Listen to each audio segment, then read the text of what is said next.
The young man was destined to inherit the most mysterious power of the heavenly poison. Yet he was ambushed and besieged by a coalition of 10,000 sects, forced to the edge of Jian Cliff because of the single jade green orb in his palm. Longhui Mountain, Jian Cliff. This place was infamous as the deadliest of the four great evil grounds on the Tsangyan continent. Below the cliff lay the graveyard of the death god, where countless had fallen over the years. Among them were even 3 heavenly kings with godlike strength. None survived. Sharp winds like blades howled across Jian Cliff. Leaning against a boulder nearly twice his height stood a young man with jet black hair and piercing dark eyes. He was covered in blood, his black clothes ripped to tatters, barely recognizable. He had only stood by the rock for a few breaths when a small pool of blood oozed from under his feet, bright red spreading and dripping slowly down the crevices of the cliff edge. His chest rose and fell violently, breath ragged almost to the point of tearing his throat, limbs trembling slightly, as if ready to shatter at any moment. He was utterly exhausted, his spiritual energy depleted, his body as fragile as a dying flame. If not for the boulders supporting his back, he wouldn't have been able to stay standing. Yet his eyes were as clear and cold as 2 freshly unsheathed blades. Within those black pupils was no sign of weakness, only an icy chill and fierce glare like a cornered beast baring its last fangs before the abyss. A faint smile curved the corner of his lips, not quite sinister, but laced with biting sarcasm and disdain, as though mocking everything before him. Across from him, a mass of dark figures covered the cliff edge, completely sealing off any chance of retreat. Yin Che, you have nowhere left to run. Hand over the heavenly poison orb, and we might spare your life. Today, we serve justice for heaven itself. Eliminate this scourge. If you don't surrender the orb quickly, I swear to make your death agonizing. Otherwise, you will suffer 1,000 blades piercing your heart. Yin Che, stop being stubborn. Your only way out now is to give us the heavenly poison orb.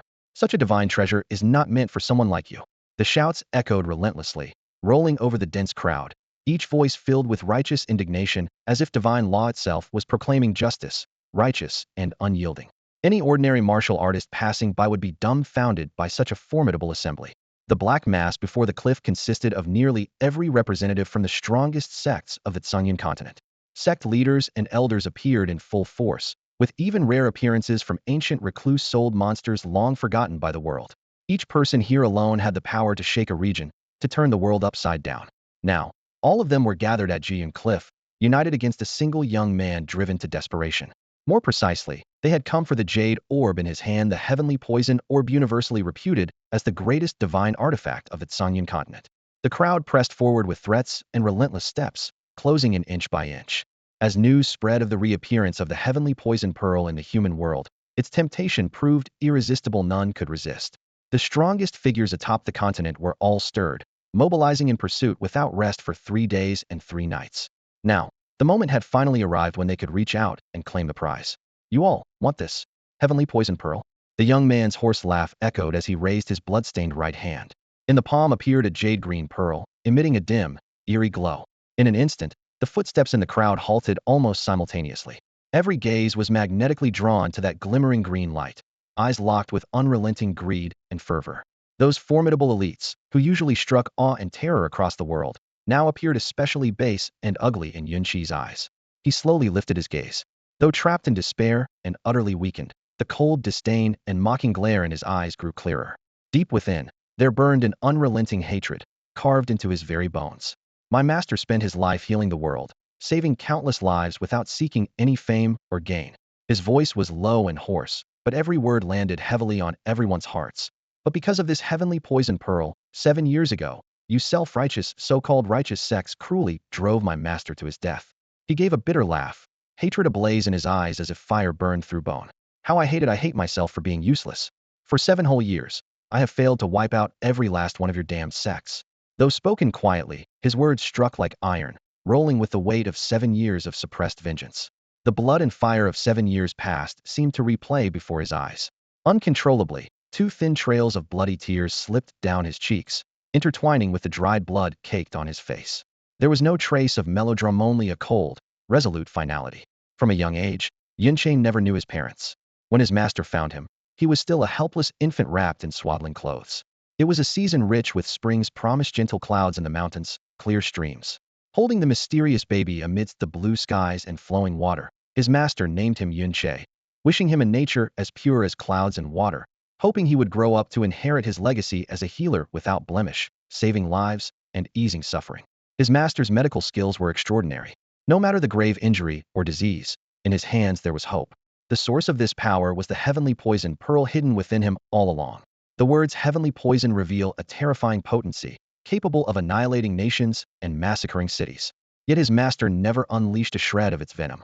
Instead, he harnessed the pearl's power to extract and refine countless miraculous medicines, saving countless lives that would otherwise have been lost. His medical teachings, his spirit, his lifetime of knowledge, he passed all without reserve to Yun Che, whom he regarded as both his only kin and sole successor, the embodiment of his entire hope. But 7 years ago, the secret of the heavenly poison pearl was exposed. Those self-proclaimed righteous sects acted swiftly upon hearing the news and came with force. Reluctant to let the Tian Du pearl fall into their hands, the master ultimately entrusted it to Yun Che, ordering him to flee while he stayed behind to face their enemies alone, only to die under the combined assault of the various sects. It was only later that Yun Che learned of his master's death. Overwhelmed with sorrow, he wept for 3 full days and nights. In that moment, the seed of hatred took root deep within his heart. From then on, he abandoned the study of medicine and instead plunged recklessly into absorbing the terrifying poison power concealed within the Tian Du pearl, driven by a single thought: revenge. 7 years passed, and his mastery over poison reached its peak. Finally, he unleashed the deadly venom hidden inside him. Within less than 10 days, poisonous mist spread across thousands of miles, countless lives were lost, and the entire Tsangyan continent was shaken and gripped with fear. Even the Supreme Peak experts were stunned and utterly tempted by the Tian Du pearl's power. Ultimately, to seize the pearl, they united to relentlessly hunt Yun Che, leading to the desperate standoff on Jian Cliff today. He gazed coldly over the group before him, his eyes sharp and merciless, a bitter smile creeping on his lips. "You miserable wretches, you want the Tian Du pearl I hold in my hand." He spoke each word slowly, cutting through the air like a blade. "You're dreaming in broad daylight." As his low voice fell, Yun Che suddenly raised his hand with a wild, resolute move, shoving the Tian Du pearl forcefully into his mouth. In the next instant, a wave of true energy surged forth, forcing the pearl down his throat and deep into his abdomen. "What are you doing?" "He's actually swallowed the Tian Du pearl." "Yun Che, are you trying to get yourself killed?" The crowd erupted with shock, anger, and sneers. "It's fine, we'll just kill him and take the pearl ourselves." But to their astonishment, after entering his body, Yun Che was not immediately poisoned or killed by the pearl's venom. Instead, a faint bluish-green glow slowly began to shimmer across his skin, eerie and elusive. "Kill him at once. If something unexpected happens with the Tian Du pearl inside him, it'll be a disaster." A roar echoed as a dozen figures at the front sprung forward, their true energy surging as they lunged at Yun Che. Seeing their approach, the hatred in Yun Che's eyes nearly turned tangible. Among them were enemies he had dreamed of killing countless times over the past 7 years. Suddenly, he tilted his head back and laughed, his hoarse voice filled with reckless arrogance. "I failed to kill you, and now you won't kill me either. You scum, like you don't deserve the Tian Du pearl, and you have no right to take my life. Even if I die, I will die by my own hand." Ha ha ha. With that final laugh, he released every ounce of remaining strength in his body and leapt backward with explosive force. "Stop him." Realizing his intention, the crowd erupted in shocked cries. 5 or 6 hands shot out together in the direction of his backward leap, but none of them even touched the corner of his rope. They could only watch helplessly as he soared up from the cliff's edge, then plummeted straight down into the seemingly bottomless abyss below Jian Cliff. The howling wind rushed past his face, yet Yun Che remained remarkably calm as he fell. Jian Cliff really is the perfect place for Yun Che to meet his end. "In this life of mine, I have no attachments, but it's a pity I never avenged my master, nor did I ever find my biological parents." He slowly raised his hand and grasped the silver pendant resting on his chest. That was the only thing he had when his master found him long ago. The roaring wind pounded in his ears as he slowly closed his eyes, no longer resisting or struggling, allowing his body to fall freely into the bottomless darkness below. Yun Che's consciousness gradually resurfaced from the deep darkness.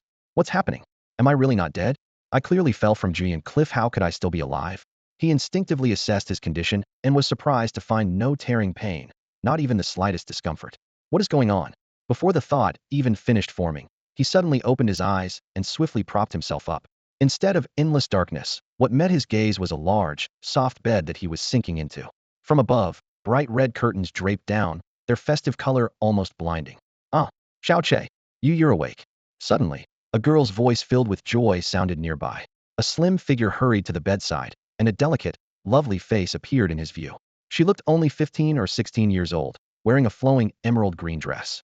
Her slender frame was graceful, her skin fair and smooth like polished jade.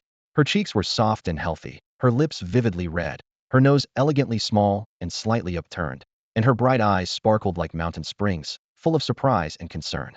Her gentle expression and lively brows already showed the charm of a beauty who would stun the world someday. Yun Che stared at her, stunned for a moment. Then the three words slipped uncontrollably from his lips. Little aunt. The girl lifted her snow-white wrist, gently placing her warm hand on his forehead to feel his temperature. Her tense expression relaxed slightly, and a clear joy brightened her eyes and brow. Your temperature is almost back to normal. Thank goodness, I was nearly scared to death just now. She softly asked, Xiao Che, do you feel any pain or discomfort anywhere? Yun Che met her concerned gaze, but his mind seemed still trapped in the abyss from moments ago. He shook his head somewhat blankly, as if drifting between two worlds. Rest for a while. He'll go tell your grandpa right away. The young girl spoke softly but hurriedly. Today is your big day. You suddenly fainted. Your grandfather nearly went mad with worry and just went out himself to fetch Master Situ. She was in such a rush to leave that she barely noticed the faint, indescribable daze in Yun Che's eyes. She gently pressed his shoulder back onto the pillow, helped him lie down properly, then turned and hurried away. The door clicked shut, and the room fell silent once more. But Yun Che sat up again on the bed, clutching his head, his knuckles whitening. This place was Luyun City, a small eastern town in the Tsongfeng Empire, one of the 7 nations on the Tianxian continent. And his current identity was the only grandson of the 5th elder of the Shao clan in Luyun City, Shao Che, who had just turned 16 this year. Memories surged within him all about this place. The room's arrangement, moments from his childhood, the Shao family courtyard, the streets of Luyun City. Each scene was as clear as if it had happened yesterday. These overlapped unexpectedly with memories from over 20 years spent on the Tsongyan continent. I am Xiao Che, but how do I explain the memories of the Tsongyan continent? His thoughts tumbled in confusion as he fought to calm himself. Could it be that I died on the Tsongyan continent and crossed over into this body? The thought flashed, but he rejected it immediately. No, I am definitely Xiao Che. Everything in this room was intimately familiar. Every experience since childhood was crystal clear, felt as if he had lived it himself, not memories forcibly implanted by someone else. The sense of reality was undeniable. Could it be that everything from the Tsongyan continent was just a dream? That after falling off the Jian cliff, I suddenly woke from that dream? But the memories from Tsongyun were equally vivid. The grudges, the blood, the poison, the hatred, the vows accumulated over 24 years. Such sharp, vivid feelings could never have been mere illusions or dreams. What is really going on? His mind raced, but his breathing gradually steadied. Yun Che, or rather, Xiao Che, as he should be called, now fell into silence for a long moment. His eyes cleared from confusion, and his thoughts slowly began to organize. Outside, the sky was still faintly light, the early hours of morning, the east just starting to brighten. Today was the day of his wedding with Xia Qinghua. About half an hour ago, his young aunt had woken him and dressed him in a bright red wedding outfit, then made him a bowl of porridge by hand. He had just swallowed the porridge when a sudden wave of weakness swept over him and his consciousness blurred. Then he remembered nothing until now, waking up again. At that moment, a faint, unusual scent rose to his lips. Xiao Che instinctively pressed his lips together, his expression turning pale. This is Shixin-san. During his more than 20 years on the Tsongyan continent, he bore the heavenly poison pearl and knew countless poisons intimately. No matter how exquisite the toxin, none could hide from him. No matter what poison it was, he only needed to inhale a trace of it to instantly identify its name and composition. Moreover, with the heavenly poison pearl protecting him, he was nearly impervious to all poisons. No matter how deadly, they could not harm him in the slightest. The heart-slaying powder was an extremely secretive and lethal toxin, forged in secret using soulbreaker herb and purple vein begonia as its main ingredients. When dissolved in water, it became colorless, tasteless, and left no trace.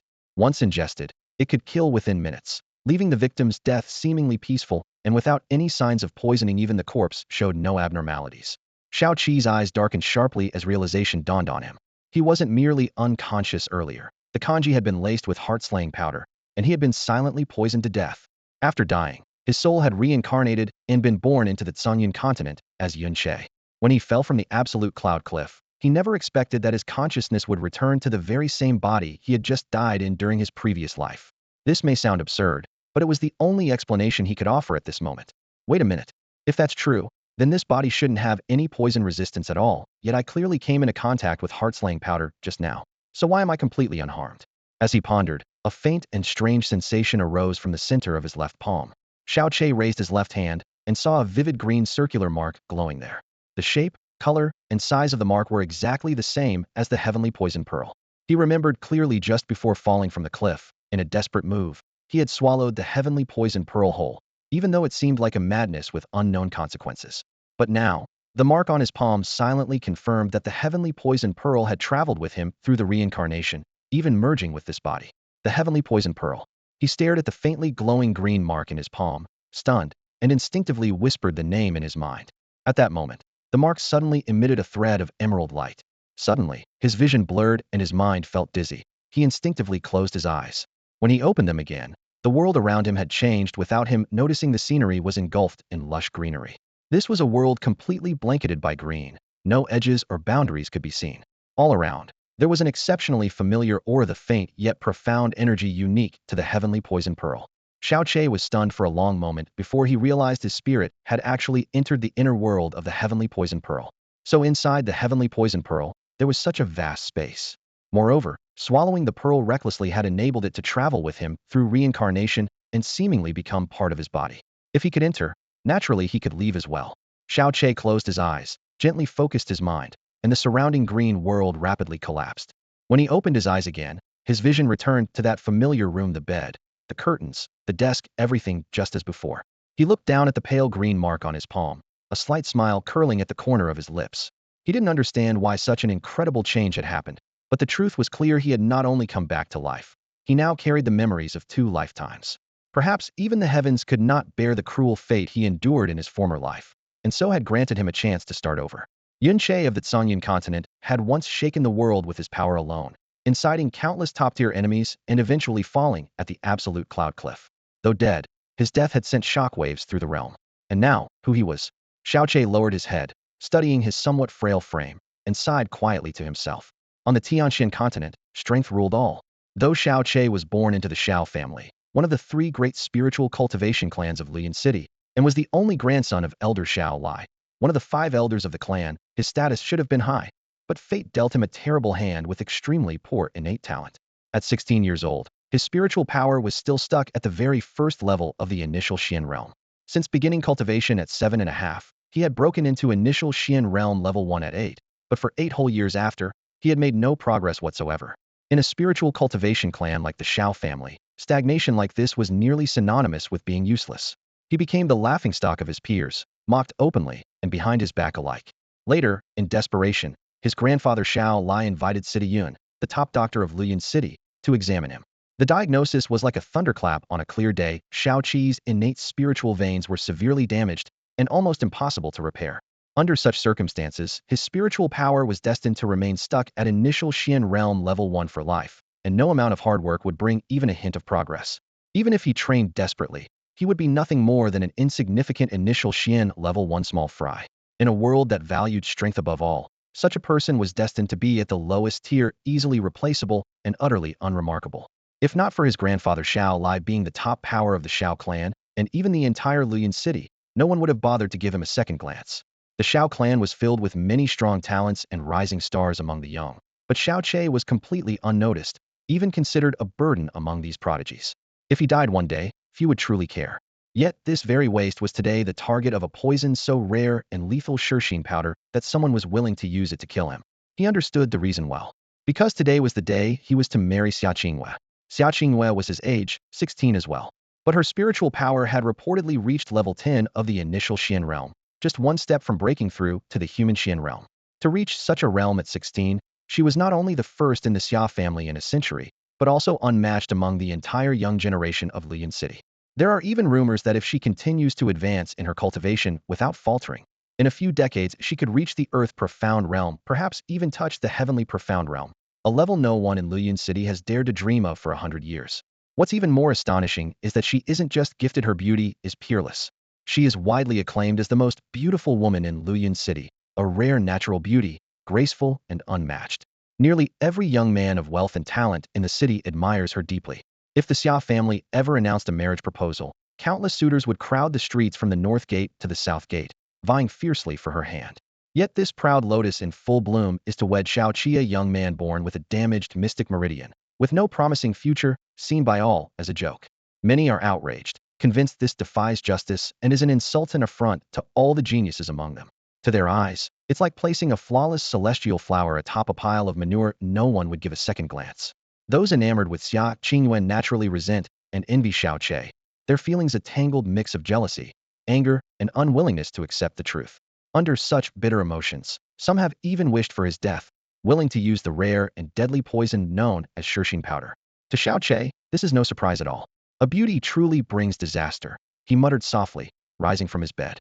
But when he thought of Xia Qingyu's stunning face, a faint, meaningful smile curved his lips. Still, marrying a wife like her hat's definitely a good start. He was dressed in a bright red wedding robe, and the room was decorated everywhere with double happiness symbols in red fabric. Last night, Xiao Lai and Xiao Lingxi personally transformed this usually simple bedroom into a bridal chambered candles, wedding cloths, floral lanterns, everything one would expect. Even the air carried a faint scent of red paper and ink. The door opened, and a nimble figure stepped in quickly. Xiao Che immediately stood up, a smile playing on his lips. Little aunt, has Grandpa returned? The visitor was Xiao Lingxi. Though she was Xiao Qi's little aunt, she was only 15, 1 year younger than him. The young girl's brows and eyes were beautifully drawn, her skin radiant. Her inner energy had reached the 6th level of the initial profound realm. She wasn't quite on the level of a prodigy like Xia Qingwei, but she was already hailed within the Xiao family as a rising star. Hee, cheer, you're awake, came a gentle laugh accompanied by steady footsteps as Xiao Lai slowly appeared. Seeing Xiao Che able to get out of bed and looking well, the tension he had held all night eased somewhat. Behind the elder followed 2 others, the steward Xiao Hong, who managed daily affairs, and Sita Yun, the top physician in Luyin City. Today is the wedding day, nothing can go wrong. Xiao Lai turned aside to indicate Situ Yun to examine the pulse first. Master Situ, please take another look. Situ Yun set down his medicine box and sat at the table, placing his fingertips lightly on Xiao Qi's pulse. After a moment, he withdrew his hand, a smile in his eyes. Xiao Qi's health is excellent, not a single minor ailment. As for his sudden collapse last night, it was most likely caused by an emotional surge after all. He's marrying the former eldest daughter of the Xia family, the most beautiful woman in Luyin City. Though he spoke in a neutral tone, regret lingered beneath the words. Anyone would pity such a gifted girl marrying a hopeless waste. Hearing the confirmation, Xiao Lai finally exhaled deeply. That's a relief. It was quite early this morning to call you, Master Situ. Thank you for your hard work. Lao Hong, please escort Master Situ to the reception room to rest. Situ Yun waved off the steward and rose, lifting his medicine box. Since the young master is well, I won't keep you any longer. Congratulations to Elder Xiao on soon welcoming the most outstanding granddaughter-in-law in the city. How enviable. Farewell. Remember to come celebrate with us. Xiao Lai smiled warmly as he saw the doctor off. Steward Xiao Hong quickly followed, escorting the physician out. Only the grandfather, grandson, and Xiao Lingxi remained in the room. Unable to suppress his worry any longer, Xiao Lai furrowed his brows. Cheer, are you really all right? Is there any discomfort? You suddenly collapsed last night. Your body temperature dropped sharply, life force waned. That's not something simple excitement can explain. Grandpa, don't worry. I'm really fine. Xiao Che replied easily. Seeing the worry still lingering in the elder's eyes and the white frost upon his hair, a sharp sting pricked the tip of his nose. The Xiao sect had 5 senior elders, and although Xiao Lai ranked last among them, he was widely recognized as the sect's strongest. 5 years ago, he reached the 10th level of the Lingxian realm, and now he lingered at its peak, just one breakthrough away from entering the Dixiang realm, a realm countless mystics dreamed of attaining. At only 55, his strength was unrivaled across Luyin City, yet his hair had long turned pure white. Every time Xiao Che saw that snow-white hair, his heart tightened painfully. The reason for that white hair was known by everyone in Luyin City. Xiao Lai's only son Xiao Qi's father, Xiaoying, was once hailed as Luyin City's greatest genius. At 17, he broke into the Chuxian realm. By 20, he reached the 5th level of the Rushuan realm. And at 23, he surged into the Jinshuan realm in one push, stirring the attention of all major sects in the city. He was the pride of the Xiao sect, and the entire source of Xiao Lai's pride. Everyone was certain that when Xiaoying reached middle age, the position of sect leader would rightfully be his. But fate was cruel. Only a month after Xiao Che was born, Xiaoying was assassinated. Days before the incident, he had exhausted his energy rescuing the daughter of the Xia family, and when the assassin struck, he could only exert less than half his normal strength. Outnumbered, he fell on the spot. When the tragic news arrived, Xiao Ying's wife was overwhelmed with grief and severed her own heart vein to join him in death. The double blow turned Xiao Lai's hair white overnight. 9 months later, Xiao Lingxi was born. She should have comforted the old man, but his wife, long crushed by the loss of her son, passed away from sorrow when their daughter was 1 month old. The triple loss plunged Xiao Lai into endless darkness and hatred. Years passed, and he still had no clues about the killer. In that snow-white hair lay the pain and bitterness that tore through his heart. Later, he placed all his hopes on his grandson, Xiao Che. Fate toyed with him once more. Xiao Che was born with damaged mystic veins. To others, this was another devastating setback. To Xiao Lai, it became his most precious treasure to protect. He never showed the slightest disappointment in front of Xiao Che. Instead, he doted on him more than anyone else. In his eyes, fate was already cruel enough to the boy. What Xiao Che least deserved was blame, cold looks, or ridicule. He deserved more care and healing. Over the years, Xiao Lai searched far and wide for elixirs to repair the veins, but damaged mystic veins were like severed lifelines to cultivation not easily mended. Though often overlooked by outsiders, Xiao Che still felt fortunate because he had such a grandfather. Xiao Che stared at that patch of white hair, his gaze growing resolute. Since heaven granted me rebirth and memories of 2 lives, even if only to bring a faint smile to my grandfather's face, I must live boldly and fiercely. So what if my mystic veins are damaged? As the heir of the medicine saint, once I gather the right herbs, I will fully restore my veins within 3 weeks. Everything will be all right. Seeing his expression, Xiao Lai finally felt at ease. He glanced at the light outside and said, "The time is almost right. Cheer. Get yourself ready. I'll go make arrangements for the wedding procession, by the way. Do you want to ride a horse there? Or take a sedan chair?" If it were the Xiao Che of yesterday, he would have quietly said, "Take the sedan chair." Back then, although he was the elder's grandson, he had neither cultivation nor reputation. Compared to Luyun City's top genius and beauty, Xia Qingwei, he was worlds apart like heaven and earth. During the wedding procession, being publicly seen by others would surely bring awkward judgment. But now, Xiao Che just smiled lightly and said, "Of course he'll ride a horse. Grandpa, don't worry. Since Xia Qingwei is already destined to be our Xiao family's daughter-in-law, I will bring her home openly and proudly. I absolutely won't embarrass you." Xiao Lai was momentarily taken aback, clearly not expecting such an answer. Then he nodded kindly. "Good. Just one word," but it carried a long-missed sense of relief. He stepped out of the room, closing the door behind him. No sooner had the door shut than Xiao Lingxi hurried up to Xiao Qi's side. She pouted slightly, eyes flashing with mild annoyance. "So you were so excited you nearly passed out, and made me worry. You've only met Xia Qingwei a few times, and you already like her that much. Well, I guess it makes sense. She is Luyun City's most beautiful lady." Xiao Che waved his hands quickly. "No way. Xia Qingwei is indeed pretty, but Auntie is even more beautiful. If I fainted because of her, I'd have passed out countless times already with you always around." Lingxi couldn't help but laugh. Her stern expression dissolved instantly. "I knew you'd say that to make me feel better. But even so, it's understandable if you faint from excitement at marrying her. After all, she's Luyun City's undisputed top genius, and the Xia family is the wealthiest. Many dream of marrying her. But in the end, she's marrying my Che." She spoke with a hint of pride. Then her gaze drifted away and her voice softened. "It just feels so soon. Che is about to start his own family." A sudden knock sounded on the door, followed by the mature, steady voice of Xiao Hongcong outside. "Young master, the auspicious hour is approaching. It's time to depart for Xia family to fetch the bride." So soon?"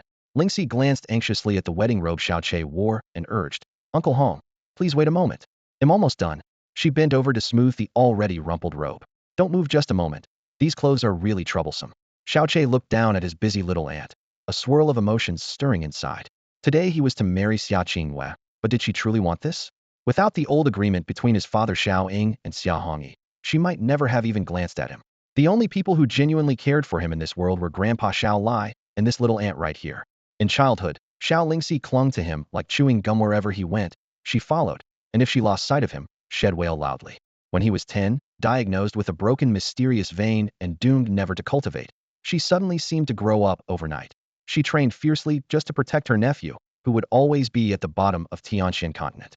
After living and dying through the dreamlike 24 years on Sungyan continent, Xiao Che understood clearer than ever that Lingxi's kindness was the rarest, most precious warmth in the world. Xia Qingyue, soon to be his wife, would always be like the distant cold moon, beautiful to look at, but untouchable. How perfect it would be if he could marry this girl right here. The thought flashed uncontrollably. Finally, the complicated wedding robe was properly arranged.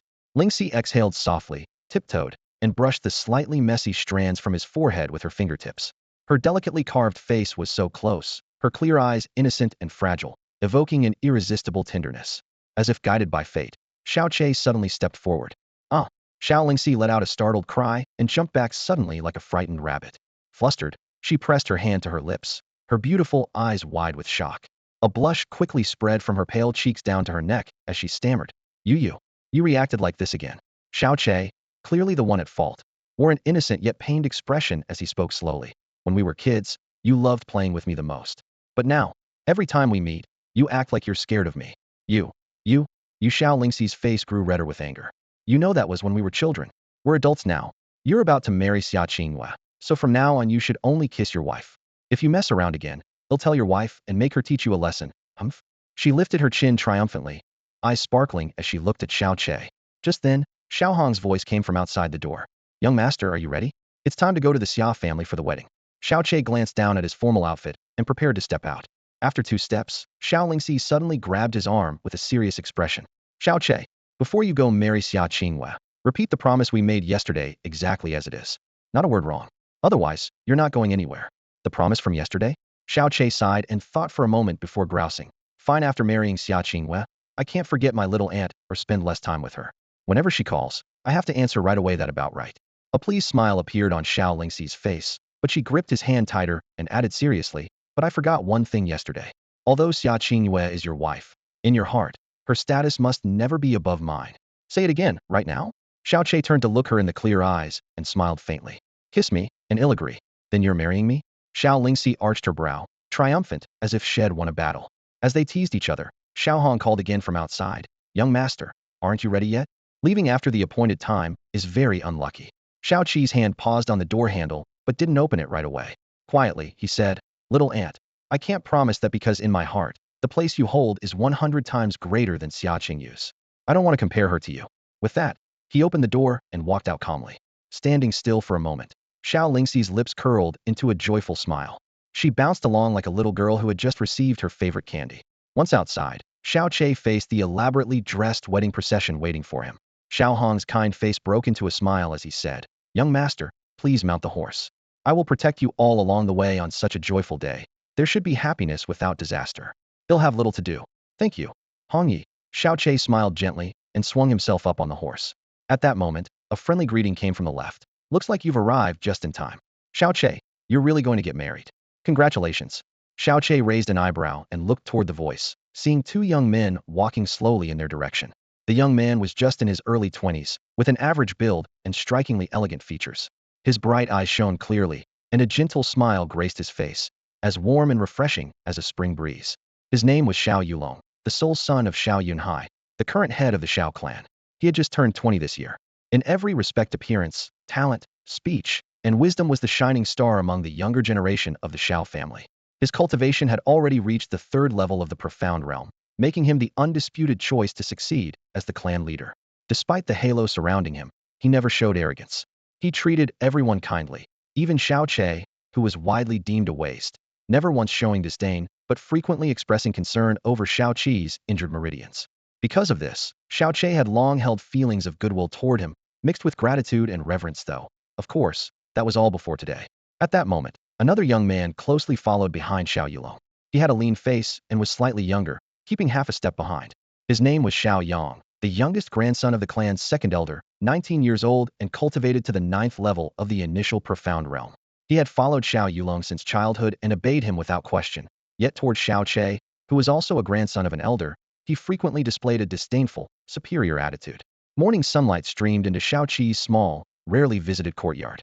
As a grandson of an elder, he had his own separate residence, where except for occasional visits from his grandfather Xiao Lai, his young aunt Xiao Lingxi, and close friends, few outsiders ever came. Today, however, the courtyard was bustling with activity for a wedding. The sound of gongs and drums echoed from afar, colorful silk hung high, red flowers carpeted the ground. The atmosphere was festive and jubilant. Seeing the 2 men enter, Xiao Che spurred his horse forward with a genuine smile. So it's brother Yulong and brother Xiao Yang. Did you come here specially to see me off? Haha. Of course, Xiao Yulong replied warmly, approaching to pat the reins. Today, you're marrying the crown jewel of Luyun City. This is not only a great celebration for the Xiao family, but a grand event for the entire city. I'm both happy and envious as your older brother, even a bit ashamed, haha. Xiao Che smiled wryly. Brother Yulong, you flatter me. With your talent, if you wanted to get married, there would be plenty of excellent women in Luyun City for you to choose from. Xiao Yang, standing by, maintained a sour expression and snorted coldly twice through his nose. At that moment, Steward Xiao Hong stepped forward and whispered, Young master, we should leave. Brother Xiao Che, go quickly. Xiao Yulong stepped back slightly and watched him mount his horse. We're all looking forward to seeing you proudly bring the crown jewel home. Xiao Che clasped his fists to the others, pulled his horse around, and turned. The wedding procession immediately sounded the drums and gongs, moving out of the courtyard in a grand procession headed for the Xia family. Only after Xiao Qi's figure completely vanished around the street corner did the smile on Xiao Yulong's face suddenly freeze. His pupils darkened. It was as if his entire expression had changed. He spun around and swung his hand, delivering a sharp slap across Xiao Yang's face. Too low, cold words hissed through clenched teeth. Good for nothing. Xiao Yang's face was suddenly slapped hard by Xiao Yulong, sending him hurtling several steps backward. His left cheek instantly swelled up, painfully red and puffed under the cold light. Flustered and scrambling, he quickly dropped to his knees at Xiao Yulong's feet, trembling as he pleaded, I definitely put the death mind powder in. The news about him suddenly fainting was true. I have no idea how this happened. Xiao Yulong's brow furrowed deeply, his face twisting into a scowl filled with dark rage. I went through so much trouble to get this deadly poison. Even Situ Yun couldn't detect it. And yet you messed everything up. He sneered coldly. Do you expect me to just watch Xia Qingwen marry that useless Xiao Che? Xiao Yang hurriedly spoke up. Boss, that guy just left. On the way to the wedding. We still have a chance, although we can't show ourselves directly. We can stir up trouble by inciting the Yuan family and some ambitious young nobles from the city lord's mansion. They've all been eyeing Xia Qingwen for a long time. Knowing she's about to marry Xiao Che drives them crazy. Just a little push, and if they set off together, there will definitely be some chaos. Xiao Yulong snorted coldly and cut him off mercilessly. If it were that easy, why would I have gone through so much effort to get the death mind powder? Xiao Che may be useless, but his grandfather Xiao Lai is an expert at the peak of the Lingxian realm. No one dares provoke him in Luyan City. Xia Qingyu's father approves of this marriage too. To make a scene publicly would mean offending both Xiao Lai and the Xia family. Even if the Yuan family and city lord's mansion dare act, their own kin would never allow it to go unchecked. Xiao Yulong's clenched fists creaked as the bones cracked. His voice was low and thick with unwillingness and fury. Besides, didn't you see that old Xiao Hong went along in person? With him there, who dares cause trouble? He recalled the first time he met Xia Qingyu. That moment struck him like lightning, shaking his usually steady temperament to the core. He vowed that in this lifetime, Xia Qingyu would belong to him. But now, she was about to marry the most useless member of the Xiao clan, Xiao Che. How could he accept that? Xiao Yang cautiously said, glancing at Xiao Yulong's grim expression. Boss, actually you don't need to worry too much. Given Xia Qingyu's nature, she couldn't care less about those top talents in Luyan City and couldn't possibly like Xiao Che. She agreed to marry him only because of that pact made 16 years ago. He paused, then continued. I believe that even after she marries him, she won't let a waste like Xiao Che lay a finger on her. Once she's in our Xiao clan, boss, you'll have many more chances to interact with her. With your looks and talents, and the huge contrast between you and Xiao Che, given time, why wouldn't she be won over by you? Then, as Xiao Yulong listened, his expression softened bit by bit, the deep frown gradually easing, his eyes narrowing slightly. Pointing at his nose, he quietly replied, you have a point. Seems like not poisoning that useless guy might not be such a bad thing after all. Luyan City is the smallest settlement in the Songfeng Empire, so small that calling it a city feels like a stretch. Small town might be more accurate. Its low city walls and narrow streets sit tucked away in the empire's farthest hilly borderlands. In terms of population, economy, and overall cultivation strength, it ranks dead last across the entire empire. Locals often joke that Luyan City is a forgotten corner of the vast Tianxian continent. Yet, even in this remote place, the Xiao clan is considered a genuine powerhouse, so much so that in other parts of the empire, their name wouldn't even be worth mentioning. Today, Luyan City buzzes with unusual excitement because of a grand wedding. Xiao Che marrying Xia Qingyu. If it were just Xiao Che tying the knot, neighbors might only exchange a few casual remarks. But with Xia Qingyu as the bride, the whole city is stirred into a frenzy. The Xia family is not a pure cultivation lineage but a long-established merchant clan. Across the Songfeng Empire, their wealth isn't the absolute top tier, but within Luyan City, they stand well ahead of any competitor. Their fortune brings power. The Xia family can afford to hire expert protectors for their business ventures, rivaling the protection of any cultivation clan. The current patriarch, Xia Hongyi, has only 2 children, Xia Yuanba and Xia Qingyu. Both siblings have little interest in commerce and instead display exceptional talent in cultivation. Xia Hongyi has never stood in their way. Especially Xia Qingyu. After repeatedly showing skills that nearly stunned all of Luyan City, her father allows her to train freely.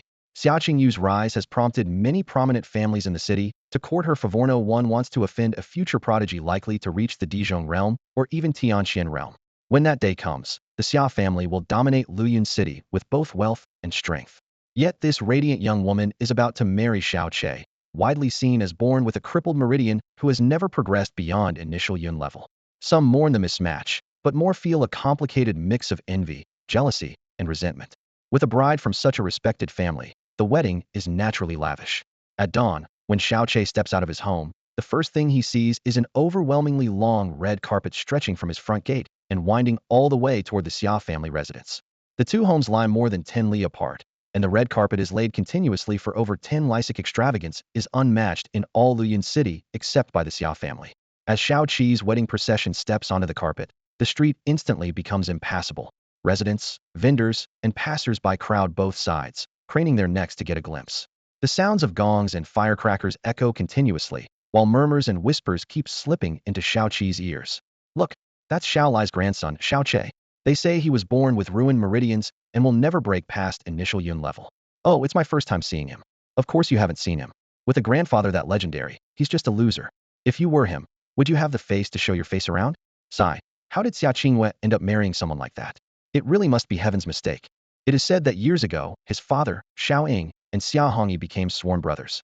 16 years ago, when Xia Qingwei was born, she barely survived. It was only because Shao Ying spared no effort, burning through his spiritual energy to save her and her mother, that both their lives were pulled back from the brink of death. Grateful beyond words, Xia Hongyi made a solemn promise on the spot. When his daughter turned 16, she would marry Shao Ying's son. But shortly after, Shao Ying was assassinated, drained of his spiritual power. He was caught off guard and died on the spot. Since then, Xia Hongyi has been consumed by guilt, yet he has never forgotten that promise. Now, Xia Qingwei is exactly 16. Although Shao Ying's only son, Shao Che, is seen by the people of Luyun City as a good-for-nothing, the deeply loyal and principled Xia Hongyi would never go back on his word. Otherwise, Shao Che would never have the honor of marrying the young lady praised as the pearl of Luyun City.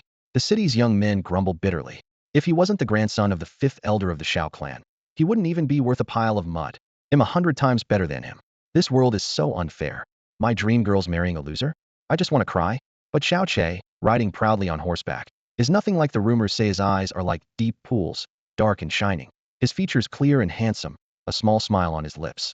His scarlet wedding robe suits his elegant bearing, and his long hair flutters softly in the spring breeze. He has an unearthly poise and carefree charm. The murmurs along the street are a mixture of jealousy, resentment, mockery, envy, hatred, and disdain, all invisible eyes fixed on him, but he seems completely unaware, calmly holding the reins and moving forward. That faint smile of his has many young girls mesmerized.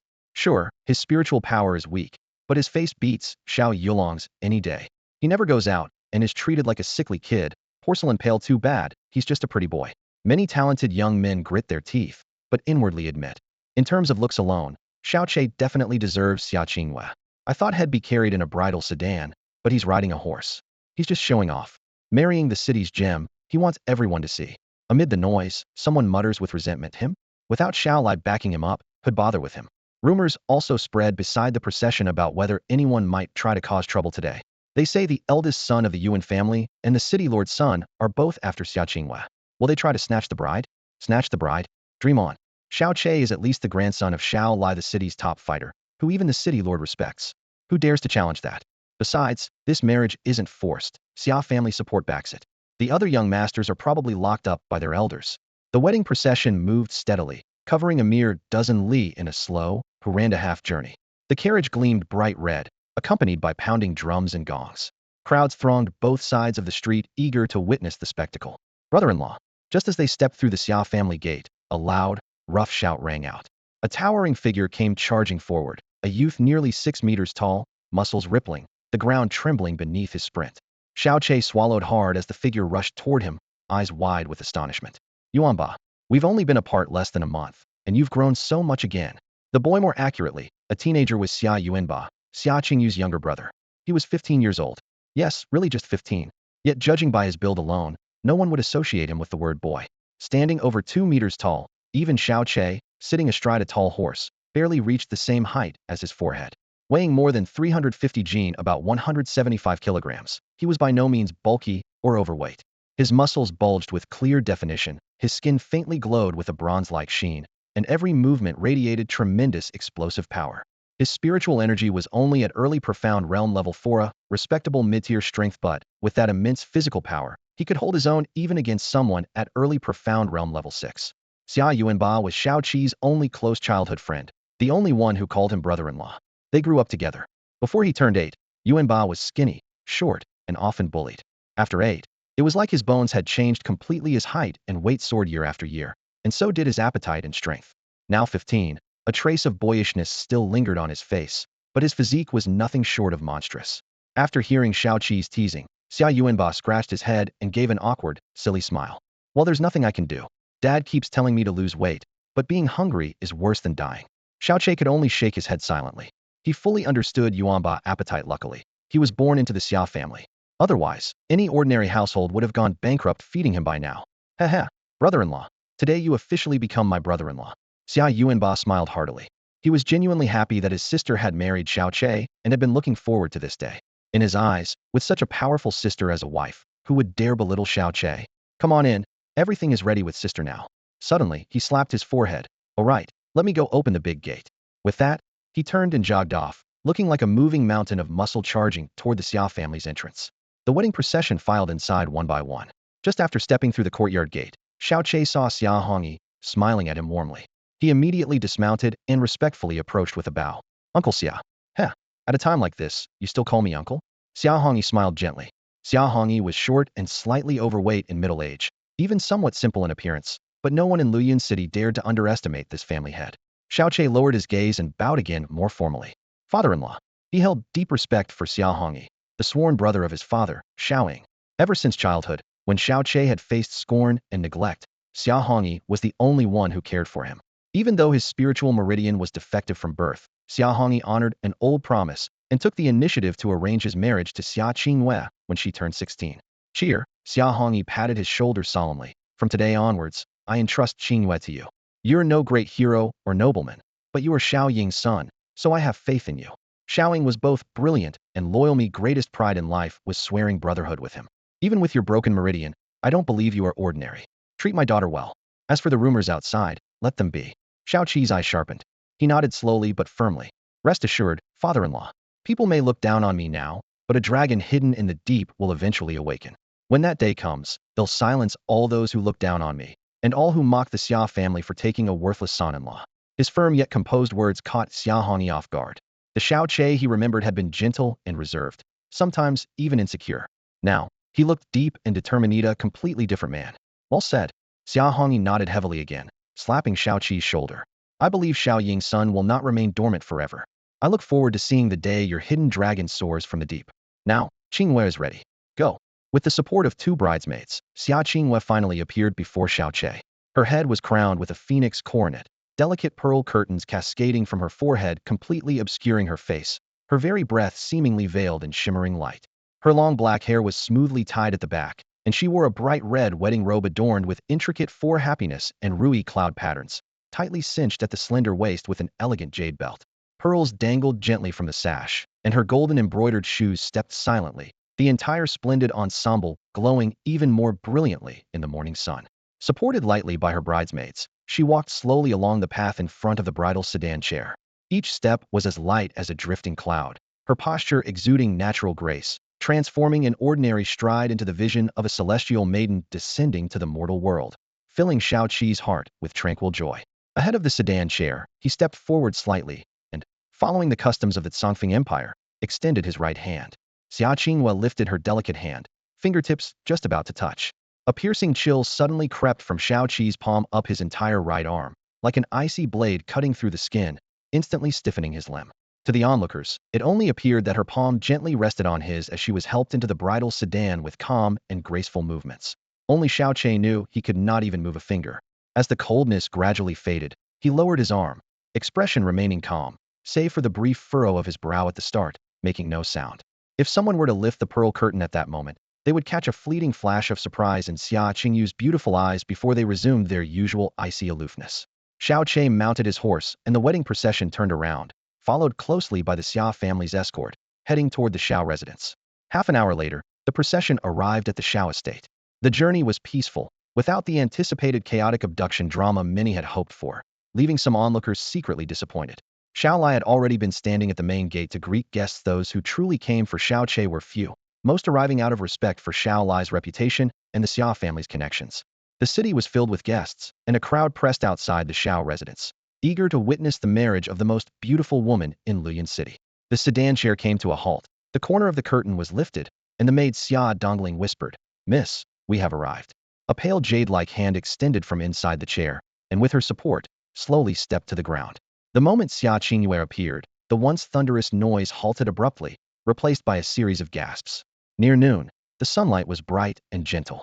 The shimmering light illuminated the phoenix coronet and radiant wedding robes she wore, magnificently brilliant, dazzling the eyes with their glowing splendor. She wore a four-panel phoenix coronet atop her head, her high-coiled bun adorned with exquisite golden hairpins, their tassels carved with phoenixes gently swaying.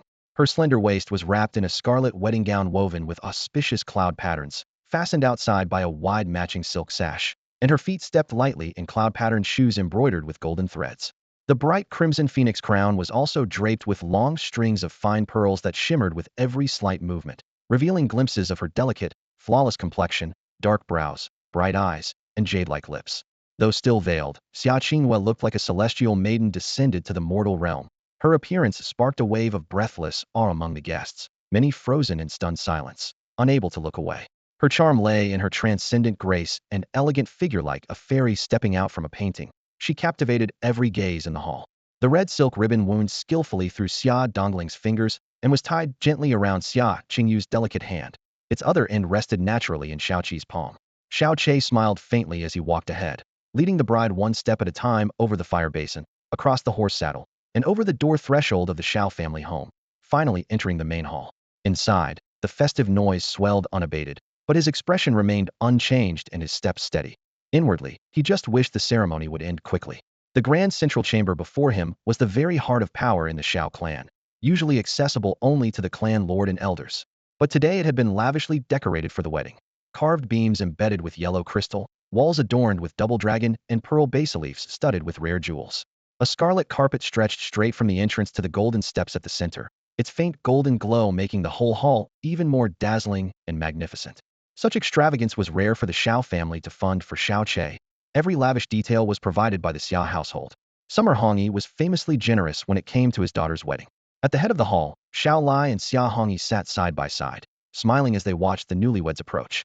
Along the sides of the red carpet stood rosewood tables with 3 rows of guests already seated. At the front sat the Xiao clan leader, Xiao Yunhai, followed by the other 4 clan elders. As Xiao Che entered with a composed and friendly smile, none of the elders altered their expressions, but disdain flickered unmistakably in their eyes. Born a direct scion of the mystical Xiao family, Xiao Che was crippled by a congenital damaged spirit vein and regarded as the family shame. Were it not for being the grandson of the 5th elder, Xiao Lai, he would have long since been cast out to manage the clan's peripheral estates, never allowed inside the main headquarters. Were he not marrying the most celebrated daughter of the Xia clan in Luyan City, these powerful figures would neither attend in person nor deign to inquire about him. At the mere mention of Xiao Qi's name, the elders' minds held only one verdict: worthless. Even his appearance was barely remembered. On the Tianxian continent, strength determined respect. Even among relatives, such was the harsh reality. And the expression on the younger generation of the Xiao family was no less unanimous in its coldness. When their gaze fell on Xia Qinghua, it was filled with an uncontrollable admiration, but when it shifted to Xiao Che, their eyes burned with barely concealed jealousy. This lifelong cripple, whom even the distant branches of the Xiao family barely acknowledged, had actually married the one gem adored by everyone in Luyan City. The couple stepped into the main hall, clutching a vibrant red wedding ribbon, while the bitter turmoil swelling in the crowd felt more unbearable than swallowing a live fly. The wedding master of ceremony Xiao Da, the chief steward in charge of the Xiao family's logistics, announced loudly for the ceremony to begin. At his crisp call of "Let the ceremony start," firecrackers exploded and the thunder of gongs and drums filled the air. The MC first introduced the groom and bride, then recited the names of all the honored guests present, his voice echoing throughout the hall. Xiao Qi's expression remained as still and calm as a placid lake from start to finish. As the MC began his second speech, Xiao Che deliberately shut out the noisy surroundings and kept pondering the strange phenomenon from earlier when Xia Qingyu's fingertip was about to touch the back of his hand. A sudden chill had run through him. In an instant, his entire arm had stiffened into ice. There had never been rumors of such mysterious energy in Luyan City. Xia Qinghua had entered the 10th level of the initial profound realm at just 16, demonstrating truly remarkable talent. But it was still only initial profound level. Yet to silently emit a chilling energy that numbs limbs was far beyond ordinary means. Could she be hiding even deeper powers? Or was that strange coldness the result of an extremely rare profound technique? The MC's chant suddenly paused, then his voice rose sharply.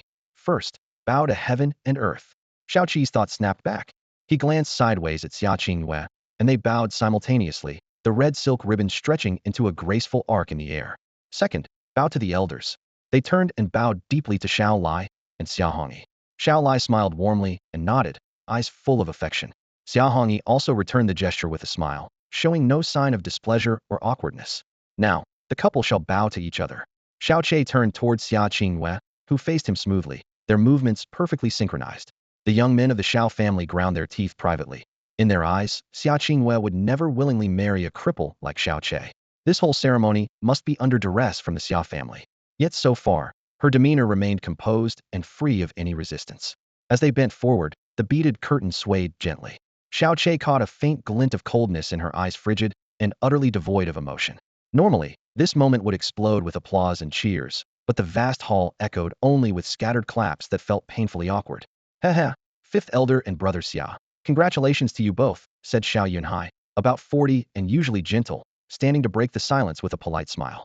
The elder is right.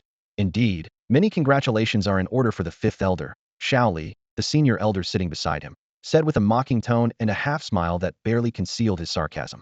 Second elder Xiao Bo chuckled oddly and deliberately dragged his words out. The fifth elder has found himself quite the granddaughter-in-law. Entire Xiao clan feels honored. The Xia family has been merchants for generations, and landing such a son-in-law. Hee, that's pretty good too. Congratulations, congratulations. The atmosphere in the hall instantly tensed further. Although their words sounded congratulatory, the biting derision beneath was clear to all but fools. When Xiao Ying was alive, Xiao Lai's position within the Xiao clan was unrivaled. Even the clan head treated him with great respect. The reason was obvious. Xiao Ying's extraordinary talent marked him as the strongest prodigy of his generation, and in this world where mystical strength ruled all, being Xiao Ying's father naturally earned Xiao Lai immense prestige. Unfortunately, fate was cruel. Xiao Ying was fatally stabbed, and Xiao Lai's only grandson, Xiao Che, was diagnosed with a crippled mystical vein. Though Xiao Lai remained the strongest warrior in Luyan City, the loss of his son and the incapacitation of his grandson left no successors to fear. His status within the clan plummeted drastically. Today marked Xiao Qi's wedding. Throughout the banquet, Xiao Lai endured a series of cutting sarcastic remarks without anger. He was long accustomed to such faces. Calmly rising, he cupped his hands and smiled. Thank you all for honoring us with your presence. Please be sure to drink a few more cups later. Your face has been more than enough. Elder Xiao Zhe, the third elder, shook his head and slowly stood. Let's skip the wine.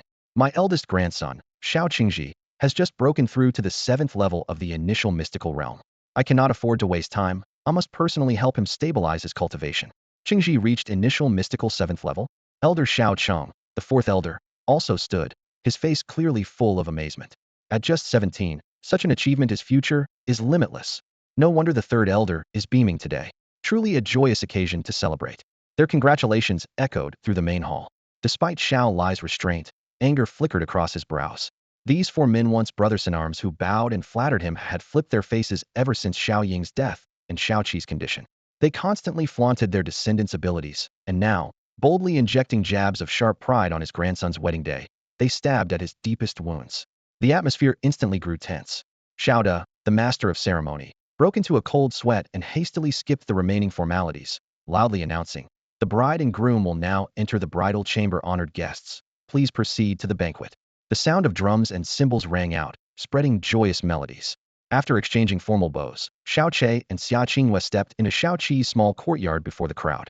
The bridal chamber was his usual residence, now decorated in festive reds. A bright red carpet embroidered with dragons and phoenixes stretched all the way to the bed. A huge double happiness character hung prominently on the wall, with red ribbons and silk draping the 4 walls.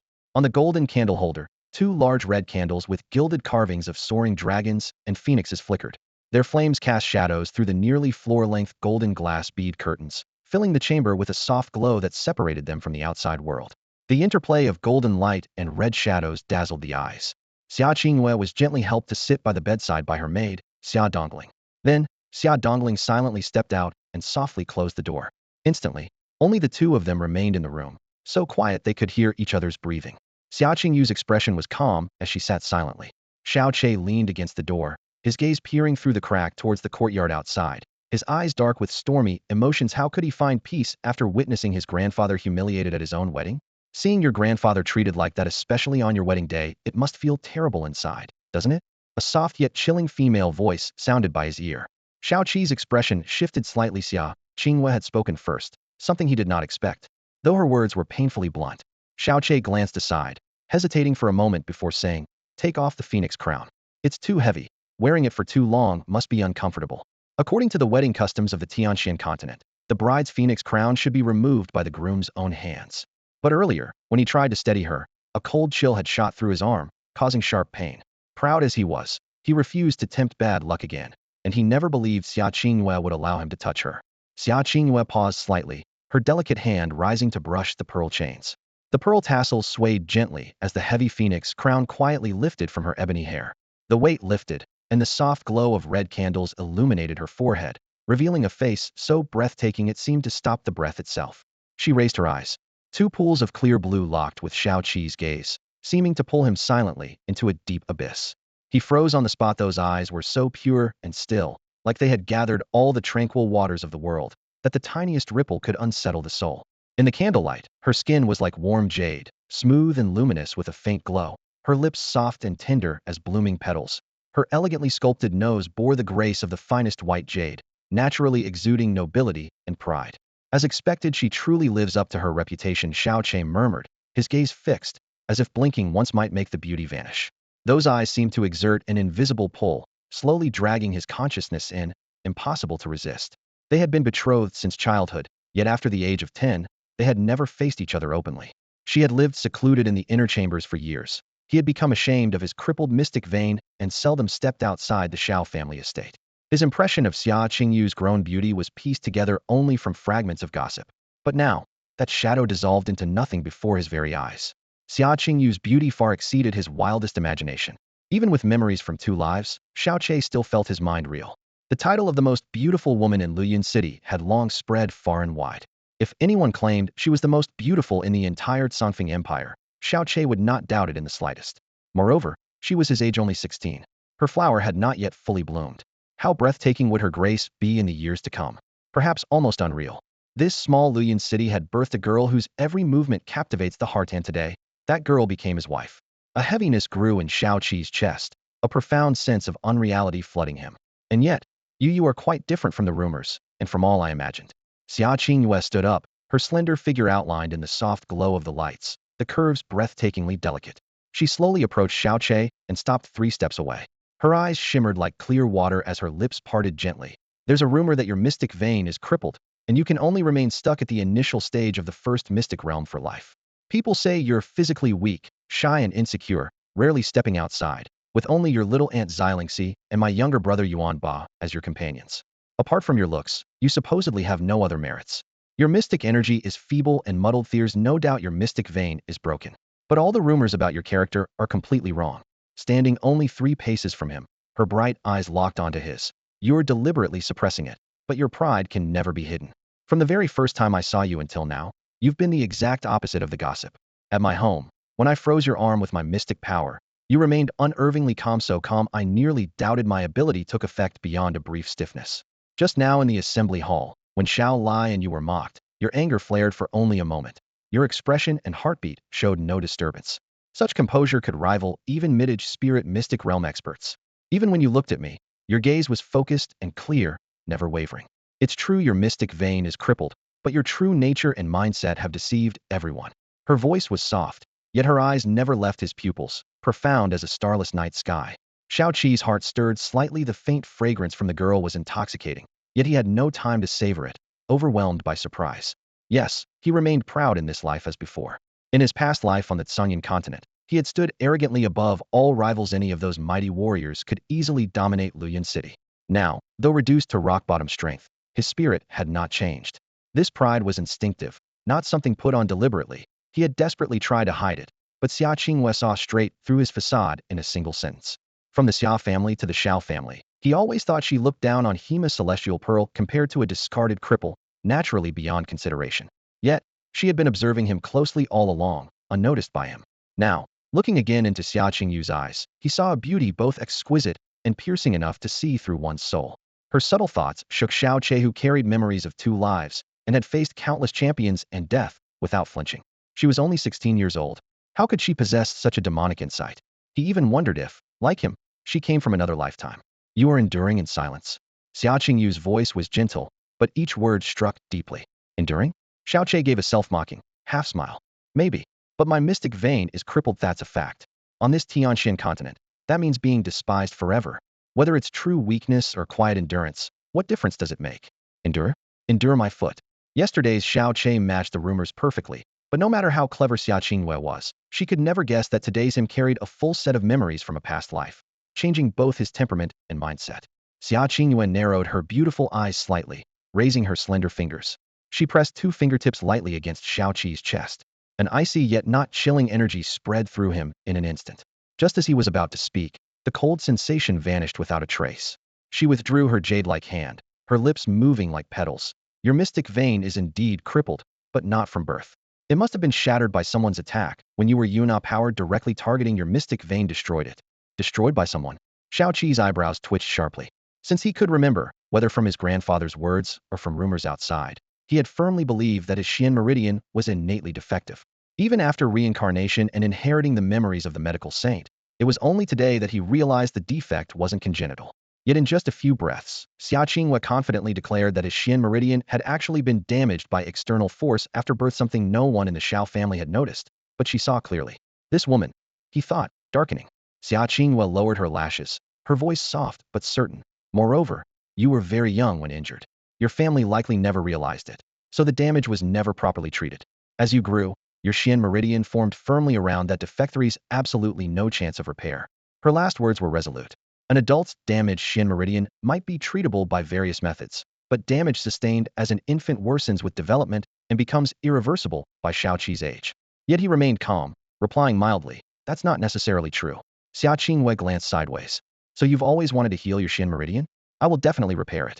Xiao Qi's tone was steady, unshaken in its determination. Xia Qingwei studied him closely, and in that restrained calm she detected a hint of cold pride. She sighed softly and softened her voice. The Tianxian continent is vast, full of extraordinary talents. Maybe there really is someone who can fix your Xian meridian. My earlier words were a bit too absolute, just consider it my ignorance. Her few words suddenly changed Xiao Qi's impression of her. After a brief hesitation, he asked, what was that cold Xian power you just used? I've never heard of anyone in Luyun City mastering such a force. Your master shouldn't be here in the city, right? If it's private, you don't have to answer. Xia Qingwei was silent for a long moment. Just as Xiao Che thought she wouldn't respond, she slowly spoke, Bingyun technique. Bingyun technique?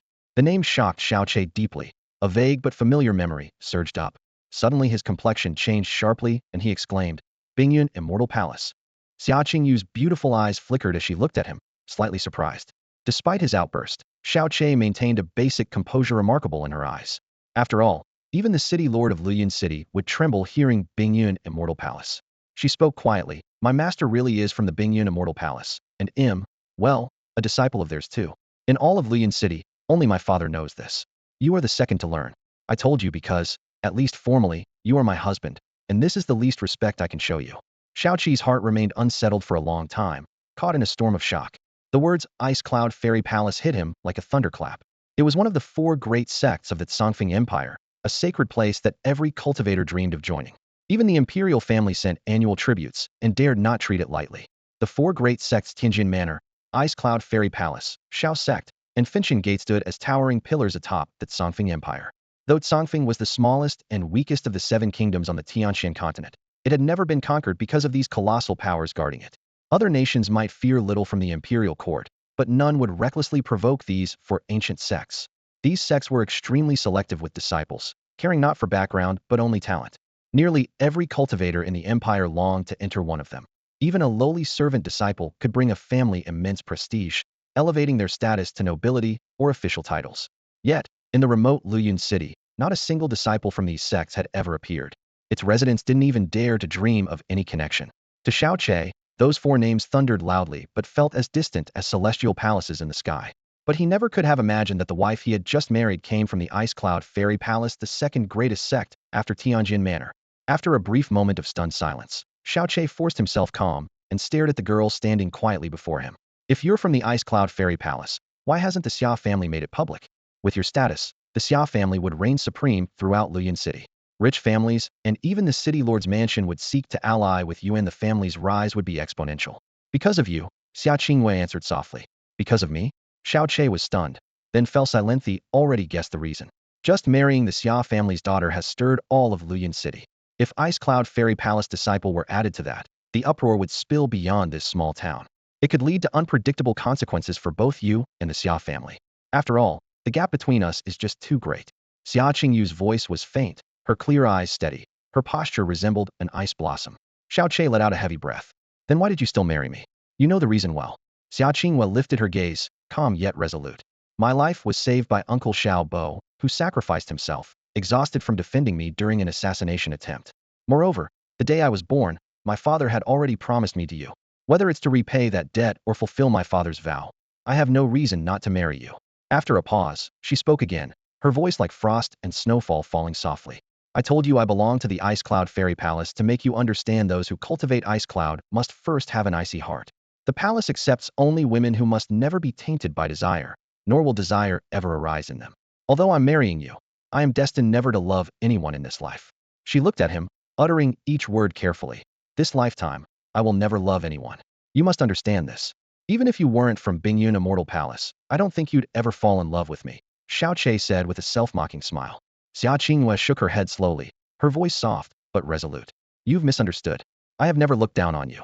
My master taught me that no matter how high you stand, you can only look down from there, but must never underestimate others, especially since I'm just starting out. On the Tianxian continent, spiritual power is revered, but countless physicians, alchemists, and artificers are also highly praised.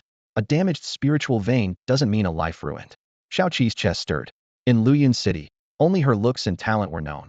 No one realized that at just 16, she had a mindset few middle-aged people ever reached. He barely dared to imagine how much she would grow in the coming years. No wonder Bingyun Immortal Palace valued her so highly. A woman so close to being a prodigy in looks, talent, and temperament had become his wife. It felt like a dream he hadn't woken from. If not for memories from a previous life, he would have been too self-conscious even to meet her gaze. Thank you for saying this to me, he said with a soft sigh before narrowing his eyes. Can you tell me what exactly is your current level of spiritual power? Entering the initial Xian realm at level 10 by 16 was impressive enough to shake Luyun City, but it wouldn't be enough to impress Bingyun Immortal Palace. Xiao Che was certain her true strength was far beyond that. Xia Qinghua was silent. Her silence was answer enough. You should go offer the toast now, she reminded him sideways. No sooner had she spoken than footsteps approached outside the door. A calm, aged voice followed. Young master, it's time to offer the toast. Master Hong, I'm coming, Xiao Che said, straightening his clothes. He glanced back at Xia Qinghua before stepping out. The door closed behind him, and the room suddenly bloomed with ethereal ice blue light. Frost blossomed into crystalline ice flowers in the chill air. At their center, a snowy figure appeared like a dream. Xia Qinghua took a step forward and bowed slightly, softly calling, Master. Qinghua, you have fulfilled your wish. Come home with me to Bingyun Immortal Palace. The voice drifted like clouds and wind, gentle enough to melt the coldest heart. But Xia Qinghua shook her head gently. Master, I'd like to stay another month. Leaving right after the wedding will bring him more ridicule. Please give me time, and we'll find a way to leave that neither hurts him nor allows others to harm him again. The white-robed woman looked on quietly, nodding with a smile after a moment. Since I broke tradition to let you become the first disciple in 100 years to marry, another month of grace is no problem. Thank you, Master, Xia Qinghua bowed again. After a pause, she asked softly, Master, is there really no hope to mend his spiritual vein? The white-clad woman shook her head almost reflexively. In this world, nothing is absolute, but from my perspective there is no hope. Qinghua, your kindness, compassion, and gratitude are known to me, but this time, even I am powerless. Author's note. I've been rushing the manuscript in Wenzhou the past few days, so although updates won't decrease, release times may be irregular. Please bear with me. Once I adjust, daily scheduled updates will resume to avoid unpredictable waiting. Well, Xia Qinghua did not press further. When a woman of such stature and status in white clothing so firmly stated that it was impossible, then truly, there was not the slightest chance. Qinghua, I know you are eager to repay the kindness shown to you at birth before returning to Bingyun Immortal Palace, but you are already married to him. That debt is enough, the woman said gently but firmly. Once your identity is made public, he might be mocked by many, but as the husband of a disciple of Bingyun Immortal Palace, no one in the small Luyun city dares to harm him. Xia Qinghua nodded softly, thinking to herself, if only that were true. She knew his profound vein had been destroyed, leaving no special talent. His future was destined to be limited. Meanwhile, her looks, intelligence, and cultivation potential were all extremely rare in Bingyun. Had it been otherwise, the palace master would never have agreed to their marriage. The woman in white continued, for him to marry you is the greatest blessing of his life. You have done everything you could. Even if his father Xiaoying were alive, if he were wise, he would have already ended the old engagement long ago. I must leave now. I will come for you again in a month. I won't be far, so if you face anything difficult, send me a message through the communication talisman at any time. Thank you, Master. I respectfully see you off, Xia Qinghua said with deep respect. The woman nodded and turned away, her flawless and coldly beautiful face coming into view. Barefaced and pure, her skin was as white as snow and jade.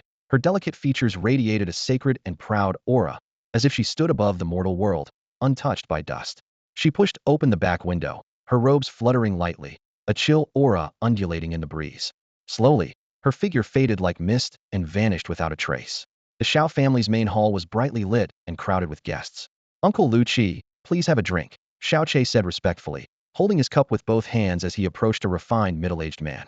Uncle Lu Qi smiled broadly, stood up, and drained the cup, then cheerfully said, Nephew, your father and I were close friends in the past. Seeing you married now, and to such a fine wife, makes me truly happy. Thank you, Uncle Lu, Xiao Che replied with a polite bow, then turned toward another table. Elder, please have a drink. The grand elder of the Xiao family, Xiao Li, remained expressionless. He lifted the cup and downed it in one gulp, slamming the cup down on the table with a thud. He only grunted through his nose without even glancing at Xiao Che. His attitude clearly suggested accepting the toast was an act of charity. Xiao Che said nothing and moved on. Just a few steps later, Xiao Li's disdainful snort and spitting sound came from behind. What a fine flower, planted in a pile of dog droppings. Bah! Xiao Qi's face did not change. He did not stop walking, acting as if he hadn't heard, though a cold shadow flickered deep in his eyes. He reached the side of the second elder, Xiao Bo, and respectfully bowed again. Second elder, Xiao Che toasts you. Xiao Bo casually turned his head aside and said indifferently, Yanger, drink it for me. Yes, grandfather. Xiao Yang didn't hesitate. He snatched the wine cup from Xiao Qi's hand and gulped it down in one go. Having a junior drink the wine meant for an elder wasn't just disrespect, it was outright humiliation with no attempt to hide it. As the liquid slid down his throat, Xiao Yang slammed the cup down heavily on the table.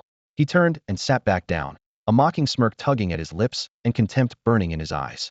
Xiao Che said nothing, simply nodded slightly, and walked toward the next table. After only a couple of steps, a deliberately loud snort came from behind him. Humph, a good for nothing is a good for nothing. Even if you're tangled up with the Xiao family, you're still useless. That old man Xiao Lai really thinks his grandson-in-law can turn things around? Uffed. The voice dripped with scorn, ridicule, and deep jealousy. If Xia Qinghua, with her incredible talent, had been married to Xiao Yang instead, the speaker would probably be laughing themselves awake in their dreams. Xiao Che seemed deaf to the insult and calmly continued to toast, one table after another. It wasn't until night had fully fallen that he finally saw off the last guest. Throughout the entire banquet, sincere well-wishers were few and far between. You could count them on one hand. Most people put on polite faces, but their eyes betrayed them, full of disdain. Some sighed over his fate, some bitterly coveted his chance, and others simply wore the word loser right on their expression. It all boiled down to one cause: his profound vein was crippled, condemning him to never mastering any magic in his lifetime. Because of this, no one bothered befriending him or feared crossing him. On the contrary, they took pleasure in flaunting their superiority in front of him. Looking down from above with the haughty air of the strong toward a weakling they would always outpace. This was the naked truth and the ugly nature of most humans. Get some rest early, Xiao Lai said kindly, patting Xiao Qi's shoulder with a gentle smile. Xiao Che could see the deep suppression hidden behind his grandfather's smile. As he grew older, Xiao Lai's temper had softened, but Xiao Che understood clearly this wasn't calmness born from a jade, it was sacrifice made for him, for this useless grandson who needed all the protection he could get. In his youth, Xiao Lai had lived up to his name, fiery and fierce. Anyone who dared cross him would suffer far worse. But now he held back that sharpness, enduring insults without complaint as long as his bottom line wasn't crossed. Only by doing so could he, whether in life or death, ensure no enemies would be left behind to torment a grandson with no magic power. The cost was high. Once the holder of the strongest magic in Cloudflow City and one of the feared 5 elders, Xiao Lai was now often bullied and mocked by the other 4 elders. Even the younger generation showed him little respect or fear. Watching Xiao Lai's retreating figure, Xiao Qi's mind flickered with images of countless faces twisted in scorn and contempt. His hands slowly clenched into fists, knuckles turning white, his eyes gleaming with a cold, cutting light like blades. Then, a faint, chilling smile curled at the corner of his mouth. Xiao Che was the type to hold grudges. In the final years on the Tsangyan continent, his heart had been consumed by hatred. He never forgot those who treated him well, but neither did he forgive those who wronged him, often to the point of relentless revenge. You all will regret this, he said in a hoarse, low voice like a poisonous curse. Since heaven has granted me a second chance at life, I will never allow my grandfather or myself to be trampled upon again. Returning to his small courtyard, the full moon hung high, its cold light like frost. Weeds swayed in a corner of the yard. Xiao Che raised his hand, and suddenly shot out a water jet as thick as a finger, its sharp whistle cutting through the air. At the banquet, he appeared to be drinking heartily, eventually staggering and bleary-eyed, but in truth every sip was instantly diverted into the spatial realm inside his heavenly poison pearl. The pearl was fused with his flesh and blood. Controlling it was as simple as bending a finger. Splash! He spent a long while pouring out all the liquor from the heavenly poison pearl into the yard. His left hand soaked wet from the liquor, he suddenly grinned and slapped the wine liquid onto his face. Then, holding his breath and puffing his cheeks until flushed, he wobbled unsteadily as he pushed open the door and stepped inside the bridal chamber. The moment the door opened, a strong scent of alcohol spilled out. Xiaoqi slipped, nearly falling, and looked up awkwardly at Xia Qinghua. She sat at the bedside with her eyes closed, long lashes trembling slightly. The dim red candlelight draped her skin like snow, adding a dreamlike, delicate beauty to her perfect face.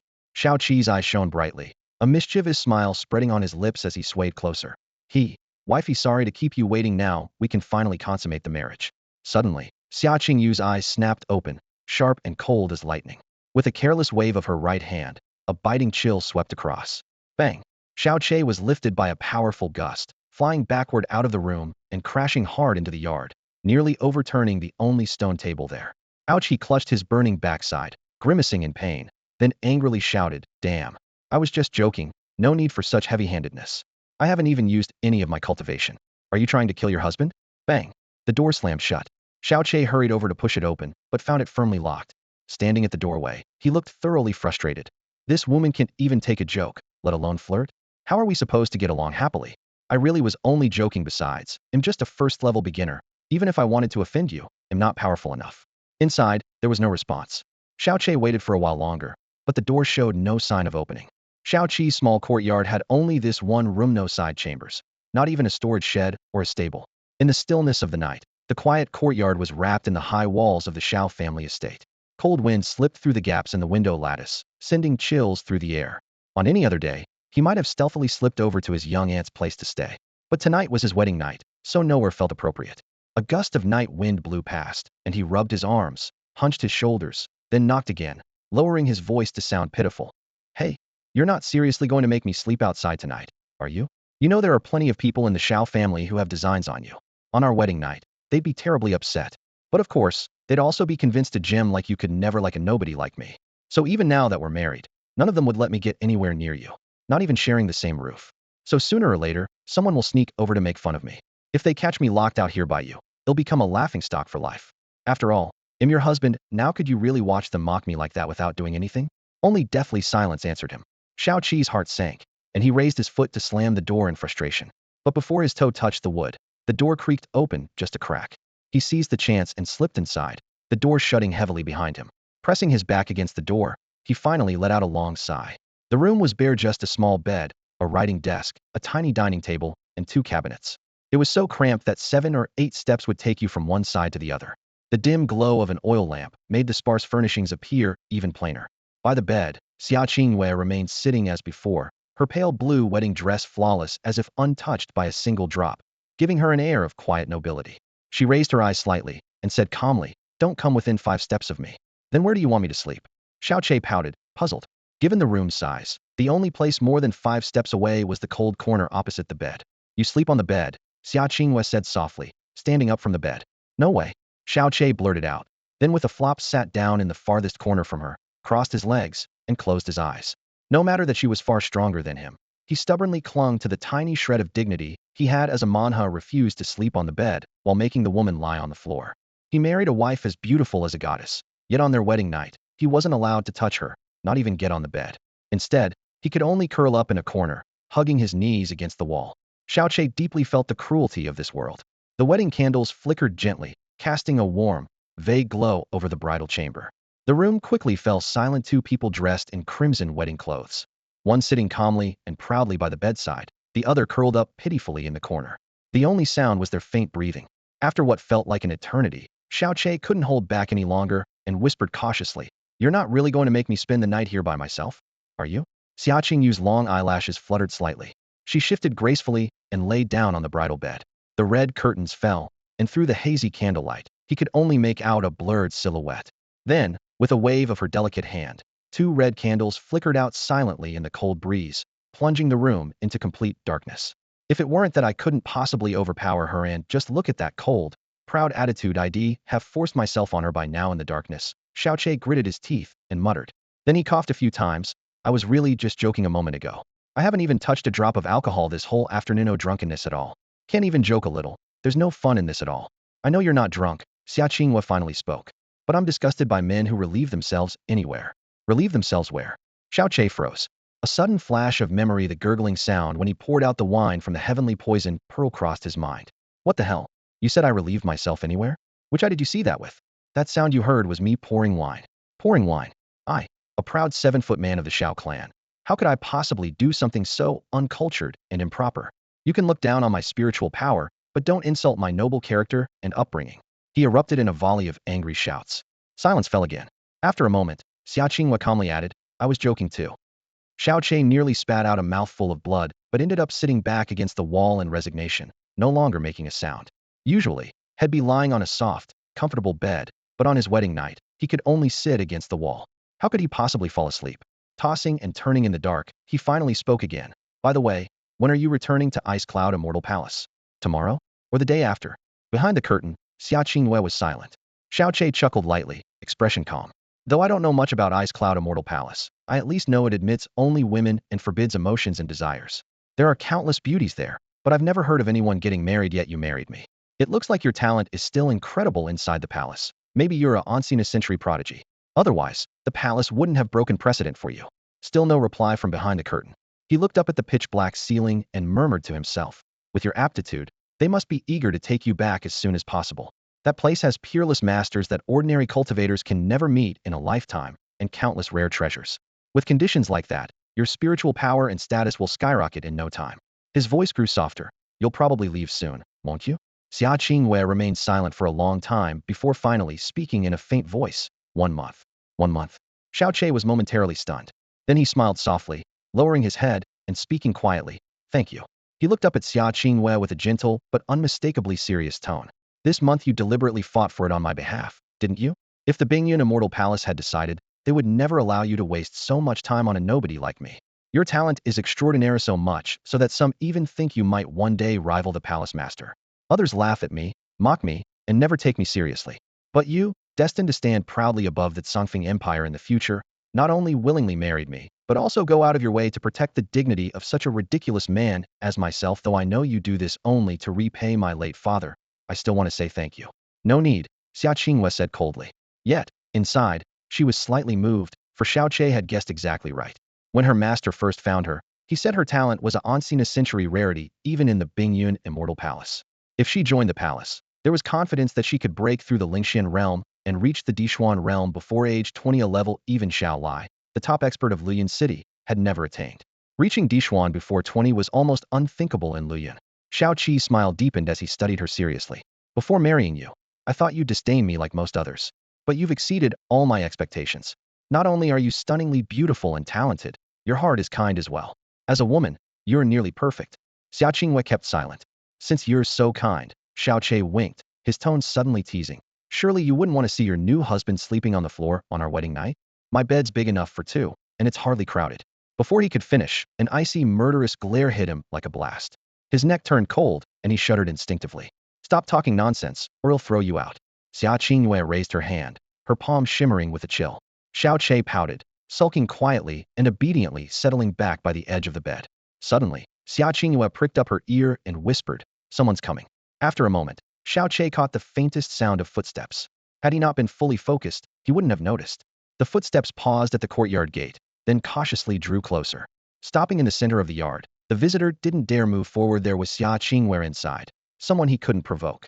After furtively glancing around for a while, the person retreated, the footsteps fading away. Late at night, heavy with dew, Xiao Yulong remained awake on the other side. Standing by the window, his face reflected the unsettled shadows of the night. Creaked door opened, and Xiao Yang hurried inside. Xiao Yulong turned, casting a sideways glance as he quietly asked, how is it? Well, Xiao Yang stole a look at his expression and replied cautiously, I just went to check. Xiao Che seems he doesn't seem to have been locked outside. Xiao Yulong's face darkened immediately. Xiao Yang's heart tightened. Hastily, he added, but, big brother, you don't need to worry. Xia Qinghua had always looked down on the sons of the city lord's mansion and the Yuan family. There was no way she'd ever take a liking to someone as useless as Xiao Che. The fact that he hadn't been kicked out must mean it must be out of pity or fear that He'd be mocked. Although he was now in the same room as Xia Qinghua, there was absolutely no way He'd be sharing the same bed. He was probably lying on the floor somewhere. That had to be it. Xiao Yulong stood in the shadows of the corridor, his expression shifting like weather under a dark sky. The night breeze fluttered the corners of his dark purple robe, emphasizing the depth in his gaze. His eyes locked on Xiao Qi's small courtyard across the garden. His knuckles whitened as he clenched his fist fiercely. His voice was cold and resolute. Xia Qinghua is the woman I want. No one is allowed to touch her. Tomorrow, bring Xiao Che out. I'll test him with my own hands. He must never lay a finger on Qinghua. Yes. Xiao Yang, who had been following, immediately acknowledged the order and slipped back into the darkness. Elsewhere, Xiao Che leaned against a corner of the courtyard wall, wide awake long past midnight. The moonlight was faint and thin. Slowly, he raised his left hand, a faint, eerie green glow flickering in his palm, the lingering radiance of the heavenly poison pearl. Back when he was on the Tsunyan continent, wielding the power of the heavenly poison pearl alone, he had shaken the world and stirred up untold chaos. But during that desperate chase when he was nearly killed, he unleashed the pearl's full poisonous might to slaughter dozens, nearly draining all its venomous essence.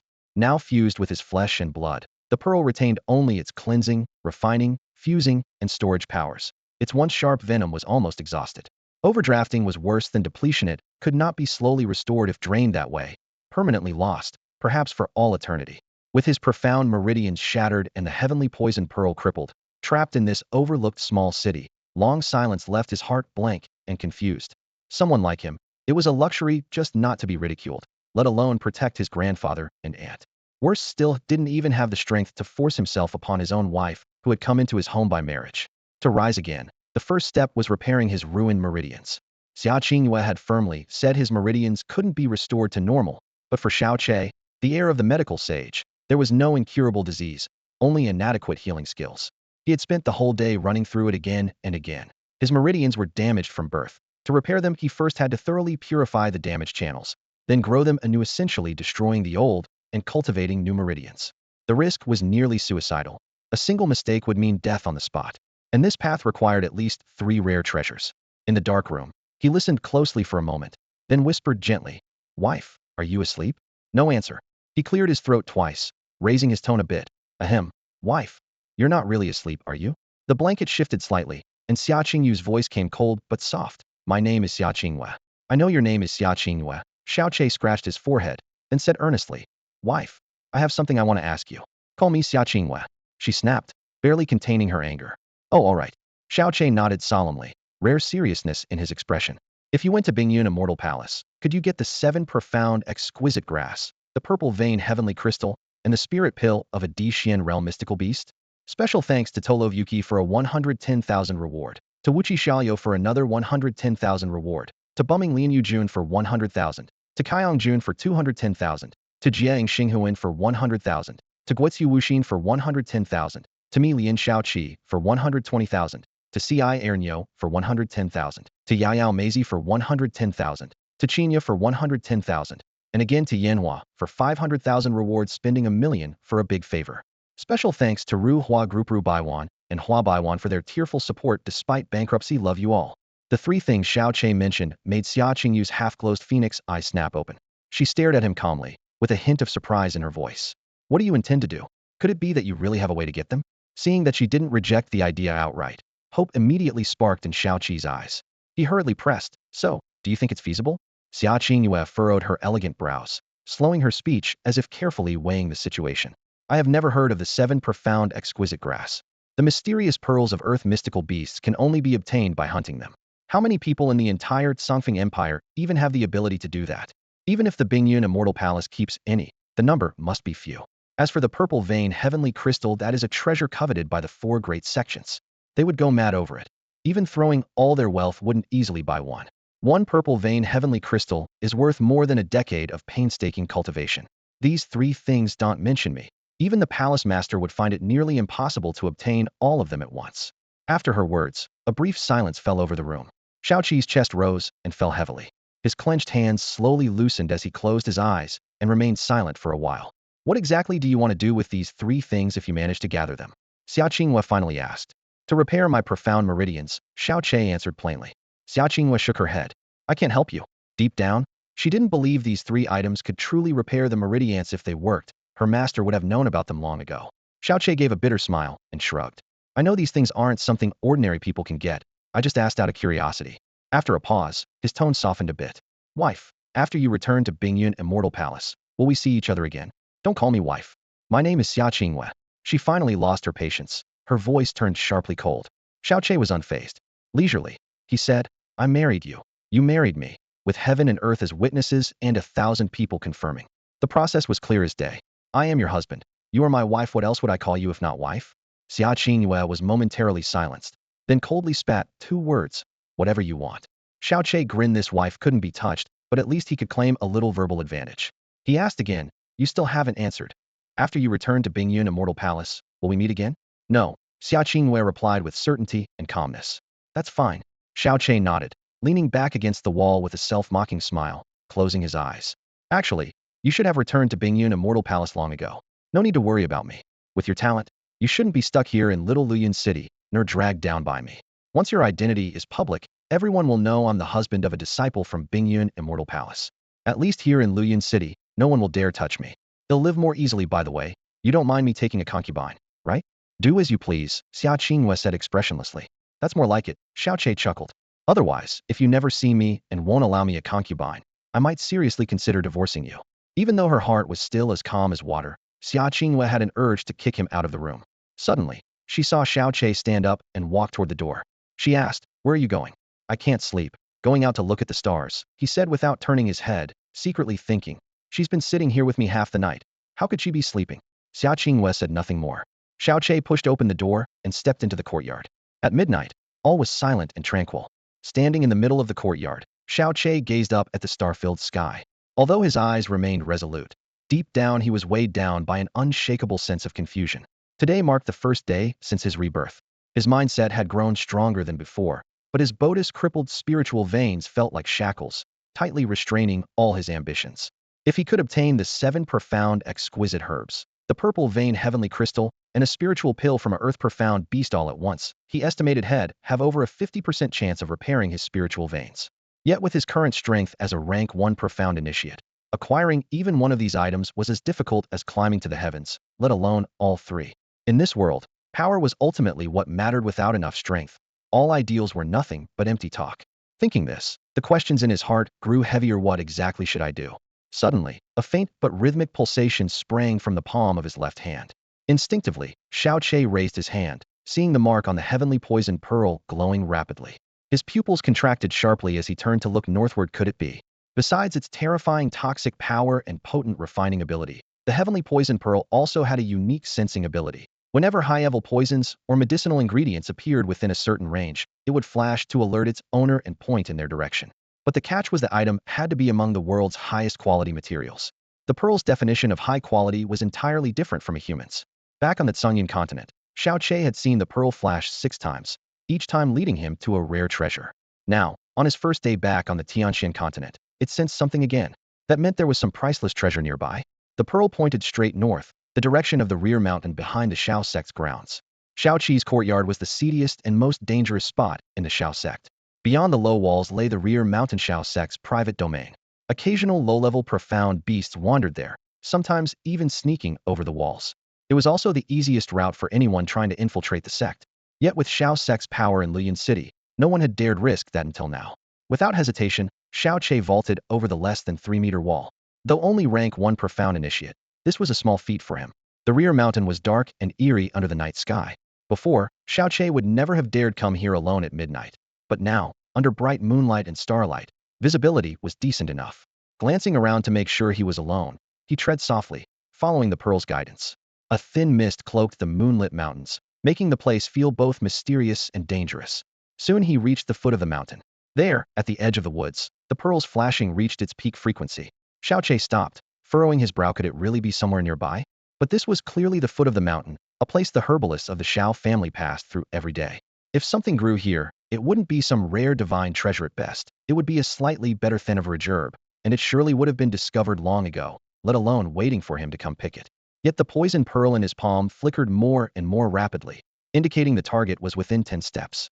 The moonlight was cold and pale, whitening the grass blades. Xiao Che furrowed his brow, his gaze sweeping slowly like a searchlight, almost as if he wanted to overturn every inch of ground. Normally, rare medicinal herbs hide on steep cliffs or in extremely cold places, but the mountain foot beneath him was only covered with wild grass as far as the eye could see.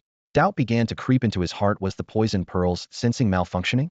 His eyes scanned around again, but apart from weeds, he didn't spot a single medicinal plant. Just as he was about to give up and leave, a faint anomaly caught his peripheral vision. The oddity was beside a rock. Because the stone shielded the grass there, it hadn't been trampled and still grew lush. Xiao Che hurried over, crouching down to stare fixedly at the center of that patch of grass. Usually, the roots of small grass forced their way into cracks everywhere. But here, in the middle of this untouched patch, there was a small blank space, just big enough to hold two blades of grass. The night breeze stirred the leaves, and in that little gap, two shadows flickered gone in an instant. Xiao Chi's pupils contracted sharply, joy flooding his heart. He immediately reached out his left hand, pressing the poison pearl close to the gap. A pale green light glowed down, and two dark green seedlings slowly emerged, no taller than 2 fingers, indistinguishable from the surrounding weeds in appearance. Star-hidden grass. 2 specimens at once. He let out a low roar and closed his fingers. With a flash of green light, the 2 star-hidden grass plants rose from the earth with roots intact, firmly enveloped by the aura of the poison pearl, not a wisp of spiritual energy escaping. The rarer the herb, the harder to harvest. Even a slight mistake can ruin its medicinal properties. But before the poison pearl, those worries vanished. Holding the faintly shimmering star-hidden grass in his palm, his arm trembled with excitement. In his 24 years of wandering the Tsungyan continent, he had only ever found 1 star-hidden grass. Yet on the first day back on the Tianxian continent, he now held 2 in his hand behind his own home mountain. Though ordinary in appearance, star-hidden grass can conceal itself. Only a handful of people across the continent even knew of it, no more than 5. And only the poison pearl could refine it perfectly. Now, with 2 plants in his grasp, he held 2 unassailable trump cards. Once refined into the star-hidden pill, whether for survival, deception, robbery, seduction, or killing, he could wield absolute freedom. He stored the star-hidden grass into the poison pearl space, a smile curling on his lips. At that moment, the pearl's glow completely died out. In high spirits, Xiao Che planned to leave, but as he turned, a sudden chill flashed past the corner of his eye. His steps stopped abruptly. He looked back. Under the moonlight, less than 50 meters to the north, a hazy white figure flickered in and out of view, its outline indistinct. What was that? Even someone with decent spiritual power might hesitate to step forward recklessly in a situation like this. But Xiao Che didn't hesitate for even half a moment. He strode straight toward the strange white shape. Under the moonlight, with a thin mist gently swirling, his footsteps sounded unusually clear in the silent wilderness. As he got closer, he suddenly realized that the white shape was actually a human figure, someone lying quietly among the grass. Who are you? He stopped and lowered his voice to test. But the figure outlined by the moonlight gave no response. There was no sign of breath or pulse. Xiao Chi's brow furrowed deeply. Was she unconscious? Or already lifeless? Why would she be lying here? What was even stranger was that if she had been here since daytime, surely passers-by would have noticed her already. But it seemed Xiao Che was the first to see her, meaning she must have appeared after night had fully fallen. That thought flashed through his mind, and Xiao Che hesitated no longer, quickly closing the distance to stand beside her. In the cold moonlight, he finally saw clearly. The figure was a girl of about 12 or 13 years old. Her small frame curled up like a frightened kitten. A once pure white dress was now in disarray. 2 slender, pale legs beneath the skirt were covered with fine scars. Her right foot still wore a black shoe, but the left shoe was missing, leaving a delicate, ice-like bare foot exposed, the 10 translucent toes like carved jade. What stood out even more was her striking, unnatural bright red hair. The cold gleam Xiao Che had caught from the corner of his eye just now was reflected from that blood-red mane. A girl? How did she end up here? And covered in wounds, with red hair? Xiao Chi's mind churned with questions. He bent down and gently shook her shoulder. Little sister? The moment his voice fell, he froze, instantly yanking his hand back like a lightning strike. Beneath the thin fabric, his fingertips touched an icy chill that was bone deep, utterly lacking any warmth a living person should have. More terrifyingly, a poisonous aura surged into his palm. Yes, poison, a kind he had never encountered before. It was fiercer than any venomous toxin he knew, so powerful that every hair on his body stood on end the instant they connected. Only then did he notice the weeds surrounding the girl were no longer dark green, but terrifyingly charred black. Even the soil had turned pitch black, as if corroded by a toxic miasma. If he weren't protected by the heavenly poison pearl, immune to all poisons, just that brief contact would have spelled certain death for him. How can there be poison this terrifying in the world? Isn't the heavenly poison pearl supposed to be the deadliest poison? When I once borrowed its power, I never managed to unleash anything this dreadful. This poison is 1,000 times stronger. Xiao Qi's heart raced in alarm. Could there be something even more poisonous than the heavenly poison pearl? Why was this little girl poisoned by such a horrifying venom? And why was she lying collapsed out here in the wilderness? Countless questions swirled through Xiao Qi's mind. There was no doubt this little girl was already dead. Such a potent poison, not even a mere child could survive it. Even a formidable expert at the Tianxian realm would succumb instantly. Xiao Qi held his breath, his chest rising and falling violently. After a moment, he reached out and placed his hand on the girl's shoulder, carefully turning over her cold, motionless body. Under the moonlight, he saw her face clearly for the first time, and his entire being froze, as if his soul had been ripped away. How could there be such a beautiful girl? Her hair was like flames, her skin as white as jade, and her delicate features flawless down to the finest detail. Her breathtaking beauty carried an almost otherworldly allure. If not seen with his own eyes, he would never have believed that a girl only 12 or 13 years old could possess such captivating charm. Xia Qingwei was recognized as the most beautiful woman in Luyun City, rivaled by few across the entire Songfeng Empire. When Xiao Qi first saw Xia Qingyu's true face, he had only been momentarily stunned. But now, looking at the girl before him, he felt as if his soul had been struck by a heavy hammer. His chest tightened, and his blood seemed to flow backward. She was barely born, and if she grew to Xia Qingyu's age, a mere glance or smile from her could ignite flames of chaos across the land. Such peerless beauty had been destroyed by a poison more terrifying than anything he had ever encountered, and had died here, in the back mountains of the Shao clan. Thoughts of the toxin flashed through his mind, but were quickly replaced by deep sorrow. How cruel must someone be to do such a thing to a life so beautiful? His eyes scanned the surroundings. Vast stretches of vegetation had been burned to black by the poison, the soil cracked and scorched, like the creeping tentacles of death. If left unchecked, the entire back mountain could become a land of ruin. Xiao Qi finally raised his left hand. The Tiandu pearl in his palm emitted a faint glow as he placed it against the girl's ice-cold chest, commencing a rapid purification of the deadly toxin within her. Though the Tiandu pearl's poisonous power was nearly spent, its detoxifying ability remained. A pale green radiance rippled outward like water waves, gradually dispersing the eerie black mist enveloping her body. Suddenly, he felt the slightest rise and fall beneath his palm. Then, those eyes that should have remained forever closed slowly, open black pupils as deep as an abyss, shimmering with a faint, dangerous, and uncanny dark light. At the instant their gazes met, Xiao Qi felt as if he were being pulled into a bottomless chasm. Goosebumps rose on his skin, and his breath caught. Terror surged through his heart. The girl was clearly poisoned to death, no breath, icy cold, completely lifeless, and yet now her eyes opened. Before Xiao Qi could recover from his shock, the girl's cold right hand slowly lifted, awkward and stiff like a broken machine, but firmly gripped his left wrist. Her pale lips trembled as a faint, barely audible whisper formed 3 broken words. Tian, Du, Zhu. Xiao Qi's heart jolted wildly. The Tian Du Zhu was a rare treasure he had brought from the Canyon continent, completely unknown to anyone on Tianxian continent. How could this supposedly dead girl accurately say its name? Was it a hallucination? Or a coincidence? Little sister, you. Before he could finish speaking, a sharp pain suddenly stabbed his fingers. The girl's lips snapped open, biting down hard on his middle and index fingers. Blood instantly welled forth, flowing between her teeth and being sucked in without a single drop spilled. Xiao Qi's face turned pale as he tried to pull his hand back, only to find her seemingly fragile jade-like hand clamping down like an iron shackle, refusing to budge no matter how hard he struggled. Worse yet, he distinctly felt all the blood in his body being irresistibly drawn toward the fingertips trapped in her mouth, swallowed by her. She's sucking my blood. Her eyelids closed again, long dark lashes still and calm, but her expression was that of a ravenous infant, instinctively greedy for the blood. Xiao Qi fought desperately several times, but to no avail, forced to helplessly watch as she drained his life essence bit by bit. The frail young man instantly felt his limbs grow cold, and a wave of dizziness surge over him. In his heart, he silently warned. If this went on, he'd soon be reduced to a withered corpse. Just as terror gripped him to the point of despair, the suction on his fingers abruptly stopped, and the small hand that had gripped his wrist slowly loosened. Xiao Qi stumbled backwards several paces, his face grim as he stared fixedly at the girl so exquisitely beautiful, yet just moments before viciously sucking his blood. Time passed slowly. The girl lay motionless, quietly returning to the state of a corpse. A chilly night breeze swept over Xiao Qi's sweat-dampened back, and then the girl's body. Then, a chilling sight froze him in place. The poisoned body dissolved like mist in the cold wind.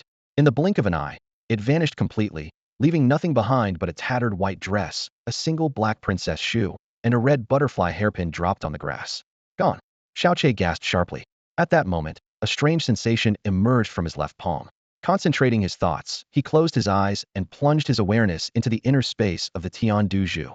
The luminous green jewel should have been empty, but inside he saw a snow-white figure carved like jade, peacefully floating before him. Shao Qi's pupils contracted violently. His first instinct was to cover his nose tightly with both hands. This was the very same girl who had suddenly sucked his blood and then vanished into mist before everyone's eyes. Her eyes were closed, her face serene. Her blood-red hair drifted gently in the still space. Her bare skin was smooth and pale as porcelain, almost causing Shao Qi's blood to rush backward with the sight. He took several deep breaths, struggling to tear his gaze away, turning his back to her. Why isn't she wearing any clothes? No, that's not important. Shao Qi forcibly suppressed his agitation and tried to think clearly. The girl had clearly dissipated just now, so why was she appearing inside the Tian Du Zhu? The jewel had long since fused with his body. No one else could enter it except him. Could it be because she had absorbed his blood? Layers of mystery piled up in Shao Qi's mind, drowning his thoughts in confusion. Even with his experience from 2 lifetimes, he couldn't begin to make sense of what was really happening. Shao Qi's consciousness withdrew from the heavenly poison pearl. He picked up the girl's clothes lying on the ground, purified the deadly poison on them, then returned inside the pearl. Moving swiftly, he covered the girl with the cleansed garments and finally let out a small sigh of relief. Who exactly was this young girl? Why had she appeared here so silently and unexpectedly? Why had she drawn his blood and seemed familiar with the heavenly poison pearl, even managing to break into it? A flood of questions surged through his mind, yet he found no answers. Shao Qian gazed at her quietly for a long while, then raised his hand to gently press against her soft upper lip. His fingertip immediately felt a faint warmth where, before there was only coldness. Her lips now showed a hint of rosy color. A weak, steady breath brushed against his finger. She was clearly still alive. "Little sister?" he whispered, lightly shaking her. If she had been some ugly and repulsive person, he might have kicked her out of the pearl long ago. But her delicate, ethereal appearance stirred an uncontrollable pity within him. Though he knew such pity often stemmed from the flaws of men, he couldn't bring himself to be wary of her. After all, she had already startled him by biting his finger and forcefully sucking his blood. Yet now, seeing her sleeping so peacefully, all he felt was worry. He called her name again and again, but the girl remained unresponsive. Taking a few steps back, Shao Qian frowned and studied her more carefully. This girl was no ordinary person. Her body was covered in scars, her clothes were torn, and the poison coursing through her was clearly forced upon her. The venom was so vicious it even unsettled him. If the goal were simply to kill her, a common poison would have sufficed. The use of such a deadly toxin revealed the cruelty of whoever was behind it. What amazed him even more was that despite being consumed by such poison, she was still alive. What should he do? For now, it seemed best to keep her inside the heavenly poison pearl. Her earlier bloodsucking was obviously unconscious. At her age and with such beauty, she hardly seemed like an unredeemable villain. Even if she truly were evil, in her current state, she could hardly cause much trouble. As for when she might wake up, he would simply wait and see. Having made up his mind, he purified the remaining poison on the ground and finally left the heavenly poison pearl. The night was deep and silent except for the soft crunch of his footsteps on the wild grass. Not far from the back wall of the Shao family estate, less than 100 steps away, a figure appeared ahead. Shao Qian stopped in his tracks and narrowed his eyes cautiously. Who would be out here at such a late hour? The figure also halted, voice wary. "Who's there?" Hearing the voice, Shao Qi's eyes widened in shock, and before he could stop himself he exclaimed, "Young ant?" "Huh?" The other called softly as she hurried closer. Moonlight cast over her revealed a delicate, refined face. Xiao Lingxi. Xiao Lingxi looked at Shao Qian, her beautiful eyes wide with surprise. "Shao Qian, how are you here?" "I." Shao Qian scratched the back of his head awkwardly and smiled sheepishly. "I couldn't sleep tonight, so I came out to look at the stars." "Look at the stars? Tonight is your wedding night. You're supposed to be with Xia Qingyue in the bridal chamber, yet you run off to this wild mountain just to stargaze?" The moonlight filtered through the trees, scattering softly onto the wild grass beneath their feet. Xiao Lingxi grabbed Shao Qi's arm tightly, her face full of worry and admonition. "This place is dangerous. Mystic beasts often roam here, and in the dark, you might even run into bad people. What if something happened to you? How many times have I told you without me or Grandpa accompanying you? You must never come to the back mountain alone, even in the daytime. You just won't listen." After speaking, she pinched his arm angrily. "Ow, ow, ow. Please stop. Aunt Lingxi, I'm sorry, I won't do it again." Shao Qian begged repeatedly. "You still think there will be a next time?" Xiao Lingxi's almond-shaped eyes glared at him. "There absolutely won't be a next time. From now on, if I come to the back mountain, I'll always call you first." Shao Qian immediately raised his hand in oath, but in his heart he thought, if it weren't for the memories from my past life, I definitely wouldn't be sneaking here alone at midnight. That's better, no more next times. Xiao Lingxi finally released his arm. She turned her head suddenly, as if remembering something. "Aunt Lingxi, why are you here this late?" Shao Qian asked curiously. Xiao Lingxi's voice dropped, a trace of confusion flickering in her eyes. I couldn't sleep tonight either. When I looked up, the stars were especially bright, so I just wanted to come and take a look. Xiao Che looked up at the clear night sky and smiled softly. Before, you and I often sneaked out late at night to feel the breeze and count the stars, and Grandpa always caught us in the act. Xiao Lingxi responded quietly, almost whispering, I was thinking about those times too, so I wanted to see how it feels to watch the stars alone, because maybe from now on, you'll be alone and won't be able to watch them with Xiao Che anymore. Huh? Why? You dummy. Because you're married now. Of course you have to be with your wife, Qingyue, at night. You can't sneak out secretly with me anymore. Xiao Lingxi rolled her eyes but couldn't help but smile a little. No way. As long as Aunt Lingxi wants, he'll always watch the stars with you. Look, I'm right here now. Xiao Che grinned brightly. There you go again. Sneaking off to the back mountain on your wedding night. Wait. Don't tell me Qingyue kicked you out?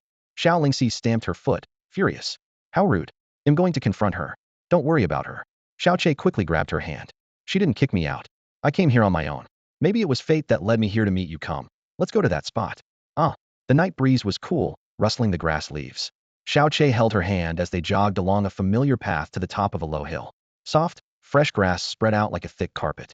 They sat side by side, leaning on each other, gazing up at the sky filled with countless stars that seemed close enough to touch. Bathed in the gentle night breeze that brushed over them from time to time, Xiao Che and Xiao Lingxi felt a calm and peaceful warmth filling their hearts. I originally thought that after Xiao Che got married, I would lose more than half of him. Xia Qingyue is so beautiful. She has everything better than me. I was afraid that once you were with her, you'd always stay by her side and have less and less time for me. Sitting on the courtyard wall, Xiao Lingxi looked up at the night sky. Moonlight brushed her profile, and her eyes shimmered with a ripple of emotion, even brighter than the stars above. You, my little aunt, don't believe me at all, Xiao Che said as he sat down beside her, pretending to sulk. I told you this morning in my heart. Not even 100 Xia Qingyus compare to you. He counted off on his fingers, repeating their contract seriously. First, after marriage, you can't forget about your little aunt just because you have a wife. Second, the time we spend together can't decrease. Third, when the little aunt calls, you have to come just like before. Finally, even though Xia Qingyue is my wife, her place in my heart will never be above the little aunt's. I guarantee every word is true. Xiao Lingxi listened silently, her moist eyes gradually growing misty. These I was just joking casually. Did you really keep them all in your heart? Of course. Xiao Che nodded without hesitation. Little aunt and grandpa are the most important people in my life. No one else compares. Even if I get married, you'll never lose me, just like I never want to lose you. A soft laugh finally escaped Xiao Lingxi's lips. She wrapped her arms around his, resting her delicate head on his shoulder. You really are the most well-behaved and obedient little Che. A shadow passed over the full moon, hiding half of it, and the world dimmed slightly. Xiao Lingxi gazed at the deep blue sky and sighed gently. It's been months since we last came out to watch the stars. When we were kids, no matter winter or summer, we often snuck out. I remember one winter night, right here, the sky full of starsway just kept watching until we fell asleep. Xiao Che continued. That night it suddenly snowed. We nearly froze solid. When father found us, we looked like two little snowmen. Afterward, he made us warm by the fire for 2 whole days and drink a big bowl of bitter medicine. Xiao Lingxi smiled, pursing her lips. Father sounds strict, but never really wanted to punish us. Once we got better, he just made us sweep snow as a token punishment. But we only swept for a little while before we started playing. Xiao Che laughed at the memory. We even built a snowman that looked exactly like Grandpa, making him laugh till he forgot to punish us. Yes. Xiao Lingxi nodded softly. That's just how father is. Whenever we act cute, he doesn't stand a chance. Except for one time, Xiao Che suddenly recalled. When I was 12 and you 11, Grandpa bought you a separate little courtyard and wouldn't let you share a bed with me anymore. You cried and begged every day, even refused to eat out of anger, but Grandpa wouldn't change his mind. In the end, you had to obey. That was because we were little and didn't understand, Xiao Lingxi said with mock scolding, gently pinching his shoulder. Girls have to understand these things when they grow up. Boys and girls can't sleep together anymore. I don't believe you don't get that. Thinking of all the past, she added, and we can't just go around kissing like when we were kids. Xiao Qi's eyes widened. What do you mean? Humph, it just means no more random kisses. Xiao Lingxi lifted her rosy cheek proudly. Looking at her, Xiao Che blurted out, if it weren't for you, I'd definitely marry you. The night seemed to freeze the moment his words fell. Xiao Che was stunned, and Xiao Lingxi was frozen in place. Their eyes met, heartbeats loud and clear as if both were caught in an unbreakable spell. Aunt Xiao, why are you looking at me with such a strange expression? Xiao Che finally noticed the awkward atmosphere and asked quietly after holding back for a while. The night quietly wrapped around the courtyard. The wind chimes at the eaves tinkled gently now and then. Xiao Lingxi stared at him for a long moment. her beautiful eyes trembling slightly before she hurriedly looked away, lowering her head and quietly murmuring, "Aren't you afraid your wife, Qingyue, will overhear you saying things like that?" Xiao Che pretended to look around seriously. The narrow blue brick path was empty, and the moonlight stretched their shadows long, then shrugged innocently. "There doesn't seem to be anyone else around, so what's there to be afraid of? Besides, even if she did hear it, I'm not scared. You know as well as I do, she never truly wanted to marry me, and I never really meant to marry her either. If I, no more. Don't say anything more." Xiao Lingxi suddenly reached out, her soft palm pressing tightly over his lips, cutting off the rest of his words. After a while, she let go, her voice so low it was almost carried away by the evening breeze. "Xiao Che, some things you can't say to me, not ever. I know you've thought about it in your heart, and that's enough." Her voice was barely audible, yet carried a heartbreaking bitterness. Xiao Qi's heart suddenly twanged. He closed his eyes and fell silent, listening quietly to the faint, rapid rhythm of the girl's breathing and heartbeat beside him. Xiao Lingxi leaned against his shoulder, her voice soft as a half-spoken dream. "When I was little, I was skinny, dark-skinned, and short. They called me the ugly duckling and often teased and bullied me. The only one who stayed to play with me was you, Xiao Che. Whenever someone bullied me, you would rush to fight them off, chasing them away, but you'd end up covered in wounds. Most of your childhood scars are because of me. I got used to and even liked feeling protected by you, and I thought I could always be protected by you like that." Her words stirred Xiao Qi's memories. Childhood Xiao Lingxi truly was as she described, dark-skinned, frail, and small. He was a year older, a boy, and also her young uncle, as if carrying a mission to always stand in front of her. Who would have expected that a handsome girl now, once an ugly duckling, had become the most coveted beauty among the young people of the Xiao family? Later, when I found out your profound vein was damaged, I started diligently cultivating my spiritual power because it was my turn to protect you, Xiao Lingxi continued softly. At that time, I believed that whether you protected me or I protected you, it was the same. You could always be together, but as I grew up, I realized in the end you would marry someone, and I would marry someone else, and we could never be like before anymore." Her voice faltered. She called his name gently, "Xiao Che." After a moment of silence, as if finally unable to hold back her feelings, she said, "For such a long time, I thought I had fully accepted it. Today you get married. I should be happy, but from dawn until now, my heart feels like it's stuffed with something I can't describe, and it hurts so much. I want to sleep, but I just can't. And then you said those things to me just now. I felt a little happy, but also deeply sad. What is wrong with me?" Xiao Qi's chest heaved heavily, yet he remained silent. At this moment, he didn't even know what to say. Long ago, a dangerous yet vague affection had quietly blossomed between him and Xiao Lingxi. Realizing that this feeling could lead to unforeseeable consequences, they still spent days and nights together, but tacitly suppressed it within the guise of family affection, refusing to let a single word expose it. Without the memories of his past life in Sungyan continent, his character and gaze leaned towards self-doubt and timidity. Even facing death, he would only choose to escape rather than voice his hidden feelings, burying that fluttering emotion deep inside. As for Xiao Lingxi, at least before tonight, she had never shown the slightest sign of such feelings. But tonight, the Xiao Che before her was no longer the same as yesterday. Under the quiet night of the back mountain, the earth-shattering words he spoke made Xiao Lingxi confess the heart she thought she would never reveal. With no one else around in the dead of night, his heartbeat was slightly irregular, his nose filled with the girl's faint natural scent. He stretched out his right arm and gently embraced Xiao Lingxi's slender shoulders. The girl trembled but did not struggle. Closing her eyes, she quietly rested her full weight against him. Her soft, fragile body slipped into his arms like warm jade. Xiao Che dared not hold her too tightly, fearing to disturb her or sully this sacred moment even slightly. Yet soon, a pair of smooth, delicate arms wrapped around his back, tightening little by little. A faint, indescribable fragrance seeped into his nose and settled deep in his heart. Xiao Lingxi kept her eyes closed and buried her delicate head against his chest, motionless, as if to prove by this silence that she was fast asleep. Xiao Che also closed his eyes in silence, remaining still, quietly leaning into her. At this moment, neither wanted to speak. Any sound might shatter this fragile dream that belonged only to them. As night deepened, chilly wind stirred the pine forest. When Xia Qingyue arrived at the back mountain following the moonlight, the two still lay in the same position, but now sound asleep. She had initially thought Xiao Che just went out for some fresh air, so she laid out a blanket in the room, waiting for him to return and sleep there. But after a long time and no sign of him, she heard noises from the direction behind the Xiao family gate. Using his barely perceptible level 1 Xian power to climb over the wall alone deep into the back mountain at night, and not returning for a long time, Xia Qingyue couldn't help but worry and went to look for him herself. Then this scene, which left her stunned, came into view. This was the very first day she had formally spent with Xiao Che. On the way to the Xiao family gate, his calm demeanor carried an air of pride. In the ceremonial hall, he restrained flames of anger and hatred. In the bridal chamber, his words were sharp and numerous, yet his eyes revealed confusion, resentment, blankness, and even a loneliness she struggled to comprehend. Yet now, here he was, sleeping soundly in Xiao Lingxi's embrace like never before. A tiny, faint curve lifted the corners of his mouth, a warm smile distinct and clear, and every feature was completely relaxed. His expression was peaceful and serene, as if cradled in a mother's arms like a sleeping infant. A sudden, uncomfortable feeling stirred deep inside Xia Qingyu's heart. Of course, it wasn't that she had suddenly developed feelings for Xiao Che. She had always treated the marriage as a mere formality. To her, the title of husband and wife was just a pair of words. Yet reason aside, her subconscious was not entirely under control. Women are naturally sensitive, and she was no exception. Xiao Che was now her husband, and named the word husband subconsciously meant a man who belonged solely to her. But on the very night of their wedding, this man had fallen asleep shoulder to shoulder with another girl, a warm and content smile on his face. That silent scene pierced her heart with a strange prickling pain.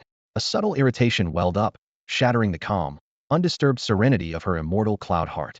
She immediately quieted her breath and focused her mind, gathering her scattered thoughts within moments, until that restless feeling gradually faded away with each breath, leaving clarity once more in her chest. She exhaled softly, careful not to disturb the two sleeping inside the room, and stepped out without a sound. After a short while, she returned, holding a wedding blanket not too thick nor thin, a bright red one that had been laid on the new bed just last night. She bent down and carefully draped the blanket over Xiao Che and Xiao Lingxi's shoulders, moving as lightly as possible for fear of waking their peaceful dreams. Having done this, she turned and left again, not even the hem of her dress making a sound. As dawn broke, the soft golden light filtered through the window lattice, casting its glow inside the room.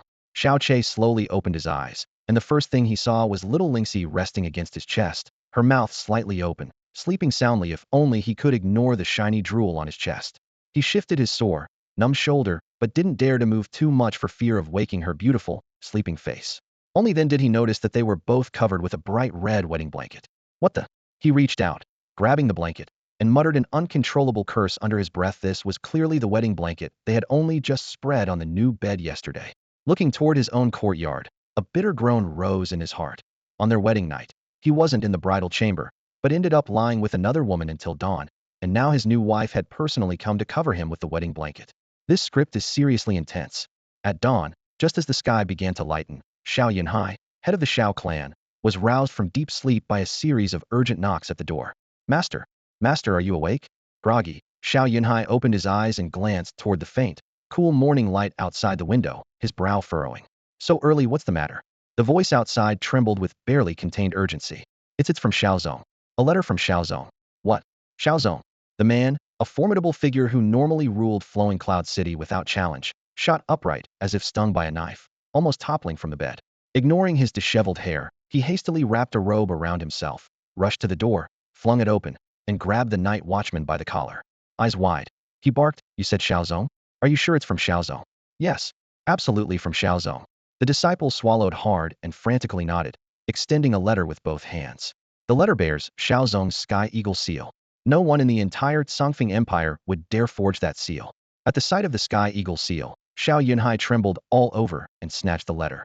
With shaky fingers, he tore the envelope open, both eager and cautious as he pulled out the thin sheet of paper, his gaze fixed tightly on the inked message. Though their names differ by only one character, the status between Xiao Zong and Xiao Clan is worlds apart. While the Xiao Clan barely holds sway in Flowing Cloud City, it is a minor sect in the grand scope of the Tsongfeng Empire. But Xiaozong ranks among the empire's top 4 sects, including Tianjin Villa, Bingyun Immortal Palace, and Finshan Sect. No exaggeration. Even the lowliest servants within Xiaozong would look down on the rightful head of the Xiao clan. Yet there is a faint bloodline connection. 160 years ago, Xiao Bieli, founder of the Xiao clan in Flowing Cloud City, was once a discarded disciple of Xiaozong. More precisely, he was the illegitimate son of one of Xiaozong's elders, born of the elder's drunken assault on a servant girl. Plain-looking, talentless, and burdened by scandal from childhood, even that elder despised him.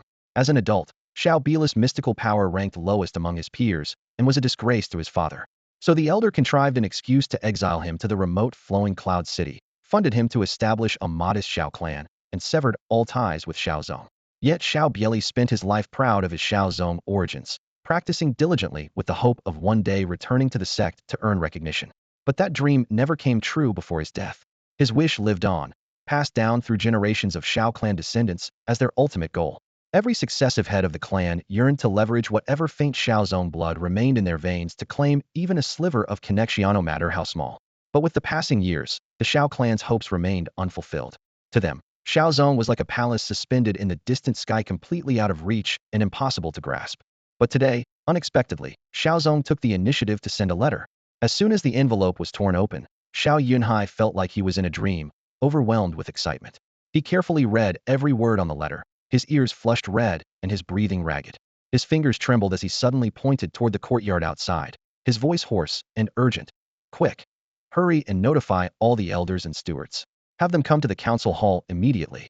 Tell them this letter concerns the future of our Shao sect. Go now. Yais. The disciple guarding the door was startled by his expression, quickly nodding and stumbling away to spread the news. Early the next morning, Xiao Che quietly carried the bright red wedding blanket, tiptoeing back to the room. Inside, Xia Qingyue was sitting neatly on the edge of the bed, her clothes perfectly arranged. Her clear, deep eyes were calm and still, like a windless lake. Xiao Che hesitated briefly, then casually tossed the blanket onto the table and smiled lightly. Wife, up so early? Did you sleep well last night? First, tell me where you went last night. Xia Qingyu's gaze tightened slightly, her tone even. No need. Xiao Che stretched lazily and fussed with his hair in the bronze mirror. I know you're not interested. Xia Qingyue remained silent. In fact, last night he had indeed fallen asleep snuggled up with Xiao Lingxi on the back mountain. Yet this morning he looked unusually refreshed. After tidying his clothes and hair into a flawless appearance, he turned to say, Come on, it's the first morning after the wedding. We should at least pay respects to Grandpa. You won't say no to that, right? Without another word, Xia Qingyue rose and stepped outside first. Xiao Che shrugged and quickly followed. The courtyard was still wet with morning dew when Xiao Lai was already up, tending to the flowers and plants as usual. Hearing footsteps, he looked up and smiled warmly as he saw Xiao Che and Xia Qingyue walking side by side. Under Grandpa's gaze, Xiao Che moved with purpose and suddenly reached out to grasp Xia Qingyu's soft hand. The touch was gentle but carried a faint coolness, clearly from the ice cloud technique. Xia Qingyue tensed, initially wanting to pull away, but seeing Xiao Lai's watchful eyes, she forced herself to stay and let Xiao Che lead her forward. Her father respected Xiao Lai, and so did she. Openly refusing here would surely upset the elder, that despicable scoundrel. Grandpa, you got up early again today, Xiao Che said respectfully as they reached Xiao Lai, bowing like dutiful juniors. Qingyue pays respects to Grandpa. Xia Qingyue also bowed lightly, her demeanor gentle and poised. This was the first time a man had held her hand like this under such shameless manipulation, and she felt equal parts angry and helpless. If not for fearing that the elder might notice the fluctuations in her spiritual energy, she would have frozen Xiao Che solid with the ice cloud technique long ago. Heh, you two are early risers as well. Xiao Lai looked them over and smiled with satisfaction at their closeness. Cheer. Qingyue, although marrying at 16 is indeed a bit early, it's a weight off my mind. Qingyue, you know Cheer's situation well. Honestly, this marriage has caused you some hardship. Xiao Lai spoke solemnly, looking at Xia Qingyue with eyes full of tenderness. My greatest wish in this life is to see you both living peacefully and happily. Before Xia Qingyue could respond, Xiao Che jumped in, pounding his chest. Grandpa, nonsense. I'm your grandson. There's no woman in the world unworthy of me. How could I ever mistreat her? Since she's part of the Shao family now, her first duty is to respect you, Grandpa, and her second is to take good care of me. If she fails at either, he raised an eyebrow and put on a boastful grin, they'll definitely divorce her and marry someone better. Right, wife Qingyue? If Xiao Lai hadn't been standing so close, Xia Qingyue really wanted to use her ice cloud immortal technique to shut him up forever. Xiao Lai laughed heartily and shook his head indulgently. You, bullying her right after she just joined the family. Qingyue, don't listen to his nonsense. He's always been a smooth talker since he was little. He looked around the room. It's early, and you probably haven't eaten yet. Lao Hong already told the kitchen to prepare breakfast. Come, let's eat together. All right, Grandpa, Xia Qingyue replied, then suddenly remembered. Should we call Young Ann to join us? She loves to sleep in. Don't wake her this early. Xiao Lai waved her off. 3 steaming plates of breakfast were already set on the table. Xiao Che grabbed Xia Qingyu's hand as they sat down side by side, as if staking his claim. Xiao Lai sat opposite them. Just as his chair touched his back, hurried footsteps and heavy breathing sounded outside, accompanied by a sharp shout. Elder Wu. Is Elder Wu here? Xiao Lai frowned and turned around. What's going on? The sect leader has issued an order for all elders to immediately assemble in the meeting hall to discuss an urgent matter concerning the future of the Shao sect. Everyone must attend right away. Xiao Lai stood up at once, slipped on his coat handed by Xiao Hong, and reminded them, looks like it's serious. You two go ahead and eat without waiting for me. Morning summons this urgent were rare in his memory. He quickly left the room. As the door closed behind him, Xiao Che instantly released Xia Qingyu's hand like it had been burnt and took a step back, speaking seriously. Wife Qingyue, you're smart, you know. I only held your hand to reassure Grandpa. Nothing else meant by it. I didn't ask you first, but you won't be mad, right? Xia Qingyu's expression gradually turned cold. If you touch me again without permission, I won't be so polite. Hey, is that really necessary? Xiao Che widened his eyes, looking exasperated. It was just holding hands. Are you seriously mad? We're a real married couple. Even if you married me out of gratitude, we're still husband and wife. Couples hold hands, and more than that is normal now. It's expected. You've been married less than a day and are already cold and distant. Wouldn't even share a bed on our wedding night. And now you get mad just because I held your hand. What did I marry? A wife who's harder to handle than an empress. The more he spoke, the more wronged he sounded, like a child had lost his candy. His unpredictable mix of moods left Xia Qingyue at a loss. At first, he had been aloof and proud, then steady and mysterious beyond his years. But now, this cheeky brat's bratty side was strongly showing. Despite being clearly in the wrong, he shamelessly cast himself as the victim, dulling most of her anger. Forget it, just sit and eat, she said wearily. So no anger from my wife. Hee, that's more like it. Xiao Che immediately sat beside her again, picking up a piece of green bean cake from his plate and placing it on hers. Here, eat more. Xia Qingyue looked down at the piece of cake, but inside she was already calculating how asking her master to let him stay for another month might have been a very wrong and dangerous decision. After finishing breakfast, Xiao Lai hurried back, his face marked by an unprecedented seriousness and lingering shock. Grandfather, what happened? Xiao Che set down his bowl and stood up quickly. A major event, one that feels like the sky has fallen on the Xiao clan, Xiao Lai said in a grave voice, his brows tightly furrowed. Then, he softened slightly. But, it probably doesn't concern us directly. A sky-shattering event? What exactly? Xiao Qi's doubts deepened. It's about Xiao Zong. Xiao Zong. Not only Xiao Che, but even the usually quiet Xia Qingyue turned her head slightly. Xiao Lai took a deep breath, as if trying to sort through the chaotic thoughts swirling in his mind. About 2 hours ago, the clan leader received a handwritten letter from Xiao Zong. The letter said that Xiao Zong is sending people to Luyun City immediately, led by the youngest son of the current clan head, Xiao Juetian. Silence fell over the room. After a moment, Xiao Che spoke again in a low tone. If this is true, it's extremely unusual. Although our Xiao men originated from Xiao Zong, they have treated us like nothing for over 100 years, with no contact during all that time. Given Xiao Zong's status, it's impossible they want something from us, and equally unlikely they would do us any favors without reason.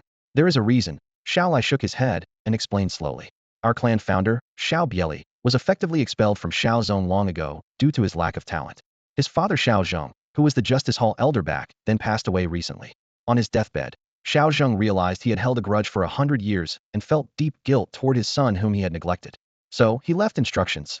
After he died, Xiao Zong must locate Xiao Bieli's lineage and bring back the most talented young heir for training in the clan to make amends for past wrongs. Ordinary people rarely live beyond a century, but practitioners of the spirit realm can extend their lives by several hundred years.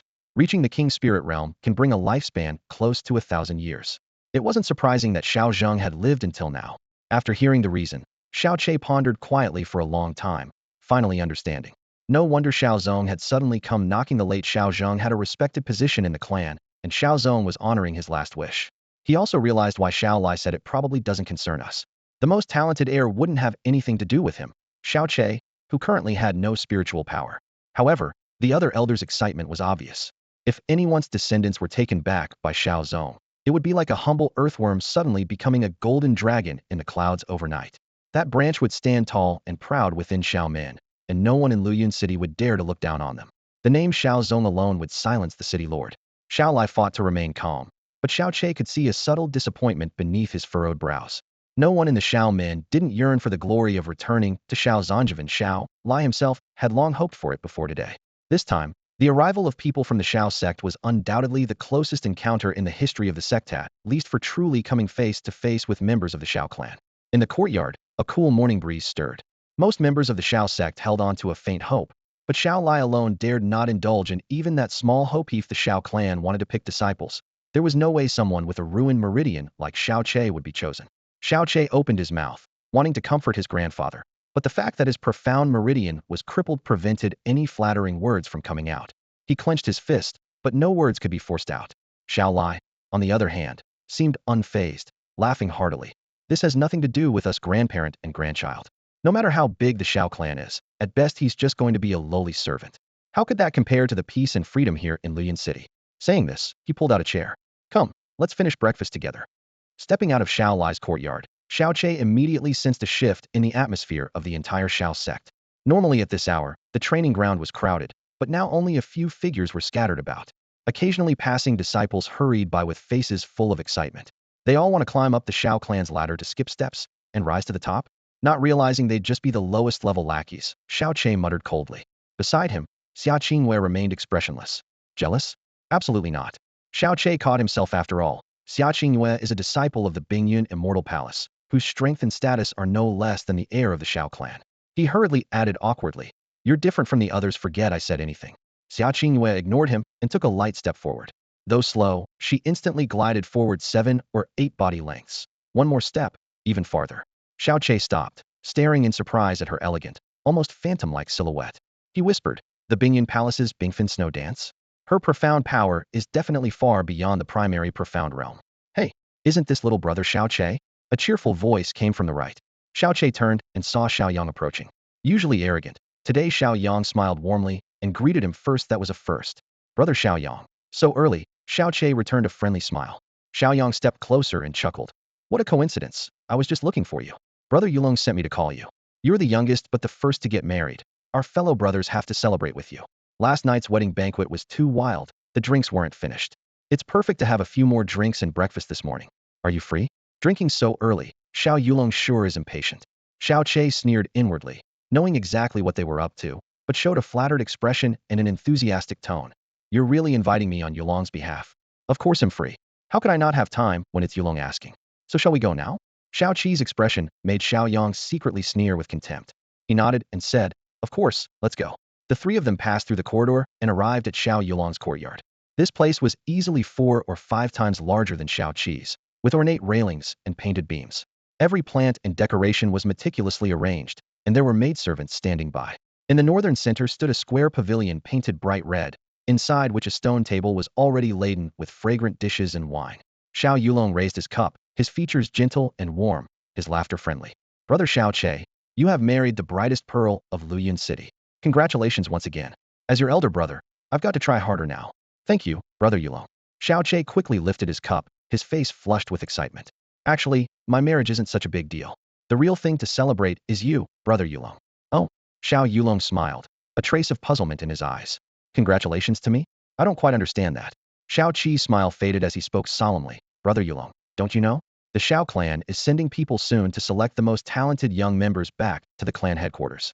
Among our generation, in terms of talent, status, looks, and character, who can compare to you? Whoever gets chosen will surely be you. That's the truly great news." "That's right. Exactly. Brother is definitely the one the clan will pick." Xiaoyang quickly chimed in. "With brother here, no one else even stands a chance." He knew his own talents were only above average and never dared hope to be chosen by the clan. He understood that Xiao Yulong was the strongest candidate.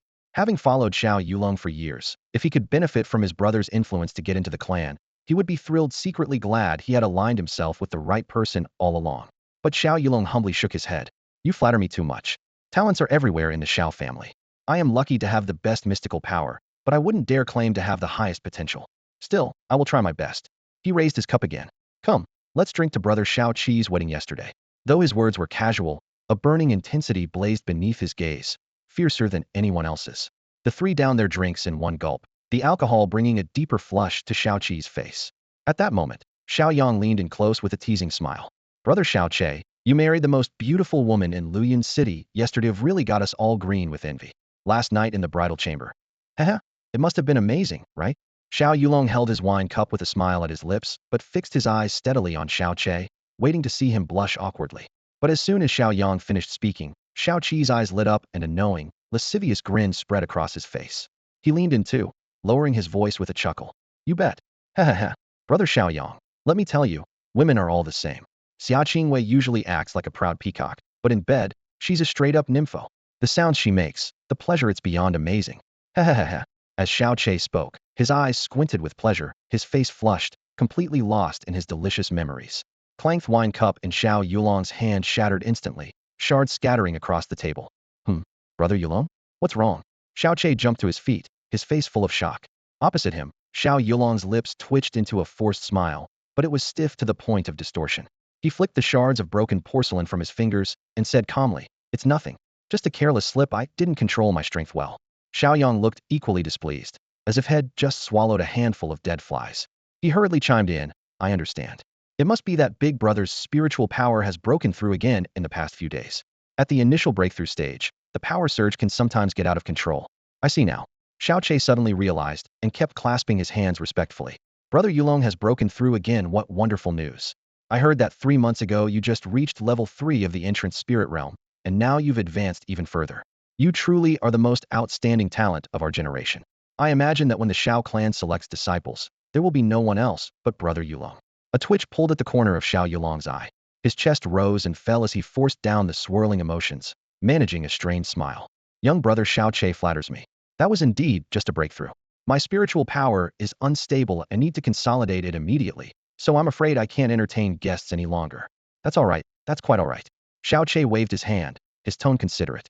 Of course, Brother Yulong's spiritual power stability comes first. I won't keep you. Thank you for your hospitality today. When the Shao clan officially selects you in a few days, I will definitely come to congratulate you.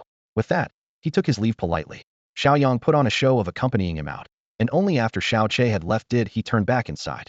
As soon as the door closed behind him, his eyes locked onto Xiao Yulong's terrifyingly darkened face.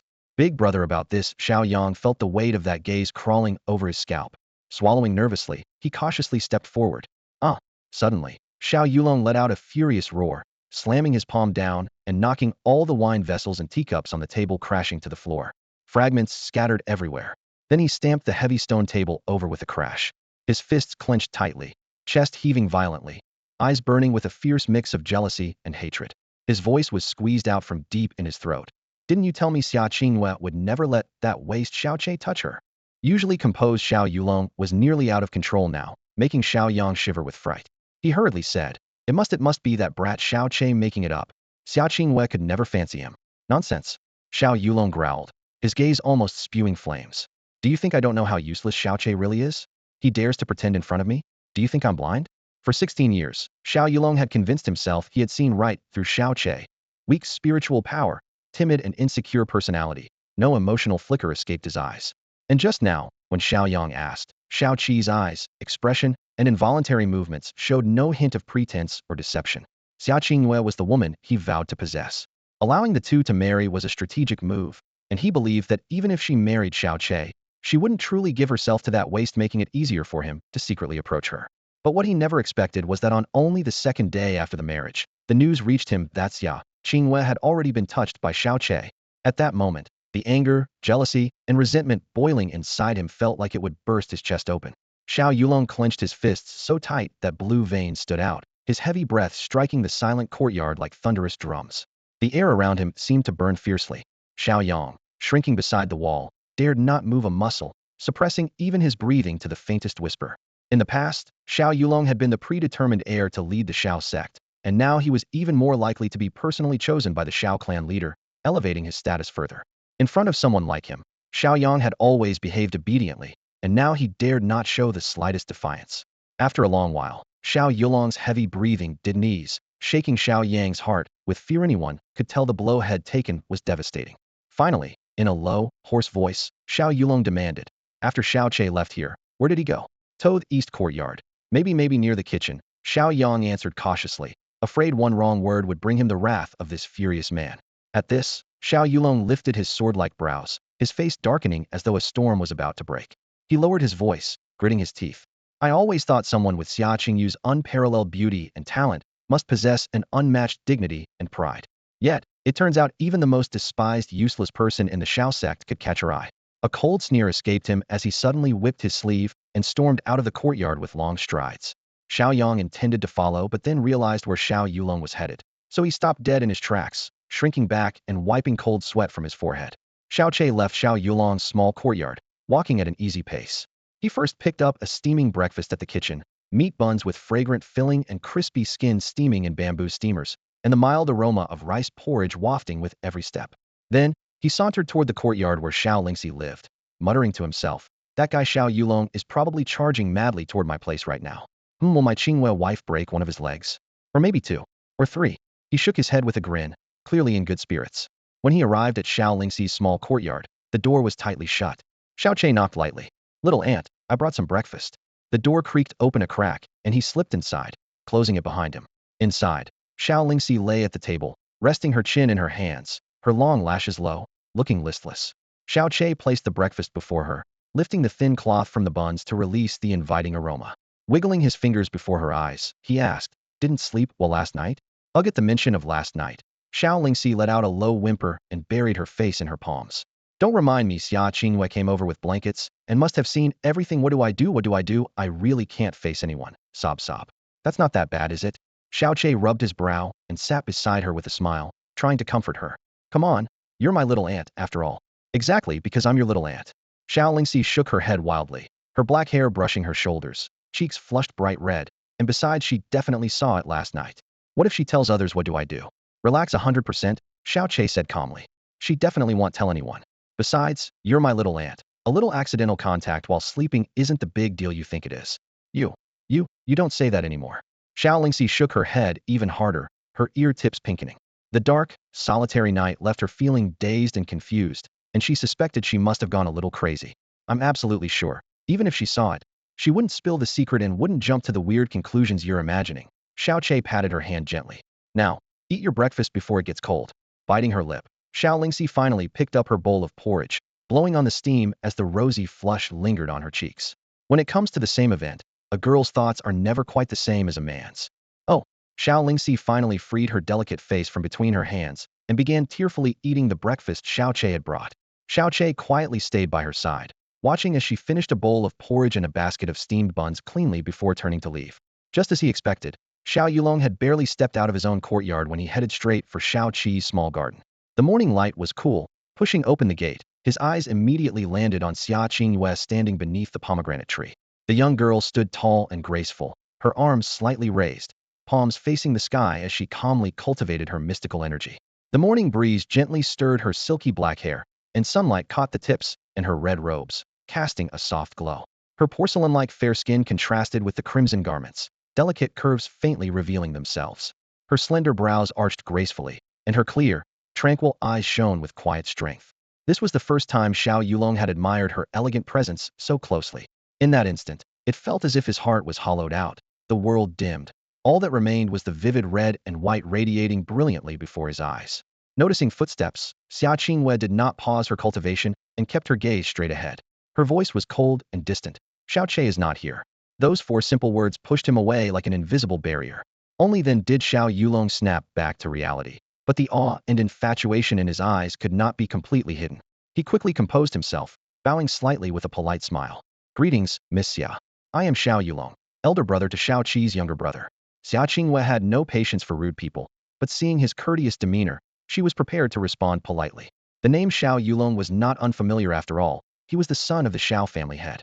However, the moment her glance shifted sideways, she caught the latent lust and obsession flickering in his eyes. Her initial goodwill immediately turned to disdain. Although Xiao Che often had a sharp tongue, he never looked at her with such burning intensity. This man made her feel as though she had stepped into an icy abyss. Her voice grew colder by a degree, but remained the same sentence. Xiao Che is not here. Xiao Yulong seemed unfazed by her rejection, smiling to himself as he nodded. That is unfortunate, but I have long admired Miss Xia's renown. Now having seen your beauty in person, this visit is well worth it. His words were elegant, voice warm and refined, as he did his utmost to showcase his charm, confident that in appearance, talent, and family standing, he surpassed Xiao Che by far. Since even Xiao Che won her favor, why couldn't he? I am cultivating mystical energy and cannot receive guests. Xia Qingyu's tone was steady as frost, but edged with impatience. True beauty shone brightly, even in indifference. Xiao Yulong's gaze burned hotter, jealousy igniting his chest. Such a celestial being was married to the useless Xiao Che, and he beat him to it. This was intolerable. Suppressing his rising turmoil, he continued gently. I have heard that Miss Xia, at only 16, already reached the 10th level of initial mystical cultivation. Yulong has long admired you and yearned to meet. I'm sure Miss Xia, at my age, is far more accomplished than I am. Xiao Yulong restrained his emotions and smiled gently as he said, although there's only one rank difference between initial Xian level 10 and entry Xian level 1. Crossing that gap is extremely difficult without the right method. While I can't compare to Miss Xia's talent after all, I'm limited by age and experience as someone who has been through it. I have some insight into breaking through the initial Xian realm. How about we spar a bit and exchange techniques? With that, Xiao Yulong stepped forward, hands subtly gathering his Xian energy as he reached towards Xia Qingyu's snow-white, jade-like hand. Xia Qingyu's talent was remarkable, but she was still stuck in the initial Xian realm, while Xiao Yulong had already reached entry Xian level 3, so naturally, he felt qualified to guide her. Yet beneath his refined and courteous gaze, there flickered a subtle, barely perceptible trace of ill intent. Sensing something amiss, a flash of anger sparked in Xia Qingyu's eyes. Just as Xiao Yulong's hand was about to touch hers, she suddenly extended her slender fingers and pushed forward into empty space.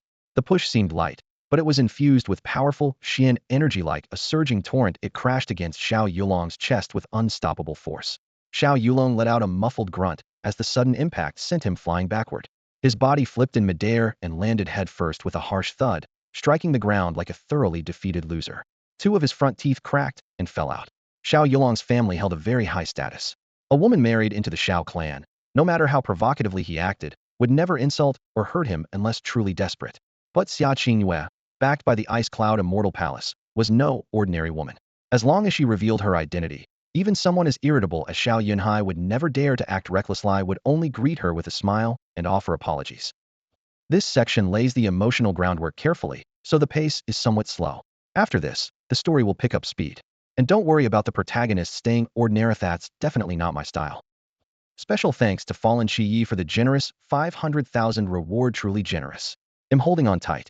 Thanks to Milkshake for 100,000, you sound like a girl, but then. Thanks to Sister Xiaoho Lingxi for 100,000, the name Xiao Lingxi was hers, though I accidentally got the surname wrong. Thanks to me Lian Xiaoqi for another 100,000, no more words. Truly a great friend for life. Your support means the world to me. Thanks to Chioer for 100,000, by the way. Could you tell me your gender? Thanks to Rainbow of 6 Colors for 100,000, we've known each other for years, and I've always believed you're a girl. Thanks to Still Indifferent for 200,000, our YY channel's big boss, always working behind the scenes. Everyone's welcome to join YY49554 for fun.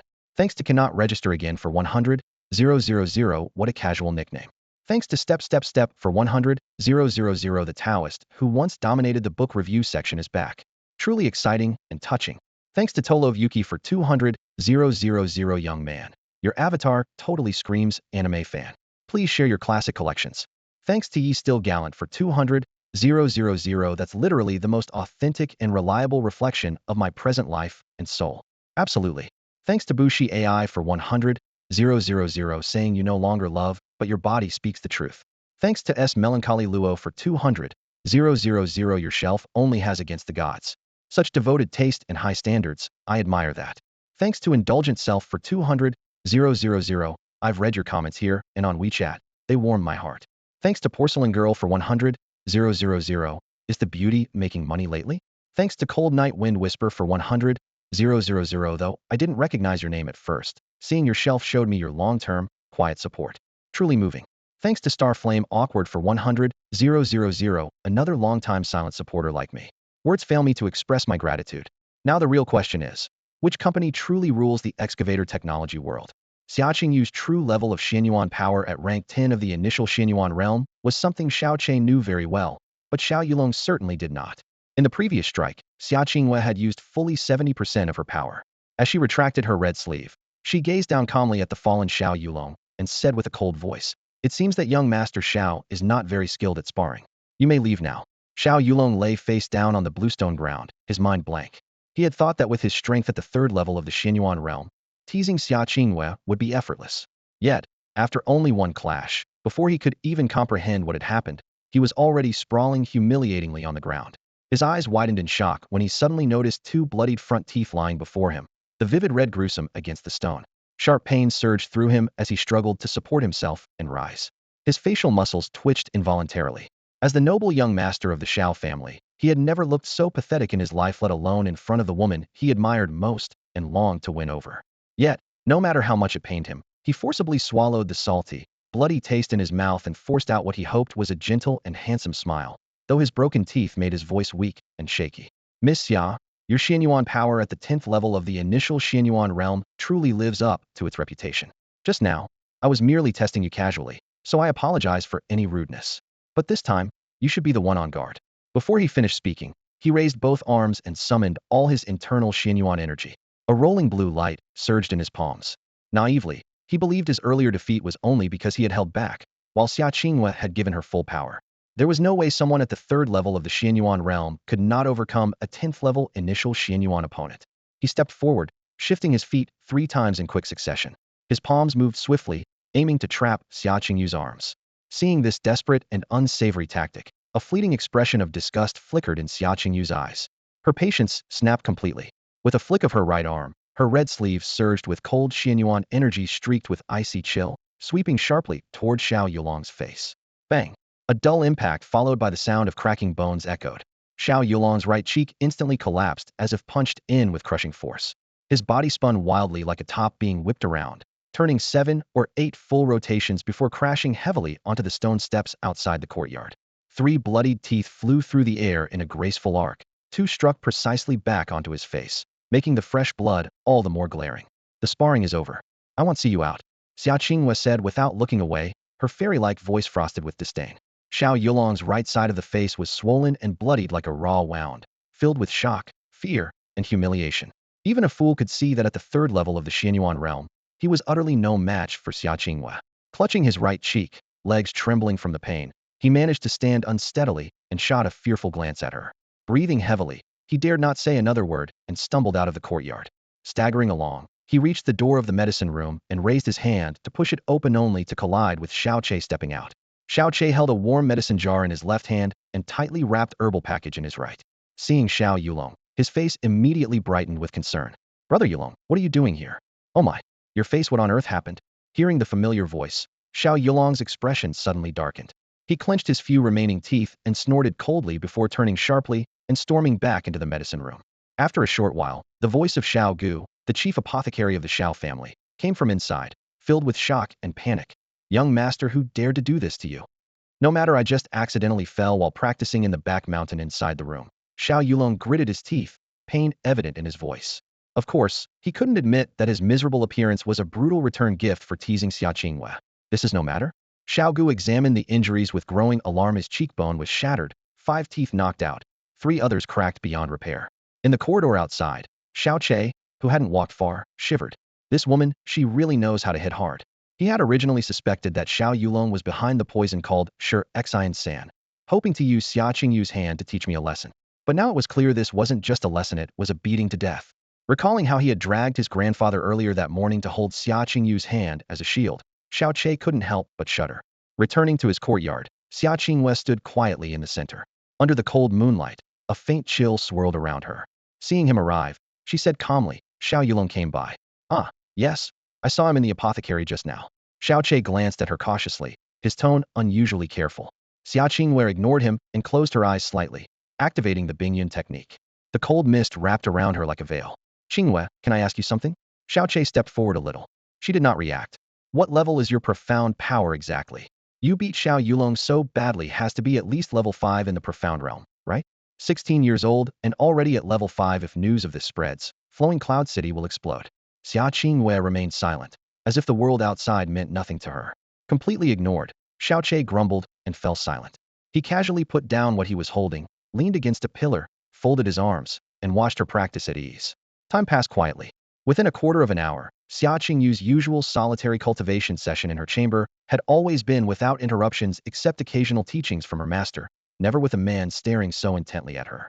Though she closed her eyes and focused fully on her profound technique, she still felt his gaze lingering unwaveringly, going back and forth.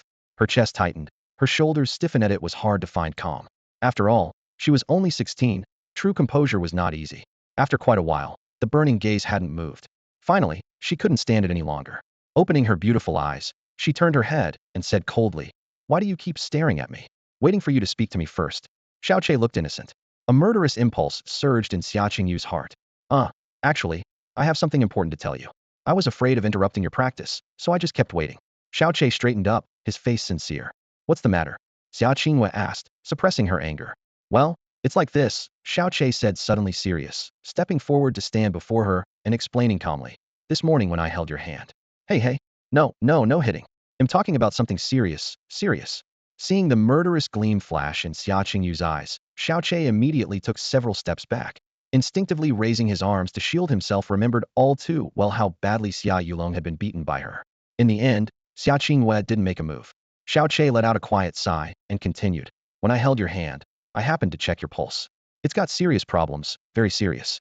His words stirred no emotion in Xia Qingyu's eyes. Clearly, she didn't believe him. She recalled that morning when had taken her hand. She did feel his fingertips probing her wrist pulse, but everyone in Qingyun City knew that the Shao family heir was weak and frail, barely able to maintain his own spiritual power, let alone diagnose a pulse. But what Xiao Che said next caused a slight tremor deep in her heart. Every day around 3 a.m., do you wake suddenly from sleep? For the next 15 minutes or so, does your whole body feel icy cold, with aching limbs? Xia Qingyu's eyes flickered slightly, and she instinctively asked, "How do you know that?" Xiao Che added softly, "Also, since you started training the Bingyun technique, each time you break through to a new level of your spiritual power, you feel icy cold and achy all over for 2 or 3 days afterward. Your appetite disappears, and you can't sleep well at night. Is that right?" Every sentence she heard jolted her gaze more violently as observations were uncannily accurate. Xiao Che paced to the courtyard gate, half hiding outside, then spoke seriously in a low voice. "And the last time on your period was probably about 7 or 8 days late, wasn't it?" Xia Qingyu's response was a string of shocked symbols. When no killing intent came at him, Xiao Che cautiously looked back inside. "Do you believe me now? How did you know?" Xia Qinghua frowned slightly. "From your pulse," Xiao Che answered sincerely. "I told you. I'm a divine doctor, do you believe that or not? If you want to joke around, go bother your aunt," Xia Qinghua said, casting a cold glance. Xiao Che didn't expect immediate belief, but persisted. "These symptoms are serious. Don't you want to know how to heal them?" "No need," Xia Qinghua said icily. "The Bingyun technique is unique to the Bingyun Immortal Palace, full of deep mysteries. When first training it, the body struggles to adjust to the cold energy, and these negative reactions always occur. All the senior disciples, including the master and ancestors, experience the same. At the highest level, these effects naturally vanish." You're right," Xiao Che nodded. Then he grinned slyly and added, "But I think I get why the Bingyun sect forbids romance from the start. Even if men were involved, reproduction would be impossible. If word got out, it damaged the palace's reputation. Better to block disciples from having relationships and keep this shameful secret buried. That's much simpler." Before he finished, Xia Qingyu's willow-like brows suddenly knit sharply. Her eyes turned icy cold as she was truly angry at Xiao Che for the first time. "Silence. I may tolerate your nonsense, but don't you dare insult my sect. If you say another word, I won't forgive you." The previously cautious Xiao Che showed no fear. With a faint smile, he said, "Whether I'm wrong or right, I know myself. I can also tell you this spiritual power increases lifespan. But from your pulse, it seems that for the same level of spiritual power, the Bingyun Palace disciples' lifespans are nearly one-third shorter than those of other sects, or even less. Am I right or wrong?" His words struck Xia Qingyue like thunder in her ear, causing her beautiful eyes to constrict for a moment. "Who told you that?" Xia Qingyue asked sharply, her brows furrowing in surprise. Even with the same level of spiritual power, disciples of the Bingyun Immortal Palace generally have shorter lifespans than those from other sects, a harsh truth that has always been strictly hidden within the palace. The palace's profound cultivation methods typically grant its members long lives, making premature death rare and inconspicuous. If Master hadn't absent-mindedly mentioned it once after my breakthrough and warned me not to reveal it, I would never have known. Yet here was Xiao Che, speaking it plainly. If I were the head of Bingyun Immortal Palace, I'd definitely cover up such a flaw by any means, never letting outsiders find out. "Who do you think I heard this from?" Xiao Che sneered. "I only figured it out from your pulse, that's all. Judging by your reaction, looks like I hit the mark on everything." "I don't believe it." Xia Qinghua shook her head firmly. Could the palace's greatest secret really be deduced from a single pulse? If that were true, the countless top doctors in the Tsongfeng Empire would all know by now. But Xiao Qi's words struck every critical point, stirring doubt she couldn't easily dismiss. "Knew you wouldn't believe me." Xiao Che picked up the medicine pot and the package on the floor. "Come with me." Xia Qingyue glanced at the items in his hands, hesitated slightly, then followed him into the room and closed the door behind her. "Sit down." Xiao Che put the pot and package on the low table, his tone commanding. "What do you want to do?" she asked, eyes fixed on him with suspicion. "Of course, I'm going to help you recover." "No need." Xia Qingyue rejected him outright. "Try it first, then decide. Hey, you won't even try?" Xiao Che opened the package and took out a silver box, sighing softly with a hint of disappointment. "I know you don't trust me, but I have neither the ability nor the reason to harm you. I went to the pharmacy early this morning to get these, just to help you heal. If it works, great. If not, you won't lose anything since you don't believe me and refuse to try. Fine, let's just say I'm being foolish." His words caught Xia Qingyue off guard, and a pang of guilt swelled in her heart. He truly hadn't asked for anything, nor could he hurt her. To reject him without even seeing the result was unfair. She sighed softly and sat down beside him. "How do you intend to treat me? You're willing now?" Xiao Che glanced at her, then, like a sulking child, huffed and turned his face away. His childish pout made Xia Qinghua laugh and soften her tone. I want to see how you plan to treat me. Good, that's better. When Xiaoqi turned back, a bright smile was already on his face. Xia Qingyue was momentarily taken aback. This guy's mood shifted way too fast. Put your hand out, Xiaoqi said as he sat down in front of her, lifting his chin the moment the words fell. Though puzzled, Xia Qingyue complied. She gently rested her arms on the table, her loose red sleeves naturally slipping down, revealing two fair, flawless arms that gleamed softly under the lamplight. Xiaoqi lifted the silver lid of a box he held, revealing a neat row of needles as fine as hair. Silver needles. Xia Qingyue raised a delicate brow. You're going to do acupuncture? You actually know acupuncture? Xiaoqi was slightly surprised. On the Tsungyun continent, fewer than 10 people practiced acupuncture. He and his master, the medical sage, accounted for 2 of them. But on the Tianxin continent, this skill was fairly common, and the Shao family's apothecary always kept acupuncture tools on hand. Xia Qingyue nodded lightly. Of course, acupuncture requires skill 10 years for basic mastery, decades for full expertise. I've never heard that you studied medicine, let alone acupuncture. There's no trace of herbs or medicinal scent in your rooms. What exactly are you trying to do? Her eyes remained wary and full of suspicion. Xiaoqi pinched a silver needle between his fingers and lightly spun it. The needle fit perfectly between his fingers, as if it had naturally grown there. That effortless grace caused a subtle flutter in Xia Qingyue's heart, indescribable yet undeniably real. He opened a small porcelain bottle and dipped the needle's tip briefly inside. Without looking up, he said calmly, "You'll know right away if I'm any good at acupuncture. If you feel uncomfortable or think I'm messing around, you can stop me anytime." What's in the bottle? Xia Qingyue's gaze followed his hand down to the bottle's mouth. Ordinary red sunflower sap, Xiaoqi replied casually, though his eyes never left her smooth hand. Before she could react, his left hand flickered red so fast it was almost invisible. When Xia Qingyue blinked, the needle had vanished from his fingers, and a single straight silver needle was already embedded in the Yanqi acupoint on her right wrist. There was no pain, not even any prickly sensation. If she hadn't seen it with her own eyes, she wouldn't have noticed at all. Xia Qingyue's heart stirred. This wasn't just fast, but terrifyingly skillful. Xiaoqi picked up a second needle, dipped it in the red sap, and with a slight wrist flick, the tip disappeared instantly into the Yanggu acupoint.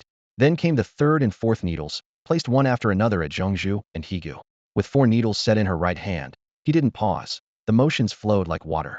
For more flashes of cold light followed as needles took root in the same acupoints on her left hand. Yangqi, Yanggu, Zhongzhu, Higu.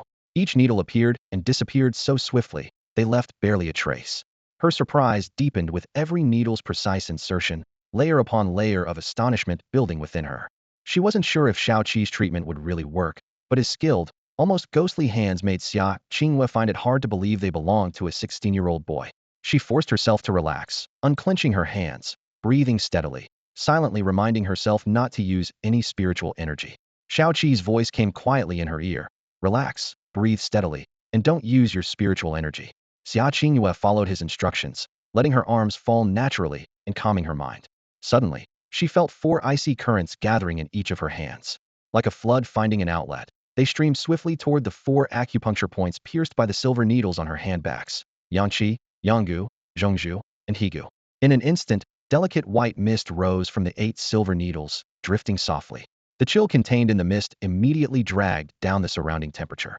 Feeling the cold energy surging through her meridians and watching the faint rising mist, Xia Qingyue's cheeks twitched slightly, her emotions swirling. The mist lingered for several minutes before slowly dissipating and coming to rest. At that moment, Xiaoqi suddenly stretched out his hands, flicking his fingers with an almost phantom-like lightness. In a blink, all 8 silver needles withdrew smoothly from Xia Qingyue's hands, landing back into his palms. He carefully placed the needles into another box and sealed the lid. "This cold energy is much heavier than I imagined," he muttered softly, a hint of pride in his eyes. "Good thing you met me." He then casually asked, "Qingyue, how do your hands feel now?" Xia Qingyue raised her hands to feel, a ripple crossing her eyes. Relaxed, comfortable, warm. That was the sensation in her hands. It was as if she had broken free from some heavy restraint. Since she began practicing the ice cloud technique, it was the first time her palms and arms had felt such warmth. She looked at Xiaoqi with surprise and asked, "What exactly is this?" "Actually, it's simple," Xiaoqi explained calmly. "I just helped release the cold energy trapped in your hand meridians and cleared the blockages. The spiritual energy in your ice cloud palace makes your energy cold to boost its power. But cold energy can injure others and yourself before it hurts your enemies. That's basic. You haven't practiced the ice cloud technique long, but the cold energy has already seeped into your organs, blood, marrow, and danshan, and it's accumulating. Over time, it will seriously harm your organs and cut your lifespan short. So it's no surprise you've experienced negative side effects. Plus, the cold energy causes your meridians to spasm and block frequently, which interferes with your spiritual power. He spoke seriously. Try channeling your spiritual energy into your hands now. See if it feels different from before. Xiao Qi's clear, logical explanation made perfect sense. Anyone listening would believe him without doubt. Combined with the real sensation Xia Qingyue was feeling, there was no room to argue. But secretly, he gritted his teeth. What he said was true, but not the whole truth. Yes, cold energy accumulation harms the body, and meridian blockage happens. But if the ice cloud technique were really that terrible, the Ice Cloud Palace wouldn't have been a top sect on the Tsongfing continent for 8 centuries. After training for a while and the body adapts, that cold energy actually becomes a help, and blocked meridians naturally clear. Xia Qinghua had only practiced 3 or 4 years, so she hadn't reached that stage. With his words and her own impressions after his treatment, everything he said sounded like the perfect truth in Xia Qingyu's ears. The so-called treatment was just an excuse. The flaws of the ice cloud technique were also just an excuse. What he truly aimed to do. Only he knew that. After hearing Xiao Qi's words, Xia Qingyue tried to concentrate her spiritual power in her hands. Instantly, she clearly felt the flow of energy in her palms was much smoother than before, with the condensation speed increasing by nearly 20 to 30%. A faint icy blue glow even appeared at her fingertips. She raised her eyes to find Xiao Che standing casually with his hands behind his back, giving a familiar, easy smile. Feels more fluid and faster, right? If you let me draw out all the cold energy from your body and completely clear your meridians, your body temperature will be normal even without using the ice cloud technique. All the negative side effects will disappear, and the speed of your energy control will nearly double. Plus, from now on, your training speed with the ice cloud technique could increase by at least 30%. His tone was casual, like chatting idly. Then he added, "Oh, I'm just saying this casually. You can just take it or leave it. You definitely wouldn't let me do it anyway." With that, he bent down to pack up the medicine box and silver needles he brought from the pharmacy. "You just said training with the ice cloud technique could speed up by 30%? Xia Qinghue suddenly spun around, the shock in her eyes almost tangible. A single pill that improves training speed by 10 to 20% in a year or two could cause bloody wars. But Xiao Che was talking about a permanent 30% boost. Such words were like thunderclaps. If this method really existed, all the powerful cultivators in the world would swarm to claim it. She had no doubt about that. Xiao Che shrugged with a smile. Yep, believe it or not. His take-it-or-leave-it attitude only made Xia Qinghue believe him more. Coupled with the smooth feeling she just experienced, her doubts had almost completely faded. The Ice Cloud Immortal Palace had stood on the Tsongfing continent for 1,000 years, and never once had such a method been revealed. Yet here in this remote Luyun city, a 16-year-old boy with an incomplete spiritual vein spoke with such certainty that she instinctively trusted him. That realization surprised even herself. If what you say is true, then why did you say you wouldn't do it if I didn't agree? Her gaze burned with curiosity. Simple. Xiao Che smirked, then put on a serious expression. To expel all the cold and clear your clogged meridians, needles have to be inserted into your body. That means you'd have to take off your clothes. At least your entire back must be exposed. You won't even let me touch your hand. Do you really expect me to see you undress? Xia Qinghue fell silent, feeling warmth rise to her ears. All right, the silver needles are used. I have to return them to the pharmacy. Xiao Che closed the medicine box and turned back with a smile. Don't thank me. You're my wife after all. You came to bring me a blanket in the middle of the night yesterday. It's only fair I do something in return." Watching him walk away, Xia Qingyu's expression flickered through many emotions before she finally spoke. "I've always known about the cold energy trapped in my body. I understand the ice cloud technique initially causes some meridian blockage. Clearing the cold and unblocking the channels would indeed relieve my discomfort and help with energy control, but how does that relate to increasing the speed of training spiritual power? This involves very complicated medical principles. Yeah. Extremely complicated, so I'm not keen on explaining it.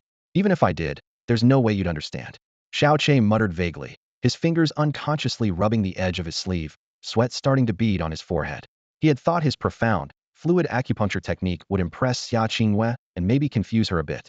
But to his surprise, she remained clear-headed and stared at him, pressing more directly. "Speeding up cultivation, are you sure it has nothing at all to do with cold energy or the meridians?" Feeling hit where it hurt, Xiao Che cursed silently, but didn't back down. Fortunately, Xia Qinghue didn't push further. Watching him withdraw the needles and finish bandaging, she suddenly asked, "Where did you learn all this? With your skills just now, you could easily join those massive medical sects. If you really have that kind of power, then not just Luyun City, but the entire Tsongfing continent would know your name. So why have you remained so low profile, branded only as a cripple? Join those medical sects?" Xiao Che scoffed, lifting his eyes with a faint disdain. "All of this, I learned from my master." "Your master?" Xia Qingyu's brow quirkage had never heard Xiao Che mention any teacher before. Xiao Che took a breath and looked out into the darkening night beyond the window. His voice was low but resolute. My master was a great healer who devoted his life to saving others, countless lives.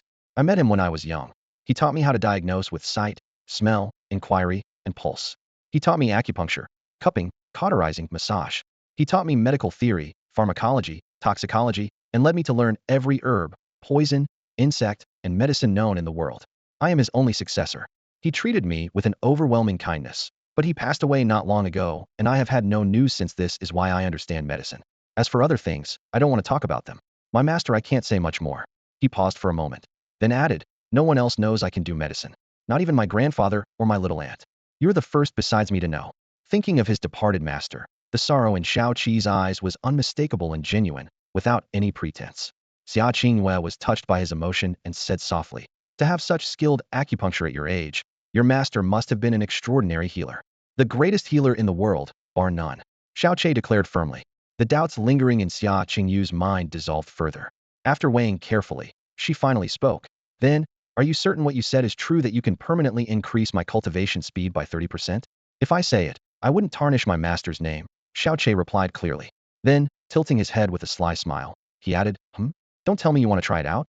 Xia Qingyue exhaled lightly, looked away briefly, then hesitated. Are you sure I only need to expose my back? Xiao Qi's eyes suddenly brightened. He leaned in a few inches, grinning mischievously. If you want to show everything, that works too. Before he could finish, Xia Qingyu's brow furrowed sharply. Her red sleeve flicked up, sending a chilly breeze swiftly toward him, causing him to shiver. She turned to the bedside, back facing him, and said calmly, let's begin. I want to see if your medical skill is really as amazing as you claim, but if you have any other ideas, I won't let you off. With a single slap, you could kill me. Even if I wanted to, I wouldn't dare.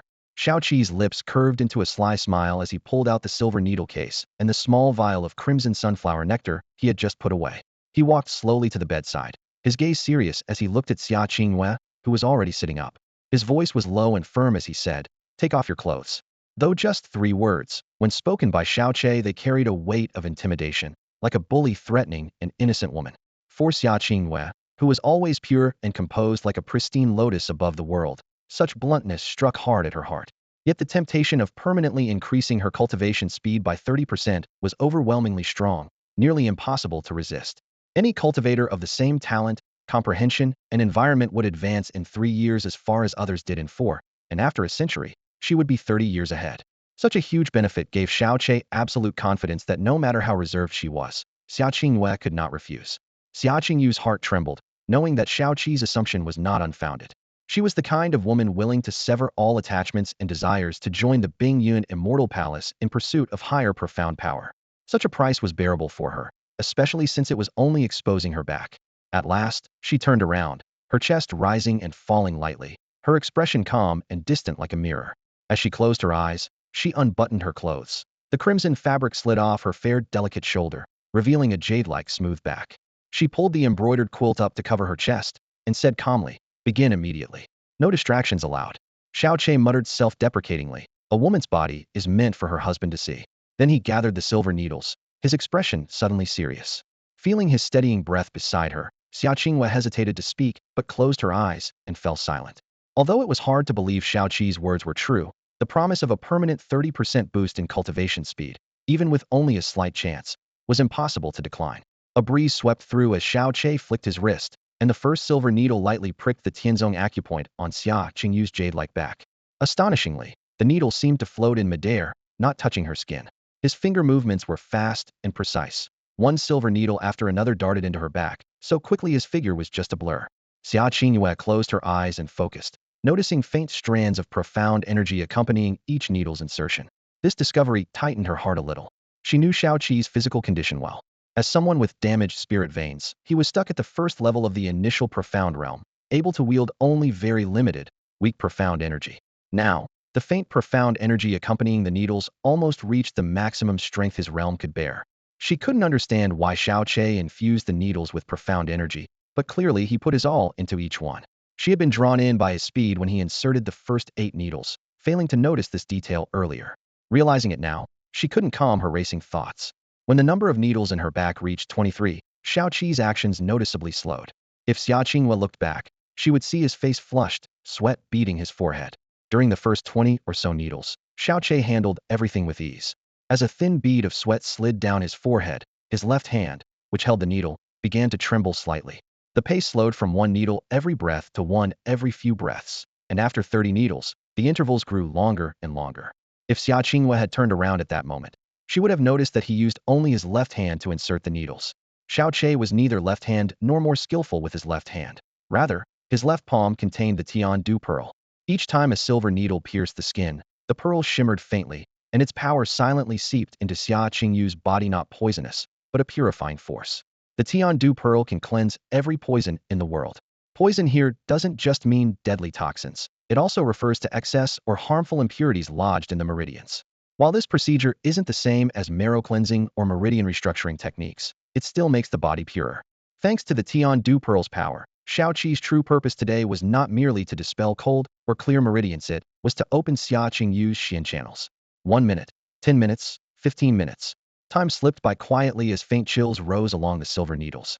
After a full half hour, 54 silver needles were embedded evenly along Xia Qingyu's back. Xiao Che finally stopped, but only rested for less than a moment before suddenly pulling both hands like plucking strings, rapidly withdrawing every needle in an instant. In the blink of an eye, all 54 needles vanished. Xia Qingyu's pale jade-like back remained smooth and flawless. Not even a trace of needle holes could be found, thanks to Shao Qi's skill. It's done. He stored the needles carefully, exhaling deeply.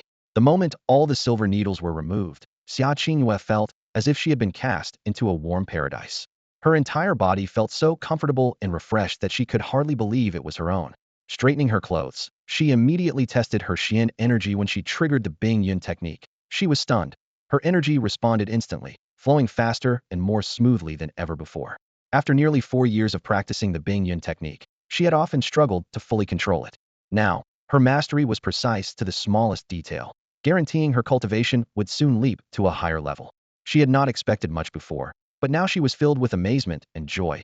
Yet also, everything Shao Che had said had come true, and the results seemed even better than he had described. She was certain that if her master saw her in this state, he would be shocked too. Do you believe me now? Shao Qi's voice sounded by her ear, hoarse and weak. Xia Qingyue turned from her shock and looked toward Xiao Che. He was leaning weakly against the bed frame, his forehead and clothes soaked with sweat, his face frighteningly pale as if he had just survived a serious illness. She recalled the bursts of mysterious energy injected into his body, and a sudden prick of pain struck her chest, like a tiny needling unexpected pang of sympathy for this man, who was only her husband in name, someone she was originally destined never to have any real connection with. I believe it now. I believe you really are a divine doctor. Her eyes were complicated, her heart stirred. The so-called useless man that everyone in Luyun City looked down on actually possessed such incredible power. But knowing full well that she had no feelings for him, and that he would leave in a month, why did he expose all this in front of her?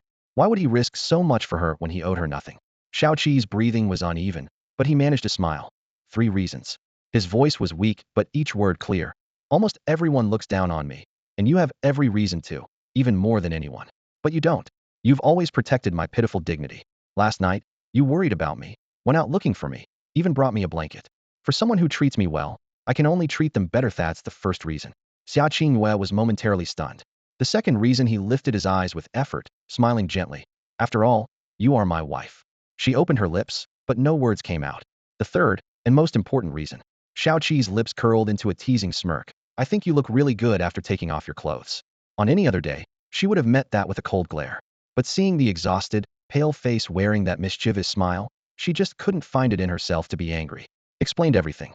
He raised a hand, pointing at the medicine pot by the bed. Wife Qingyue, pour the medicine out and drink it.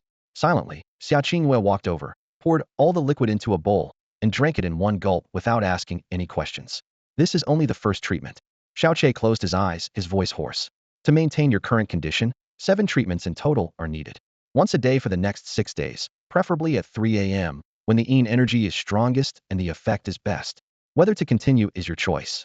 Having said that, all his energy was spent. His breathing grew faint, but he no longer struggled to keep going. Rest well, Xia Qingyue whispered, her complicated gaze lingering on his face a moment longer. Then she turned and left quietly, closing the door behind her. Outside in the courtyard, the moonlight was chilly. She raised her hands and stared into her palms, her eyes clouded. What kind of person was he really? At the very least, I had completely misjudged him, and so had everyone else in Quanlian City. After Xia Qinghua left, Xiao Che collapsed sideways onto the bed, too lazy even to move a finger. He muttered groggily from time to time, "Huff, this body is really too weak. Just opening a single mystic vein, and am already falling apart. If Master knew I let someone strip, he'd probably jump down from heaven to beat me up. After all, I could perform acupuncture through clothes at 13, and even blindfolded at 15 huff time to sleep. Ever since receiving the letter from the Shao sect, the entire Shao clan had been tense yet excited. The clan leader, elders, and stewards worked from dawn till dusk, fearful that even a minor mistake might occur during the welcoming of the envoys. The young disciples trained as if injected with adrenaline, desperate to break through their cultivation levels in these few days to increase their chance of being selected to enter the Shao sect. Yet strangely, none of this involved Shao Che. Mush had become the most leisurely person in the entire clan. That day, the back mountain of the Shao clan was quiet as a graveyard. Most of the clan's departed were buried there. Shao Lai stood alone before a gravestone, the wind whipping through his weathered white hair with a mournful howl. The two characters etched on the stone read, Shaoing. Eagle, your childhood dream was to fulfill our ancestors' wish, return to the Shao sect, and revive our abandoned bloodline. Now the chance has finally come, but you're 16 years late. Shao Lai's gaze blurred, and he stood stiffly, his murmured words carried away by the wind. I know you're still worried about many things. Cheer was born with an incomplete mystic vein. Maybe it's better that way, quiet, without fighting or resentment. He started a family now. I hope he will live a peaceful life. Although he's not your biological son, you exchanged your lives and parent-child vows for him. I will also do my best to protect him. Crack. A faint snapping sound pierced the air. Shao Lai startled awake and angrily snapped his head around. Who's there? At that, Xiao Yulong stepped out from behind an ancient tree in the cemetery. Seeing Shao Lai, he hesitated, then took a few steps forward and respectfully performed a junior's bow. Yulong pays respects to Elder Wu. I didn't expect to find Elder Wu here. Am I disturbing you? Shao Lai's eyes flickered. He had been immersed in grief and hadn't noticed anyone approaching, wondered if his words had been heard. In a deep voice, he asked, Yulong, why are you here? Did you hear what I was just saying? Shao Lai's tone suddenly hardened, the imposing aura of a peak spirit mystic pressing down on Xiao Yulong. The aura drained color from Xiao Yulong's face. He quickly shook his head. Yulong just got here. If you hadn't spoken, I wouldn't have noticed you or heard anything. If you don't want to be disturbed, I'll leave right away. Finding no sign of deceit in Yulong's expression, Shao Lai relaxed slightly, withdrew his aura, and his expression softened. Forget it. The Shao sect's envoys will arrive tomorrow. You have the best chance of being chosen. If so, you'll be our hope to revive this branch. Elder was praise is more than I deserve, Xiao Yulong replied humbly. Shao Lai nodded and turned to leave. After his figure vanished, a subtle expression appeared on Xiao Yulong's face as he pressed his right hand to his chin and whispered, could it be? If it's true, that would be very interesting indeed. Thanks again to Tolov Yuki for another 200,000 reward, Platinum, Lord Supreme. Thanks to you Hen_Mang for 220,000 reward, Golden Lord 1. Thanks to Luo Qing Daddy for another 100,000 reward, Golden Lord 2. Thanks to S Melancholy Luo for 380,000 reward, Platinum Lord 2. Thanks to Yizai Feng Lu again for 330,000 reward, Platinum Lord 3. Thanks to Sui Xianghuan for 200,000 reward, Golden Lord 3. Habits are a frightening thing. They quietly reshape a person's soul without them even noticing. On the day of the wedding procession, when Xiao Che reached out to steady Xia Qingwei, an instant frost sealed his arm. The first time he called her wife, she nearly turned hostile on the spot. The first time he held her hand, just the chill from her fingertips sent shivers down his spine. Yet, in just a few days, he found himself saying wife Qingwen more and more naturally, and she no longer protested on the surface. When he held her hand, she no longer drew her sword against him. Even undressing in front of him was only slightly awkward. These past nights, Xiao Che still slept in the corner by the wall. Thick blankets on the floor barely kept out the stone cold. At the hour of the tiger around 35 a.m., he would rise punctually to light a lamp and treat her meridians with acupuncture. Xia Qingwei could vividly feel her constitution transforming at an astonishing speed. Her mystic energy flowed more smoothly than ever before. Tonight, the candlelight flickered low. Xiao Che held a needle between his fingers, a faint silver gleam tracing shards of cold light. His clothes were damp with sweat, his back pressed against the wall, yet he stubbornly channeled his energy through the needle tip. After about a half hour, the last silver needle trembled slightly as he withdrew and put it away. He exhaled deeply. Suddenly, his spiritual power drained completely. His vision darkened, knees buckled, and his body collapsed forward, his chest pressing firmly against Xia Qingyu's smooth back. A warm softness radiated through her clothes. Xia Qingyu's eyes snapped open, anger flashing in them. She was about to slam him away with a strong push, but instantly caught his utterly weakened aura frailty, far worse than any previous time. She withdrew her energy and gently pushed him away, then quickly wrapped herself in clothes before turning to support him. What's wrong? Moonlight cast a pale glow on Xiao Qi's ashen face, devoid of any color, his eyes half closed as though having no strength even to open them. He barely shook his head. His voice was as faint as a dying candle in the wind. Nothing, just that my strength and energy have been overexerted. I just need a little rest. Xia Qingyu's eyes trembled slightly as a vague ache rose in her chest. The first time he treated her with acupuncture, he had lost all strength, and every day since, each needle drew from his maximum energy reserves. He was already weak by nature. If he kept overexerting like this, it might cause irreversible damage. You don't have to work so hard for me, she said softly, her emotions complex. Xiao Che struggled to lift the corners of his mouth, forcing a smile. No, you deserve it, because you are my officially wedded wife. Xia Qingwei remained silent. He closed his eyes and leaned against the wall to regulate his breath, weak yet resolute. Even though you married me only to repay a debt and never really see me as your husband, I can't help but see you as my wife. Unless I divorce you, treating my woman well is one of a man's most basic duties and a matter of pride. As he finished speaking, warmth surged in his chest. Silently, he grumbled in his heart. Damn. Even moved by my own words, I refuse to believe you. A woman, feel nothing inside. After a long moment of silence, he didn't hear Xia Qingwei speak. He opened his eyes, gasping for breath, and with a pitiful look said, Qingwei, my wife, I might not be able to walk much longer. Could you help me over there? His gaze pointed toward the corner where the thin blanket he usually slept on lay. Xia Qingwei followed his look. The blanket was so thin that it lay almost flat against the cold floor. The pang of worry she felt though it shouldn't exist grew stronger. She pulled her gaze away and turned toward the edge of the bed. You sleep on the bed. He'll sleep there. No sooner had she spoken than Xiao Che panicked. Summoning strength he didn't know he had, he grabbed her arm abruptly. No, absolutely not. Even though you're stronger than me in every way. I'm a man and you're a woman. How could I lie on the bed and have you sleep on the floor? If you go there, I'd rather sleep in the courtyard. His words came fast, carrying unyielding resolve. Then he struggled to get out of bed. Xia Qingyu's eyes flickered with complex emotion. She bit her lower lip gently. After a brief moment of hesitation, she made up her mind. She reached out and pushed Xiao Qi's weak body further onto the bed, then pulled the big red blanket over both of them. Don't touch me, she said, lying on the outer side with her back turned, hiding her expression in shadows. Xiao Che smiled quietly to himself, satisfied. He shifted into the most comfortable position and closed his eyes, muttering softly, don't worry. With your spiritual power, even if I wanted to, I couldn't move you. Sharing a bed like this is what being husband and wife feels like. I'm so tired. Qingwei, my wife, I'm going to sleep first. Tomorrow I'll have Annie stew some snowy ginseng chicken soup for me. That'll be good for recovery. His voice trailed off as his breathing lengthened exhausted. He sank into a deep sleep. Xia Qingwei quietly turned over and gazed silently at the face so close to hers.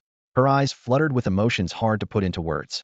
Since entering Bingyun Immortal Palace, she had sworn off all feelings and vowed never to share a bed with a man. Even after marrying Xiao Che, she didn't allow him to touch her. Yet now, lying beside him, sharing the same blanket, she felt surprisingly little resistance in her heart. What's wrong with me? Is it guilt? Maybe. Thoughts surged as she too, slowly, fell asleep without realizing that the fact she could quickly rest beside a man meant her subconscious held almost no defense or rejection toward Xiao Che.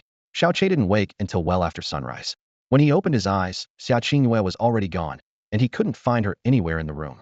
Though he had rested all night, his body still ached and felt weak. He forced himself to sit up and sighed. If this keeps up, my body might really collapse. I guess I've been pushing myself too hard. Only by doing this could she be motivated to find those 3 items for me. Xiao Che got out of bed, first changing into clean inner clothes, then putting on his outer robe. As he took off his outer garment, he instinctively pinched the pendant hanging at his chest. His fingertips touched the cool metal, and he paused for a moment. It was the first day after his rebirth, and the memories of his 2 lives overlapping in his mind made him feel puzzled about this pendant in his previous life on Sunyan continent. He had worn an identical pendant all along. The pendant was made of silver, with a clasp that could open to reveal 2 small, polished mirrors inside. Nothing more mysterious than that. Back on Sunyan continent, his master had said the pendant was already around his neck when they found him.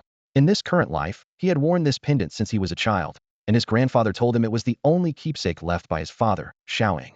The fact that the same object appeared in both lives, what could it possibly mean? Xiao Che felt a rare trace of confusion stirring in his heart. After changing clothes, he focused his mind, and his consciousness instantly entered the Tian Du Pearl.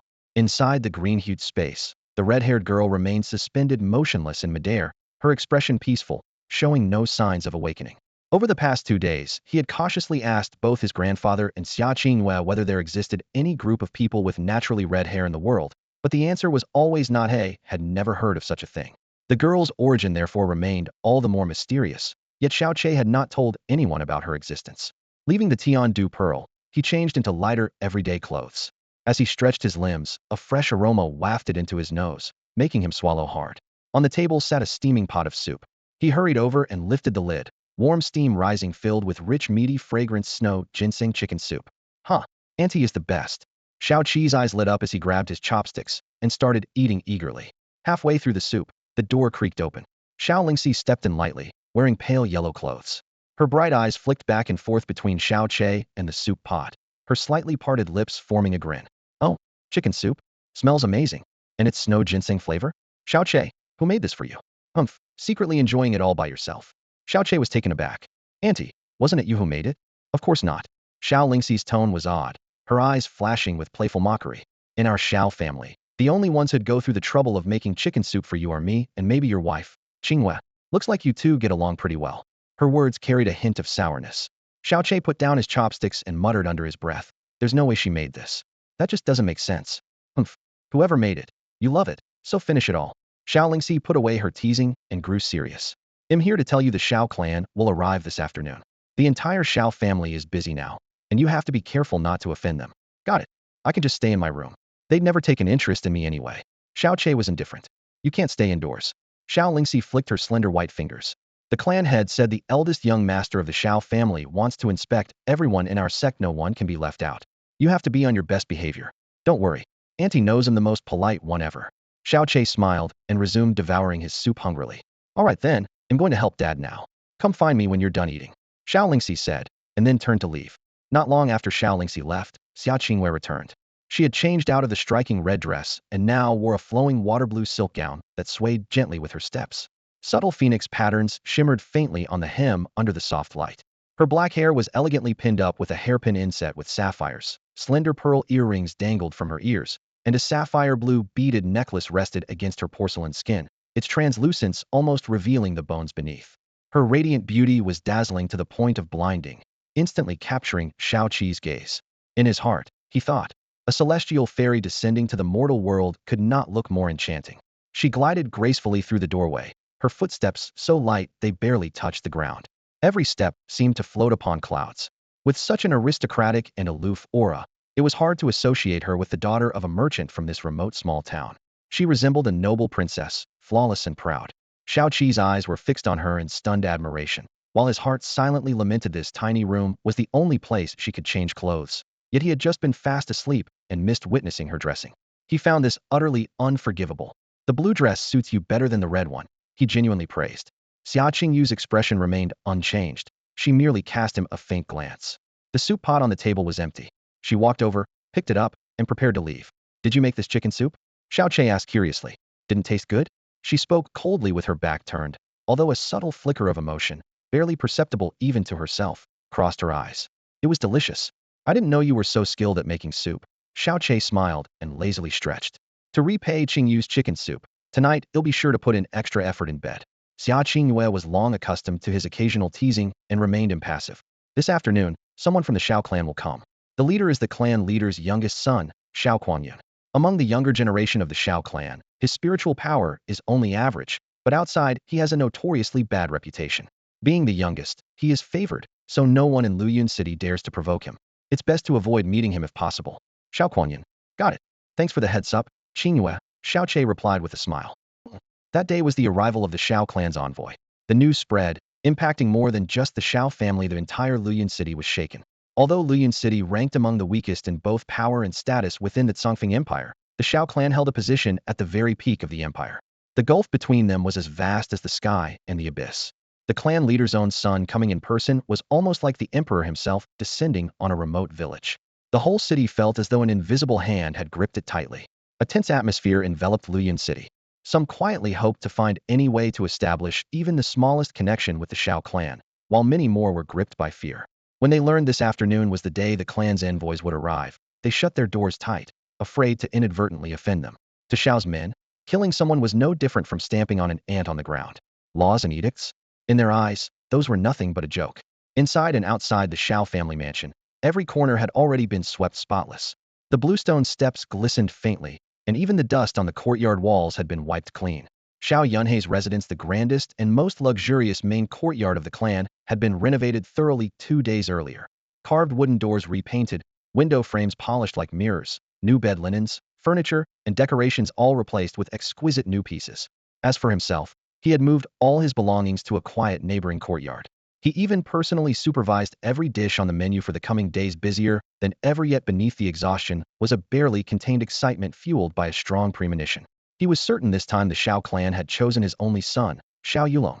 Once the boy caught their eye, he would soar to great heights, and Shao Yunhai himself would rise from being nothing more than a local tyrant in Luyan Citadel, the most feared ruler within hundreds of Molesto, a true powerhouse. That excitement made it impossible for him to remain still. Early this morning, from 10 a.m., he personally led 5 elders and numerous stewards to stand guard at the mountain gate, all dressed in formal attire and lined up waiting. Under the blazing sun, they waited from morning until noon, then from noon until late afternoon, sweat soaking through their clothes, yet no one dared complain. It was not until near the hour of Shin around 5 p.m. that the sudden sound of rapid footsteps broke the silence. A Shao disciple, sweating heavily, rushed over and shouted from a distance, "Master, they're coming. Shao clan's people are here. Their aura, there's no mistake. It's definitely them." At those words, everyone stiffened abruptly. Shao Yunhai strode forward, lowered his voice fiercely, and ordered, "Quick! Send the command immediately. Leave no detail unattended. If there is the slightest negligence, none shall be spared. Elders, come with me to greet them." They ran without hesitation, their footsteps pounding the overheated bluestone path. Before long, they had already reached more than a mile from the mountain gate. Ahead, four figures approached steadily, without hurry. Leading was a young man around 20, clad in fine robes. Medium build, his features ordinary, but his waxy pallor suggested a lifetime of excess had drained his vitality prematurely. In a crowd, he would be quickly forgotten, yet on this plain face was written haughty arrogance and recklessness. He strolled with hands clasped behind his back, eyes half closed, too indifferent even to spare passing pedestrians a glance, as if looking longer would tarnish him. Behind him walked an older man dressed entirely in black, expression calm and measured, silently pacing. Further back were 2 other young men, also in black, each with a silver eagle embroidered on their shoulders, the threads shining coldly in the sunlight. Shao Yunhai took a deep breath to steady his pounding heart. He stepped forward 2 paces, bowed slightly with hands clasped, and spoke respectfully but cautiously, "May I ask, are you 4 esteemed guests from the Shao clan?" The lead youth stopped and lazily scanned the group, his gaze vacant. "Correct. I am Shao Kuan-Yun of the Shao clan." The moment his identity was confirmed, Shao Yunhai bent his waist another fraction, quickening his speech, filled with awe and trepidation. "So it truly is the honored 4 guests. Wonderful. We have been awaiting you for some time. I am the current head of the Shao family here in Luyan City, and these 5 are our most respected elders. We are deeply grateful and equally humbled by your gracious visit." There was no need for any more words. Shao Kuan-Yun's gaze casually swept over the 5 elders, tinged with a hint of indifference. He then lazily flicked his hand and said, "Lead the way." "Yes, yes, please lead us, senior." Shao Yunhai quickly bowed and took the lead, guiding them back toward the Shao clan estate. "Who is this senior?" Someone couldn't help but ask. The black-robed elder's expression was cold and unreadable. His voice was indifferent, "Shao Mozhan." His wrinkled face showed no emotion at all, like a lifeless corpse. Upon hearing the name, Shao Yunhai's heart tightened instantly. He could somewhat gauge the cultivation of Shao Kuan-Yun before him, but with this Shao Mozhan, there was no detectable ripple of spiritual energy at all. Logically, either he had no cultivation, clearly impossible, or his strength was unimaginably profound, far beyond Shao Yunhai's ability to sense. By the time they reached the gate of the Shao clan, a large crowd had gathered. Seeing Shao Yunhai bow respectfully, their eyes narrowed as they all turned to look at the haughtily arrogant young man, then stepped forward to greet him in unison. "May I ask, is this the esteemed young Master Shao?" A middle-aged man with a plump figure and kindly face stepped forward first, his voice full of respect. Shao Kuan-Yun glanced at him sideways and coldly said, "Who are you?" "I am Situ Nan, Lord of Luyan City. I heard the honored guest from the Shao clan had arrived, so I came personally to welcome you." His voice blended reverence with nervous trembling, a thin sweat beading his brow. As city lord, he had met many important figures, but beside young Master Shao, even his highest status seemed insignificant. Immediately afterward, a middle-aged man in splendid clothing stepped forward, smiling respectfully as he held out an exquisite jade box. "I am Yuan Ba, longtime friend of the Shao clan's head. I have come to admire young Master Shao's grace and bring this humble gift. I hope you will accept it kindly." The Yuan family was as prestigious as the Shao clan, and Yuan Ba's attitude was exceptionally courteous. Shao Kuan-Yun glanced at the jade box, then motioned discreetly to 2 men behind him, who silently took the gift away. Seeing the eldest son of the Shao clan accept his gift, Yuan Ba's face broke into a broad smile. Others eager to curry favor followed, presenting valuable gifts in droves. Shao Kuan-Yun accepted them all without refusal, his eyes casually scanning the crowd as he said indifferently, "You may all step back. It's getting late. If there's anything, we'll speak tomorrow." "Yes, yes. Young Master Xiao must be tired after the journey. Please rest, and we will visit again tomorrow." Situnin hurriedly agreed. The crowd gradually dispersed. Xiao Yunhai and the 5 elders respectfully escorted Xiao Kuangyun into the Xiao estate. "To our 4 honored guests who have come such a long way, you must be exhausted. Please, rest a while. Your rooms are prepared," Xiao Yunhai said politely. "No need. I'm not that fragile." Xiao Kuangyun cast a cold glance over the estate courtyard, a faint sneer curling his lips. "If not for Elder Xiaozheng's passing, I wouldn't even know this place existed. I hear its ancestors were fools cast out of our Xiao clan. Fools or not, there's still blood of the Xiao family. Even if rejected by the clan, they still rule here like kings. After all these years, this place has grown like this, so be it." "Yes, yes, we humbly thank young Master Xiao for the compliment." Xiao Yunhai bowed deeply, not daring to contradict. He could only accept Xiao Kuangyun's blunt words with utmost respect. "The dead are paramount." Xiao Kuangyun's voice was steady and cold. "I have come to fulfill the last wish of Elder Xiaozheng. The purpose, I have already explained to you in my letter. Tomorrow morning, gather everyone from the clan here, not a single person missing. I will personally select those to bring back to the Xiao clan." He spoke with head held high, as if issuing an imperial decree that all must obey. "Yes, tomorrow morning at first light, everyone from the Xiao clan will gather here without exception." Xiao Yunhai bowed deeply on the spot, his voice tinged with nervousness yet eager to please. The main hall was brightly lit. All the clan elders stood silently, holding their breath, but no one dared to speak. "Good," said Xiao Kuangyun from the high seat, his eyes half closed, fingers tapping impatiently on the armrest. "Our time is precious, and we only have tomorrow. I don't want any unexpected incidents." As he finished, he slightly turned his head, glancing behind him. "Since you're here, and you're descendants of the highly respected Elder Xiaozhang, it's customary to bring a gift. Xiao Ba, present the gift." The named Xiao Ba stepped forward without expression, gently placing a sleek black ebony box before Xiao Yunhai. The moment the box touched the table, a subtle medicinal fragrance drifted out, invigorating the mind. Xiao Yunhai's hands trembled as he carefully lifted the box as if it were a priceless treasure, bowing repeatedly. Thank you for this generous gift from the Xiao clan. We are truly grateful." Xiao Kuangyun lazily propped his cheek with one hand, wearing a half smile.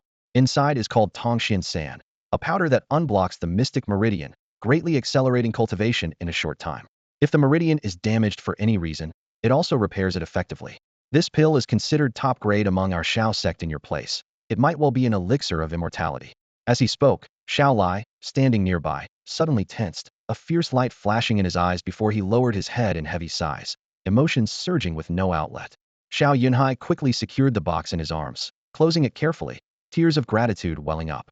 Since this is an elixir from the Xiao sect, its effects surely surpass anything we have imagined.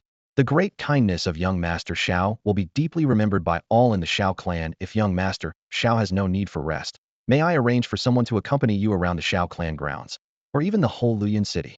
Though small, there are several charming sights that might provide a refreshing change. As he spoke, his eyes flicked to his son, hastily pulling him close. "This is my son, Xiao Yulong. He's about the same age as young Master Xiao. Let him accompany you as your attendant, if you don't mind." Xiao Yunhai's thoughts were clear. If Xiao Yulong could build a rapport with Xiao Kuangyun, it might lead to him being brought back to the Xiao sect, opening limitless prospects and elevating the entire Xiao clan. "I am Xiao Yulong. It is my utmost honor to witness the presence of such distinguished guests from the Xiao sect." Xiao Yulong stepped forward respectfully, his tone humble. Xiao Kuangyun gave him a cool glance, flicking his sleeve dismissively. "Fine, then show us around.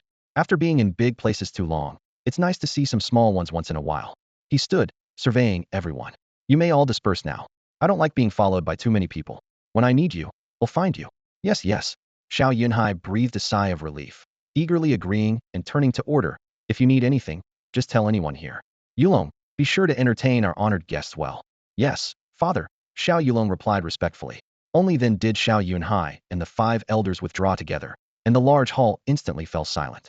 The Xiao sect delegation arrived later than Xiao clan had expected. The main event had been postponed until the next day. Night deepened, candlelight flickering. Xiao Yulong stayed by Xiao Kuangyun's side, bowing slightly with a respectful demeanor. "Young Master Xiao, though Luyan City is small, it has taverns, gardens, and markets aplenty. Would you prefer to see the scenery first, sample the food, or maybe enjoy some beauties?" An ambiguous smile played on Xiao Yulong's lips. Xiao Kuangyun's eyes burned with heat, a brazen, lecherous grin spreading. "As a man, what do you think we should check out first?" From the waxy yellowish hue on his face, Xiao Yulong could tell exactly what kind of person he was dealing with. Chuckling to himself, he said, Xiao Gongzi, you strike me as a real man. Since you're a real man, naturally you'd want to see the things a real man likes.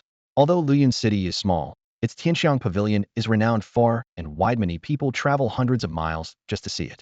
How about we stop by there first? You're surprisingly on point. Xiao Kuangyun glanced at him and smirked. Let's go. Xiao Yulong led the way, and just as he was about to step forward, a graceful figure suddenly caught Xiao Kuangyun's eye. The girl walked at a leisurely pace, her form elegant, a sky-blue long dress brushing her ankles, subtly outlining her long, well-shaped legs. The hem lifted slightly, revealing a slender waist, rounded chest, and a perfectly curved rear. Every movement radiated a faint pride and an ethereal charisma. Xiao Kuangyun's mouth opened slightly, his steps frozen, as if time stopped around him. In a daze, he thought he had just encountered the goddess of the Luo River. The girl seemed to sense something, glancing coldly sideways at him. That fleeting profile imprinted deeply in his mind, so breathtakingly beautiful, it made his knees weaken. She turned into a courtyard and disappeared for a while, but Xiao Kuangyun remained stunned. The moment Xia Qingyue appeared so suddenly, Xiao Yulong's heart skipped a beat, silently praying Xiao Kuangyun wouldn't notice her. But fate had other plans. Xiao Kuangyun not only saw her, but displayed a far more dramatic reaction than most men do upon meeting Xia Qingyue for the first time. Xiao Yulong's heart clenched painfully. Here in tiny Luyan City, no woman caught in Xiao Kuangyun's sights ever escapes.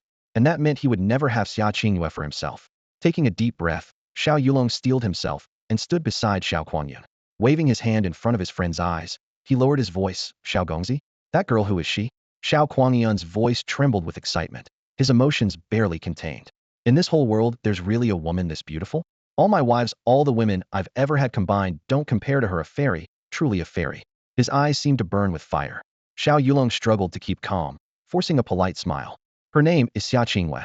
She's the most beautiful woman in Luyan City, really like a fairy. Xia Qingyue. Xia as in her family name?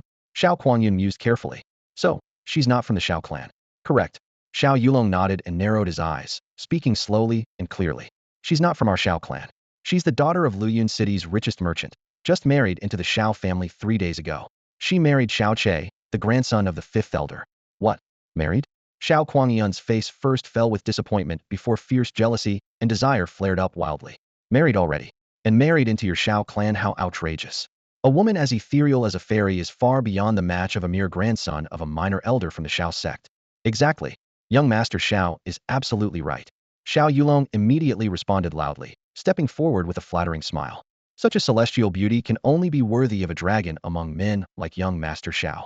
Then, pointing toward the direction where the woman had just left, he lowered his voice to fan the flames. Young Master Xiao may not know. The man she married, though the grandson of an elder, is unanimously regarded as the biggest loser of our Xiao sect, born with a crippled divine vein, only barely reaching the first level of the initial profound realm this year. A complete disgrace to the sect. What? Xiao Kuangyun's handsome face suddenly darkened, veins bulging, his fists trembling with barely restrained fury. Such an incomparable beauty, yet married to a worthless nobody? Absolutely unforgivable. Utterly unforgivable. A woman like that should belong to me, Xiao Kuangyun. No loser has the right to lay a finger on her.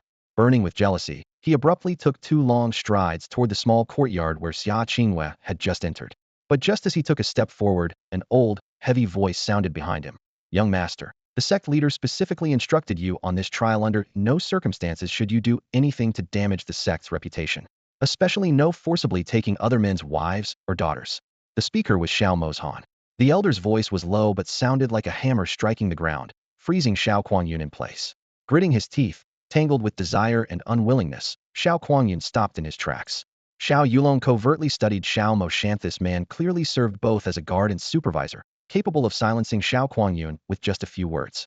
This suggested Xiao Kuangyun's prior attempts to forcibly seize other men's wives and daughters were not isolated incidents. Xiao Yulong's eyes gleamed as he hurriedly approached Xiao Kuangyun, lowering his voice. Young Master Xiao, if you want Xia Qingyue, you don't have to rely on brute force. There are plenty of other ways. Oh, what ways? Xiao Kuangyun turned his head, eyes burning with interest. Xiao Yulong leaned close and whispered rapidly into his ear. In just a few words, the lecherous glow in Xiao Kuangyun's eyes surged, and a greedy smile crept across his face. Seeing this, Xiao Yulong eagerly added embellishments. I just heard these rumors myself. Haven't told a soul. Perfect to help young master succeed. Excellent, very excellent. Xiao Kuangyun nodded in satisfaction. Seeing his mood improve, Xiao Yulong pressed on with advice. Young Master Xiao seems quite fond of beauties. In fact, The Xiao sect is home to more than just Xia Qinghua. Fifth elder Xiao Lai has a daughter who just turned 15, already a national beauty rivaling Xia Qinghua. I wonder if young master is interested? 15? Comparable to that fairy-like woman. Xiao Kuangyun's eyes suddenly flashed with the ruthless hunger of a wolf. Sensing his intention, Xiao Yulong leaned closer again and quietly added, "If young master desires, this matter is even easier just simply," he whispered once more. "Ha ha ha ha. Ha ha ha." Xiao Kuangyun threw his head back and laughed wildly, his laughter dripping with arrogance and lust. "When I return, I must thank my old man properly meeting two beauties at once. It's definitely no wasted trip." He looked meaningfully at Xiao Yulong and slowly nodded. "Your name is Xiao Yulong, right?" "Yes, yes. I am Xiao Yulong." Xiao Yulong nodded repeatedly, as if being remembered by Xiao Kuanyun was the greatest favor any could receive. "You're a good man, very good. If these two matters are accomplished, when we return to the Xiao sect, you will stay by my side." Xiao Kuanyun narrowed his eyes, his tone resolute. "Ah."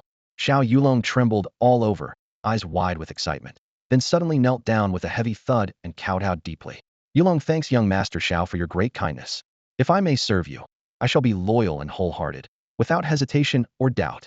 At this moment, Xiao Yulong's heart overflowed with joy. Being brought into the Xiao sect was an unseen-a-lifetime opportunity, and serving the sect leader's son was a level of privilege he had never dared to imagine before. Xiao Lai had high hopes for the people sent by the Xiao clan patriarch. After all, the patriarch's son had to be a formidable figure, like a celestial dragon. But the moment they met, his illusions were ruthlessly shattered. The young man who called himself Xiao Kuanyun wasn't the composed and noble type Xiao Lai had imagined. Instead, every gesture dripped with arrogant entitlement, his gaze cold and disdainful, just like a spoiled playboy raised on pampering and flattery. Upon reflection, Xiao Lai came to accept the reality. The humble Xiao family had probably never been on the patriarch's radar. The son's visit was likely just for show, a symbolic gesture meant to demonstrate respect for the late Xiao Zhang. At that moment, their daughter's clear voice came from the courtyard gate. "Dad, I heard you and the sect leader went far out to welcome the Xiao clan visitors, and you're back so soon?" Xiao Lingxi stepped inside, carrying steaming dishes, her curious eyes blinking. "Have the Xiao clan people already arrived? What are they like? Are they really intimidating?" Xiao Lai recalled the gray-robed elder following behind Xiao Kuanyun and nodded slightly. The Xiao clan is deeply rooted in tradition. That elder's cultivation is unfathomably profound. But Lingxi, don't get close to them unless absolutely necessary these days. Especially Xiao Kuanyun. That kid is trouble. It's best to avoid him. Xiao Lingxi paused, then obediently nodded. "Got it, Dad. I'm a bit afraid of them too. The Xiao clan must be incredibly powerful." She set down the wooden tray and turned back to ask earnestly, "But you seem worried. Did something big happen?" No father knows his daughter better, and Lingxi's keen gaze left Xiao Lai with nowhere to hide. After a moment's hesitation, he spoke. "When the Xiao clan came, they brought a gift, a pill called Tongxian San. Xiao Kuanyun said it's excellent at repairing damaged mystical veins." "So," before he could finish, Xiao Lingxi excitedly exclaimed, clutching his sleeve tightly, "it can repair the mystical veins? Really?" Healing Xiao Qi's mystical veins had long been her greatest wish. For years, she and Xiao Lai had scoured countless texts and visited every nearby apothecary, only to be repeatedly disappointed. Now, hearing even a glimmer of hope, she trembled with anticipation. Xiao Lai looked into his daughter's suddenly bright eyes, but beneath his heavy hopes, worry lingered. The main effect of Tongxian San is to accelerate cultivation in the short term. The sect leader and others cherish it like a treasure. Hoping they would use such a precious pill on worthless Xiao Che, the chances are slim. Xiao Lingxi's smile froze as if doused with cold water. After a brief silence, she bit her lip and lifted her gaze, eyes blazing with determination. "No matter what it takes, we have to get hold of the Tongxian San. Xiao Che is not worthless. He's the one who needs it the most. He'll do everything I can to make it happen." Watching his daughter's expression, Xiao Lai sighed deeply. But he was painfully aware there was almost no chance to get his hands on the Tongxian pill. Actually, it was basically impossible. Night fell. The flickering candlelight cast a soft glow across the room. Xia Qinghua sat at the edge of the bed, her voice calm. "Today I saw Xiao Kuanyun from the Xiao sect." "Oh, what kind of person is he?" Xiao Che stretched lazily and asked casually, as if he didn't care. "He lives up to his name." Thinking of that arrogant look this afternoon, Xia Qinghua furrowed her brow, a trace of disgust flickering in her eyes. She remembered her master mentioning that the sect leader of the Xiao sect had 4 sons. The other 3 were admirable talents. But this 4th young master was a complete fool, yet he was the leader's favored son, probably because he was the youngest and the legitimate heir. Xiao Che shrugged. "That figures. Usually, the ones the Xiao sect sends to a place like this have that kind of attitude. Doesn't affect me though. It's just a formality tomorrow." Mid-sentence, his brow twitched and his expression shifted. "Qinghua, if you saw him, did he see you too?" "Yes, why?" Xia Qinghua turned to look at him. "You said his reputation is awful." Guys like that. Xiao Che tapped his chin thoughtfully. Huh, Qinghue, I'm guessing your master is somewhere near Luyan City, right? How do you know that? Xiao Qinghue was taken aback. Xiao Che didn't explain, but said seriously, if that's the case, find a way to contact your master. She should come here in person tomorrow. Then he smiled. If your master's nearby, it won't be a big deal. Let's get some sleep. Xiao Qinghue raised an eyebrow, thinking of Xiao Kuangyun's shameless lecherous gaze, finally understanding Xiao Qi's meaning. She gently pressed the ice-like voice transmission talisman at her waist, her heart stirring slightly. In the corner, Xiao Che was laying out a blanket. Seeing this, Xiao Qinghue pursed her lips and finally said, get on the bed. Huh. Xiao Che spun around, eyes wide. Qinghue, what did you say? Xiao Qinghue turned her face away so he couldn't see her expression, her voice cool. Forget it if you didn't hear me. I did. There's no way I didn't hear. Xiao Che nodded repeatedly, then tossed the blanket aside and jumped onto the bed with a playful grin. Qinghue, love, do you want to sleep inside or outside tonight? Xiao Qinghue said nothing, waving her hand. All the red candles suddenly went out. In the pitch black, she quietly exhaled, pushed Xiao Che to the inside of the bed, pulled the blanket over them both, and turned her back to him. Her voice was cold. Don't get any ideas. I'm only doing this so you can help me with my health at 3 in the morning. Don't do anything you're not supposed to. Otherwise, no more sharing this bed. As you command, my dear wife. Xiao Che pulled the blanket tighter, breathing in the faint scent of her youthful fragrance on it, clearly pleased. Nowadays, Xiao Che calls her wife dozens of times a day. At first, it made her annoyed, but now hearing it sounds completely natural so much so that, deep down, an inexplicable sense of I am his wife quietly takes root in Xiao Lingxi's heart. This subtle, yet unmistakable change unsettles her and leaves her feeling lost. She closes her eyes, forcing herself to push away all the distracting thoughts, and soon falls peacefully asleep in the quiet night. At 3 in the morning, the darkest hour before dawn, the Xiao family estate is silent except for the occasional buzz of mosquitoes drifting through the darkness. Inside Xiao Lingxi's courtyard, there is a faint creak. The tightly shut door is pushed open, and a small shadow peeks out cautiously. After confirming no one is around, she crouches low and dashes out into the yard. But before she can even step past the threshold, a tall gray figure drops smoothly from the rooftop and lands firmly blocking her path. Sierra, why are you out so late? The low voice is steady but sharp with authority. Dad. The shadow startles and quickly pulls down her veil, revealing her delicate face. Xiao Lingxi. Caught off guard meeting her father's gaze, she nervously twiddles her fingers, stammering, 3. Xiao Lai lets out a long sigh, speaking in a heavy tone. Sierra, you're planning to steal the Tongxian elixir, aren't you? 2. Xiao Lingxi lowers her gaze, struggling to answer. You are my biological daughter. How could I not understand what you were thinking? Xiao Lai sighs again and pats her shoulder lightly. When you left my room this afternoon, I sensed something was wrong in your eyes, so I stayed to watch over you. Sure enough, you were still going to try and steal the Tongxian elixir. Sierra. You are being reckless. Do you know how dangerous that is? That elixir was a gift from the Xiao clan. If you're caught, it would be an offense against the Xiao clan. Those 4 from the clan will punish you severely. Don't count on me. No one in Luyan City can save you then. Xiao Lingxi lowers her head and bites her lip. I know all that. But Xiao Che is so pitiful. He's such a good person, yet he's constantly mocked and looked down upon, treated like worthless trash. If his mystic veins could be restored, no one would ever trample him again. He wouldn't be beneath anyone. Xiao Lai opens his mouth, but only a flash of pain crosses his face. I often wonder why it's Xiao Qi's mystic veins that are ruined, not mine. This world has been too unfair to him, Dad. Do you know how heartbroken I feel every time I see him being mocked, but pretending not to care and turning around to comfort me? If I could restore his veins, even if I have to steal, even if I have to risk my life, I would do it without hesitation. Before she finishes, tears well up and spill over her eyes. Covering her face with her hands, she can no longer hold back and breaks down sobbing quietly. A sudden surge of deep emotion crosses Xiao Lai's face. Looking at his weeping daughter, his heart aches painfully as well. He spoke softly to comfort her.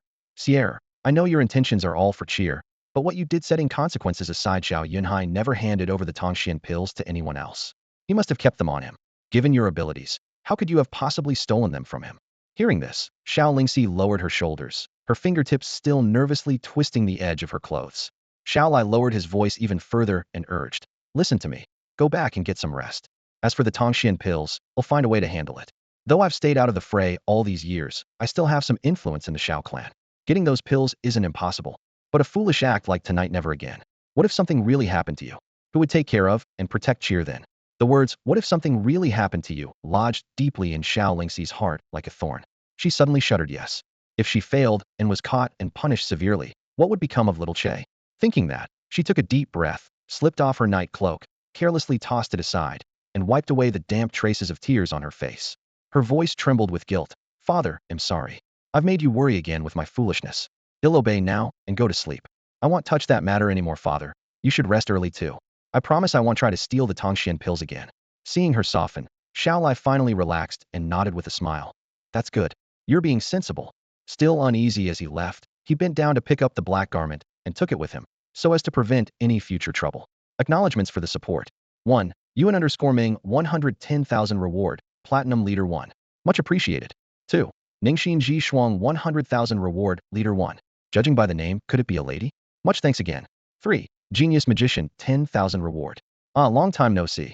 4. Bamboo Song Song 100,000 reward, dear friend. Wishing your Dragon Seal War God even greater success. 5. Still indifferent 20,000 reward indifferent San. Your wild spree probably means you took some bad drugs. 6. Fallen Chia 500,000 reward, Supreme 1. Dear friend, you made my heart tremble. 7. Tolov Yuki 500,000 reward, Supreme 2 Sai. Am speechless. Today was undoubtedly the busiest day in the history of the Shao clan. At the first light of dawn, the massive vermilion gates of the Shao residence were already swarming with people. Every influential family from Luoyang City, especially those ranked among the top, was present, represented mostly by their heads of household. Despite the crowd, no one dared raise their voice. All spoke in hushed whispers, careful not to disturb the legendary big shot rumored to be inside the mansion. I've heard for a long time that the Shao clan's founder came from the Shao sect for real this time. This time the Shao clan is destined to rise to great heights. We must cultivate our ties carefully. Good thing we never offended the Shao family. Otherwise, we wouldn't be able to sleep. Among the crowd, two clan leaders spoke quietly to each other. Lao Mu, you're here too? The head of the Mu family smiled wryly. With everyone scrambling for a chance to be noticed, how could I miss out? They're trying to build connections. I'm just covering my bases. If the young Lord Shao were to review the Luoyang City aristocracy and found Mu family missing, it would be open season for accusations. Would be in deep trouble. The huge Shao gates remained firmly shut, forcing the crowd to wait patiently for hours until the third quarter of the Chen hour, that is, 9 a.m. In reality, before dawn, a three-foot platform had quietly been erected in the center courtyard of the Shao estate, complete with tables, chairs, and various instruments. At the first quarter of the Chen hour, 8 a.m., a sudden summons sounded sharply. Shao disciples congregated like a rising tide, flooding the courtyard within minutes. In under 15 minutes, every man, woman, and child was in their designated place, not a single one missing. This day carried exceptional significance for the Shao clan. All the disciples understood this deeply. Their faces were lit with excitement and anticipation. Even those with average talents secretly hoped to catch the attention of the distinguished Shao ancestor. At that moment, the last two figures appeared leisurely, Shao, Che holding hands with Xia Qinghua. Their measured pace instantly drew every gaze toward them. If it were only Shao Che, no one would have bothered to glance twice. But the true center of attention was the graceful Xia Qinghua, whose delicate figure and breathtaking beauty resembled a fairy stepping out from the misty waves. The young men especially were mesmerized, eyes blank, hearts racing wildly, and some even drooling involuntarily. By contrast, Shao Qi's appearance was quite the opposite: pale complexion, half-lidded eyes lacking focus, weary steps, and he yawned 3 times over a short distance, looking as if he were utterly exhausted from overindulgence. Overindulgence in the bedroom? Many suddenly thought of this, and seeing the two holding hands tightly, clenched their teeth and trembled with rage. Their goddess was repeatedly being dominated every night by the clan's greatest loser. The jealousy and fury nearly tore their chests apart. Yet Shao Qi's lethargy was not feigned, nor was it due to such indulgence.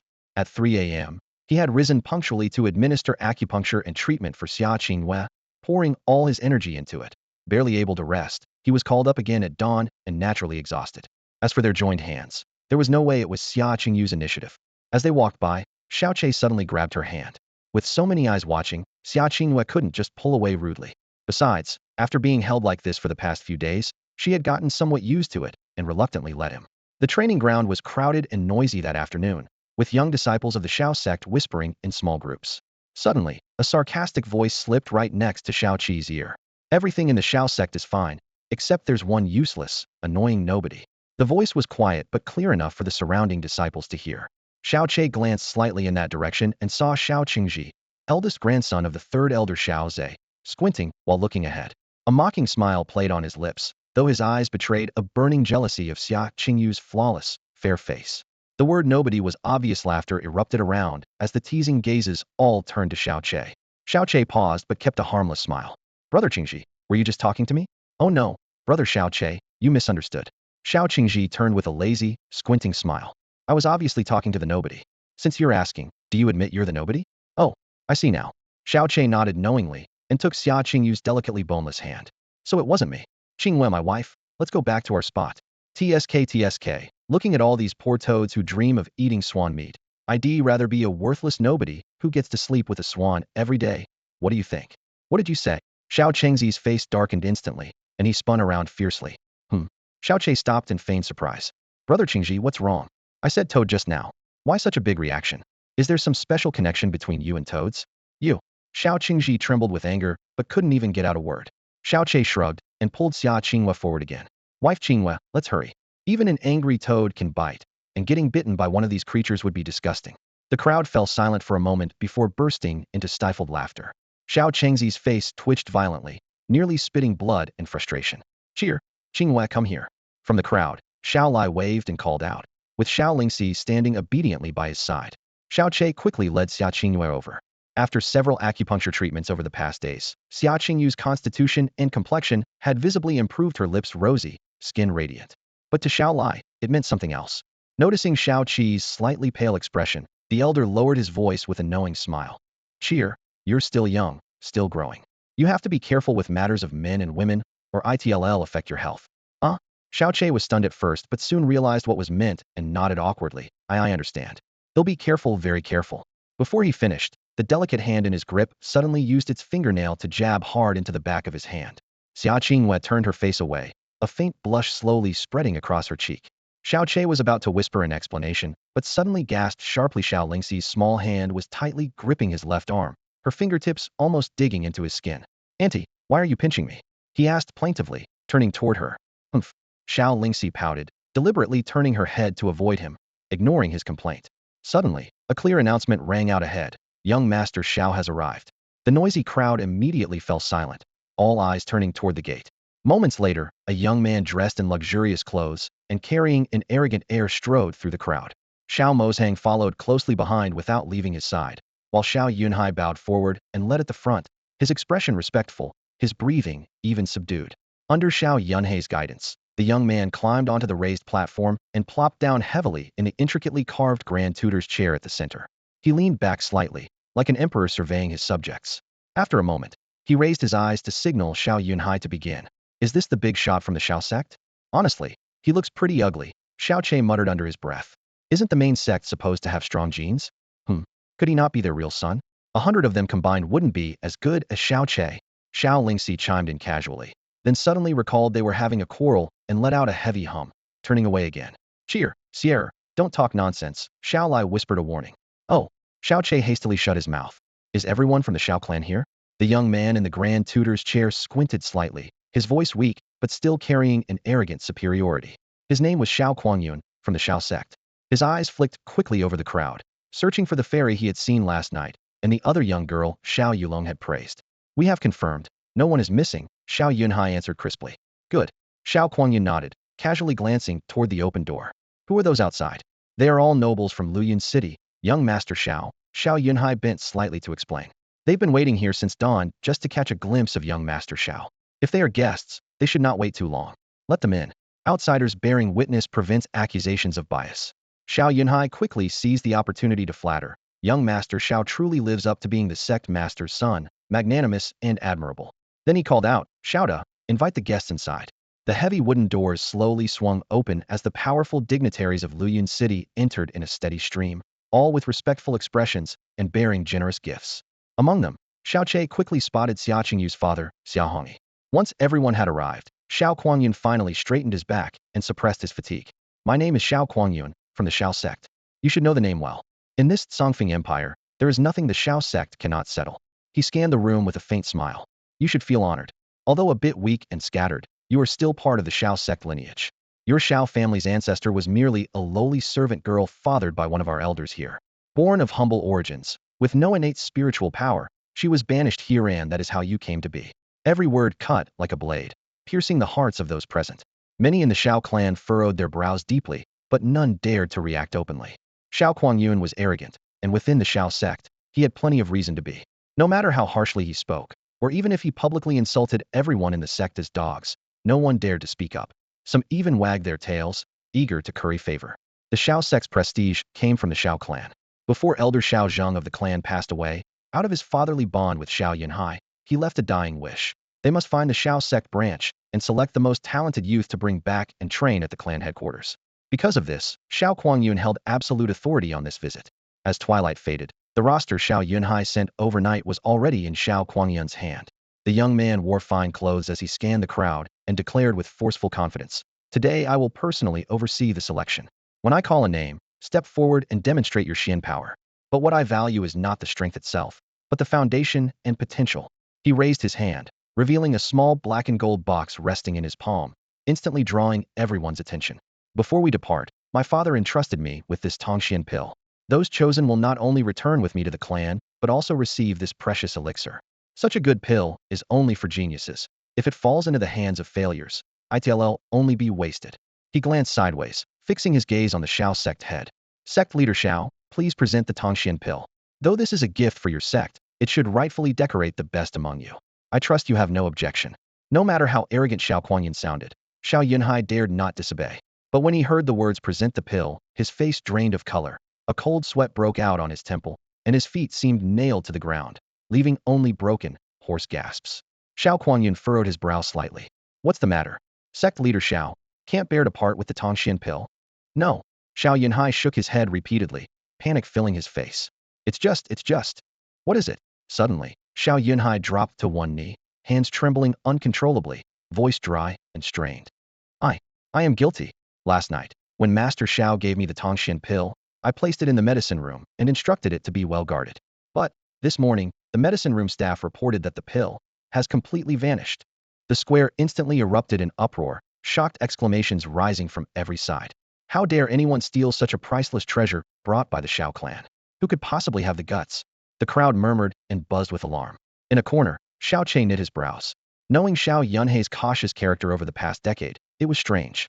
Normally, such a precious pill would be kept close at hand, yet he left it in the medicine room guarded only by Xiao Gu, who specialized in healing but had weak Xian power, one of the most poorly defended places in the entire sect. It just didn't make sense. Stranger still, if someone coveted the pill, they would wait until the Xiao clan visitors left before making a move. Stealing it now would be both reckless and risky, hard to conceal and impossible to consume in time, basically a death wish. At the same time, Xiao Lai stiffened and glared sharply at Xiao Lingxi. The girl looked equally surprised, noticing his gaze. She quickly shook her head to indicate she was uninvolved. Only then did Xiao Lai quietly breathe a sigh of relief and withdraw his stare. "What?" Xiao Kuangyun sprang up from his seat, his face darkening with a fierce intensity, a murderous aura radiating from him. He stared coldly at Xiao Yunhai and snarled, "Are you saying someone actually stole that box of Tongxian powder?" Xiao Yunhai's chest tightened, and he hurriedly bowed with cupped hands, his voice trembling. "I failed in my duty to protect it. Please punish me, young Master Xiao." His head hung so low it nearly touched his chest, his face flushed with shame. "Unbelievable." Xiao Kuangyun's chest heaved violently, his heavy breaths almost tangible. His piercing eyes swept across everyone like blades. "Someone dares to steal a gift from our Xiao clan, fine. Just fine. I truly underestimated this Luyun city. You all are incredibly bold." A fierce killing intent surged from his feet to the ceiling, making the enormous Xiao clan hall feel chillingly cold. Everyone's backs broke out in a cold sweat. No one dared to breathe, wishing they could bury their heads in their chests. In a corner, Xiao Che narrowed his eyes, locking his gaze on Xiao Kuangyun. He lightly touched Xiao Lai beside him and whispered, "Grandfather, did the clan leader offend Xiao Kuangyun yesterday?" Xiao Lai was momentarily stunned, then shook his head. Xiao Yunhai is usually cautious. "It's unlikely." "That makes it stranger," Xiao Che murmured almost inaudibly, tapping his chin with a fingertip. Xiao Kuangyun's anger looks fake. If the clan leader had offended him, then him stealing the Tongxian powder and blaming it on others would be plausible. But if not, could he be putting on a solo performance? "Don't talk nonsense." Xiao Lai, not fully understanding, quickly gestured for him to be quiet. On the stage, Xiao Kuangyun's shadowy gaze swept over everyone again. "When I took out the Tongxian powder yesterday, only Xiao clan members were around. I don't think you're foolish enough to broadcast that you got your hands on a high-grade elixir. Besides, your clan's security here in Luyun City is no joke. Outsiders breaking in forcibly would have been near impossible, so it has to be a thief from within your own Xiao clan." As his words landed, a murmur erupted in the hall. The low whispers pricked everyone's nerves like needles. "Yes, young Master Xiao is perceptive," Xiao Yunhai hurriedly agreed. "After discovering the theft, I suspected it was an insider. Elder Xiao Gunnian in the medicine room is nearly 60 and has always kept to himself. He has no interest in the Tongxian powder, so it couldn't have been him stealing on duty. but others all could be suspects. Xiao Kuangyun snorted coldly. The petty Xiao clan means nothing to our mighty Xiao sect. Any one of our servants can single-handedly wipe out your entire family. This time, we lowered ourselves and crossed thousands of miles to come here. That's a huge favor and face we gave you, and what do you give me in return? Such a grand surprise. This is nothing less than spitting in the face of the Xiao sect. The phrase spitting in the face of the Xiao sect dropped like thunder, and Xiao Yunhai paled instantly, perspiration beading on his forehead. Xiao Kuangyun's venomous gaze flicked over every face. Those targeted quickly bowed their heads, and even stifled their breaths. It wasn't just Xiao Kuangyun's terrifying presence, was the overwhelming shadow of the vast Xiao sect looming over them all. Xiao Che shifted his focus back to Xiao Yunhai, noticing the trembling at the corner of his mouth and the forced fear in his eyes. Lowering his brows, he muttered under his breath, "This Xiao Yunhai's act is fake too. What exactly are they plotting?" Xiao Che possessed memories spanning 2 lifetimes, especially the one on Sangyan continent. He had endured countless hardships, experiencing good and evil, warmth and cruelty, teetering on the edge of life and death countless times. From a humble commoner to the overlord of the world, he had encountered an extraordinary array of people. His keen insight was so sharp that even powerful mystics who had lived for centuries could hardly match it. In the center of the main hall, Xiao Kuangyun glanced around again. His gaze was icy and cutting like a blade. After a moment, he reigned in his imposing presence, his voice suddenly slowing but still dripping with arrogant superiority. "Enough. Though it's pitiful, I don't need to waste my temper on people from such a small place. To whoever stole the Tongshan powder, I'm giving you 15 seconds to come out voluntarily and hand it over. Perhaps I can show some leniency since it's your first offense. But if you stubbornly refuse, don't blame me for showing no mercy. Xiao Ba, start the countdown." With that, he snorted and slammed back into his seat. The young man in black to his left, Xiao Ba, stepped forward as a deep voice began the countdown. 15. The crowd stirred, murmurs rising like waves. Xiao Yunhai hurriedly turned and raised his voice to join in. "You wretched thief of the Tongshan powder, did you hear that? Master Xiao is magnanimous. If you're not beyond redemption, come forward and apologize. Otherwise, it won't just be Master Xiao. Everyone in Clan Xiao will show no mercy." 12, 11, 10, 9. Xiao Ba's voice was mechanical and relentless. Everyone looked around anxiously, wondering who was foolish enough to risk it. Although Xiao Kuanyun repeatedly said leniency, the murderous gleam in his eyes made it clear that confessing wouldn't spare them from a terrible fate. 4, 3, 2, 1. Time's up. With the last number spoken, Xiao Ba stepped back. Xiao Kuanyun rose, his sinister gaze almost tangible, a cold smile curling on his lips. "I gave you a chance. Since you don't know what's good for you, don't blame me for being ruthless when I catch you." "Xiao Jiu." "Yes." Another young man in black stepped forward immediately, palm raised, conjuring a vortex of mystical energy swirling rapidly in his hand. Xiao Kuangyun didn't strike immediately but turned to the clan leader. "Clan leader Xiao, the Tongshan powder was stolen along with a certain box, correct?" "Yes, they were taken together." Xiao Yunhai nodded, his face full of confusion, not understanding the sudden question. "Good." Xiao Kuangyun sneered. "That box bears our clan's unique spiritual mark, the Tianying seal. By activating our clan's secret power, we can detect its location within a certain range." Before he finished speaking, Xiao Jiu suddenly slammed his palm down and let out a low roar. His figure blurred into a gale, shooting toward the right side and disappearing from view in the blink of an eye. Looks like it's been found." Xiao Kuangyun chuckled softly, eyes glinting with deep satisfaction at his own performance. Xiao Yunhei's face also brightened with joy before his expression turned solemn. "Young Master Xiao, this matter is grave. Not only has it angered you, but it also shames Clan Xiao. Whoever the thief is, even if it's my own son, young Master Xiao should have no hesitation in punishing them severely." "Those who offend Clan Xiao never fare well." Xiao Kuanyun responded coldly. A strong wind rose again as Xiao Jiu returned swiftly, holding a wooden box. The faintly glowing Tianying seal could be seen on its lid, the very box Xiao Kuanyun had handed over to Xiao Yunhai yesterday, with the Tongshan powder inside. "Young master, it's been found," Xiao Jiu said solemnly, presenting the box with both hands before quietly stepping back. The murmuring vanished instantly. The air froze so tightly that one could almost hear a needle drop. Everyone held their breath, glaring to see who the audacious thief could be, aware that the outcome for that person would be utterly grim. "Xiao Jiu, where exactly did you find this box?" Xiao Kuanyun asked coldly, twirling the box in his hand. "Under the pillow in the master's room of house number 66. Xiao Jiu replied expressionlessly, each word clear. "House number 66. Instantly, all eyes turned sharply in that direction, fixating unbelievingly on a girl who looked as if she had been struck by lightning. Hearing house number 66, Xiao Lingxi froze completely. Facing the accusing stares, she instinctively took a step back, shaking her head in panic and pleading helplessly, "It wasn't me. It wasn't me." Number 66 courtyard was exactly the small residence where Xiao Lingxi lived. Because the number was catchy and easy to remember, everyone in the Xiao clan knew it well. The moment Xiao Jiao announced number 66 courtyard, the crowd immediately thought of its owner. The noisy crowd suddenly parted as if pushed aside by an invisible hand, leaving Xiao Lingxi exposed alone in the center of everyone's sight, with nowhere to hide. Xiao Lai's expression darkened sharply. Xiao Che furrowed his brows fiercely, his face instantly grim. He stepped forward, blocking Xiao Lingxi with his slender but upright frame.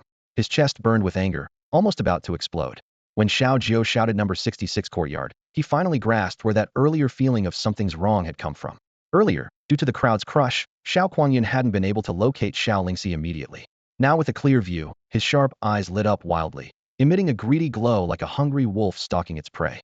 The girl before him looked even younger than Xia Qingju in the bloom of youth, yet she already had bright eyes, white teeth, and a graceful charm.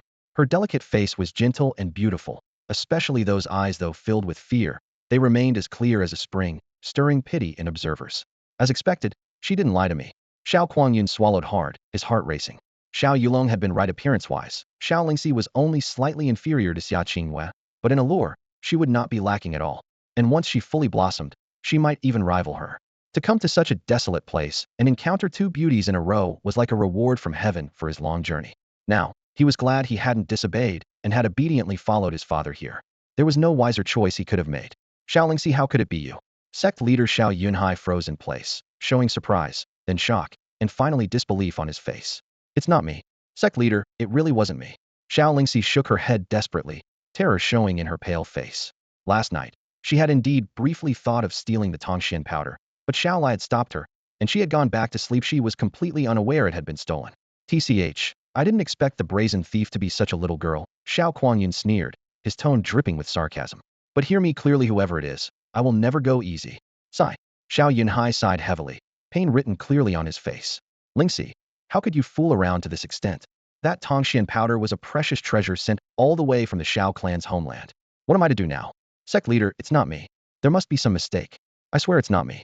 Xiao Lingxi shook her head repeatedly, her face drained of color by fear. A cold gleam flashed in Xiao Kuangyun's eyes as he barked. That box of Tongxian powder was found right under your pillow. If you didn't steal it, did it fly over on its own? Little girl, I gave you a chance to confess earlier, but you wasted it. Now the evidence is clear, so many people inside and outside the Xiao clan saw it. You still want to deny it? It seems you won't admit it unless we use severe punishment. The word severe punishment made Xiao Lingxi's whole body tremble. If Xiao Che hadn't quickly supported her, she might have collapsed to the ground. Xiao Che clenched his fists tightly, his knuckles snapping sharply. His cold glare locked onto Xiao Kuangyun. This was the first real killing intent since his rebirth. Young Master Xiao, please calm down. Xiao Yunhai staggered forward, dropping to one knee heavily. His voice was earnest and urgent.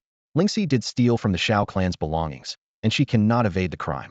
But her nature is pure. She is deeply beloved by everyone in our Xiao sect. She took this desperate risk because of pressing reasons. Pressing reasons? Xiao Kuangyun's expression darkened.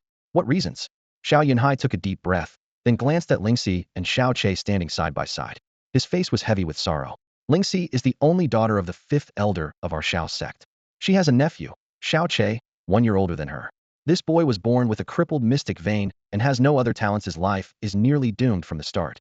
Lingxi has cared for him since childhood, tirelessly searching for a way to repair his damaged vein. Everyone in the Xiao sect, and even throughout Luyun City, knows of this. Those here can bear witness. The legendary Tongxian powder is said to repair broken mystic veins. In a moment of desperation, Lingxi committed this grave theft. Now the evidence is undeniable, and there is no excuse. But I earnestly beg young Master Xiao to show leniency for her youth and pure heart. The entire Xiao sect will forever remember your great mercy. Supporting himself on one hand, Xiao Yunhai's back bent almost to the dust. His humble posture and sincere words struck like a heavy hammer to everyone's hearts. Many who had not understood why Lingxi dared to steal Tongxian powder suddenly realized it was because the medicine could repair mystic veins. No wonder. It was well known throughout Luyun City that Xiao Che had been born with a defective mystic vein. Lingxi's efforts on his behalf had also been witnessed by many. Suddenly, what seemed like bold theft was now seen as understandable and forgivable. Those who had secretly scorned Xiao Yunhai for kneeling now felt a bit of respect. To protect his family member, this leader of the Xiao sect did not back down, even facing the wrath of the Xiao clan's envoys. He pleaded earnestly. Only Xiao Che sneered coldly from the side, his eyes burning with anger. What a perfect scheme. Outwardly pleading for Lingxi, but in reality sealing her guilt tightly. If he weren't involved, he might have believed all of it was genuinely Lingxi's doing. So there is such an inside story after all. Xiao Kuangyun's expression softened slightly. Standing with his hands behind his back, his voice was calm. I am not a ruthless man. Since she made this terrible mistake to save her nephew, in consideration of that, as long as she confesses and apologizes, I may consider leniency. It wasn't me. I really didn't steal it. Xiao Lingxi shook her head vigorously, biting her lip as she called out in a hoarse voice. If I had done it, I would admit it, but the Tongxian powder really wasn't stolen by me. I don't even know how it ended up in my room. There must be some mistake. Sect leader, please believe me, it really wasn't me. The hall fell into complete silence. Her defense sounded like stones dropping into an abyss, failing to stir even an echo. Xiao Yunhei's earlier insinuations had already planted deep prejudice in everyone's mind. She had the strongest motive. The Tongxian powder was found in her room. The evidence was right before their eyes. This crime was almost certain. Moreover, Xiao Yunhai had disregarded his own dignity and risk, pleading desperately with Xiao Kuanyun for leniency on her behalf, an act seen as more than generous by others. Yet she still refused to yield. So now, stubborn and ungrateful were the labels firmly stuck on her in everyone's eyes. Xiao Kuangyun's face, once a bit softened, darkened immediately. His gaze sliced like a blade as he sneered, some mistake? This vial of Tongxian powder was personally seized from your room by a disciple of the Xiao sect. You mean to say that our noble Xiao sect would deliberately frame a mere girl from the Xiao family? His sharp voice echoed through the hall, mingling anger with confidence, making any argument beside it seem utterly futile. The Grand Elder Xiao Li suddenly stood up, his sleeves billowing as he pointed at Xiao Lingxi and scolded harshly. Xiao Lingxi, you have committed such a grave mistake, bringing disgrace to the entire Xiao family. The sect leader personally pleaded for you. Even young Master Xiao wanted to go easy on you, yet you still persist in your denial. You truly have deeply disappointed us. Sigh. More than disappointed, it's heartbreaking. The second elder Xiao Bo sighed, his face full of sorrow. The sect leader begged you so earnestly, yet you Xiao Lingxi, with the status of the Xiao sect, would they falsely accuse you? To know your fault and change is the greatest virtue. But your attitude has utterly lost us face before our friends in Luyan City. Cold eyes from all directions surrounded Xiao Lingxi like tangible ice. Her slender body trembled, tears brimmed in her eyes, and her mind went blank, unable to form a single complete sentence. Just then, a warm hand gently clasped her slightly chilled one. Xiao Che stood beside her, leaning close to whisper softly in her ear, so quiet only she could hear. Little aunt, don't be afraid, just don't speak for now, because whatever you say won't matter. Whether they believe you or not, it doesn't matter, I will always believe you, the rest, leave it to me. She saw him step forward. His slender frame and weak mystical power had always needed her protection, yet now he stood in front of her like a shield. Those few words came out of his hoarse voice like a warm current, instantly wrapping around her panicked, helpless, and cold heart, bringing her back to childhood. Whenever someone bullied her, he would suddenly leap from afar, using hands, feet, even teeth, clumsy but resolute, to be her fiercest protector. Xiao Che, she whispered softly in her heart. Cough, cough. Xiao Che deliberately stepped forward a couple of paces, raising his sleeve to cover his mouth as he coughed a few times, drawing everyone's eyes firmly onto him. His back bent slightly, a smile on his face. He then announced loudly, I am Xiao Gongzi, accompanied by 3 friends from the distant Xiao clan. Allow me to introduce myself. I am Xiao Lingxi's nephew, the so-called good-for-nothing of Luyan City, Xiao Che. Regarding the lost and recovered Tongxian pills, I have some questions for the sect leader. May I? Oh. Xiao Kuangyun glanced at him, a faint smile curling with mockery. So you're that infamous waste? Trying to clear your little aunt's name? Fine, I'm curious about what nonsense you'll spout. Cheer Xiao Lai's face turned ashen as he whispered a warning. But Xiao Che hid his right hand behind his back, lifted his index finger to gesture silence, then looked up, eyes fixed on Xiao Yunhai. Very well. Sect leader, regarding the Tongxian pills, I have a few questions to ask. Before anyone could respond, he continued on as if speaking only to himself. The first question. Sect leader, your cultivation and state of mind are said to be among the very best within the Xiao clan and all of Luyan City. Your character is famously prudent and cautious, or you wouldn't have attained the position of sect leader. Everyone in the clan, even across Luyan City, knows this. Given that, He raised the question, considering your usual careful style. After receiving such an important treasure from the Xiao clan, the safest course would be to keep it on your person, because only by carrying it closely can it truly be secured. The crowd held their breath. His tone neither rushed nor slow, every word clear. But sect leader, you instead placed it in the pharmacy, arguably the least secure place. Can you explain that? Xiao Che, what do you mean by that?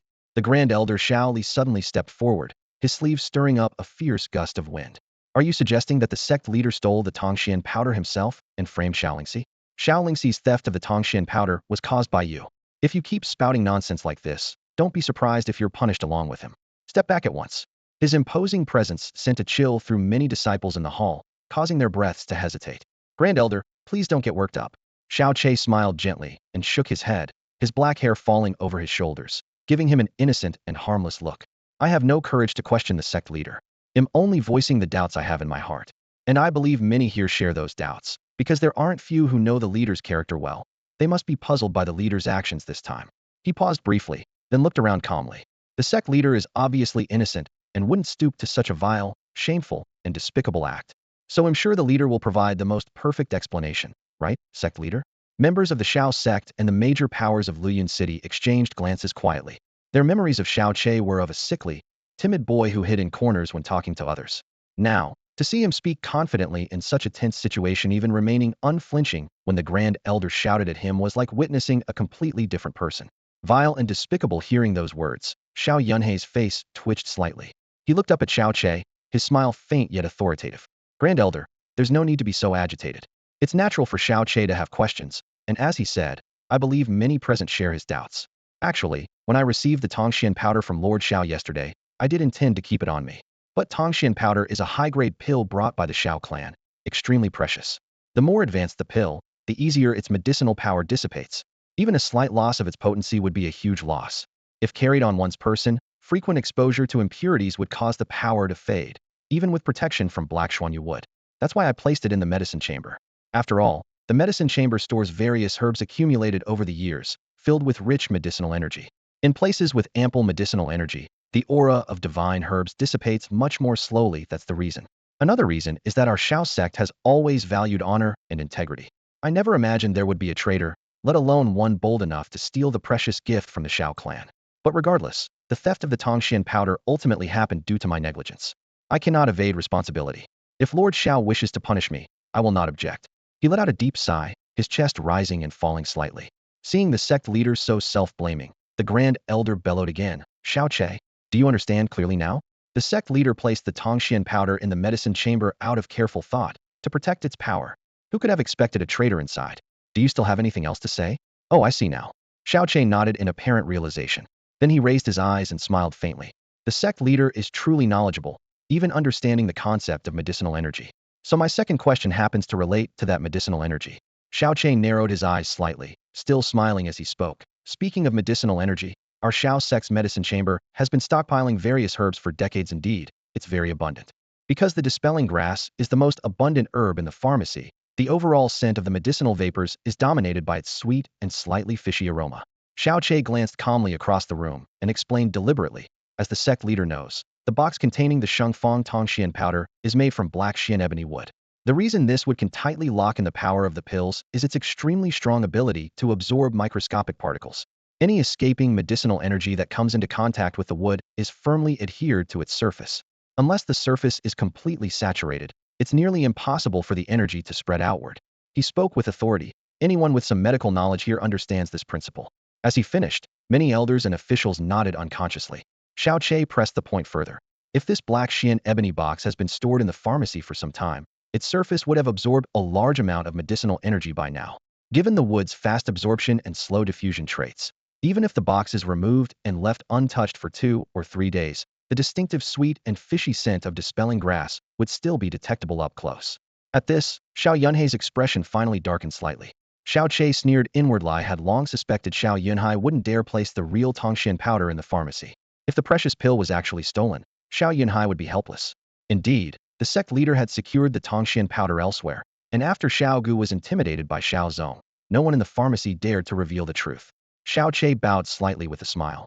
May I ask the sect leader to bring out that box so we can all verify if it carries the expected scent? Xiao Che, are you questioning the sect leader? How outrageous. Before Xiao Yunhai could speak, the fiery Xiao Li slammed his desk, glaring fiercely. To shield your aunt, you dare to point fingers at the sect leader? Ridiculous. Disrespectful. The Xiao sect has raised you for so many years. Step down immediately. Heh, elderly, no need to be angry. Xiao Yunhai raised his hand to calm the room. They have a deep family bond and want to defend each other, which is understandable. Besides, his reasoning is sound. If we want to prove or disprove this, we must convince everyone here. He turned respectfully to the young man nearby. Young Master Xiao, we ask for your help as a witness. There's no one more suitable than you. Xiao Qi's expression remained composed as he nodded slightly. With young Master Xiao's presence, the testimony will be most credible. I earnestly ask you to personally inhale the scent from the box and ease the doubts in my heart. The crowd watched in silence. Xiao Kuangyun and Xiao Yunhai exchanged subtle glances, both quietly confident this was all a performance, and there was no way this fool Xiao Che could see through it. Unruffled, Xiao Kuangyun raised the black Xian ebony box containing the Tongxian powder with a disdainful smirk and a calm tone. That suspicion is novel. Very well, I will smell it for you. Before everyone's eyes, he brought the box to his nose and inhaled deeply. His brows immediately knitted together as he said, though not very strong, there is indeed a sweet, yet fishy scent. He narrowed his eyes slightly and said calmly, Elder, why don't you come take a whiff yourself? That way, no one can accuse me of colluding with Master Xiao. Given young Master Xiao's status, how could he possibly lie? Elder Xiao Li immediately bowed in response, flattering him lightly. Young Master Xiao is of such noble standing, he wouldn't joke about something like this. Then, he leaned in as Xiao Che indicated, inhaled deeply, and nodded firmly. Indeed, there is a sweet yet fishy scent. After confirming the smell, Xiao Li's expression turned stern. Taking a step forward, he shouted angrily, Xiao Che, do you have anything else to say? Young Master Xiao and the sect leader have already shown you great leniency. If you keep making a fuss, I will personally expel you on the spot. Oh, Elder, please calm down. Xiao Che raised his hand in a mock gesture of appeasement, half to soothe the tension, half in self-mockery. Then, his face shifted into a strange expression. Both young Master Xiao and Elder Xiao detected a fishy sweetness. Well, actually, I misspoke just now. He paused briefly, slowing his speech but pronouncing every word clearly. Young Master Xiao's status is unparalleled, and he usually deals only with top-grade pills. Luo Chao is a lowly herb I doubt it would even catch your attention. The sect leader and Elder Xiao focus on cultivation, not medicine, and rarely set foot in the alchemy room. So perhaps you are unaware Luo Chao's true aroma is not sweet and fishy, but sweet and bitter. Anyone sent to the alchemy room could confirm this with a single sniff. Shifting the topic, his gaze swept across the crowd. But both young Master Xiao and Elder Xiao sensed a fishy scent. I honestly don't understand. Could anyone here explain why? The atmosphere instantly changed. Faces flickered with emotion, the tension thickened. Xiao Kuangyun, Xiao Yunhai, and Elder Xiao Li all froze for a moment. Though brief, the hesitation was enough for many to notice something amiss. Several disciples who knew the scent of Luo Chao well, and who frequent the alchemy room, stared wide-eyed in shock. A subtle but unusual tension spread throughout the hall. Xiao Che, you little bastard, shut your mouth. Xiao Li's face darkened, eyes blazing with anger. You not only protect Xiao Lingxi, but dare question the sect leader and young Master Xiao? Spouting nonsense and mocking us all. He turned again and clasped his fists. Young Master Xiao, sect leader, don't pay any more attention to this brat's lies. The theft of the Tongxian powder has already been proven beyond doubt it's a waste of time. Xiao Che is not only the troublemaker, but a protector of the thief. He has offended both you and young Master Xiao, and deserves punishment together with her. Anyone with ears could hear the fury and shame behind Xiao Li's words. As for the earlier mistake about the herb scent, he said nothing more. If Elder Xiao doesn't want to waste words, then I won't either. Xiao Che looked up, his voice suddenly icy. One last question I want to ask this friend of the Xiao sect, Xiao Jiu. He pointed a finger at the young man whose face had turned ashen in the crowd. This should be an extremely simple question for you. I believe you can answer it. If you do, I will admit that Tongxian powder was indeed stolen by my little aunt. If you want to punish her, or even punish me alongside her, I will not complain. Before he finished, Xiao Qi's sharp gaze locked onto Xiao Jiu's pale dead man's face. His tone was flat, but resolute. You say the Tongxian powder was found under my little aunt's pillow. So was her bed, located on the east or west side of the room. What color was the pillow? And was it placed at the north or south end of the bed?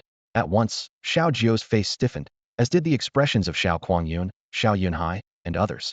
If you really entered my little aunt's room and took the Tongxian powder from under her pillow, these questions should be easy for you to answer. Come on, give your answer. My little aunt, and I will confess right after we will argue no more. He tilted slightly, half smiling with a hint of mockery. I believe you, young Master Xiao, the sect leader, and all the elders want to resolve this quickly and move on to today's main business. So why waste everyone's time? Speak up. Xiao Che pressed repeatedly, his voice rising from gentle to commanding. Speak. Speak. Why remain silent? Didn't you go to my little aunt's room? Such simple questions, yet you can't answer them? Could it be you never went at all? Then how do you claim the Tongxian powder was hidden under her pillow? Are you some legendary master thief who steals from 1,000 miles away? Within the Xiao clan, there were more than 230 courtyards of various sizes, arranged in a highly irregular pattern. Many of these courtyards looked nearly identical from the outside. Not even those who had accompanied the clan for a full 10 or 15 days could be sure to match each courtyard to its owner accurately, let alone someone who had just arrived the day before. Because of this, Xiao Che was certain that Xiao Jiao had never actually been to Xiao Lingxi's small courtyard.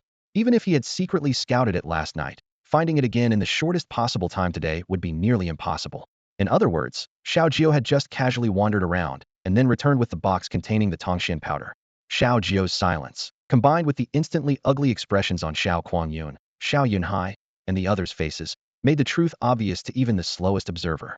When Xiao Che asked his first question, Xiao Yunhai's flawless answer was nothing but a trap. By the time of the second question, they were left completely speechless. The third question was like a sharp slap, burning painfully across their faces.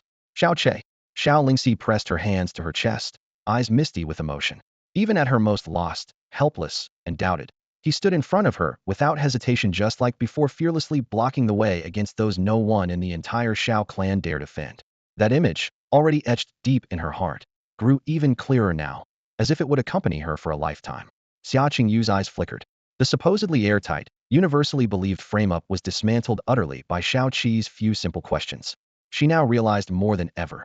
She had never truly understood Heimer, rather. He had deliberately kept everyone in the dark. No one knew he possessed a world-shaking medical skill, and now, a deeply moving, cunning mind. The expressions of those in the shadows subtly shifted. Only Xiao Lai's face remained tight and unyielding, his knuckles quietly clenching inside his sleeve. He had seen through the frame-up from the start. Why was Xiao Lingxi the chosen scapegoat? When he caught Xiao Kuangyun's gaze falling on Lingxi, his anger crystallized with understanding. Yet he never spoke, he could not. Now, with just a few words, Xiao Che exposed their ugly, malicious intentions for all to see. What next? Would they hang their heads in shame? Apologize? Claim it was all a misunderstanding? Absolutely not. They would only grow more furious, letting the situation spiral utterly out of control, with even graver consequences. Though everyone present knew the truth, no one dared speak to expose the frame-up. This was the son of the clan leader, after all.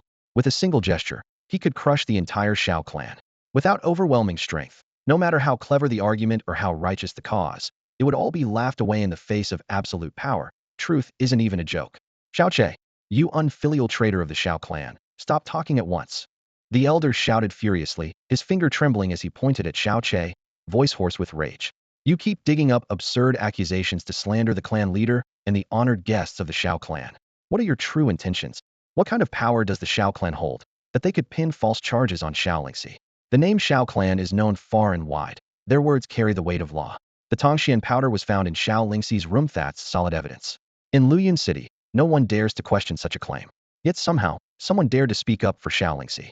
To outsiders, this was utterly ridiculous. Inside the grand hall, second elder Xiao Boss face flushed with anger, his voice booming like thunder. Young Master Xiao, clan leader, I petition to arrest the thief Xiao Lingxi and this troublemaker, Xiao Che, immediately. The truth was almost self-evident, but no one dared to expose it. The shameless roars of the first and second elders echoed through the hall. Everyone fell silent, even looking at Xiao Che and Xiao Lingxi with pity, facing the mighty Xiao clan. No matter how right they were or how much truth they revealed, what could they do? In the middle of the crowd, Xiao Kuangyun's face darkened like coal. He had thought the plan was flawless, but now it felt like a public slap to the face. Though everyone remained respectful and quiet, he knew deep down they must be mocking him behind his back.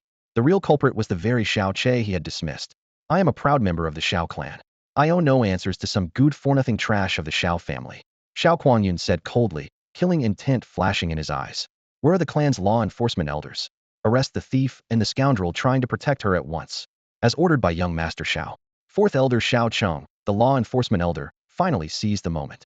He roared loudly and stamped the ground fiercely, charging at Xiao Lingxi like a ferocious tiger. Xiao Lingxi, Xiao Che, you have committed a grave crime. Come with me to the law tribunal to await punishment. The situation flipped instantly.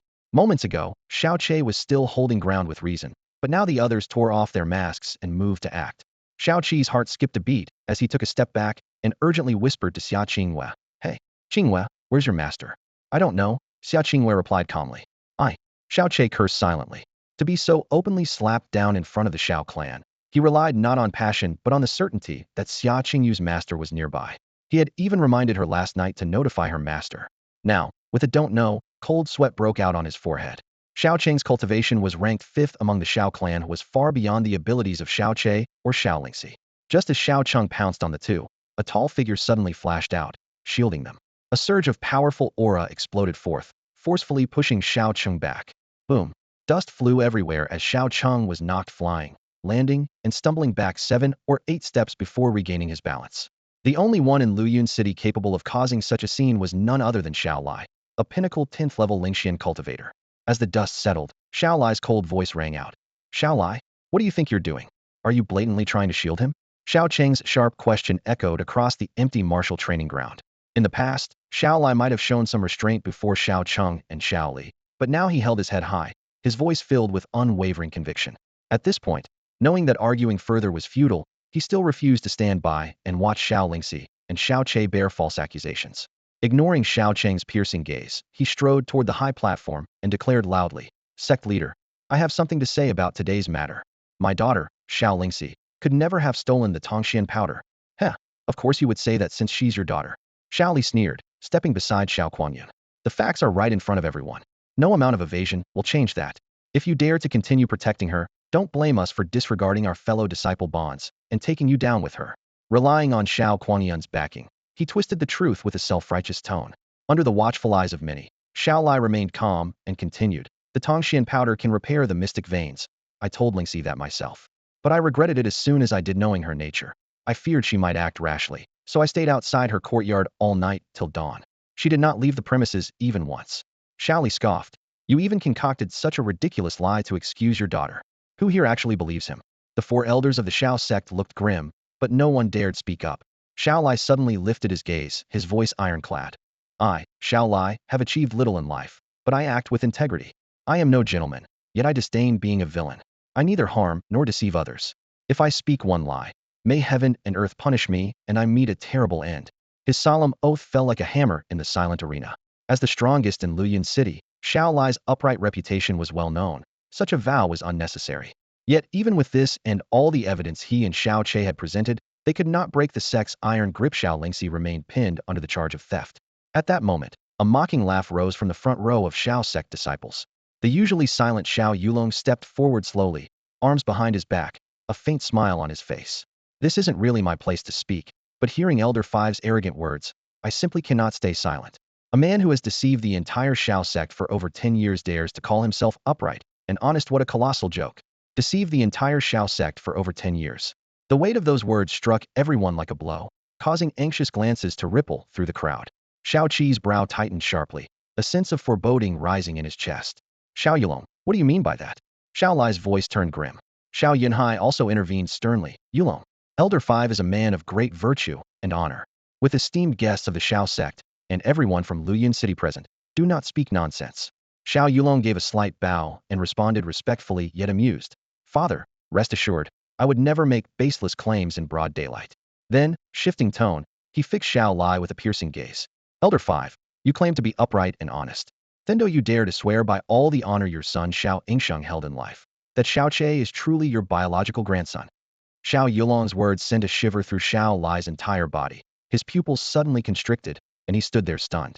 Seeing the cold, sinister curve at the corner of Xiao Yulong's mouth, he instantly understood those whispered words he had spoken a few days ago at his son Xiao Ying's grave had been heard without reservation by him. That single sentence was like lighting dry tinder soaked in oil, exploding and setting the entire room aflame. Everyone gasped sharply and turned their gaze toward Xiao Lai. When they caught sight of his unusual daze and trembling, their shock multiplied, and hurried whispers erupted into chaotic murmurs. Xiao Che was frozen like a wooden statue, his eyes glued to Xiao Lai, his mind utterly blank. Xiao Lingxi likewise lost all expression, staring at her grandfather in silence, her lips trembling but unable to speak. "Yulong, what's going on here?" Patriarch Xiao Yunhei's face darkened, his brows knit tightly. Xiao Yulong stepped forward, clasped his fists respectfully, but spoke resolutely. "Father, a few days ago, I went to the ancestral grave in the back mountain to pay respects, and by chance I met Fifth Elder. He was standing in front of his son Xiao Ying's tombstone, talking to himself. I clearly heard him say." He paused, shooting a sharp glance at Xiao Che. "Xiao Che is not Xiao Ying's biological son." Even vague rumors earlier had already sown doubt among the crowd, but now the truth was laid bare so starkly it struck like a thunderclap on a clear day. Everyone present was rendered speechless with shock. The elders close to Xiao Lai looked utterly incredulous. This, even the usually composed Xiao Yunhei's face changed, his voice urgent. "Yulong, bloodline matters are no place for baseless claims." Xiao Yulong said boldly. "How could I speak recklessly? If there is doubt, ask Fifth Elder yourself." Fifth elder, if your conscience is clear, if Xiao Che truly is your biological grandson, would you dare swear on all the honors Xiao Ying earned in his lifetime? As these words landed, all eyes turned back with renewed intensity. Xiao Lai stood rigid, bitterness etching deeper into his wrinkles. He opened his mouth, but no sound came out. Swearing on Xiao Ying's honor was his proudest treasure. He would rather die than gamble it away. Xiao Che tried to speak, but no words escaped. A crushing weight pressed down on his chest. Dad! Xiao Lingxi's eyes reddened with urgency, shaking his arm desperately, her voice trembling with tears. How could Xiao Che not be your real grandson? Please say something. Tell them. But Xiao Lai seemed to lose all strength as if time had drained him, silent as stone, his complexion quickly paling before everyone's eyes, as if decades had aged him in an instant. Fifth elder, what exactly is going on? Is what Yulong said true? Xiao Yunhai pressed again, his tone urgent and incredulous. After a long pause, Xiao Lai slowly raised his head and took a deep breath. Forced by Xiao Yulong's demand to swear on Xiao Ying's honor line, he could never cross, was pushed to confront a secret hidden for 16 years. He had planned to take it to his grave, but never expected it to be torn open so publicly. His expression was a silent admission. Otherwise, he could have sworn without hesitation and sealed Xiao Yulong's mouth. The whole hall felt as if struck by thunder. Everyone from the Xiao sect widened their eyes in shock. Even the usually calm Xia Qingyue stood frozen, her gaze full of disbelief. Xia Hongyi, who had been standing at the edge, suddenly turned pale, whispering in disbelief. Xiao Che isn't Xiao Ying's son? How could this be possible? Grandfather. In the heavy silence, Xiao Che took slow, heavy steps toward Xiao Lai. Each step felt like bearing the weight of 1,000 stones. His chest ached as if torn apart. When he reached him, he looked at the face that seemed to have withered in an instant, took a deep breath, and tried to keep his voice steady. Grandfather. Is this really true? Xiao Lai lowered his head, meeting Xiao Qi's eyes. His bitter smile carried both helplessness and pain. His slightly cloudy eyes held complicated emotions that Xiao Che couldn't understand. After a moment, he softly said, although you are not my biological grandson, all these years, I have always treated you as my own. The earlier silence had already implied consent, and his words now were nothing less than a public admission. Boom. The Xiao sect erupted in uproar. Since the sect's founding, this was perhaps the most shocking moment ever. Xiao Che froze, his mind blank, as if his soul had been violently torn away. At the same time, Xiao Lingxi was stunned, then snapped back to reality, rushing in front of Xiao Lai, desperately shaking her head, her voice trembling. Father, what are you saying? Xiao Che grew up with me. He is my brother Xiao Ying's biological son. How could he not be your grandson? You must be joking, right? A warm hand reached out gently, holding her trembling wrist. Xiao Qi's expression calmed, and he gave Xiao Lingxi a faint smile, shaking his head softly. It's all right, Auntie. Grandfather has always been my grandfather, and you have always been my auntie. We have always been the closest family. Whether or not there's blood relation, our bond will never change. So, does being born of the same blood really matter? Xiao Che. Tears welled up in Xiao Lingxi's eyes in an instant, misting her vision. Yet, before this warmth could settle, several other scheming elders who had suddenly caught a clue lunged forward, barking furiously. This is outrageous. Absolutely ridiculous. Elder Xiao Li's face turned ashen with rage. We raised this junior for 16 whole years, only to find out he's not even truly from our Xiao sect bloodline, but a bastard carrying outsider blood. This is the biggest joke in our sect's history. Third Elder Xiao Zhe sighed heavily, his tone full of accusation, knowing all along he was a bastard, yet letting him enjoy the privileges of being the grandson of an elder. Xiao Lai, you've deceived us for 16 years. Fourth Elder Xiao Cheng turned red-faced and trembling as he pointed at Xiao Lai. If Jade Dragon hadn't caught this today, would still be kept in the dark, mixing outsider blood into the Xiao sect lineage. Do you realize what a grievous sin that is? No wonder our sect produces outstanding talent each generation. Yet suddenly this cripple with a mysterious vein appeared. Second Elder Xiao Bo cursed wildly, spitting as he ranted. Turns out this waste we raised for 16 years is a bastard. If this leaks, won't the Xiao sect become a laughingstock throughout Lian City? Not only the four great elders, but also the middle-aged generation and those stewards and chief managers affiliated with the four great elders all stepped forward at this moment, pointing their fingers at Xiao Lai without mercy. Amid this overwhelming chorus of accusations, Xiao Lai instantly became the target of everyone's condemnation. Fifth Elder, this. Xiao Yunhai's expression changed abruptly, and he finally let out a helpless sigh. Hee, what an utterly ridiculous show I've witnessed today. Xiao Kuangyun sneered coldly, his voice sharp and grating. He glanced at Xiao Su in the crowd and said indifferently, today is the Xiao clan's assembly. Only members of the Xiao clan and permitted guests may enter. We absolutely will not tolerate the presence of outsiders. Clan Master Xiao, what are you all standing around for? Hurry up and throw this bastard out, and never let him set foot in the Xiao clan again. A trace of reluctance appeared on Xiao Yunhai's face. After hesitating for a moment, he spoke through gritted teeth. Xiao Su, the fifth elder has clearly acknowledged that you are not his grandson, and that you have no trace of the Xiao bloodline in your veins. Although we raised you for 16 years for nothing, you knew nothing of this. If we were to demand compensation, it would make us seem petty. Leave now. Depart from the Xiao clan immediately. From this day forward, we owe each other nothing, and never set foot in the Xiao clan again. His gaze once more fell upon Xiao Su. The scene fell into complete silence, and many people sighed inwardly. However, Xiao Su showed no plea for mercy or sorrow on his face. Instead, he smiled faintly with a hint of mockery. No need for the clan master and esteemed elders to trouble yourselves. Since I am not a member of the Xiao clan, I will naturally leave, and I'll leave immediately. He walked up to Xiao Lai, his eyes trembling with emotion.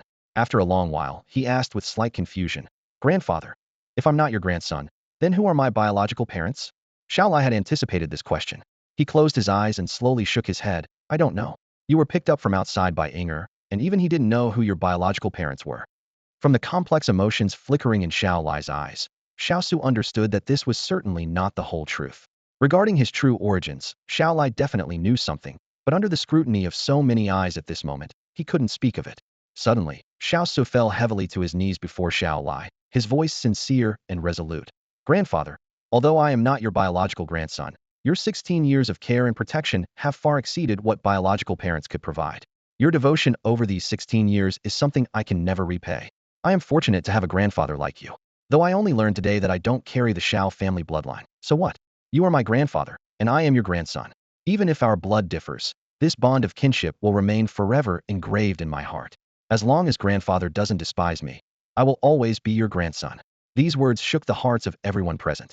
Xiao Lai's eyes grew slightly moist, and he nodded heavily, his voice hoarse as he said, "Good." He tried to reach out to help Xiao Su up. However, Xiao Su avoided his hand, prostrating himself on the ground and kowtowing 3 times heavily to Xiao Lai. "Grandfather, Aunt Xiao, after I'm gone, no matter what happens, please take good care of yourselves and stay healthy." The bruise on Xiao Qi's forehead was slowly swelling, strikingly vivid, yet his smile remained gentle, like a warm spring breeze. He straightened up, lightly brushed the dust off his sleeves, and turned toward the main gate, his steps calm but resolute. He didn't want to leave his grandfather and Aunt Xiao were still standing behind him, and he wished he could protect them with his life. But he had to go. Otherwise, they would be dragged into an unimaginable disaster. And even if he stubbornly stayed, he would inevitably be driven out of the Xiao clan. "Xiao Che!" Xiao Lingxi's tearful shout came from behind. Xiao Che paused briefly, his fingers tightening at his side, but in the end, he didn't look back and firmly stepped toward the gate. Though outwardly calm as still water, a storm of anger, resentment, and murderous intent surged within him. He possessed extraordinary intelligence and cunning, but no power without power. He could neither resist nor protect his loved ones. Even struggling felt futile. He was merely at others' mercy, destined to be cast out.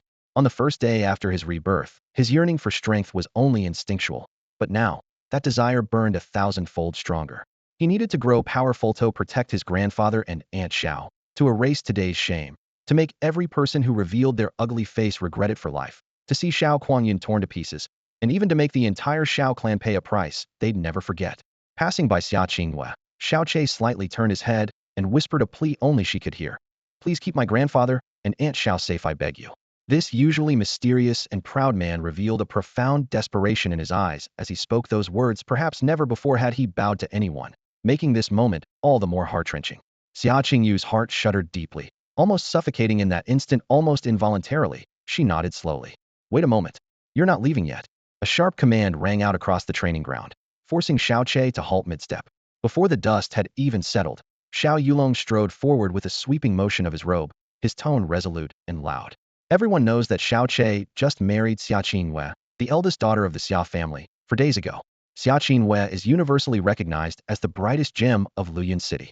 Scanning the crowd, his voice suddenly rose in pitch. "Don't forget she married into the Xiao clan solely because Elder was son, Xiao Ying, saved her life, and there was a marriage agreement made 16 years ago. Whether out of gratitude or obligation, the bride should be Xiao Ying's own son's wife, not some bastard picked up from nowhere with no blood relation to the Xiao family." The word bastard snapped everyone to attention. Murmurs erupted. If the fiancé wasn't a Xiao, then the wedding itself was a mistake. And if it was wrong, it had to be corrected. Xiao Che had yet to turn around. He only coolly tossed back, "Xiao Yulong, my marriage isn't something you have the right to interfere with. On the contrary, I absolutely do." Xiao Yulong sneered, his voice carrying to every corner. The whole city knows who the first gem of the Xia family married into the Shao clan. And now to say she married a bastard who's been leeching off the Shao family for 16 years, it will be an eternal disgrace. Shifting his gaze to the silent Xia Hongyi behind him, he said sharply, Master Xia, you and Xiao Ying were as close as brothers, and you willingly promised your beloved daughter to him, which may have been your lifelong wish. But now the truth is clear. Xiao Che isn't Xiao Ying's son. He's an outsider with no clear origins. How can you feel at peace with that? Xia Hongyi's brows knitted tightly, but he remained silent, his face visibly darkening. The situation spiraled out of control. The Shao family members who already harbored resentment against Xiao Che began shouting in unison. Xiao Yulong is right. Xia Qinghua married into our Shao family, but now we learn Xiao Che isn't Xiao at all. This marriage must be annulled. Elder Wu knowingly arranged this match despite Xiao Qi's suspicious identity. It's outright deception. A worthless nobody like him doesn't deserve Xia Qinghua. End this marriage and get him out of the Shao family. Master Xia, you've been fooled by Elder Wu and Xiao Che for 16 years. Your daughter's marriage is a disgrace. Are you not angry? The crowd jeered and blamed, feeding off each other's outrage, fully convinced they stood for justice, casting themselves as arbiters of judgment. Amid the chaos, Xiao Yunhai stepped forward, his expression steeled and cold as water. Xiao Che, you've heard what everyone said. You have no right to marry the eldest daughter of the Xia family. To save the Shao family from becoming a laughingstock and to preserve the Xia family's dignity, hand over the marriage contract before you leave the Shao clan. Xiao Che remained silent as he reached into his pocket and pulled out a marriage certificate. He always carried it with him because within the Shao family, countless people coveted it, hoping to destroy it. Seeing this, Xiao Yulong hurried forward, trying to snatch the certificate away. Xiao Che shifted his body swiftly and decisively, firmly handing the document to Xia Qinghua. Instinctively, Xia Qinghua caught the thin sheet of paper, her gaze growing distant, as if trapped in a dream she could not escape. We are husband and wife. Whether we stay together or separate is only between the two of us. Not even the heavens can meddle in that. Xiao Qi's cold, sharp voice cut through the noisy crowd, reaching everyone's ears like a blade. Then his tone softened, eyes filled with tenderness as he looked at Xia Qinghua. But right now, I can't protect this marriage certificate. I'm entrusting it to you. If you still wish to be my wife, then keep it safe. If you want complete freedom, then it's fine to destroy it. Though giving Xia Qinghua both the responsibility to guard the certificate and the power to decide its fate hurt Xiao Qi's pride as a man, he truly had no other choice at this moment. Xia Qingyu's fingers tightened slightly around the certificate, her expression resolute. Seeing this, Xiao Che gave a faint smile and nodded in acknowledgement. His gaze swept over Xiao Lai, Xiao Lingxi, and Xia Hongyi in turn before he strode steadily toward the main gate, never once glancing back. Even after his figure disappeared beyond the Shao family estate, silence lingered around. Xiao Che had always been a minor, insignificant figure almost invisible within the Shao family. Even his sharp words now, which briefly caught everyone's attention, couldn't erase the long-standing impression of weakness and failure. So to most, his departure was merely a trivial spectacle to spark some fleeting, schadenfreude-fueled gossip. All eyes quickly turned to the marriage certificate in Xia Qingyu's hands. Miss Xia, now that you know the truth, you must be furious, right? Xiao Yulong smirked as he approached, his tone oozing pride and mockery. Xiao Che deceived our family for 16 years and caused your Xia family endless suffering. But don't worry, as long as you tear up this marriage certificate, all past troubles vanish into thin air. Everyone in Luyun City will understand and support your decision. Besides, with your talent and beauty, you can easily find a husband 1,000 times better than Xiao Che. Since witnessing Xiao Yulong's shameless behavior before, Xia Qinghua had long been disgusted by him. Now, she responded coldly and without hesitation. Didn't you hear what my husband just said? Our matters are none of outsiders' business. Xiao Yulong's face instantly flushed deep red, twisting into an ugly scowl. Everything had gone against his expectations. The expressions of those around shifted as well. For years, many believed Xia Qinghua agreed to the marriage out of a sense of gratitude or to honor an old agreement. With her well-known beauty and talent, anyone knew she could easily choose a worthy husband. She would never willingly marry a nobody like Xiao Che. Yet here she was not tearing up the certificate immediately, but instead firmly standing in full agreement with Xiao Che, her words resolute. And to Xiao Che, she used the two words that shocked everyone: husband. Xiao Yulong's face darkened like a bruised liver, shock and anger boiling inside. This was utterly not the outcome he had wanted to see. Now that Xiao Che has been expelled from the Shao clan, Xia Qinghua no longer has any real ties to the clan either. As long as she does not tear up the marriage contract, the Shao clan has no right to pressure her. At this moment, Xiao Lai's previously dull eyes flickered with a faint light. He looked at Xia Qinghua with a rare softness in his gaze. Despite the heavy pressure from the Shao sect and the unanimous cries from the clan, she still spoke so boldly. No matter how things turn out, She has completely upheld her conscience toward Xiao Qi at the very least. She defended his last shred of dignity. Even Xiao Lingxi, who had always harbored an unclear resentment toward Xia Qingwei, felt genuine gratitude now. The usually silent Xia Hongyi slowly nodded, showing admiration and pleasure on his face. In contrast, Xiao Kuangyun's face instantly turned ashen. If Xia Qingwei refused to annul the marriage contract, winning her over would be far more difficult. To make matters worse, accompanying him was Xiao Mozhan, the deputy head of the Xiao sect's discipline hall, known for his strictness and rigidity, someone even he feared. Xiao Mozhan's mission was twofold: to protect him and to keep a close watch, preventing any actions that could tarnish the sect's reputation. Xiao Mozhan might tolerate his indulgences, but he would never allow him to forcibly seize a woman's freedom even if he was the sect leader's own son. Mozhan would intervene without hesitation. Yet as the sect leader's son, how could Xiao Kuangyun accept being restrained by a mere merchant girl from Luyin City? He furrowed his brows and spoke coldly and resolutely. This matter is not for you to decide. This marriage affects the reputation of the Xiao clan. Since the Xiao clan originates from my sect, it indirectly affects our reputation. The Xiao sect's honor is known throughout the world, and we will not allow anyone to tarnish it. Xiao Ba, destroy that marriage contract immediately. Yes, young master. Though Xiao Kuangyun's reasoning was far-fetched, no one dared to oppose him. Xiao Mozhan still kept his eyes closed, silent. Receiving the order, Xiao Ba suddenly leapt down from the high platform and lunged towards Xia Qingwei, his gaze fixed deadly on the marriage contract in her hand. Once the Xiao sect acts, even a mere follower is unstoppable within Luyin City. Everyone believed the marriage contract was doomed, when suddenly whistling through the air came a chill wind, icy and fierce. Whoosh! Before Xiao Ba could land, the violent gust tossed him back, clumsily falling onto the platform, trembling all over and unable to get up for a long while. Looking closely, his body was covered in a thin layer of frost. The sudden turn of events caused the whole crowd to gasp in shock. Xiao Mozhan abruptly opened his eyes, his sharp gaze scanning the sky. A clear, cold voice rang from above. Your Xiao sect is getting bolder by the day, interfering even in the marriage affairs of my palace disciples. Who gave you that right? Under the deep blue sky and drifting white clouds, everyone looked up to see a woman in white, standing gracefully in midair. Her icy eyes looked down imperiously. She was stunningly beautiful, fair as snow, with crimson lips and skin like jade. Her demeanor both cold and pure, like a celestial maiden fallen from the moon palace or a solitary Tianshan, ice lotus untouched by dust. Though her features were clear, her age was impossible to tell. She seemed in her 20s, or perhaps just turning 30, or even a mere teenager. Around her floated crystalline shards of ice energy, radiating an ethereal grace, both breathtaking and dreamlike. The breathtaking scene in the sky stunned everyone into silence. Suddenly, a trembling, shocked voice rang out from the crowd. Xian Du Su Kong. It's Xian Du Su Kong. The shout exploded like thunder, leaving everyone wide-eyed and speechless, their jaws dropped, and eyes nearly popping out. All eyes turned to the woman hovering in the air, their expressions shifting dramatically. Yes, indeed.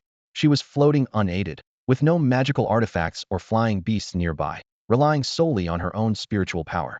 And to float midair using just one Xian power, to perform the legendary Xian Du Su Kong, you had to be at least a master of the Tian Xian realm. And this woman before them was none other than the legendary Tian Xian realm expert, Bing Yun, one of the 7 immortals. Xiao Mozhan whispered the 4 words, his body suddenly stiffening, eyes flickering with deep apprehension. What did you say? Xiao Kuangyun, who had been entranced by the sight moments before, suddenly jolted as soon as he heard the name Bing Yun's 7 immortals. The Bing Yun 7 immortals belonged to the Bing Yun Immortal Palace, a group of 7 peerless women second only to the palace leader.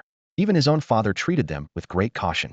It was said that among them, the weakest Xian power was still at the Tian Xian realm, while the strongest had reached the threshold of the King Xian realm. It was precisely because of the Bing Yun's 7 immortals' existence that the Xiao sect had long been suppressed by the Bing Yun Immortal Palace. In the past 3 consecutive Tsang Feng ranking battles, the Xiao sect had all been defeated by the Bing Yun Immortal Palace. Young master, the woman in the air is the 5th ranking member of the Bing Yun 7 immortals, Chu Yueli, Xiao Mozhan whispered cautiously. I don't know how she ended up here, but under no circumstances should you provoke her. Even if 10 of us teamed up, we wouldn't stand a chance. His tone was grave, his eyes filled with warning. Xiao Mozhan knew Xiao Kuangyun's character all too well, had a notorious weakness for women. If he showed even the slightest lust toward Chu Yueli, the consequences would be unimaginable. Hearing Xiao Mozhang's words, Xiao Kuangyun no longer dared to act arrogantly. His smile vanished instantly. He looked up, cupped his fist respectfully, and said in a humble tone, So you are Fairy Chu from the Bing Yun Immortal Palace. I am Xiao Kuangyun of the Xiao sect. It is truly a rare honor to meet you here. What brings Fairy Chu to Luyin Town? My father always instructed that if we encounter anyone from Bingyun Immortal Palace, we must treat them with utmost respect. If there is anything we can assist with, please do not hesitate to say so. The moment the words Bingyun Immortal Palace were spoken, the entire hall fell as silent as if struck by lightning, followed by a chorus of simultaneous gulps. This little town, barely even noticed by third-rate sects, had today first received the Shao sect, and now the Bingyun Immortal Palace. It was as if the gods themselves had looked favorably upon it. Only now did everyone realize why this woman's aura was so ethereal and her beauty so overwhelming. Why she could traverse the void. She was a disciple of Bingyun Immortal Palace, and of considerable rank at that. Otherwise, the son of the sect leader of Shao sect would not have been so cautious and deferential. Why did I come? Chu Yueli swept cold eyes across them. Your Shao sect has already bullied my disciple. Do you think I will stand idly by? Your disciple? Xiao Kuangyun was taken aback, his expression changing abruptly. Fairy Chu, the disciple you speak of, could it be Xia Qinghua? Before he finished speaking, Xia Qinghua stepped forward before Chu Yueli and bowed deeply. Master. The two words hit the hall like thunder. Xiao Kuangyun twitched involuntarily. Xiao Yulong froze like a statue, and the members of the Shao sect, as well as the influential figures of Luyan Town, were dumbfounded, their hearts seeming to stop. The heiress of the Xia family was actually a disciple of Bingyun Immortal Palace. So this little town had been secretly harboring a disciple of Bingyun Immortal Palace all along. The gazes directed at Xia Qinghua suddenly filled with shock and reverence. Even Xia Hongyi was reevaluated. Xiao Yulong was stunned for a long moment, suddenly feeling cold sweat break out on his back, had once tried to flirt with Xia Qinghua, only to be soundly reprimanded and humiliated, and had been secretly unwilling to accept it. Now reflecting on it, he must have narrowly escaped with his life. Who in the entire Congfeng Empire would dare to flirt with a Bingyun Immortal Palace disciple and live to tell the tale? What was even more terrifying was that it had been his scheme that separated Shao Che and Xia Qinghua. He had even planned every detail for how to help Xiao Kuangyun claim Xia Qinghua after the fact. If any of this got back to Bingyun Immortal Palace, he would be doomed without a burial place. Cold sweat dripped down his temple as he looked pleadingly at Xiao Kuangyun. Taking a deep breath, Xiao Kuangyun forced a smile. So Xia Qinghua is actually a disciple of your honored palace. I was completely unaware before and caused this misunderstanding. If she had been a disciple of a minor branch sect, he would not have minded. But the Bingyun Immortal Palace was different. It was not a family lineage sect. Its disciples were all women and selected from among the most gifted on the Congfeng continent. Although its size was smallest among the four great sects, it still ranked second in power and prestige, indicating a high level of strength. Every disciple within the palace possessed exceptional talent, with no mediocrity among them, and each one received the full protection of the Immortal Palace. In ordinary sects, life and death struggles among lower-ranking disciples were mere trifles, but if anyone dared to provoke the Ice Cloud Immortal Palace, even if it was just the most junior female disciple, the Ice Cloud Immortal Palace would respond forcefully and never relent until a satisfactory explanation was given. A misunderstanding? It had better be a misunderstanding. Do you still intend to continue tearing up the marriage contract of my palace's disciple? Chu Yueli stood before the crowd, her expression indifferent, her gaze sweeping across like cold stars, and not a single person present dared to meet her eyes. Her figure was slender and delicate, yet she seemed like a fairy descending from the Moon Palace, making the numerous men present feel deeply ashamed of themselves, finding even raising their heads an extravagance. Since it's a misunderstanding, how would this humble one dare? Xiao Kuangyun forced himself to remain composed, but his tone involuntarily softened. However, this junior has one matter he doesn't understand. Although this junior's knowledge is shallow, I also know that the fairies of the Ice Cloud Immortal Palace have always forbidden emotions and desires, never marrying. Why is it that this Xia Qinghua actually? Humph. Chu Yueli's voice was icy cold. My palace's ice cloud arts indeed require severing emotions and desires, but we have never forbidden disciples from marrying. Qinghua entered my palace at 12 years old, yet she has always been unwilling to return with me to the palace, solely because of her promise to marry Shao Che at 16. Her actions are not for romantic attachment, but to repay kindness and keep her word. With such emphasis on trust and righteousness, and such pure and kind character, how could my palace obstruct her? Even if we truly forbade marriage, we would make an exception for her. Young Master Xiao, do you have any further questions? Those few understated words were like cold blades piercing bone. Fine beads of sweat appeared on Xiao Kuangyun's forehead, and he no longer dared to question. No, none at all.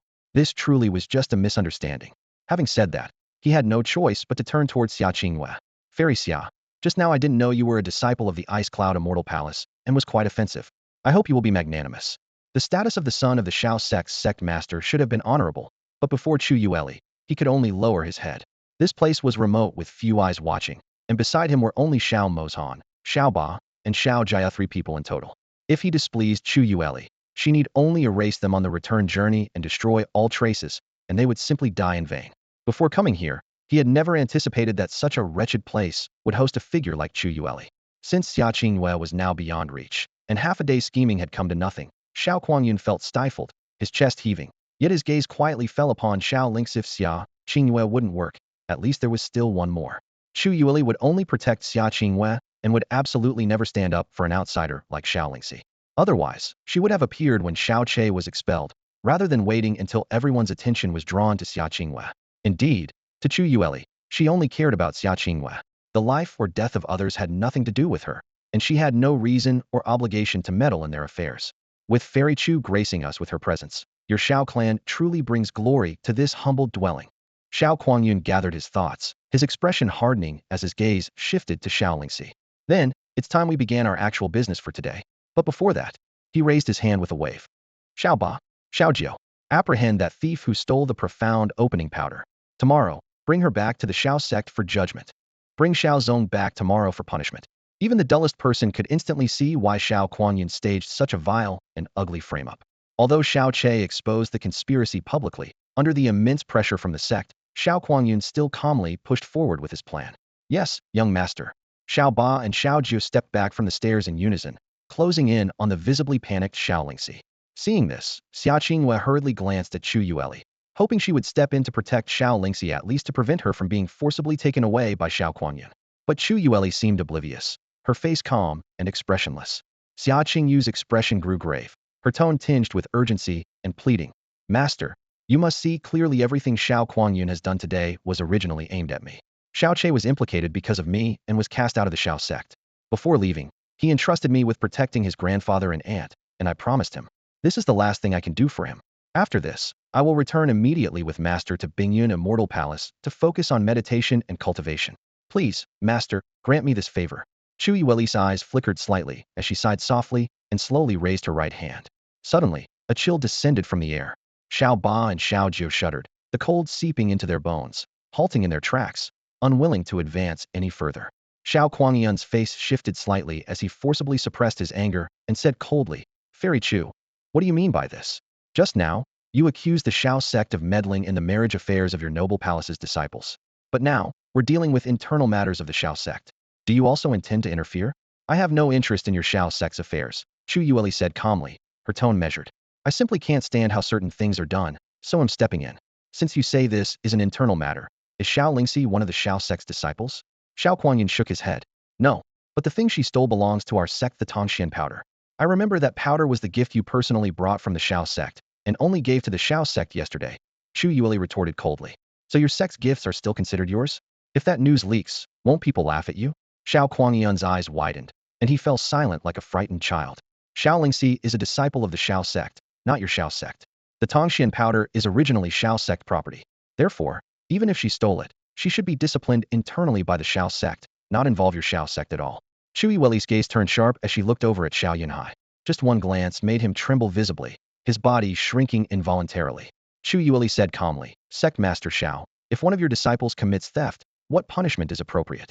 Xiao Yunhai glanced at Xiao Kuangyun, forcing himself to stay composed, and replied through clenched teeth, if a disciple commits theft, the lightest punishment is 3 months of isolation in the rear mountain. Since Xiao Lingxi stole a precious item given by the Xiao sect, the heaviest punishment applies, 15 years of confinement in Sigua Gorge, forbidden to step outside even half a step for those 15 years.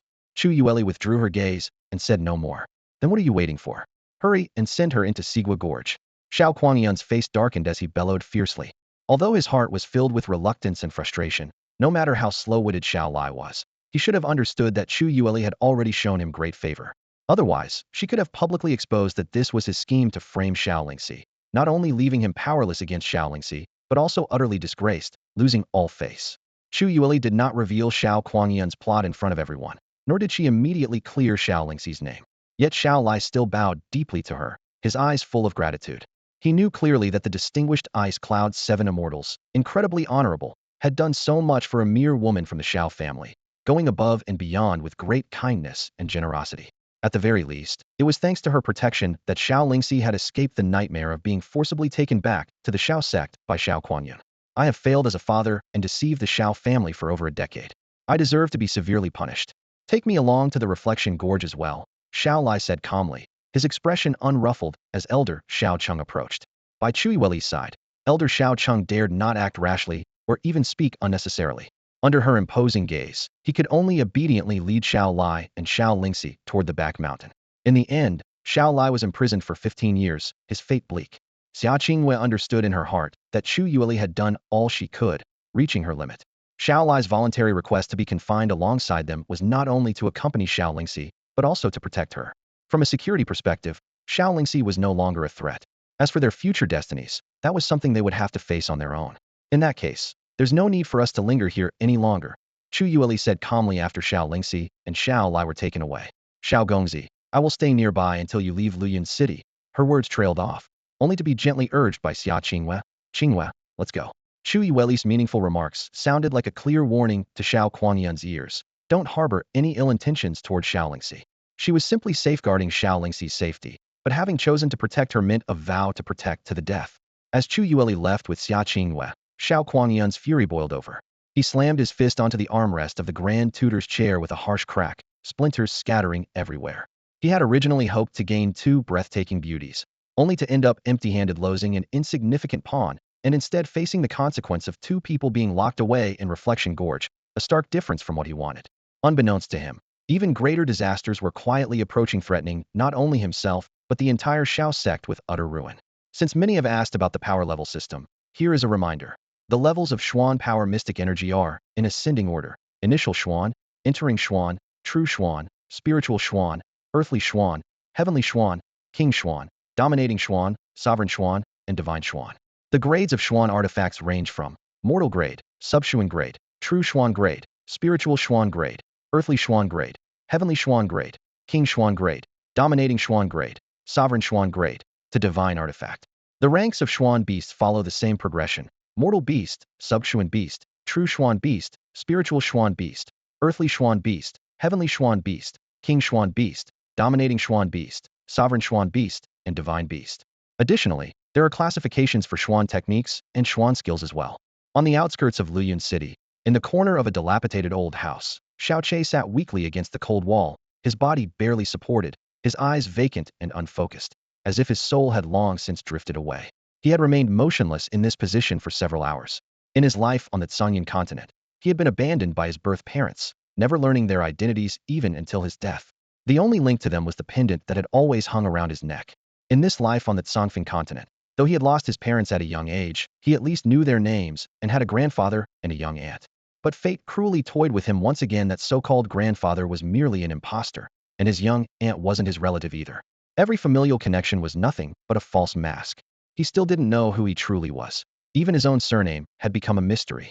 His experiences across 2 lifetimes had broadened his perspective, but faced with this rootless, drifting identity, he still couldn't accept it in such a short time. Who am I really? Where should I go from here? Cast out from the Xiao clan, forbidden from ever stepping foot in it again, he knew full well that he now had nowhere to belong.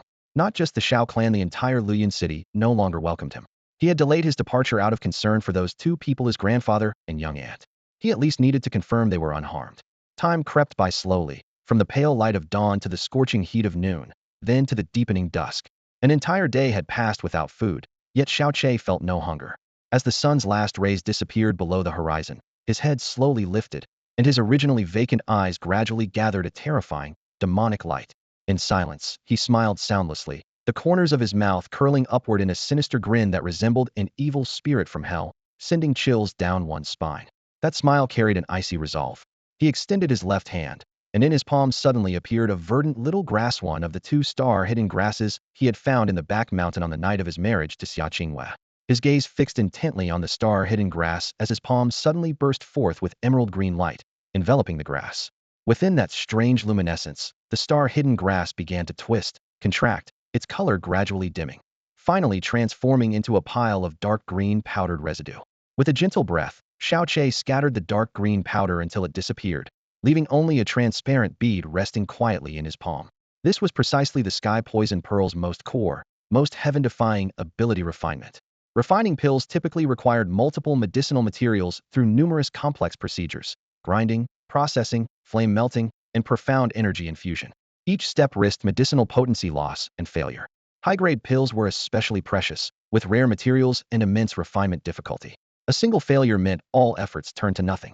Moreover, pill refinement required superior alchemist skills, suitable furnaces, and environmental conditions, as well as powerful profound energy support. But the sky poison pearl's refinement function transcended these limitations. It could, in an extremely short time, precisely extract the most essential parts from materials, achieving perfect fusion with zero medicinal potency loss and absolutely no chance of failure. Xiao Che gazed at the transparent bead in his palm, the cold light in his eyes growing increasingly intense, as if heralding the beginning of an entirely new journey of destiny. After bonding with its master, the celestial poison pearl can precisely refine and flawlessly fuse specified ingredients according to the master's intent. This terrifying ability alone is enough to drive anyone insane. When the top sects of Tsunyan continent united to hunt down Xiao Che, it wasn't out of fear of the pearl's poison, but dread of its outrageously powerful refining capability. As long as the materials were suitable and abundant, pills could be perfected in the blink of an eye, without a trace of risk and near flawless quality. If this secret spread to Tianxian continent, the same bloodshed and chaos would inevitably repeat, and those pursuing Xiao Che would be no fewer than before.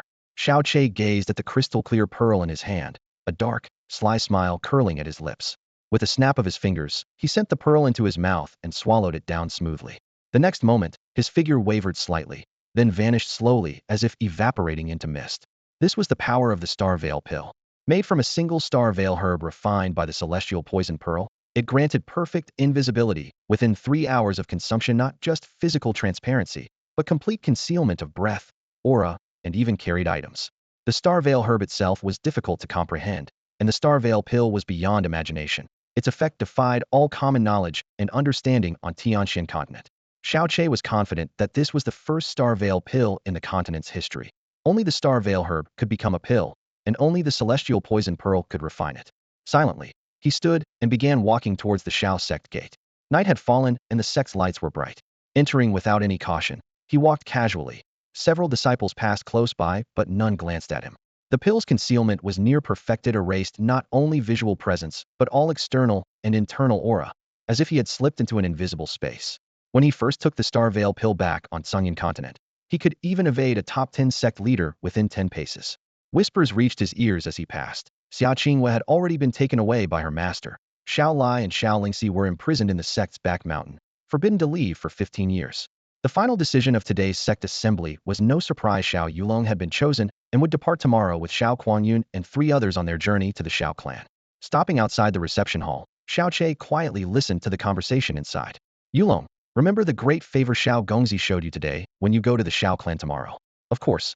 Xiao Gongzi's kindness is unforgettable. Yulong will toast Xiao Gongzi 3 more times. Xiao Yulong, it was no fault of yours that today's plan failed. Who would have expected Xia Qingyue to be a disciple of the Bingyun Immortal Palace? Your personality suits me well. At the Xiao clan, as long as you obey, I won't treat you poorly. Thank you, Xiao Gongzi. Young Master Xiao, you are truly my greatest benefactor. Yulong will remain absolutely loyal to you, with unwavering devotion. I never anticipated what happened with Xia Qingyue. But as for my plan to frame Xiao Lingxi, well, it hasn't completely failed. Although with that Chu Yueli around, you can't touch her right now.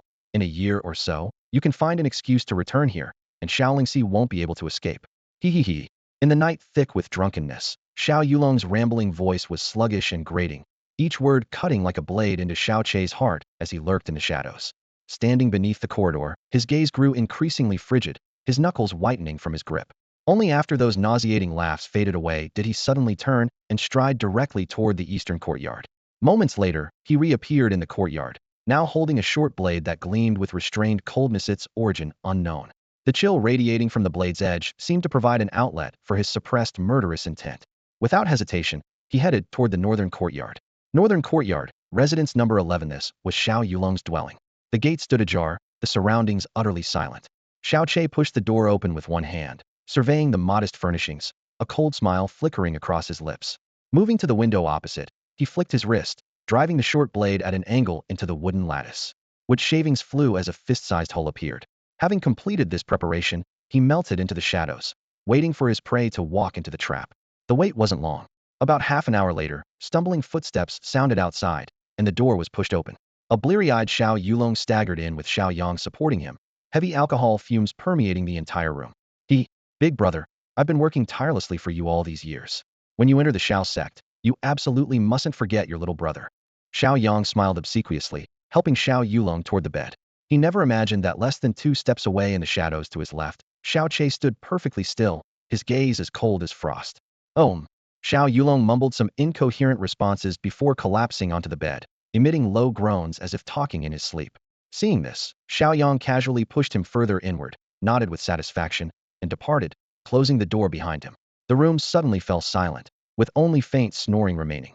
Xiao Che approached soundlessly, blade raised. In direct confrontation, he would be no match for Xiao Yulong, who possessed third-level nascent profound realm cultivation. Even with the star-concealing grass's ability to hide his presence, he couldn't guarantee a killing blow. If his opponent managed to touch his actual body amid the chaos, his concealment would instantly shatter, followed inevitably by his own death. But tonight, Xiao Yulong was so drunk his consciousness was barely present. Such a heaven-sent opportunity would never come again. Xiao Che glanced at the window opening, precisely calculating the angle, his eyes sharp as blades. In a flash, the short blade sliced through the air as he poured all his strength into driving it viciously into Xiao Yulong's left lower abdomen. Puffed, blood droplets erupted. The instant the blade pierced flesh, Xiao Che had already flashed back to the wall corner, concealing himself in darkness. He could have slit his opponent's throat, ending everything right there, but he hadn't made that strike. Xiao Yulong didn't deserve such an easy death. He wanted to drag this self-proclaimed prodigy down from the clouds into the abyss, letting the agony of shattered dreams tear at his heart day and night. The real show had only just begun. A sudden spray of blood burst violently from Xiao Yulong's lower abdomen. Still dazed from intoxication, Xiao Yulong let out a harrowing, pig-like scream, as if his entire body was being torn apart. He instantly fell off the bed, clutching the wound tightly with both hands, rolling violently on the floor in unbearable agony. The door was flung open abruptly. Xiao Yang, who had just stepped out, turned around in panic. Hearing the terrifying scream, his face drained of color, hands trembling. His voice quivered as he called out, "Big brother." Instinctively, he wanted to support Xiao Yulong but was too afraid to touch him rashly. Eyes wide with horror, he bit his lip and then rushed out the door. Soon, his piercing cries rang out in the night. "Sect leader! Sect leader! Xiao Yulong has been stabbed, sect leader." The chilling shout carried far in the night, causing the normally calm Xiao sect to erupt into chaos. Xiao Che sneered coldly, pushing the door open as he stepped out with calm, unhurried strides, showing no sign of panic. Not long after, Xiao Yunhai, Xiao Gu, and several elders hurried in. Seeing Xiao Yulong lying on the ground, drenched in blood with a short dagger protruding from his abdomen, Xiao Yunhai trembled violently, staggering forward, voice shaking. Yulong! Father!" Xiao Yulong's consciousness had not yet faded. The drunken haze was gone. He weakly reached out to grab Xiao Yunhai's sleeve. Pain etched on his face as he whispered feebly. Xiao Gus's expression turned grave. While ordering, "Quick, help him back to bed," he hurriedly opened the medicine box. The elders' shocked faces were filled with urgent questions. Who attacked him? Xiao Yulong was carried back to bed and laid flat. Xiao Yunhai and the senior elders summoned their inner energy to suppress the bleeding in his veins. Xiao Yunhai's face twisted in anguish, brow furrowed tightly as he asked, "Xiao Gu, how is he?" Xiao Gu took a deep breath and replied slowly, "His life is not in danger, but the assassin clearly did not intend to kill him. This cut is extremely poisonous and struck his profound meridian and core heart. Once the meridian is damaged, it's like a balloon being pierced. His internal energy is completely dispersed." "Well, what? All his energy drained?" Xiao Yunhai looked as if struck by lightning, his face suddenly pale. He struggled to stay composed, but hope flickered in his eyes as he asked, "Then how long will it take to recover?" Xiao Gu shook his head and sighed. "This is loss of internal energy, not consumption. It cannot be restored. The good news is the meridian injury is reparable, but after recovery, he must start cultivating from scratch." Xiao Yunhai's whole body trembled as despair filled his eyes. Xiao Yulong's face turned pale. This strike did not take his life, but destroyed all his internal power. Even more cruelly, at the most crucial turning point in his life, he was cast into an abyss. The Xiao sect had recently gained the Ancient Millennium chance to rise into the Xiao clan. Xiao Yulong had fought tooth and nail for this opportunity, poised to soar to great heights. Yet just as his dream was within reach, all his internal power was obliterated. Everyone knew Xiao Kuangyun would never accept a burden whose power was completely gone. Who could be so ruthless? Xiao Yunhai's face was deathly pale, hands shaking uncontrollably. He had been so excited that his younger brother was about to join the Xiao clan, even preparing Xiao Yulong's gear that very afternoon for the journey. Now, only boundless rage and despair remained. "I never expected that after taking just 2 steps toward the path of heaven, we would suddenly plunge back into hell." The flickering lights trembled as the stench of blood filled the room. Xiao Yulong was slumped against the edge of the couch, his face pale as death, chest heaving with labored breaths. Xiao Yunhei's eyes blazed with desperation, on the verge of losing control, when Xiao Li leaned close and warned in a low voice, "Sect leader, stay calm. Yulong is still conscious, might be able to tell us who attacked him." Snapping back to focus, Xiao Yunhai strode over to Xiao Yulong and asked grimly, "Yulong, did you see clearly who stabbed you?" Xiao Gu had already wrapped thick bandages tightly around Xiao Yulong's abdomen. The blood was mostly stopped by medicinal powder, but still seeped through faintly. Struggling to keep his eyes open, Xiao Yulong's voice was hoarse and painful. "I don't know. I didn't see anyone at all." "Didn't see anyone?" Xiao Yunhei's pupils narrowed sharply. Suddenly, Xiao Cheng pointed toward the window across from them, exclaiming, "Look, the window over there." Everyone looked up and saw a fist-sized hole torn through the paper screen. Cold wind howled inward.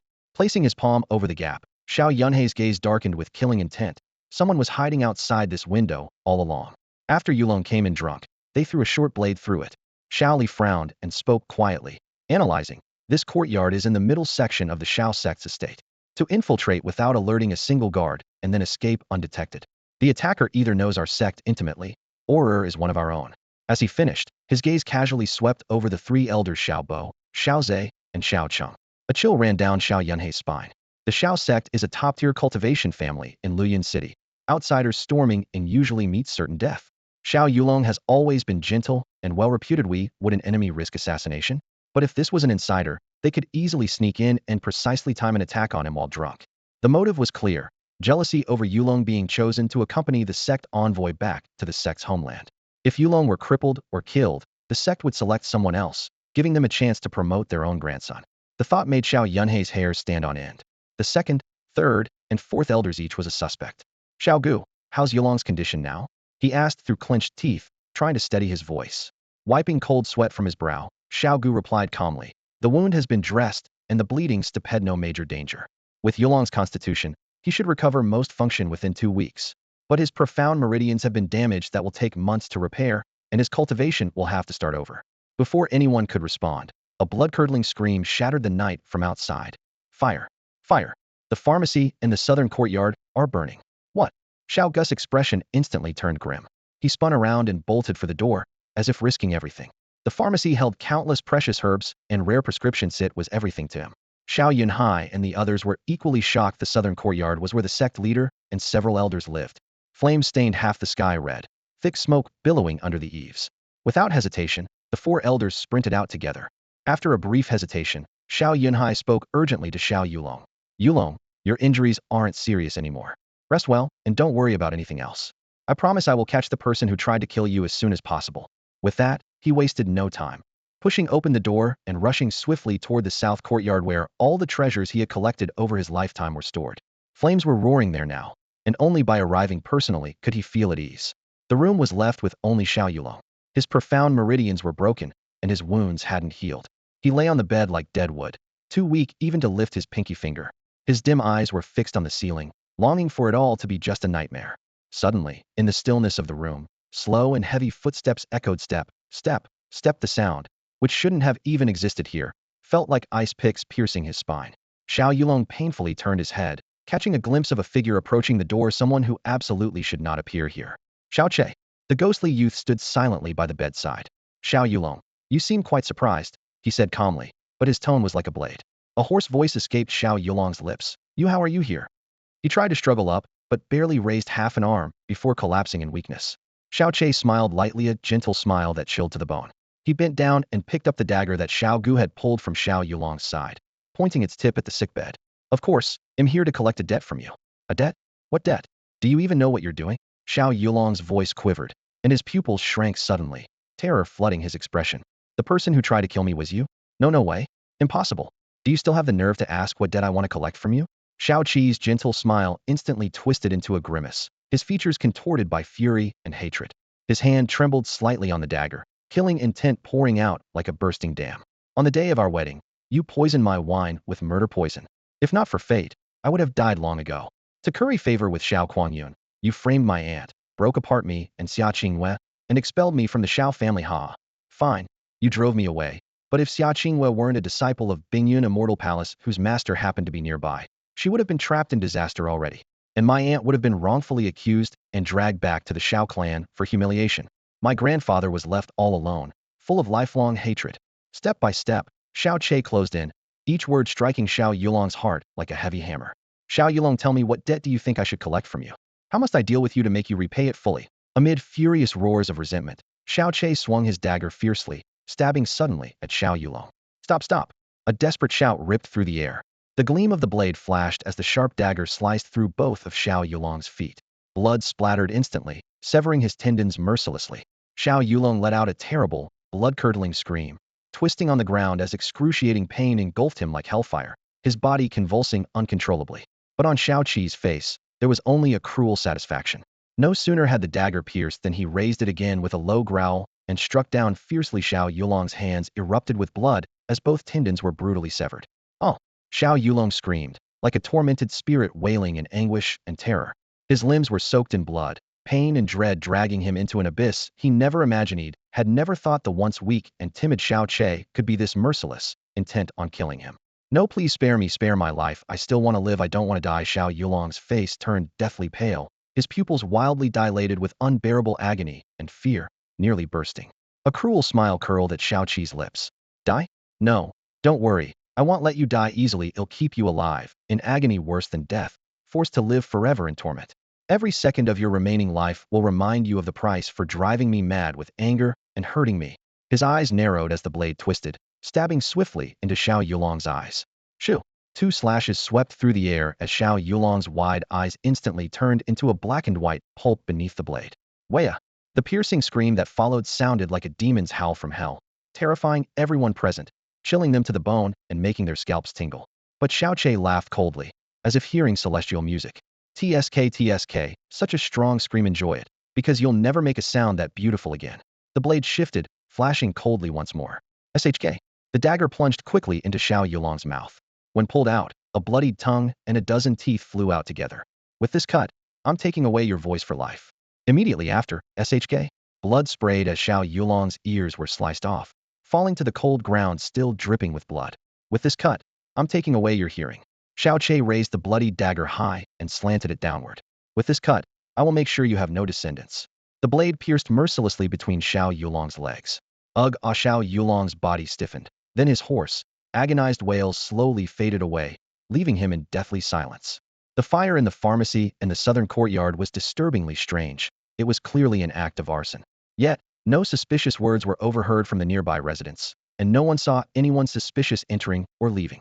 Xiao Yunhai, the Xiao clan man who had been guarding the pharmacy door, hadn't noticed anyone come or go. Though unusual, the flames were not fierce and were soon brought under control. After hastily securing the scene, Xiao Yunhai called out anxiously, Xiao Gu. The two of them rushed toward Xiao Yulong's small courtyard. As Xiao Yunhai pushed open the door, he hadn't even started to call his son's name before his body froze as if struck by lightning. Xiao Yulong was not in bed. He lay curled up on the floor like a dead dog, his body twisted awkwardly. He was drenched in blood, with rough dark bloodstains circling both wrists and ankles. His hands and feet were visibly dislocated and contorted.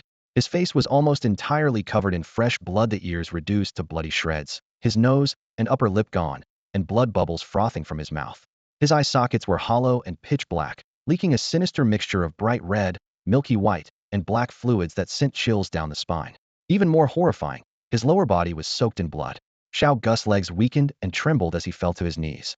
A lifetime of medical training had exposed him to countless injuries, but he had never seen such merciless brutality and gore, such inhuman cruelty. Judging by Xiao Yulong's complexion, he was not yet dead. His vital signs were faint but present. Yet the sight was maddeningly worse than death itself, thousands of times more miserable. Xiao Yunhai's whole body shook violently. His face was so pale it seemed drained of all color. Suddenly, footsteps approached. Xiao Yulong's body twitched slightly, and a hoarse, grating groan escaped his lips like sandpaper scraping, filled with utter despair. Xiao Yunhai jolted, staggering forward a step before unleashing a wild, frenzied roar. Who is it? Who is it? Who is it? Come out right now. They'll tear you to shreds. Piece you limb by limb. Eradicate your whole line. His shout was soaked with endless hatred and madness, as if he had lost his mind overnight. His chest heaved violently, his blood boiling with rage. Staring at his broken, ruined son sprawled on the floor, he wanted nothing more than to scream and weep to lose his own mind. Who on earth was responsible? Come out, damn you! Come out! Accompanied by the piercing, gut-wrenching screams, Xiao Yunhai suddenly lunged forward and punched the back window, shattering the glass instantly. At that moment, his eyes caught two rows of blood-red characters scrawled on the wall, and his son, Xiao Yulong's own blood. Xiao old dog. Congratulations on your dog of a son soon taking the helm of the Xiao clan. Please accept this special gift with a smile. Rage turned to bitter sorrow. Xiao Yunhai pounded the blood-stained wall with fist after fist until the surface crumbled. He screamed in agony and fury, blood spurting from his mouth, his complexion draining further as his eyes rolled back. Collapsing heavily onto the ground, he lay utterly broken. After the cruel torture of Xiao Yulong, Xiao Che returned to his room. He stored all the clothes Xiao Lingxi had sewn for him, along with all his savings, inside the heavenly poison pearl. His savings were modest, only 1,800 Huang Xian coins in total. Hesitating as he left, he also tucked into the pearl the blanket that he had once shared with Xia Qingwei, the place he had lived for 16 years. He probably wouldn't come back again. Xiao Che stood in the courtyard, his fingertips lightly brushing the doorframe as his gaze slowly drifted between the faded window panes and the mottled stone steps. What he truly cherished wasn't the Xiao family mansion itself, but the memories woven into every corner. Before he turned 11, this was both his room and Xiao Lingxi's. During those days, they ate and lived together, waking each morning to watch the sunrise side by side, and counting stars shoulder to shoulder at night, almost inseparable every moment. Drawing his gaze back, he inhaled deeply and reignited the power of the star-hiding pill. His figure quietly vanished as he climbed over the wall and sped toward the back mountain. The pill's effect had over an hour left. He had used such a rare treasure on the very first day, mainly to confirm Xiao Lai and Xiao Lingxi's safety with his own eyes. One Xiao Yulong alone wasn't worth squandering such a heavenly artifact. Though he had miraculously found 2 star-hiding herbs on his first day back, he was certain that across the entire Tianxian continent, fewer than 10 plants existed. The brutal killing of Xiao Yulong had been nothing more than a small repayment for himself, his grandfather, and his young aunt.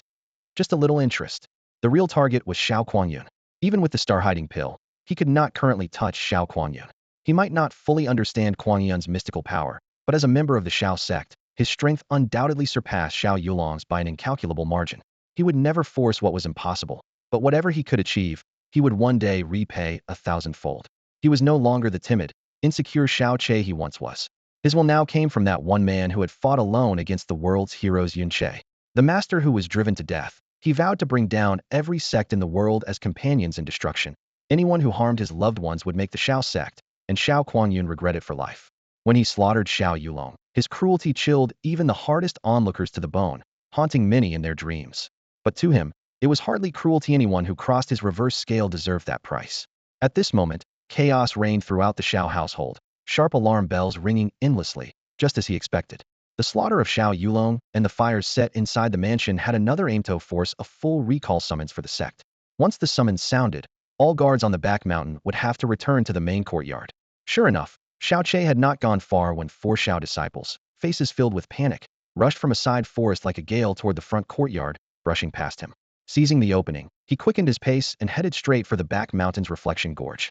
Reflection Gorge was the place where the Xiao sect imprisoned disciples who had erred.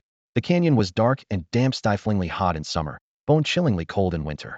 Fortunately, its narrow entrance made it difficult for fierce mystical beasts to break in. Xiao Che recalled that few had ever been locked inside, and the longest stayed no more than 2 months. Yet this time, despite knowing Xiao Lingxi was framed, the Xiao sect was sentencing her and Xiao Lai there for 15 years. 15 years. How many 15-year stretches does a person have in life? Xiao Lingxi was only 15 herself. If she were truly imprisoned until 30, her most beautiful youth would be spent wasting away in that dark, cold, lonely cell. What an unbearably cruel torture. With his invisibility lifted, Xiao Che stared at the entrance of the reflective gorge, his hands clenching tightly. How could he allow his grandfather and young aunt to remain imprisoned in this place forever? But at this moment, he had no power to rescue them and could only watch helplessly, enduring his anger and pain. Taking a deep breath, Xiao Che stepped forward. Without the concealment of invisibility, the crunching sound of his shoes on the gravel echoed sharply through the deep canyon. The soft rustle reached the cave inside, where Xiao Lai, seated cross-legged, suddenly opened his eyes and looked alertly toward the entrance. The next moment, their eyes met, and the usually dim gaze suddenly lit up. Cheer! Ah! A sharp cry echoed from within. Xiao Lingxi hurried out, her hair disheveled and face pale and worn. Seeing Xiao Che, she froze in place, her slender fingers covering her lips as tears immediately welled up in her eyes. Xiao Che! Her voice was hoarse as she rushed forward, wrapping her arms tightly around his waist and burying her face in his chest. The long-suppressed grief and fear finally burst forth, her sobs resounding in the narrow gorge. Xiao Lai quickly followed, his face a mix of excitement and worry. Cheer! You! How did you come here? Did the Xiao family let you return? No, Xiaoche gently patted Lingxi's soft back, shaking his head and speaking in a low voice. I came back secretly. Don't worry, Grandpa. There's a big crisis at the Xiao family. Everyone's been called back. No one will notice me. Hearing that there's a big crisis at the Xiao family, Xiaolai just nodded. Too weary to ask for detail, she had long lost all hope in that clan. Even if they faced destruction, it wouldn't faze him anymore. The reflective gorge contained many caves of varying sizes, simply arranged, with only a few cold stone tables in sight. Lingxi cried her heart out while Xiao Che said nothing, letting her release all her pent-up emotions at once. After all, she was only 15 and sentenced to 15 years of confinement. She had believed their reunion was a distant dream, but now it felt almost unreal. When her tears finally dried, she was nearly exhausted and leaned weakly against Xiao Qi's side. Her hands held his arm tightly, and her delicate head rested on his shoulder, completely ignoring the presence of Xiao Lai across from them, as if afraid he might disappear again. The grandfather and grandson sat face to face by the stone table. Xiao Che lowered his voice and asked, "After you were imprisoned here, did they use any tricks or torture?" "Don't worry." Xiao Lai's expression relaxed as he reassured them. That fairy Chu from Ice Cloud Immortal Palace hinted she would protect us before the Xiao clan left. With her threat hanging over them, no one dared harm me or Lingxi. After the clan's people left, they were even more afraid to act recklessly. Don't forget, I still carry the title of the top fighter of Flowing Cloud City. Haha. Hearing this, Xiao Che felt a new sense of gratitude towards Xia Qingyu's master. Suddenly, Xiao Lai sighed. Xia Qingyue was a good wife. Even in the end, she never tore up that marriage contract. After a long moment, Xiao Che took a deep breath. "Grandpa, I want to know. You want to ask who your biological parents are, right?" Xiao Lai looked into his eyes calmly. "Yes." Xiao Qi's voice was firm. "I believe I wasn't just picked up by chance. Grandpa, you must know something, don't you?" Xiao Lingxi also lifted her tear-streaked face, looking at Xiao Lai in surprise. Xiao Lai remained silent for a long time, then finally sighed, closing his eyes slowly. "I thought this secret would wither away in my heart, never to be known by another. Now, the Xiao clan can no longer hold you, and you've grown old enough to know. To recognize one's roots and family is the right of descendants. Your biological father's surname is Yun. Cloud." Xiao Che felt a sudden surge of emotion. On the continent of Yun, his master had given him the surname Yun. Yet now, the same character appeared before him, as if fate itself was quietly weaving its threads. Beyond knowing that his biological father also bore the surname Yun, Xiao Che knew nothing about this close blood relative. The name, the origin, all shrouded in a thick mist. Xiao Lai looked out the window, his voice low but clear. "Xiaoying met your father during his travels across the Tianxian continent. Back then, he was ambushed by a powerful Xian beast and was on the brink of death. It was your father who appeared out of nowhere and pulled him back from death's door. In the forest where the beast fell, the blood and scorched earth were still fresh when the two men, recognizing a kindred spirit, chose to journey together. Within a few short months, they faced life and death side by side, fought many battles together, and before parting ways, they pledged brotherhood by slaying a Chikina bond beyond blood." As he spoke, Xiao Lai tilted his head up, his gaze slightly distant, clearly lost in memory. "After Xiaoying returned to Luyun City, he praised your father to anyone who would listen. Handsome in appearance, bold and free-spirited in character, and astonishingly gifted in cultivation. He believed no one in Luyun City could surpass him, but whenever he mentioned that brother, he admitted defeat. I didn't believe it at the time, so I asked what level he had reached. He only smiled and said I wouldn't believe it even if I heard it." Xiao Lai shook his head with a soft sigh. "I know Xiaoying too well, would never exaggerate. Such a man, young yet with terrifying cultivation power, still willing to become sworn brothers with someone of average strength like Xiaoying back, then that speaks volumes about his character. No wonder his eyes burned with pride whenever he spoke of him." Time flew by. Xiaoying married and had children, his life gradually stabilizing. Just 2 months after his child's birth, he encountered that couple again and their infant. That day, your parents burst into Luyun City, drenched in blood, holding a child stained the same. Xiao Lai's tone suddenly grew heavy. Xiao Che held his breath, listening intently. Xiaoying led them to a hidden cave and found them covered in wounds, their cultivation nearly exhausted. They stayed only briefly before insisting on leaving. The enemies hunting them were so powerful that even the entire Luyun City could offer no resistance. Staying would only bring disaster upon their brothers. The cave walls flickered with firelight, the couple's eyes filled with resolve. Exhausted and without hope of escape, they only wished to divert their enemies. At that moment, Xiaoying, using the excuse "let me hold the child," gently took you from their arms, then, placing his own tumment-hold son into your bloodied swaddling clothes, he hid you inside his child's blanket. Ah, Xiao Lingxi gasped, and Xiao Qi's gaze suddenly wavered. In the chaos, how could your parents tell if the baby in their arms had been swapped? They left with the substitute child without hesitation. Afterwards, Xiaoying knelt before me to ask for forgiveness. Xiao Lai's voice choked with emotion. He said he was still young, and losing one son meant he could have many more. But if you died, then his sworn brother your father would be the end of his line. No one will avenge his death now. Xiao Lai's voice was hoarse and low as he recalled that night 16 years ago at that moment. It felt as if 1,000 arrows pierced his chest, yet despite the pain, he nodded and agreed to his son's request. To save the infant before him, he accepted exchanging his own biological grandson's life for another's. Since then, only he and Xiao Ying's father and son knew that the true bloodline of the Xiao family had been replaced. At that time, Xiao Che was only 2 months old, recently rescued from a pool of blood and covered in wounds. For half a month, he battled a relentless high fever, barely clinging to life. When his temperature finally stabilized, his vital energy channel, his Xian meridian, had been fatally damaged. Had the pursuer's strength not been so terrifying, such injuries would have surely ended his life. It was a rare stroke of luck that he survived with only his meridian destroyed. Here, Xiao Lai paused, his knuckles whitening from gripping tightly.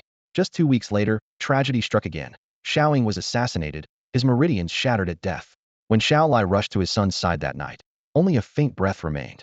Before passing, Xiao Ying revealed that the assassin was the same enemy who had been hunting Xiao Qi's parents.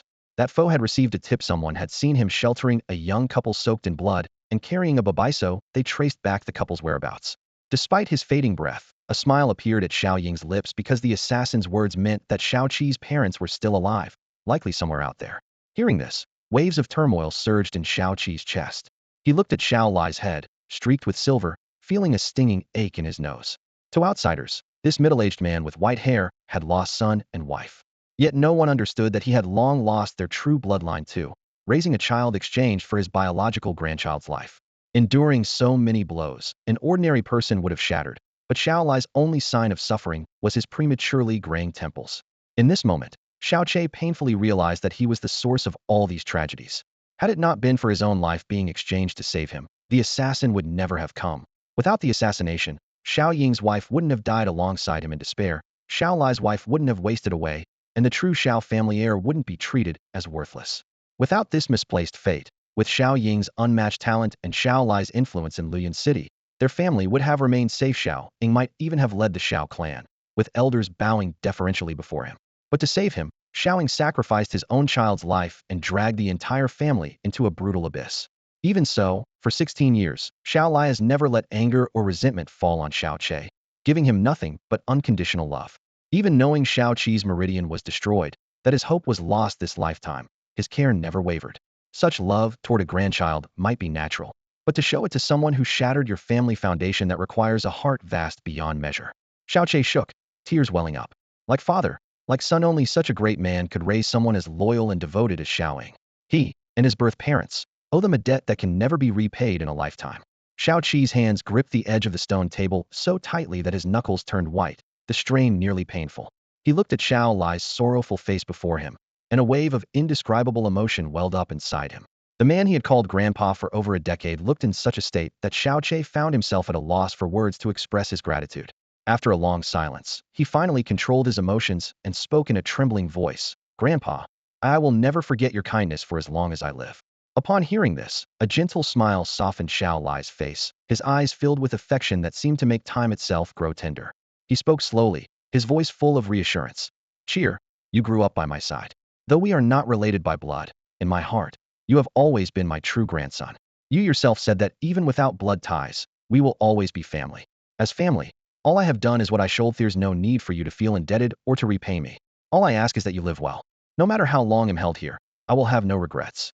Xiao Che pressed his lips together, unable to choke back the gratitude welling in his throat.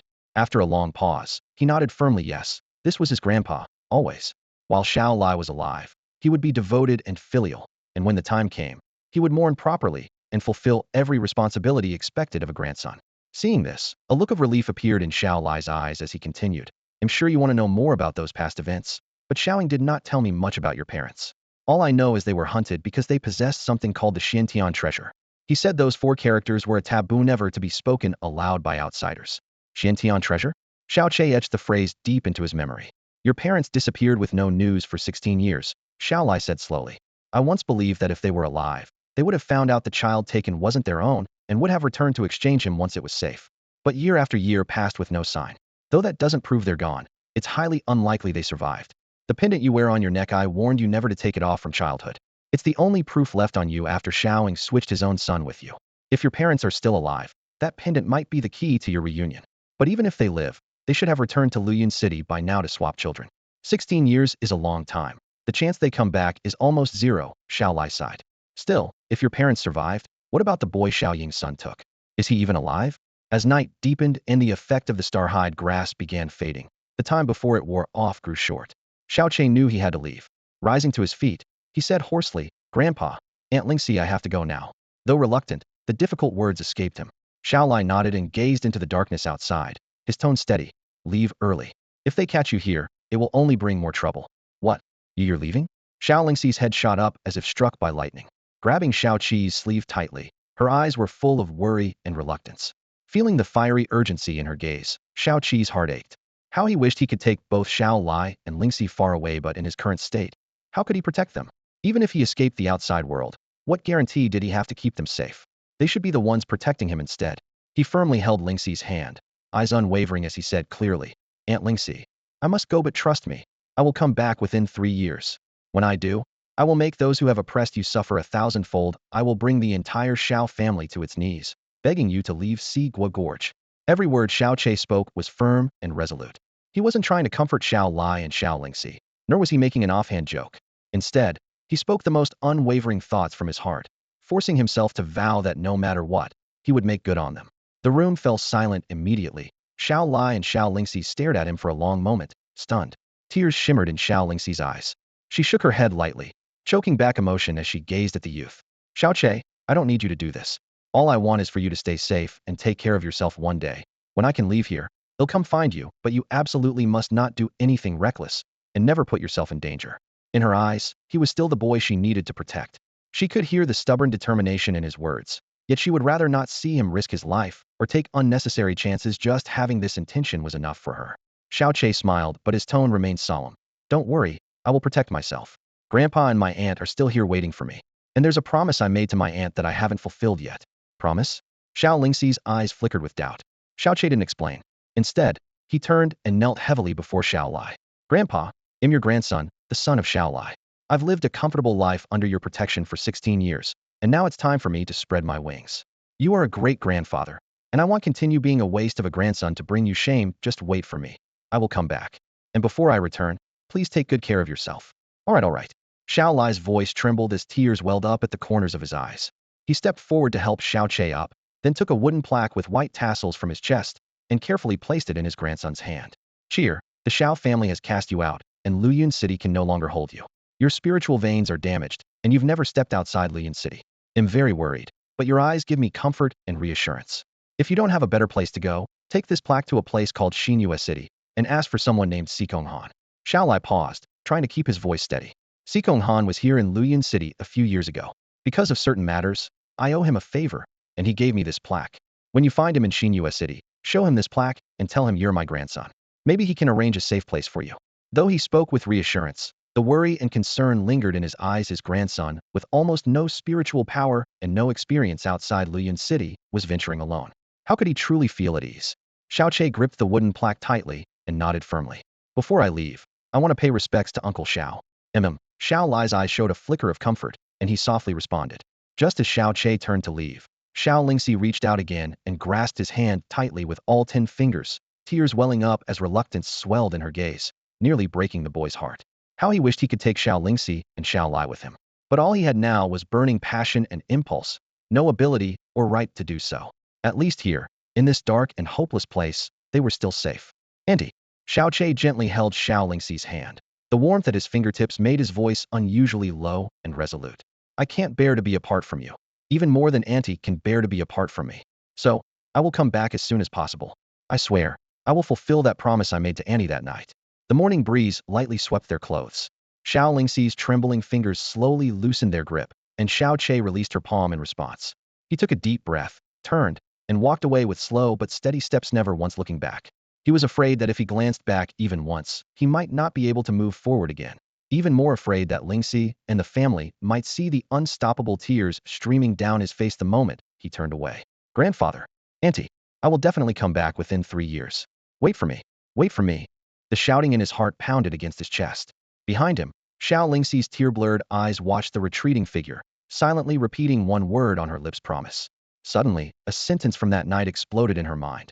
If you weren't my auntie, I would have married you for sure. She covered her lips as the tears shed held back for so long broke free like a flood, spilling uncontrollably down her face. The Xiao family cemetery stood quiet among towering pines, shrouded in morning mist. Xiao Che knelt before Xiao Ying's weathered tombstone, staring at it for a long time. Then he dropped to his knees and gently tapped the stone 3 times.